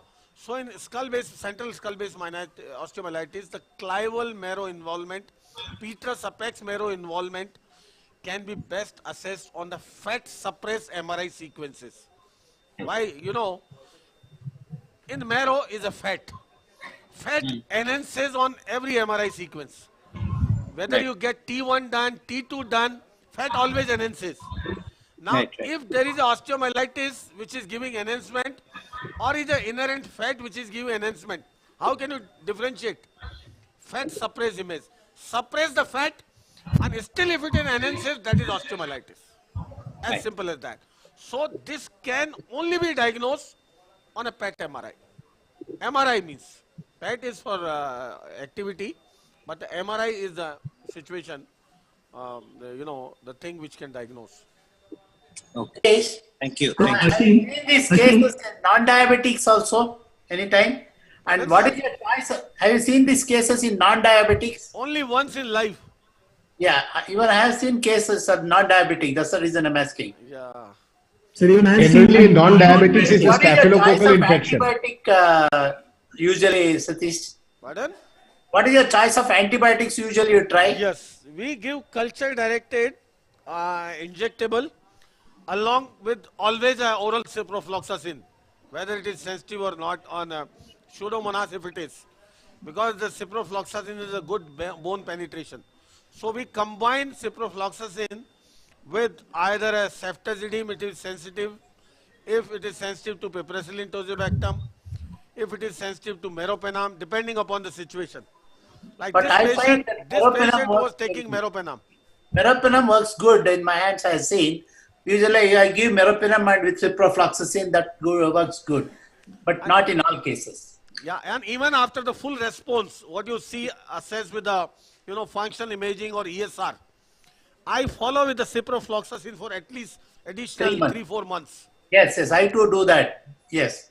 Then lastly, what about counseling of these patients when they are doing surgery? Very difficult because in spite of doing good expectations are always there, and results are unpredictable. You can't control the immune system. You never know how it is going to behave. That's why there certain patients have a mortality also associated with this disease. And even if you treat, it may relapse.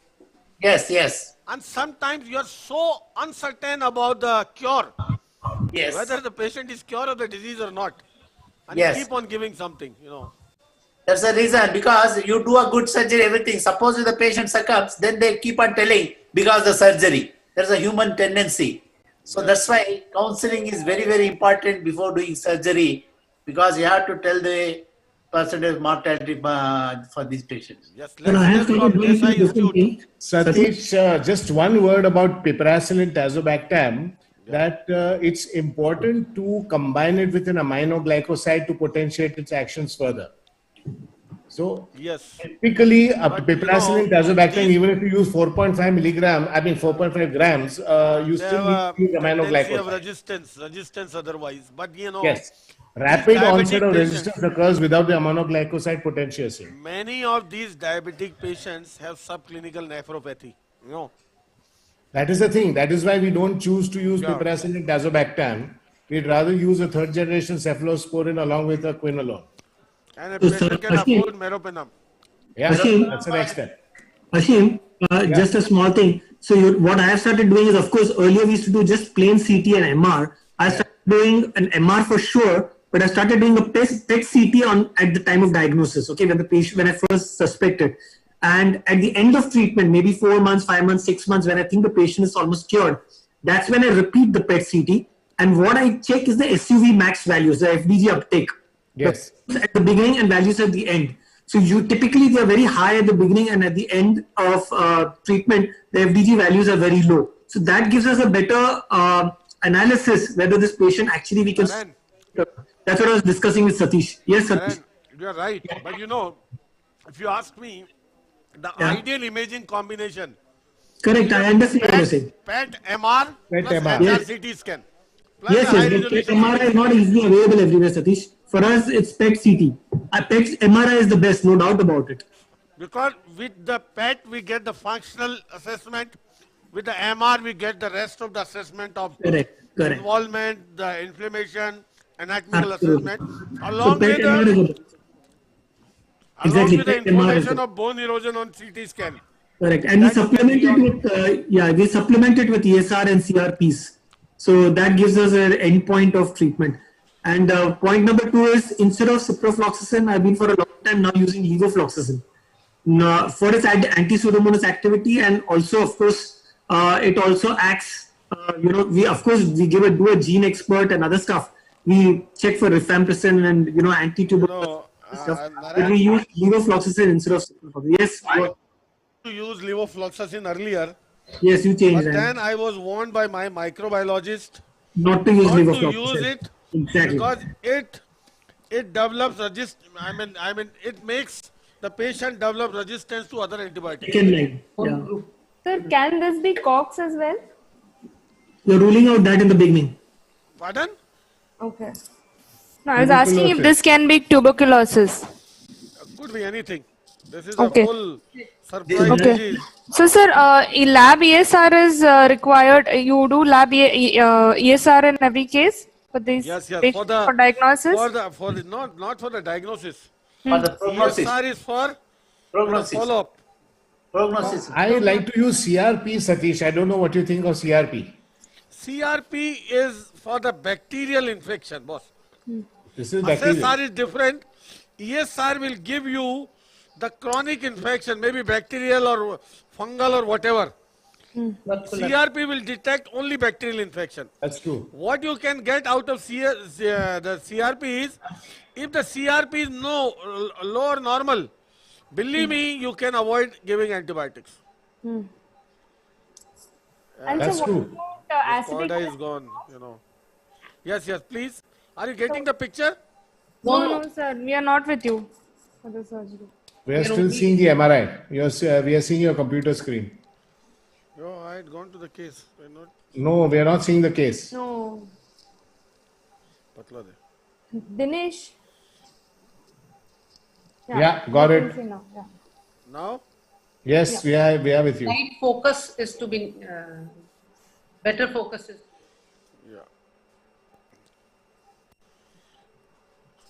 Yes. Just a minute, madam.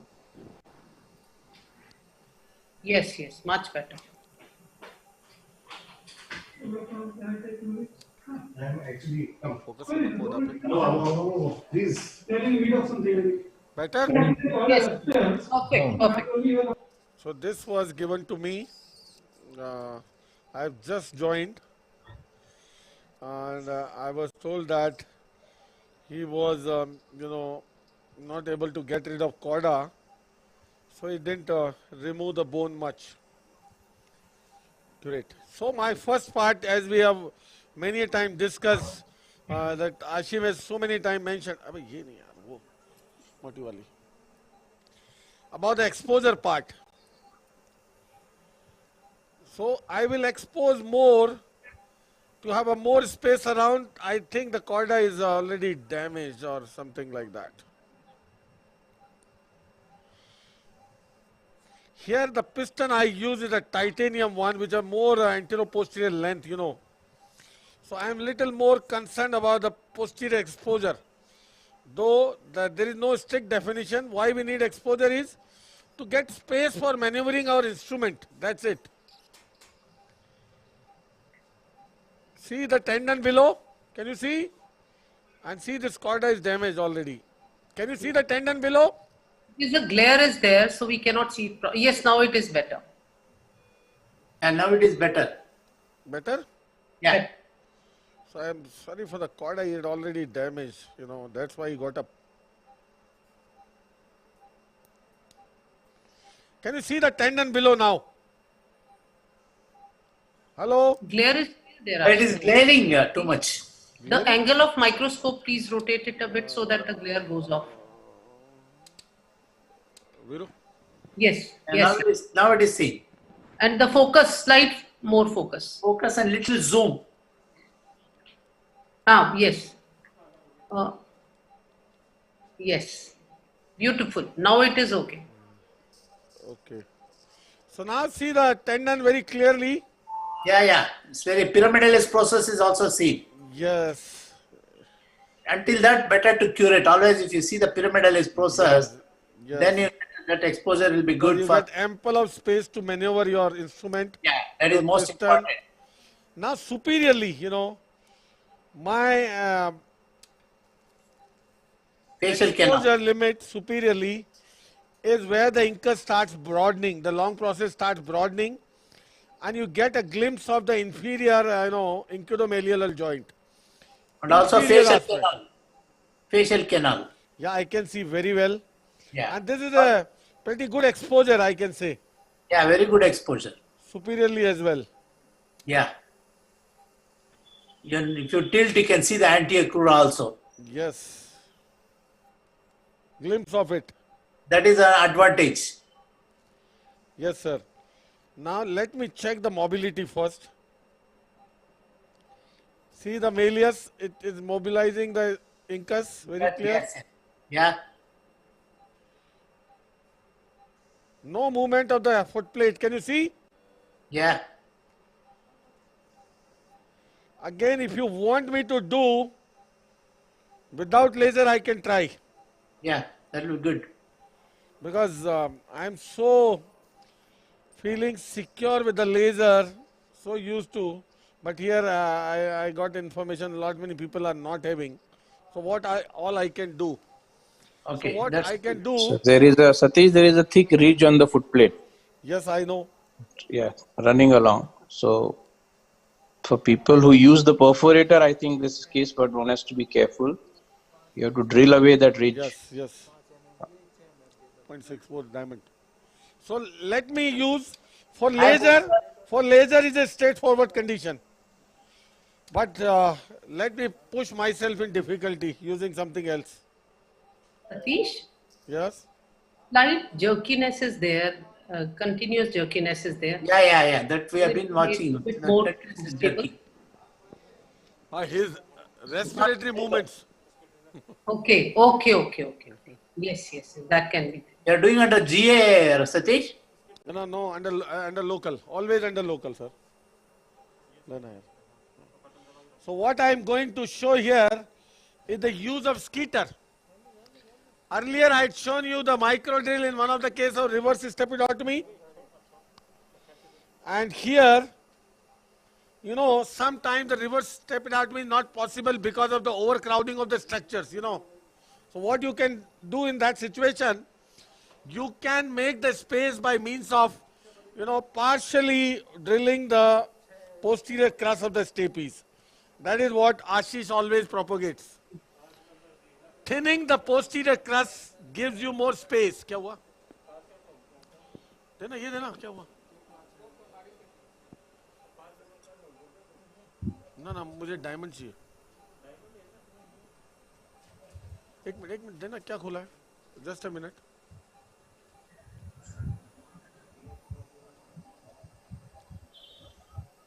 So I am changing the skeeter burr.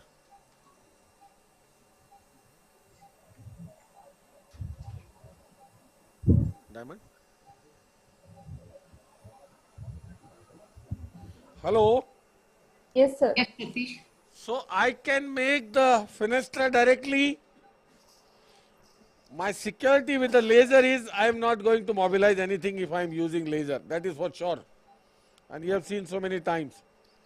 But here, what I am going to do is, I am using the skeeter.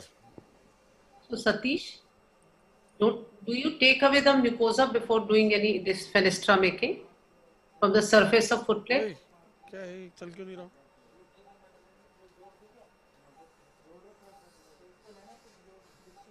क्यों नहीं चल रहा था? Before making the fenestra, you won't do the length? Pardon? Length measurement before you make the fenestra? No, I am not making fenestra. You are just flattening the foot plate? क्या हुआ चल क्यों नहीं रहा? Maybe he's doing posterior crurotomy. I know he's going to flatten. I think he's going to drill away that ridge. I am going to thin out the posterior crus. But continuous movement is there. It is not stable, Satish, the picture.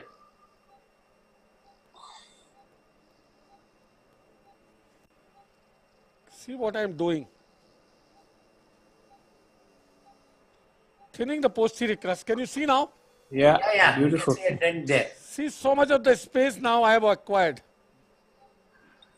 The entire width of the footplate is now visible and accessible. See, the small step has changed the scenario.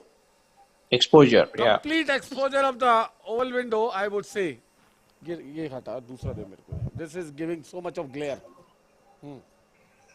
I'm changing the speculum. And in the same step, you have weakened the posterior crura so that there is no avulsion. So two things are achieved in one single maneuver. Yeah.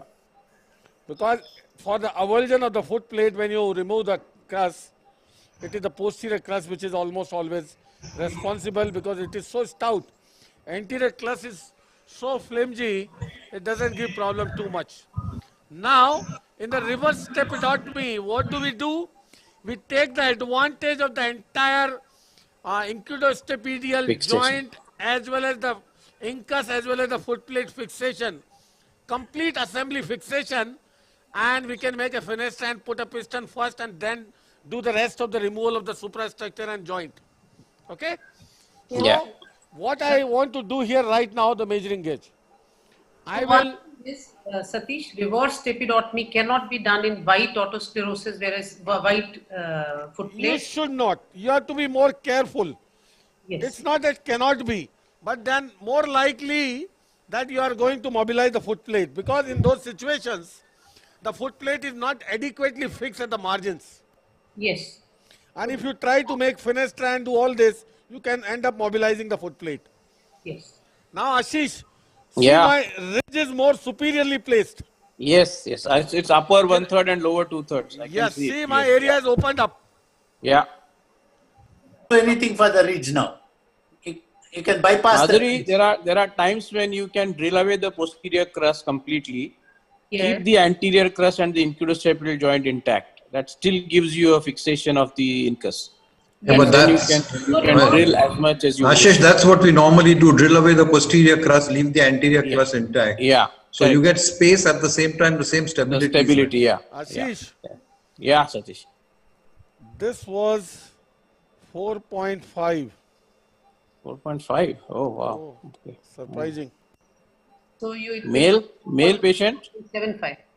No, it's a female patient. Female? Oh.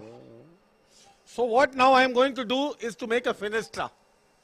And here you have to be very careful, since I am not having lasers. I have so much of insecurity, boss. What size burr is it? 0.6. 0.6. Okay. 0.6 or 0.5? Now looks small to me. Yeah. 0.5.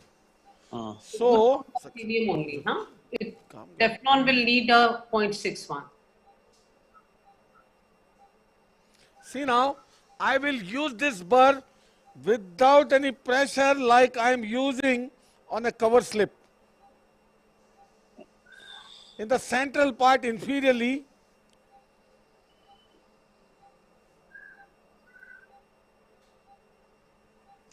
Done. Thank God. It took 1 second more than the CO2. I am so used to laser. I have so much of insecurity without laser. Yes. See now. Beautiful. And Madhuri, it is advisable not to take away the mucosa because the mucosa actually holds the fragments of the foot plate.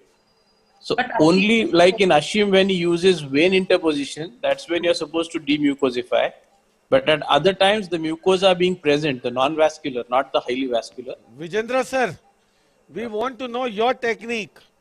I use always a Perforator man. Perforator because I got a very good control with my fingers and I know how much pressure I have to use. Yes. So I've been using that from so many years. I learned from Hugo Fish. So I've been doing that. I'm very happy with that. But at some point of time, you may have to use the drill. Yeah. So when the footplate is very thick, biscuit type of footplate, I use Keter and make it thin, blue line, and then again I use a perforator. See now my video game.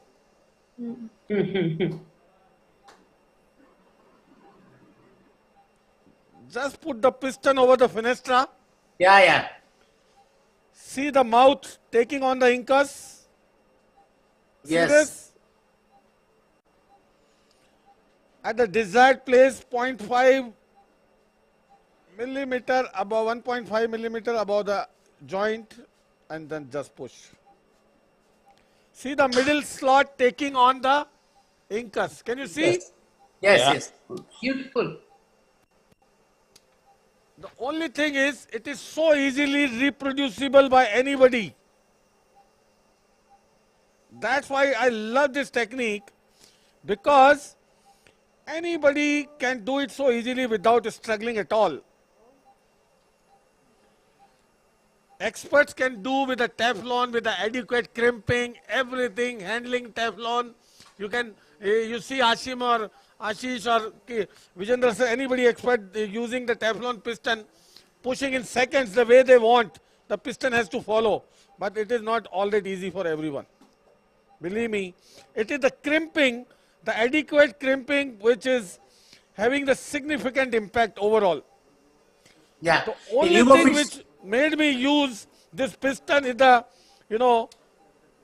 Clip, it doesn't crimping require clip. a crimping. That's it. That's the only factor which fascinated me. Now, he very clearly says that placing the piston is easier than crimping the piston. Yeah. See now the joint? Yeah. Scissors. I didn't even cut the tendon. Forgot to. Yes, I was thinking what you do finally do it in the end, or it was No, by actually this is advantage. Keep the tendon. Yes. Later if you cut it, that is an advantage. If you cut the tendon, then the stability of the stapes will go. So routinely what I do first, disarticulate the includo-stapedial joint and then cut the tendon. So tendon will have a stability for the stapes. Don't cut the stapes the other way around. Okay. Yes, sir. Sir, anytime you preserve the tendon or do something? Pardon? Anytime you preserve the tendon or do anything else? No, I have tried all those things. It doesn't matter anything. I have tried these things. I don't think it has got any advantage. Preserving the tendon.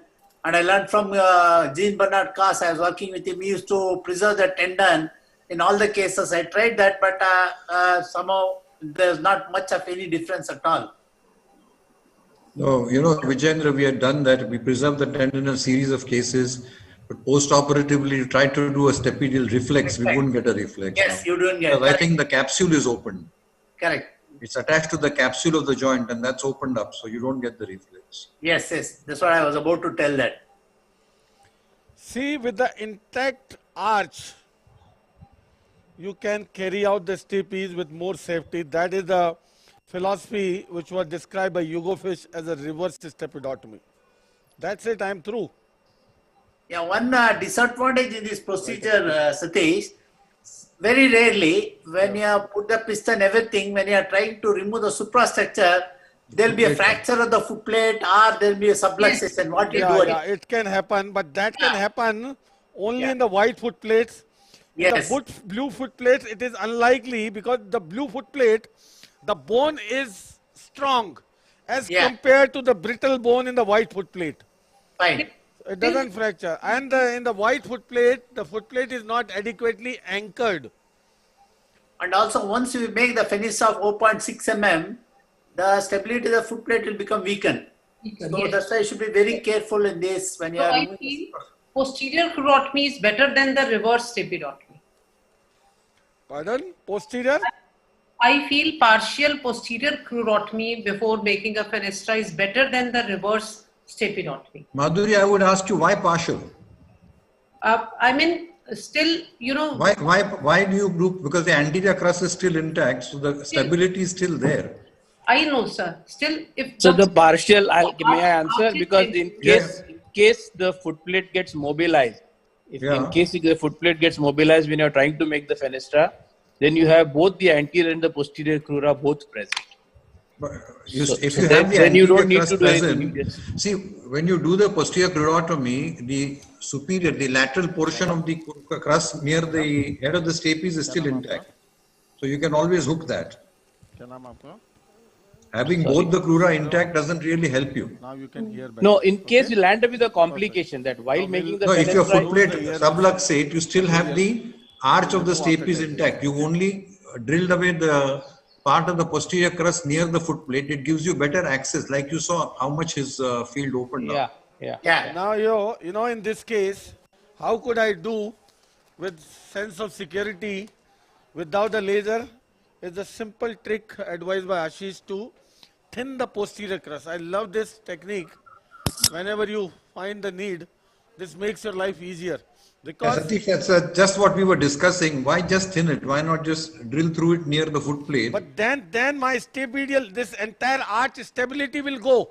No, why? The anterior crust is still attached. That and is not so strong, you know. It's not so strong, but it is still fixed. The foot plate is fixed, so the stability doesn't That go. may not, you know, sustain because when you make the fenestra and the mobility of the foot plate that is prevented, it mostly by the thick, stout posterior crust.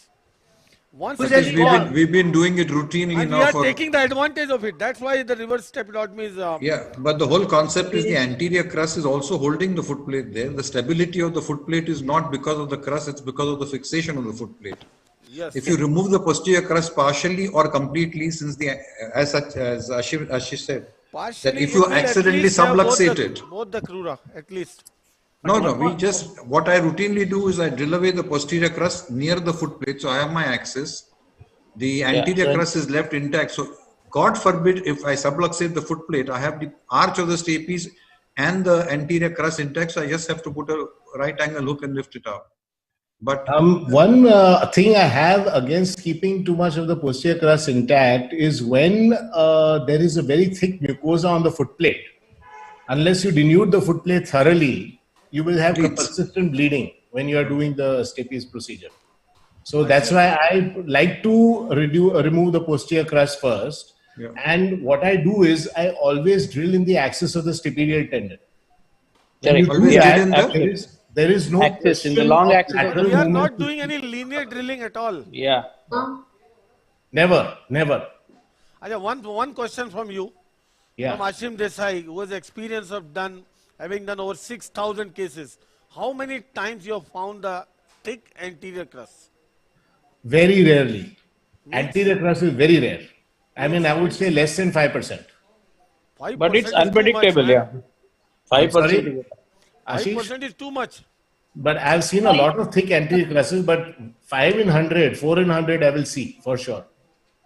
So what do you do under those circumstances? Sir, in those circumstances, what I tend to do is I use a diamond saw. It's a flat disc. It's a flat diamond disc that I have. It's a 1 millimeter diamond disc.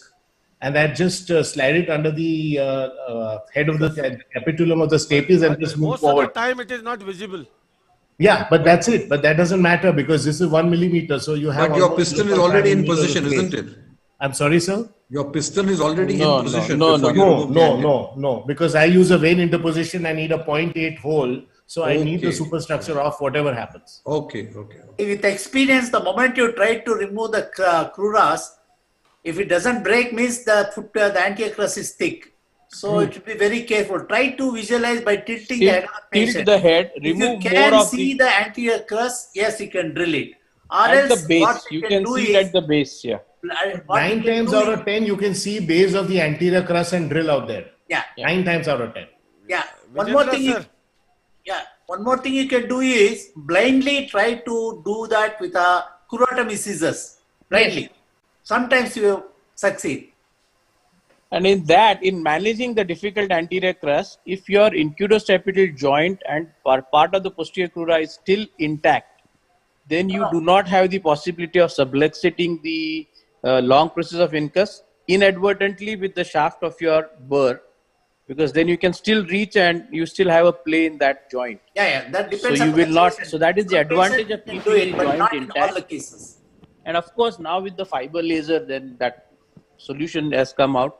We can always bend the fiber. That is a better answer. Yeah. That is the best answer today. What is the Skeeter burr size? This was 0.5. 2-3 sizes. Okay.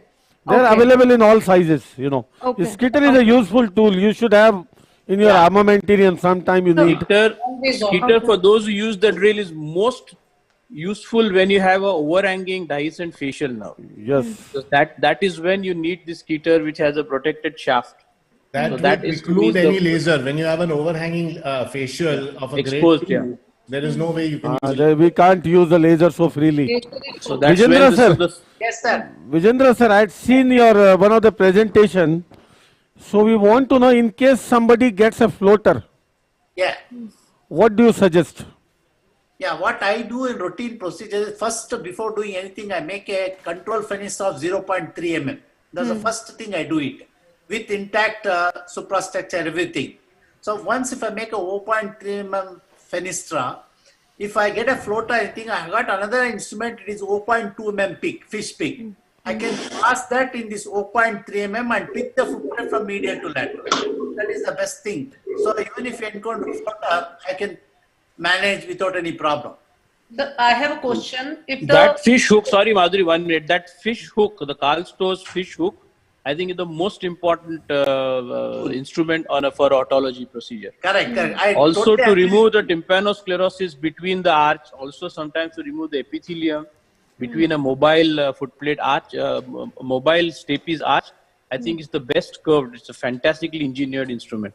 Correct. I totally agree with you. Yeah. But it's the most delicate instrument also. You Very should- delicate, and I think cost 18,000 rupees. I don't know last. Yeah, 18,000. And if you're a little I careless, think you immediately- shouldn't be worried about the money, boss.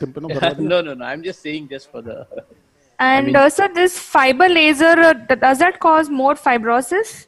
No. Okay. Not at all. Okay.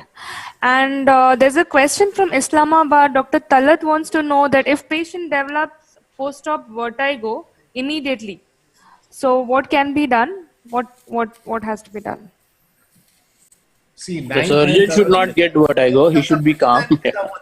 Most important thing is length of the piston may be long. The length of the piston is long is the commonest cause of postoperative vertigo. And plus, if you're doing under local anesthesia, the moment you put the piston, sometimes patients will start vomiting or they complain of giddiness.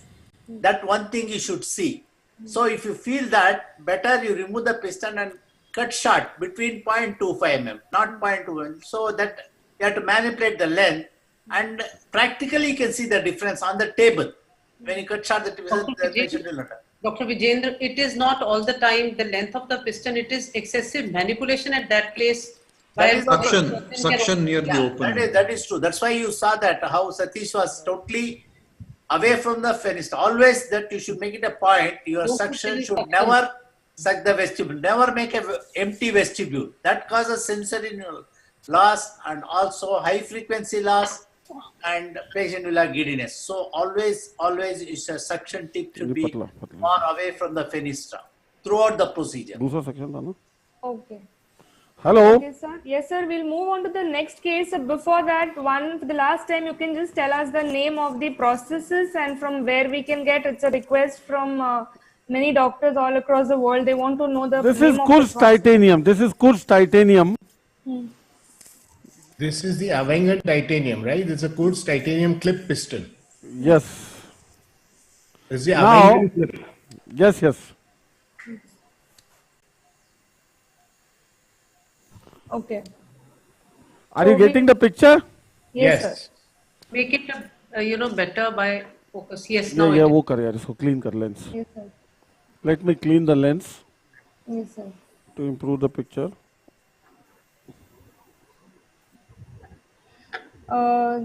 Satish, we have one more case after this.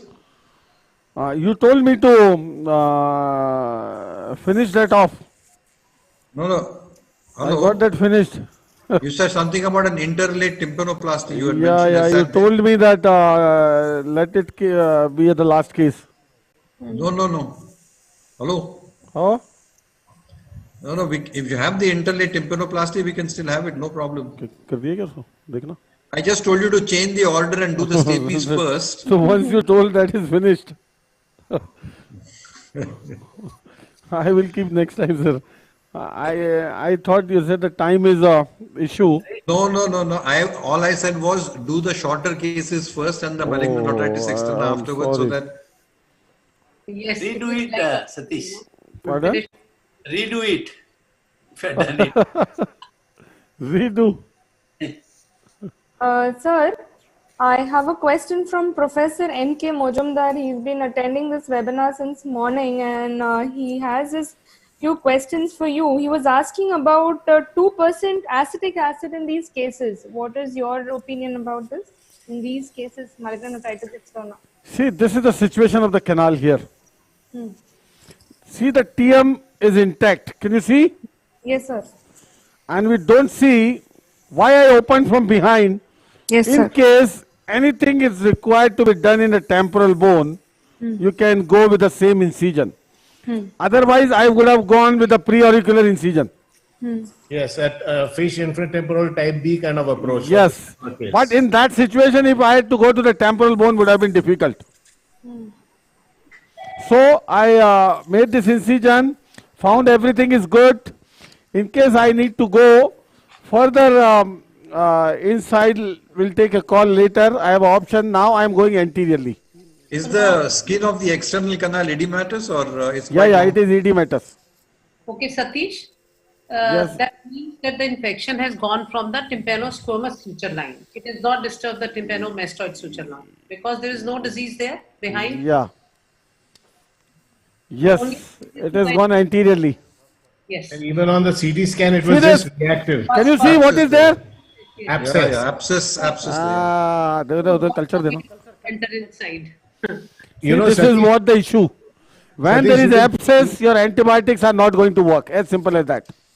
Anywhere in the body. You anticipated that, no, Satish? Pus. Yeah, Pardon? Satish, Oh, you anticipated pus also. Hello? You anticipated there will be pus. Satish? Yeah, it was. I was anticipating something like that. Necrosis, pus, or something like that. Yes, madam.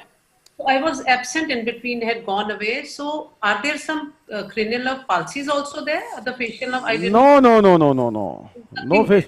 No face. This is, I told you, the atypical presentation I showed on MRI. And this is something. Which cranial nerve is affected most in these cases? Seventh, obviously. Always seventh. When it goes into the neck, then it involves the lower cranial nerves. Vagus gets involved. Many a times patient. Now I will remove all these granulations and make the conditions better. Now I'm happy that I got some abscess because this patient, this poor fellow had been on antibiotics for 1.5 months, not responding. How will the antibiotic work in the abscess condition, Many a time when the TM joint is involved, I've seen that it's more of staph infection rather than Pseudomonas. I don't know if that is your observation too, Satish. What, more of a? Staphylococcal MRSA staph infection rather than Pseudomonas. No, it is proven staph. Oh, that is Pseudomonas.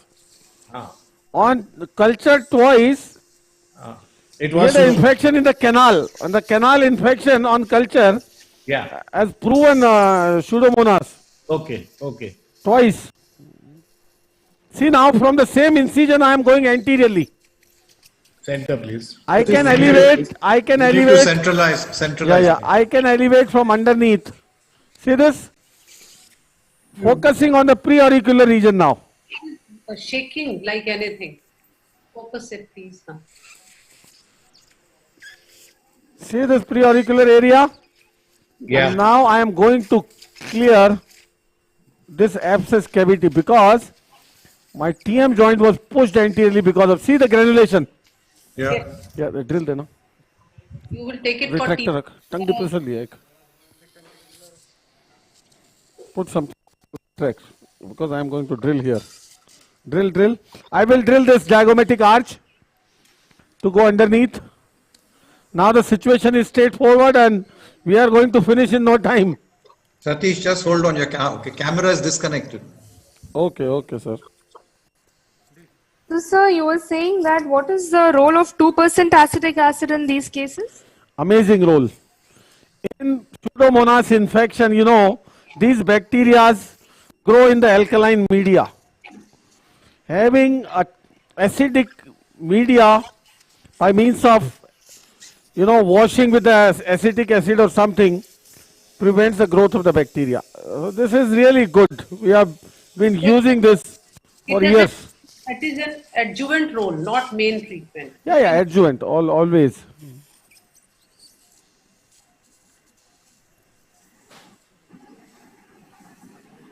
And another thing which we use is the Burroughs solution. We order that to a chemical company guy here, and he makes for us. It's an aluminium subacetate, and this is also again very, very effective. Can you repeat that, Satish? Aluminium? What is that? Burroughs solution. Okay. Where do you get it from? Yeah, here we have a chemical, company here, that is Ram Singh and Sons in Jaipur. Spelling of Burroughs, what is the spelling? Burrow. Burrow.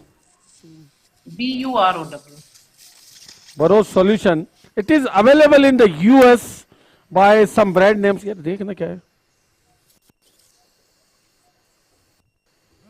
By different brand names. It is not available in our country somehow. So we get manufactured. कहाँ है? Just going around the abscess area where the... Now this abscess, whatever collection, had pushed the TM joint anteriorly. You had shown on the scan as well.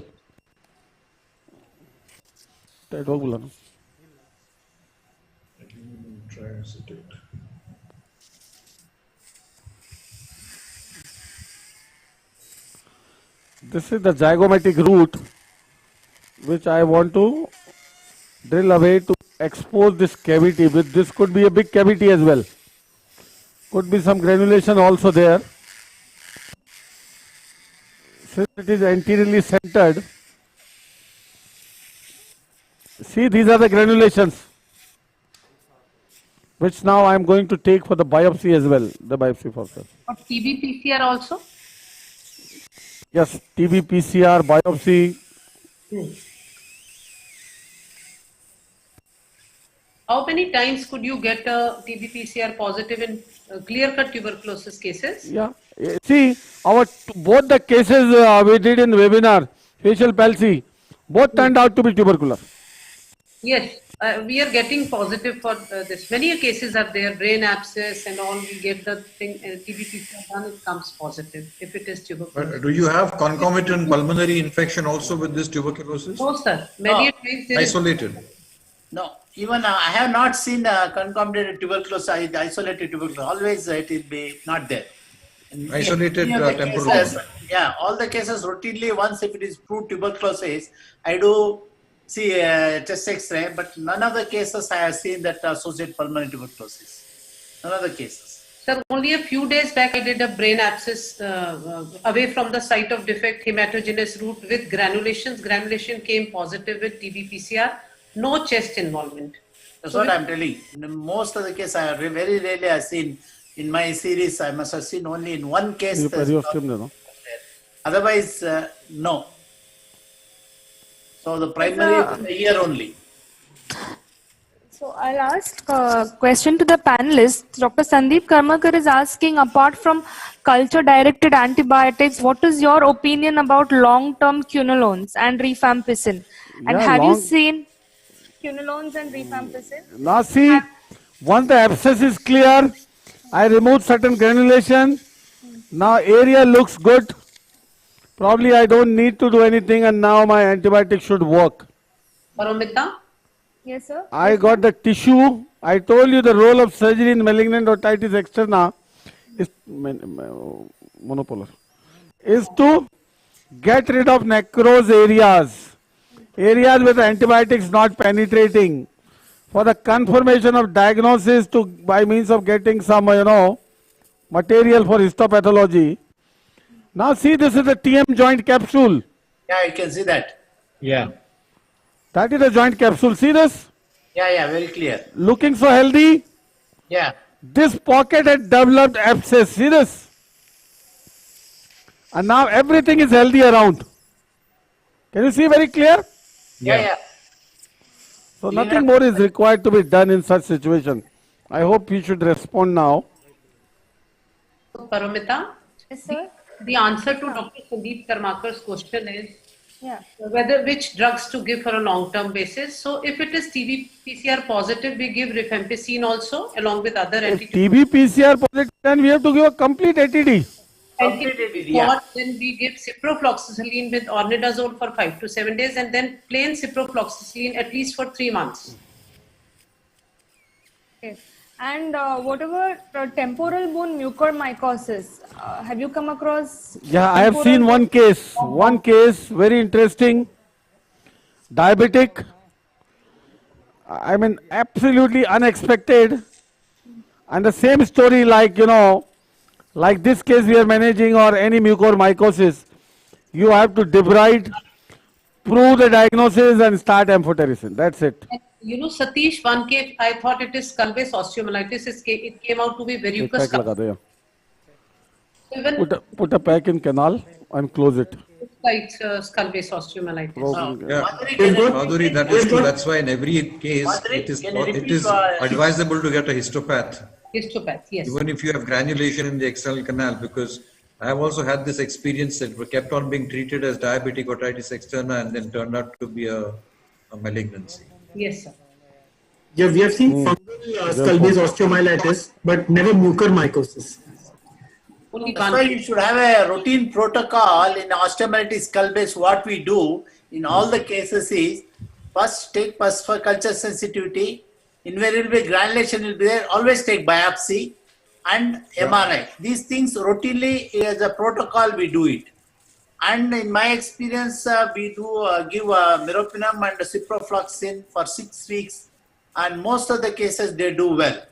And the most important thing is because these patients are elderly patients, getting the line will be very difficult. So from the day one, you start them on a CVP line, and that will be very easy to instill the drugs. Otherwise, what happens if you start on giving IV line every 4th day, 5th day, you have to keep on changing it. At the end of 20 days, you will not get veins, then patient also will get disgusted. So the best thing is try to put a CVP line, and each one has got their own experience.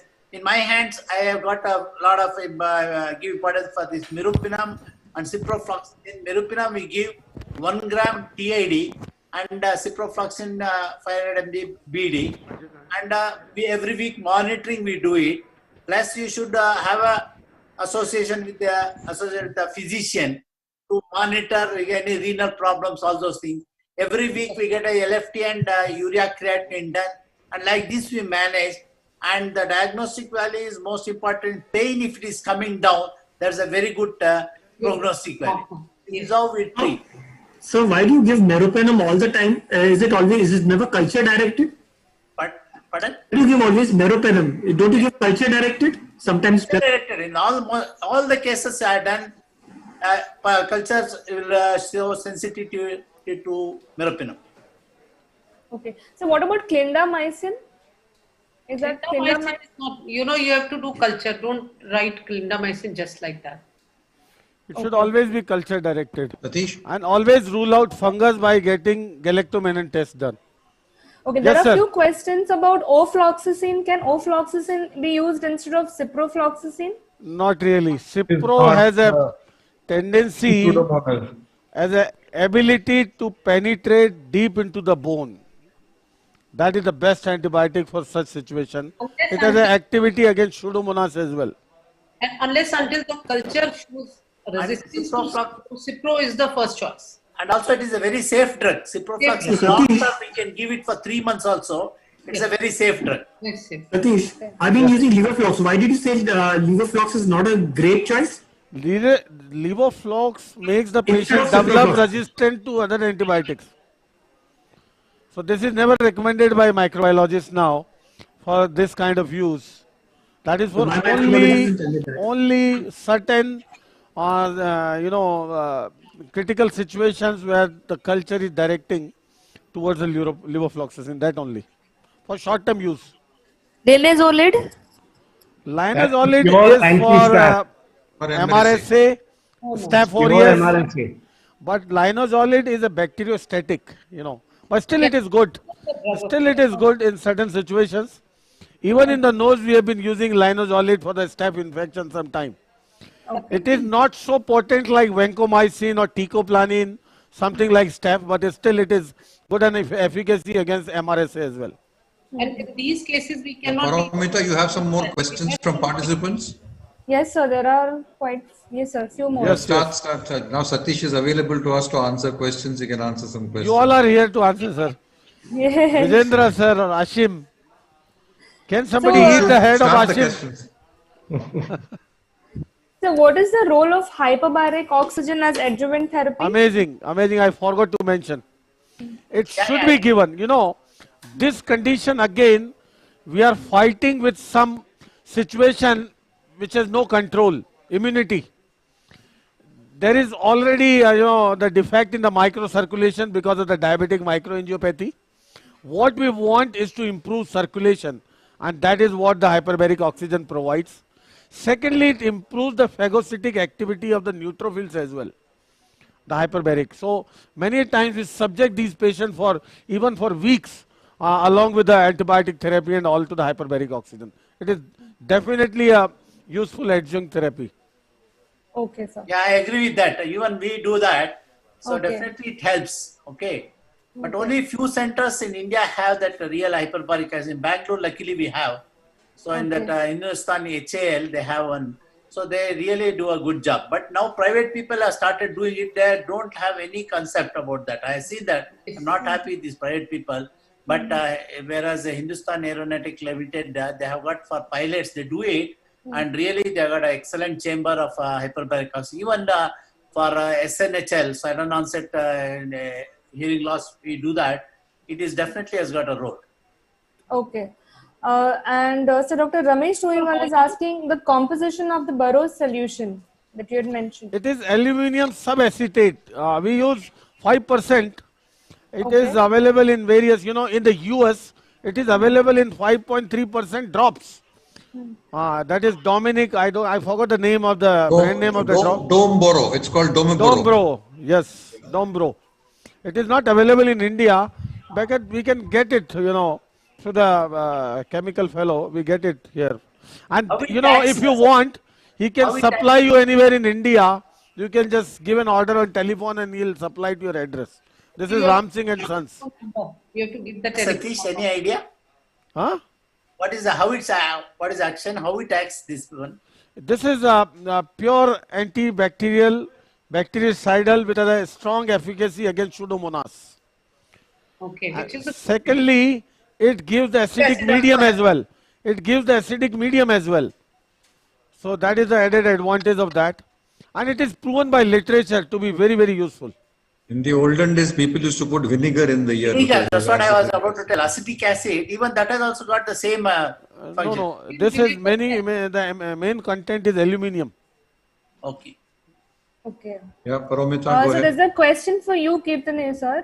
Dr. Rajat Jain from Lucknow wants to know that if a patient having mixed hearing loss, if STAPI surgery is done in these cases, after seeing audiogram, will it benefit the patient long-term consequences? It depends upon the airborne gap, because you'll be able to close the airborne gap. You may still have to use a hearing aid after doing a stapedectomy if the SN element is bad enough, but the hearing aid will be more useful to him if you do that. Of course, if the speech discrimination is poor, then you may not get too much benefit. But even if there is a sensorineural loss and you know that after stapedectomy also he's not going to come up to good hearing, normal hearing, he will definitely have more benefit with the hearing aid. So if you have a reasonable amount of airborne gap, you can still do it. Okay. But the counseling of this patient is very, very important. Yeah. Yeah, because they think that after stapedectomy they can hear everything. No, you should counsel these patients that you may have to use hearing aid after the surgery, and benefit will be the performance. Even if it is profound loss, yeah, still I will recommend it will make the use of the hearing aid better. The performance of hearing aid will be better after the surgery. Satish, I've just operated on a lady. She has a severe to profound loss on one side. On the other side, loss was profound. So I suggested a cochlear implant and she was refusing. There was a negative Rene, so I did a stapedectomy on the profound loss ear, and now she feels that ear is doing better than the the other side. So she will still have to use a hearing aid, but she's at least got some very benefit out of important. that. Yeah. You should counsel them for post-operative See, hearing there is aid. no harm in Yes. using it. Still, you can do a cochlear implant. There is no contraindication If to this cochlear doesn't implant work, in you can future. go ahead and do a cochlear implant. Yes. Yes. So Dr. Shambhunath Mukherjee from Guwahati is asking role of serum prolactin level in malignant otitis externa cases. Prolactin? Is there any role, sir? I don't know. Prolactin, no idea. I fail to understand why prolactin. But prolactin has nothing to do No, with never read anything about it. Yes. Okay. Okay, sir. Dr. Deepak Dalmia has a question that he had a case of CP angle tumor which came as tuberculosis. So he's asking if there's any experience of the panelist of such cases. Never. At CP angle. Yeah. A tubercle granuloma. It came not involving the mastoid or temporal bone? No. Okay. I think that's a medical disease. It's a physician's domain now. Okay, so I think we've... Any more? I think we've covered almost all the questions.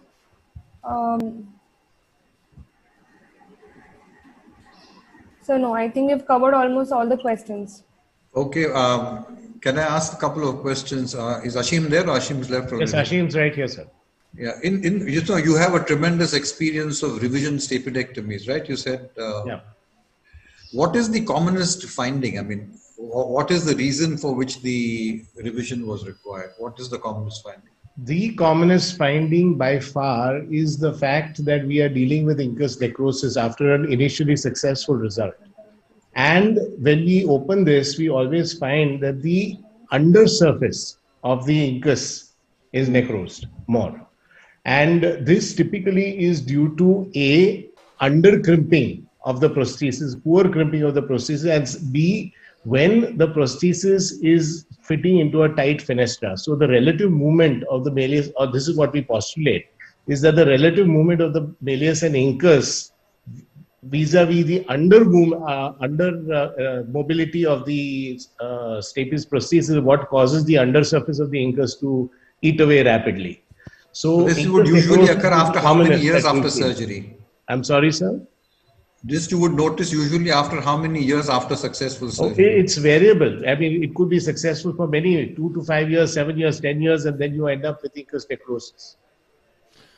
In what condition would you explore for a sensorineural hearing loss as far as revision stapage is considered? You see, typically what happens is that when you have an unoperated ear and an operated ear, and you start off with a similar bone conduction, and you find that the bone conduction of the operated ear gradually deteriorates below the level of the unoperated ear. This is by far due to a fistula. Fistula need not present itself as a sudden onset hearing loss. Fistula can also mean a slow progressive sensory neural hearing loss with a progressive loss of discrimination. And one of the reasons that I believe that loss of discrimination is due to the poor micromechanics of the cochlear fluids due to the fistula. So when I find that the deterioration of nerve function is occurring slowly, and he's losing discrimination faster than he should in the operated ear vis-a-vis the unoperated ear, that is the time I would think in terms of exploring for the fistula. Fistula. Yeah. Now, in a patient who has been operated earlier with occasional recurrent dizziness, imbalance, persistent for few years, still coming back again and again after stapes surgery done few years back, what would you be your plan? Would you get any investigation done or direct exploration? Absolutely, vestibular evaluation is a must. Absolutely, CT scan is a must. CT scan is a very, very fine 0.5 millimeter sections of CT scan is a must, and vestibular evaluation is an absolute must. The second thing is that... How will you confirm fistula in that? If it was my patient, I'm so obsessed with measuring the length of the piston, I'm very sure that's... It's referred to you.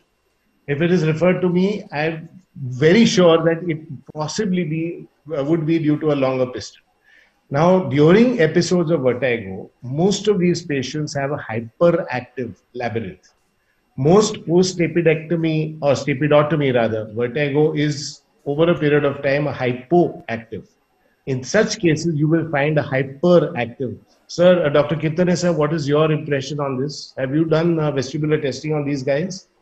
No, not really. I mean, yes, but I'm not able to corroborate what you're saying about the hyperactivity. What you're trying to say is that when you do a warm stimulation with a caloric test, that is right. You're getting a hyperreactive. Hyperreactive, and when I do a V hit, I see excessive action potentials on the affected side. I have seen couple of BPPV, classical BPPV patients after STP surgery. That is common. That is known. I mean, that after any ear surgery can occur after any ear surgery. Any form of ear surgery, BPPV is common. Doctor.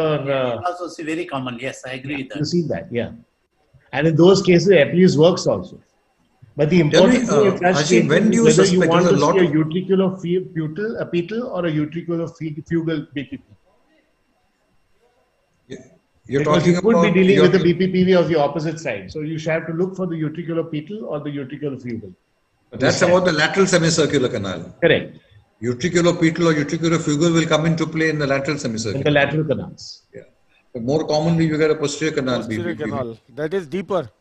Yeah, that but is more dependent. You know, at one time we used to hear a lot about granuloma formation causing vertigo. Sir, I think that's a bit of a myth. Yeah. Never seen, sir.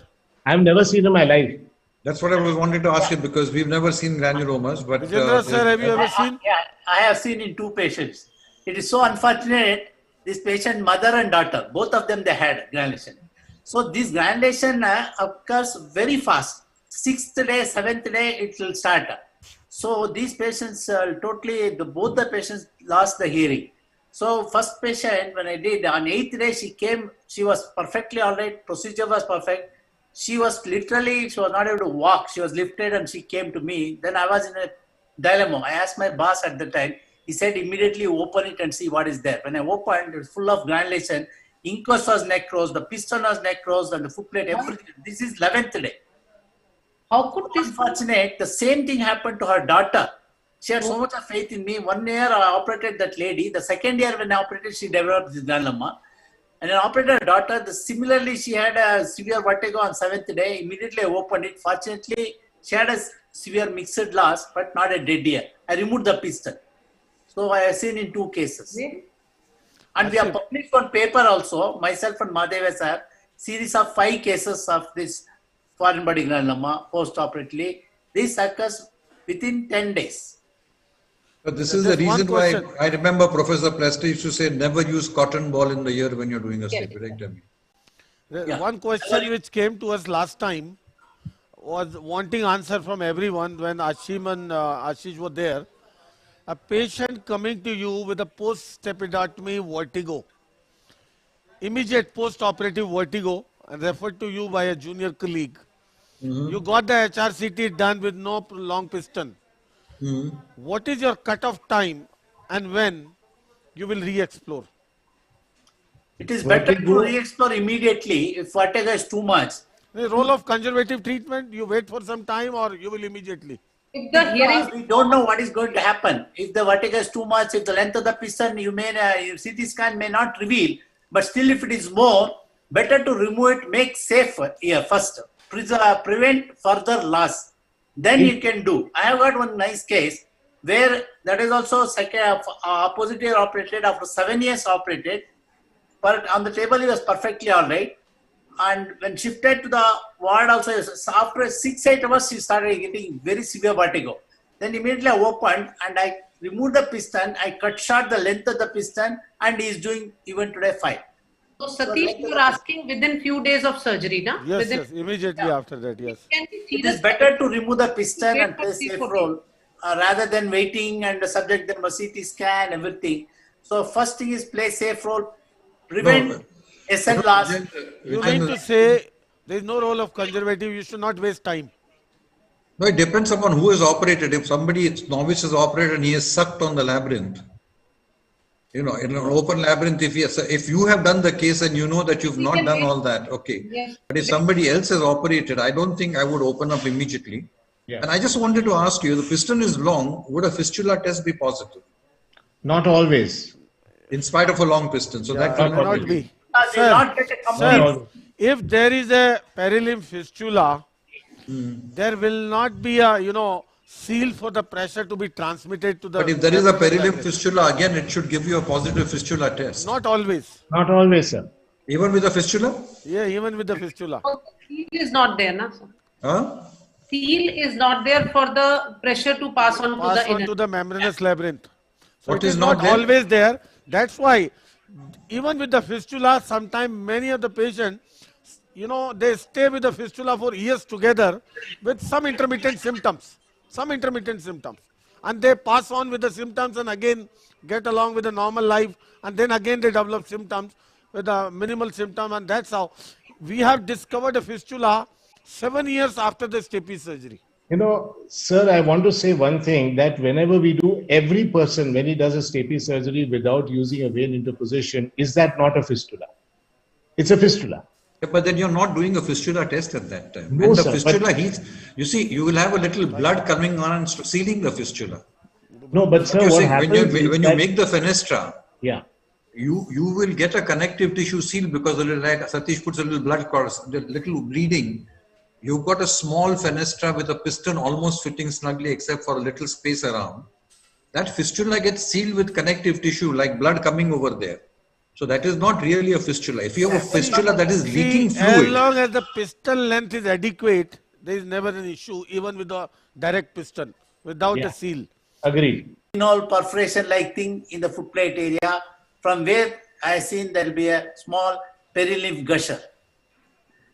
In only one case I have seen that. That patient had severe vertigo. And also clinically I could see the mid-ear was filled with fluid. That gave me a clue that there is a perilymph leak. But in 9 times out of 10, their middle ear will never be filled with fluid until the piston is removed, because always the perilymphatic leak is submucosal.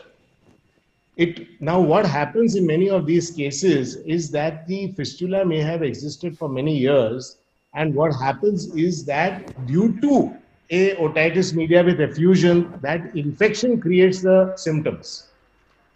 The asymptomatic fistula can exist for a long period of time, which is what we have seen. Because a long piston doesn't suddenly create a fistula. That fistula has existed for a period of time, Right, but only after, I don't remember. Unless when you remove it, you will see the fluid coming out. No, in this case, even the piston was intact, but I could see the fluid in that. Only one case I told. That Right. is after 5-6 years of his surgery. I don't remember the duration. I could very clearly see there is a fluid in the middle ear. So Yes. that gave me a clue. Possible. Vijendra sir, there's a question for Only you. one How case I will see you? that. Vijendra sir, there's a question for you. How will you treat an uncontrolled perilymph gusher? Uncontrolled perilymph gusher. See, that is when you do a fenestra, that is called perilymph gusher is there means that's very difficult. We have to try to put a wider diameter piston, and then first thing is try to put a vein graft, and then you try to put a seal and try to, even in spite of that I have seen it will be gushing out. Okay, so it's very difficult. Then you may have to give some head end elevation, then so many things has to be done, but I have not come across in my experience. Okay, sir. Sir, there We is had a one more stapes carnival in 2013, sir, when we did 50 stapes in 2 days. We had 3 gushers. Gushers. And all those 3 gushers luckily came to Ashim. Okay. So, actually what happened was somebody asked me, what are you going to do, sir? And I said, that, listen, I'll order a cup of coffee. So, what we do generally is take the head up and wait till the pressure of the perilymph reduces enough to put a vein, and then to put a piston. But in all cases, all such cases, I would recommend putting a vein, as Dr. Vijendra sir said, that vein is an essential part when you're trying to close this. But the problem with these fistulae is that these are pseudo fixation of the stapes. It's not really true otosclerosis. Okay. often what happens here is that the pressure of the perilymph itself is causing a pseudo fixation of the stapes. Satish, do you agree? Yes. Especially in the monster gushers. Sort of inner ear hypertension, you can Yeah, say. literally inner ear hypertension. So this is not perilymph, it's CSF that's coming out. It's literally CSF. Those CSF. what we call the weepers, those are the perilymph weepers in which you wait maybe half an hour, 45 minutes, and then you put a vein and piston and they work out beautifully. So I believe that out of the 3 gushers we did on that day, 2 did very well. 1 continued with a conductive hearing loss. Nothing happened. Am I right, Satish? Yeah, and in one of the patients, I had to do cochlear implant. Yeah. Later. She had a mixed loss. We didn't have a CT scan, remember? Yeah, we did not have a scan. time we took this that we'll get a CT scan done in all young patients. So it was the incomplete partition 3.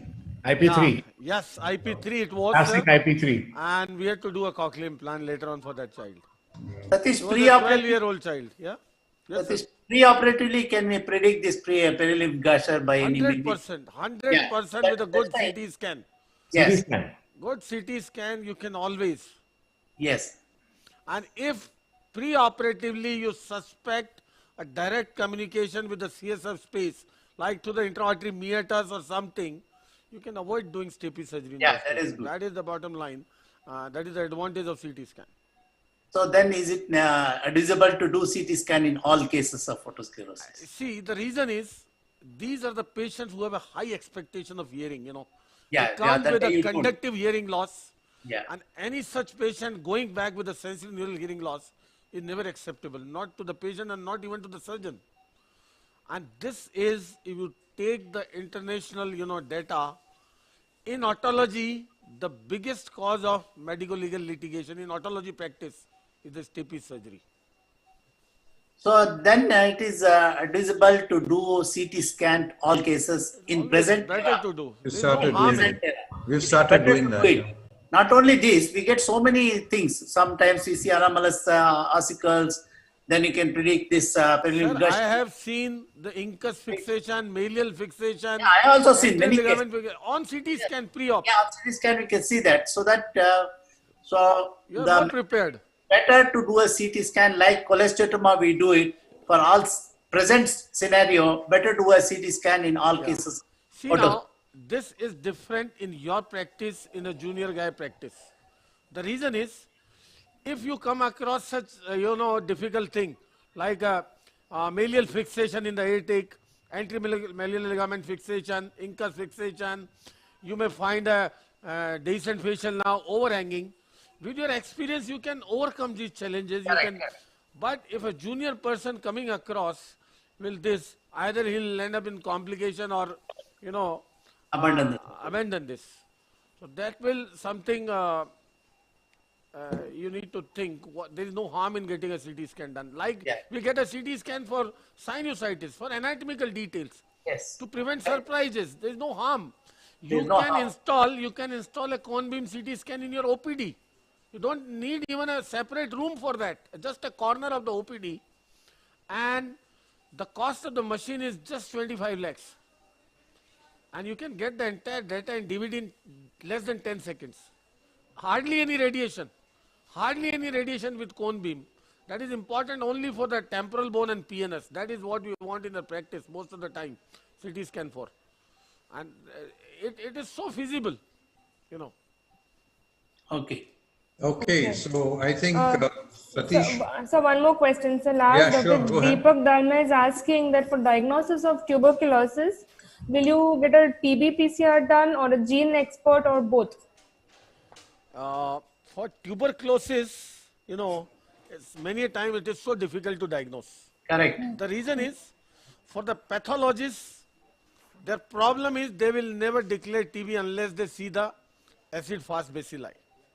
Even if it is high likelihood of tuberculosis, they will never declare. This is their, their habit, their practice.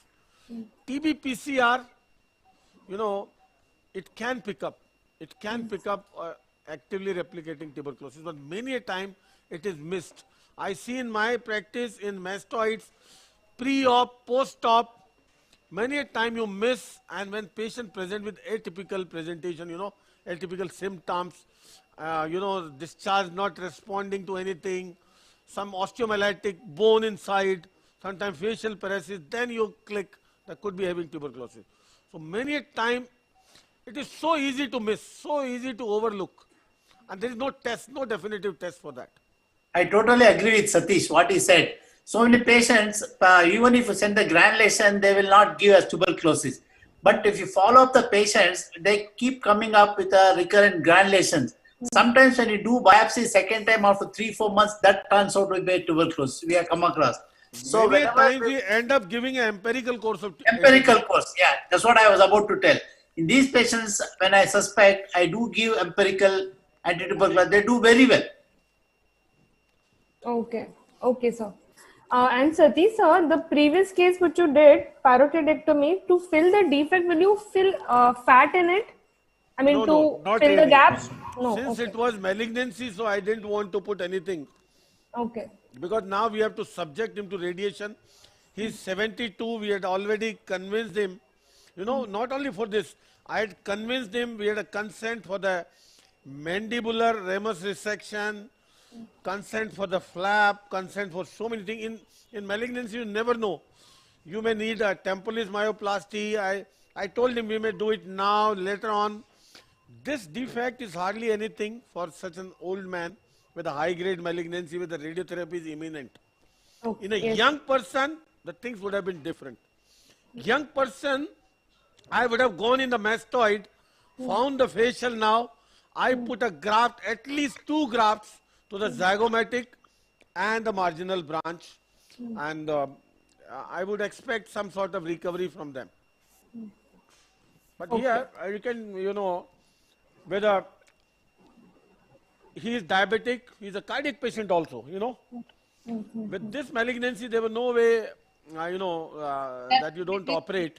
Unnecessary time. With a less chance of, life expectancy, with the malignancy, diabetic, cardiac condition, reconstruction, role of reconstruction is always secondary, I would say. Okay, okay, sir.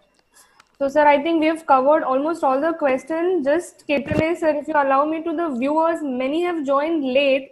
So they have been asking the same questions repeatedly, which has already been discussed. So I haven't taken those questions anytime in between. I think this is recorded, so they'll be able to, if they play this, they'll be able to. I know, sir, this has happened many a times, and the people may feel it because sometimes somebody is asking question who has joined later. And they feel that they're not been his answered. or her question is not taken up because that point is already discussed, as he has not been since beginning. So they may feel offended that their question is not taken up. It's not like that. There is Tell them you have missed the bus. I tell them you have missed the bus. So there have been...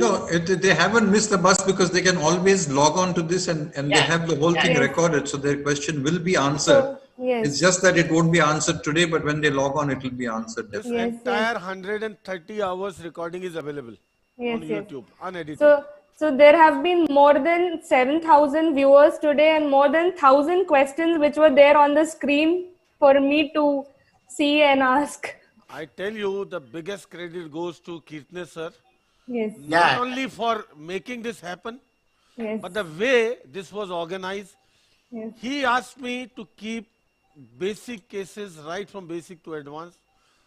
Similarly for otology, laryngology, rhinology, he wanted to give the delegates the best possible, information, and the panelists he chose is mesmerizing. All my teachers, honestly I accept. Nupur came in the morning, Bradu madam, Devendra sir, Vijendra sir, Ashim, Gautam sir, Narayan, Madhuri madam, these are all people who have done, the lifetime.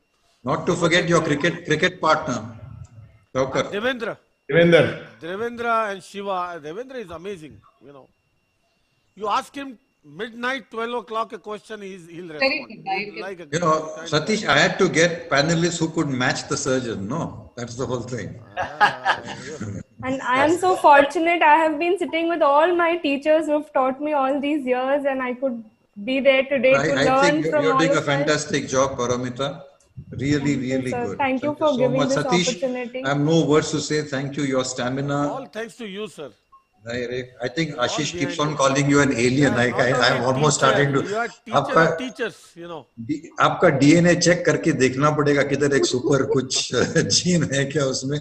You just don't seem to get tired. You don't want to eat. You don't have a cup of coffee. Yes, sir, yes. You can just carry on. Amazing. But your depth of knowledge on all the aspects of ENT, every question answered with. We have to learn more and more, sir. With evidence from journals, not just. No, I think so. I think every answer that you give has a background of what you have read. So thank you very much. It's been a great learning experience for all of us. Believe me, I have never seen an ENT surgeon as accomplished as you. That's true. That's true. Very true. Very true, sir. I would like to thank all the panelists. He's already named them, and all of you. Thank you so much for your contribution, Paromita. Big thanks to Alkem. Big thanks, all. Very, very big thanks to Alkem. And as I mentioned, one thing I love about Alkem is they just say do the program. They don't come in, tell me who to call, what subject to cover, my product should be. Nothing. They are the people unimaginable.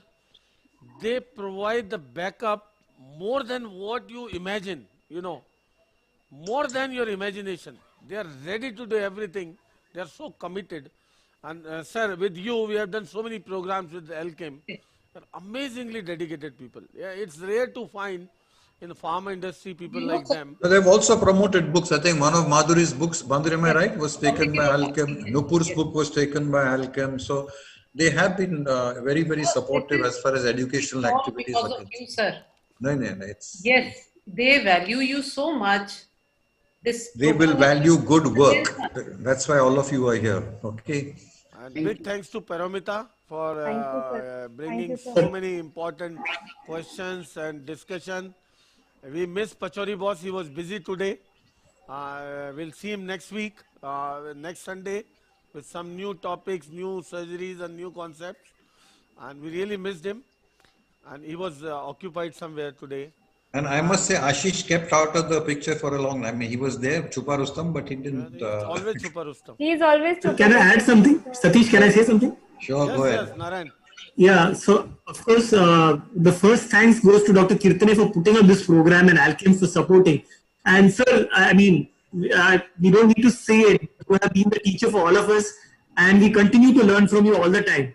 And as regards Satish is concerned, of course, we had a lot of teachers, and you would say we are the panelists, but you believe it, as a panelist, we get to learn so much more. And Satish knows that Satish has got about 120 hours of webinar. And believe it or not, I've made space for seeing most of these webinars. Not because I know lots, but it's because you get so much more to learn from Satish, and so many concepts change. Because and the way he learning so much from you. And no, I'm not praising you. I don't praise anyone unnecessarily. Every single input is important, Narayan. Everyone, we are learning from each other. That's true, but Satish, phenomenal job. You deserve a lot of credit for your webinars and the amount of knowledge that you spread. Thank you very much. Believe me, in the last session, so much I learned from Vijendra sir and Ashim. Obviously. Every input is so important out of their experience, you know. That's what I said. Sometimes you don't get things in the books. You don't get things, you know, to get to see from anywhere. But it is out of experience. They are speaking out of their heart. And this is something we are grateful to them. Thank you, sir. Okay, can I just request everybody on the screen to go down to, there is a column called reactions. And if you go to reactions, you can give Satish a big hand. Can you see that? Yes. Okay, and Alkem, Anthony, are you there? Anybody from Alkem? Big thanks to Alkem. This wouldn't have been possible. Big thanks to Alkem. Anthony, nobody from Alkem here on the...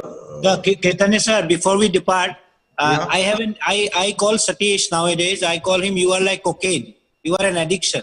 Every time you come on stage, everybody leaves everything that they're doing and they sit in front of the screen wide-eyed for 10 hours, 8 hours at a stretch.